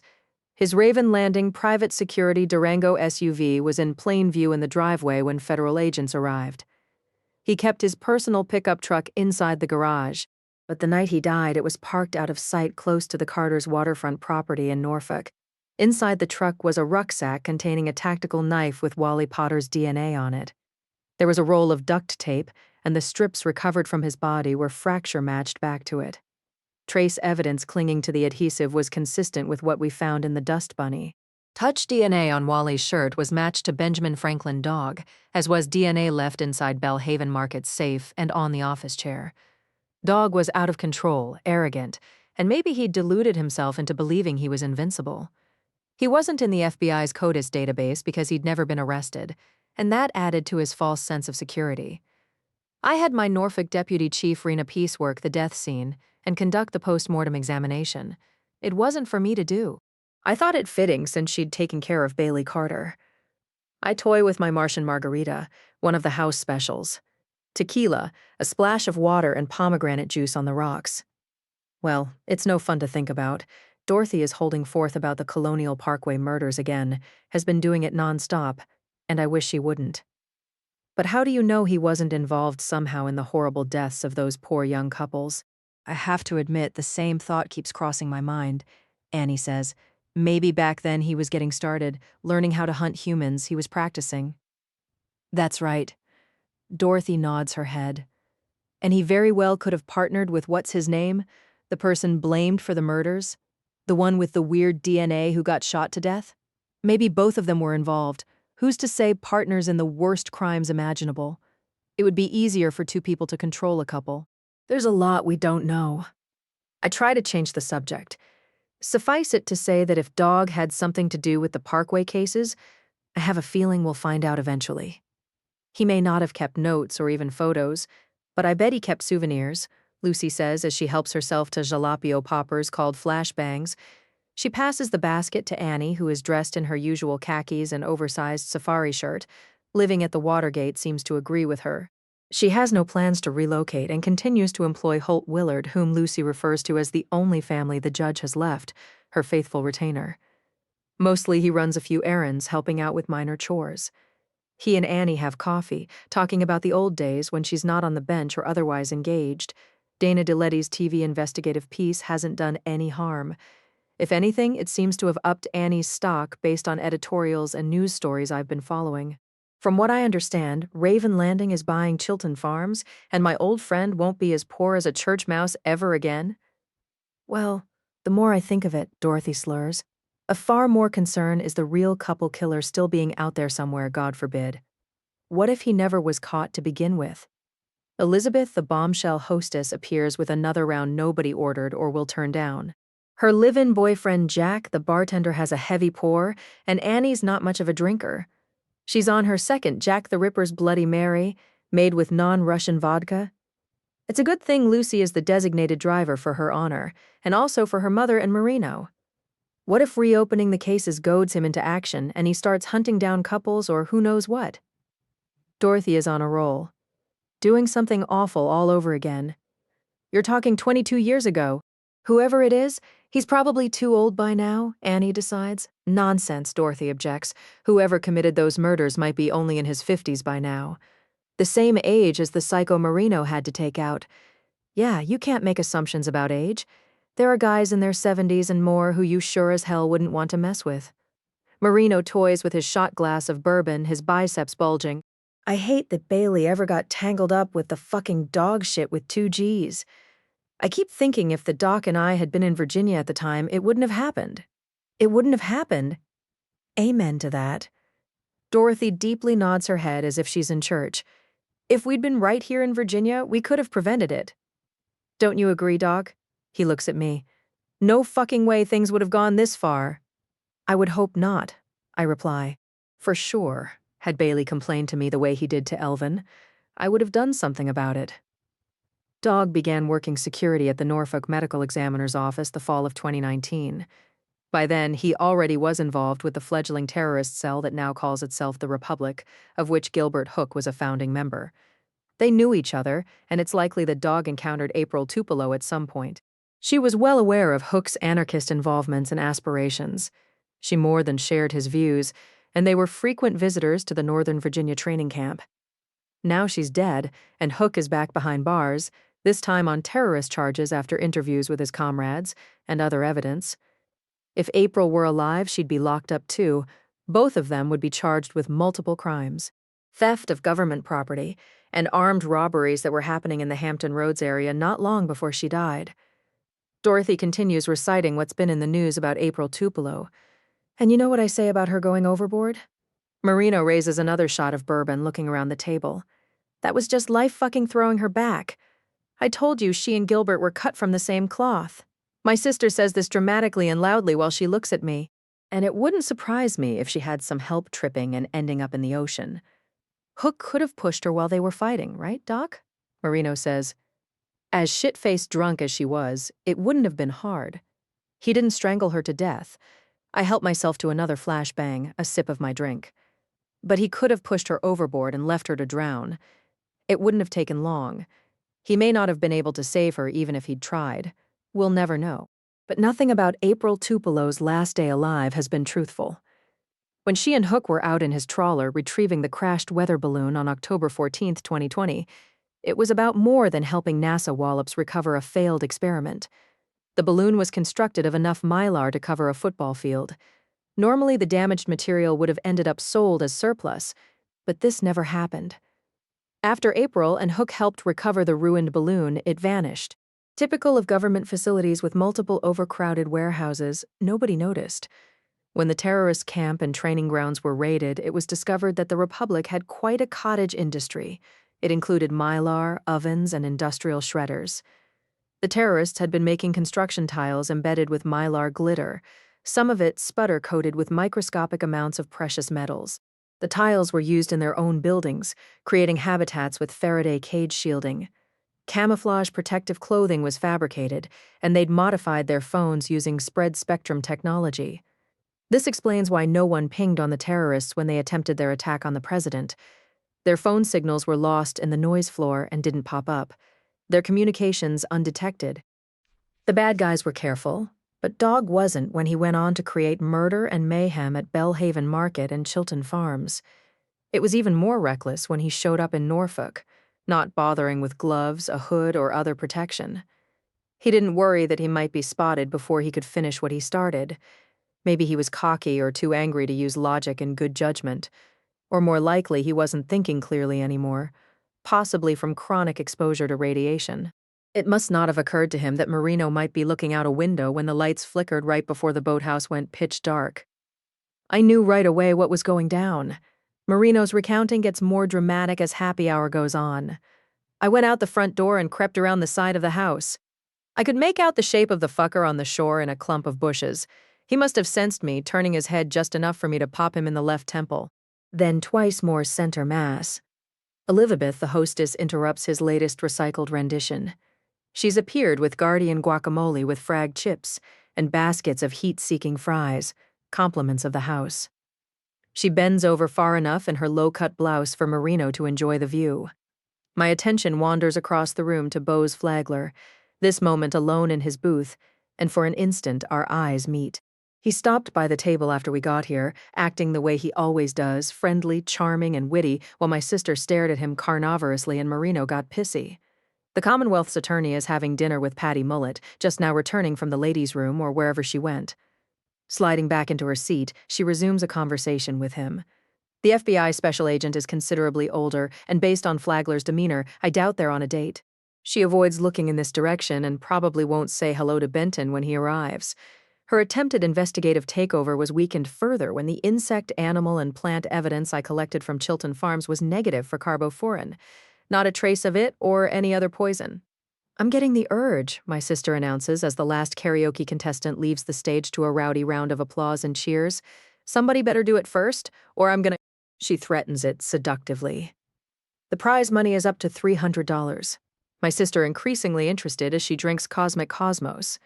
The aged Haitian rum has just enough gold sugar moon dust to add a little sparkle. I'm unpleasantly reminded of Mylar glitter and sputter coating. She's draped over Marino in his muscle shirt.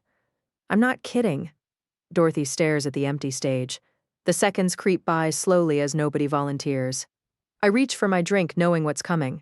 Well, this is boring. Someone has to. Dorothy pushes back her chair, spotlights flaring on her. She's decked out in a shiny silver onesie that looks very NASA or very terrorist depending on who you ask. Her big earrings look like comets, and she pauses to wrap glow sticks around her wrists, turning them on. Oh, God, Lucy says. She won't really. Annie reaches for the guacamole. Nothing could make me go up there. Oh, she'll do it. Marino proudly watches his wife saunter toward the stage as the crowd begins to cheer. She gives them a rock star wave that's been perfected after repeated vocal performances she rarely remembers. People begin clapping and stomping their feet. She isn't walking the straightest of lines, and then Molly herself appears at our table. Always in motion, she alights like a bright butterfly, and General Gunner is pulling out the chair next to her. He's in civilian clothing and stealthy, but you can't miss his face that seems carved of granite like an older version of Bruce Willis in Armageddon. Benton is here, and instantly a squadron of waitstaff is deployed. They surround us, setting down steaming bowls of Molly's meteor chili and gluten-free humdinger hummus, extra spicy. I dig into the honeydew fried chicken and fire in the whole smashed potato fritters. I fix plates for Benton and me, and he hands me his phone. I look at the email to him from Governor Roxanne Dare. Please inform Kay that this won't be announced for a while and is to be kept quiet until further notice. But I wanted her to know that it's in the best interest of all involved for appropriate parties to be relocated. I will take care of this in short order, allowing them to make other arrangements for their professional futures. Elvin Reddy and Maggie Cutbush will resign from their current positions. And I don't like the choice of the governor's words. As I read between the lines, I detect that what she intends is for Elvin and Maggie to be reshuffled. That's the same thing as not going away, ensuring they'll turn up somewhere I don't like. From the frying pan into the fire is usually how that ends. But for now, it will have to do. I tell myself it's better than nothing as Dorothy grabs the microphone, tap-tapping it. All eyes are on her as she tap-taps some more, the volume turning up. Loudly, getting feedback and the room's complete attention, she leans over, precariously swaying, her gaudy outfit shining and flashing like a space station or a mirror ball. She says something to the karaoke DJ, telling him what track to pull, and he nods, as the crowd approves deafeningly. Even though we don't know what she's picked, probably the same thing she always does. Are we ready, everyone? Her voice is all around. She scans the audience as if we're in a massive arena, and the crowd goes wild. She holds the microphone close to her bright painted lips. Let's do this. Then my sister is belting out Cher's If I Could Turn Back Time. People are yelling, screaming, stomping their feet and whistling. Some get up to dance as she sings off-key to her vast sea of fans.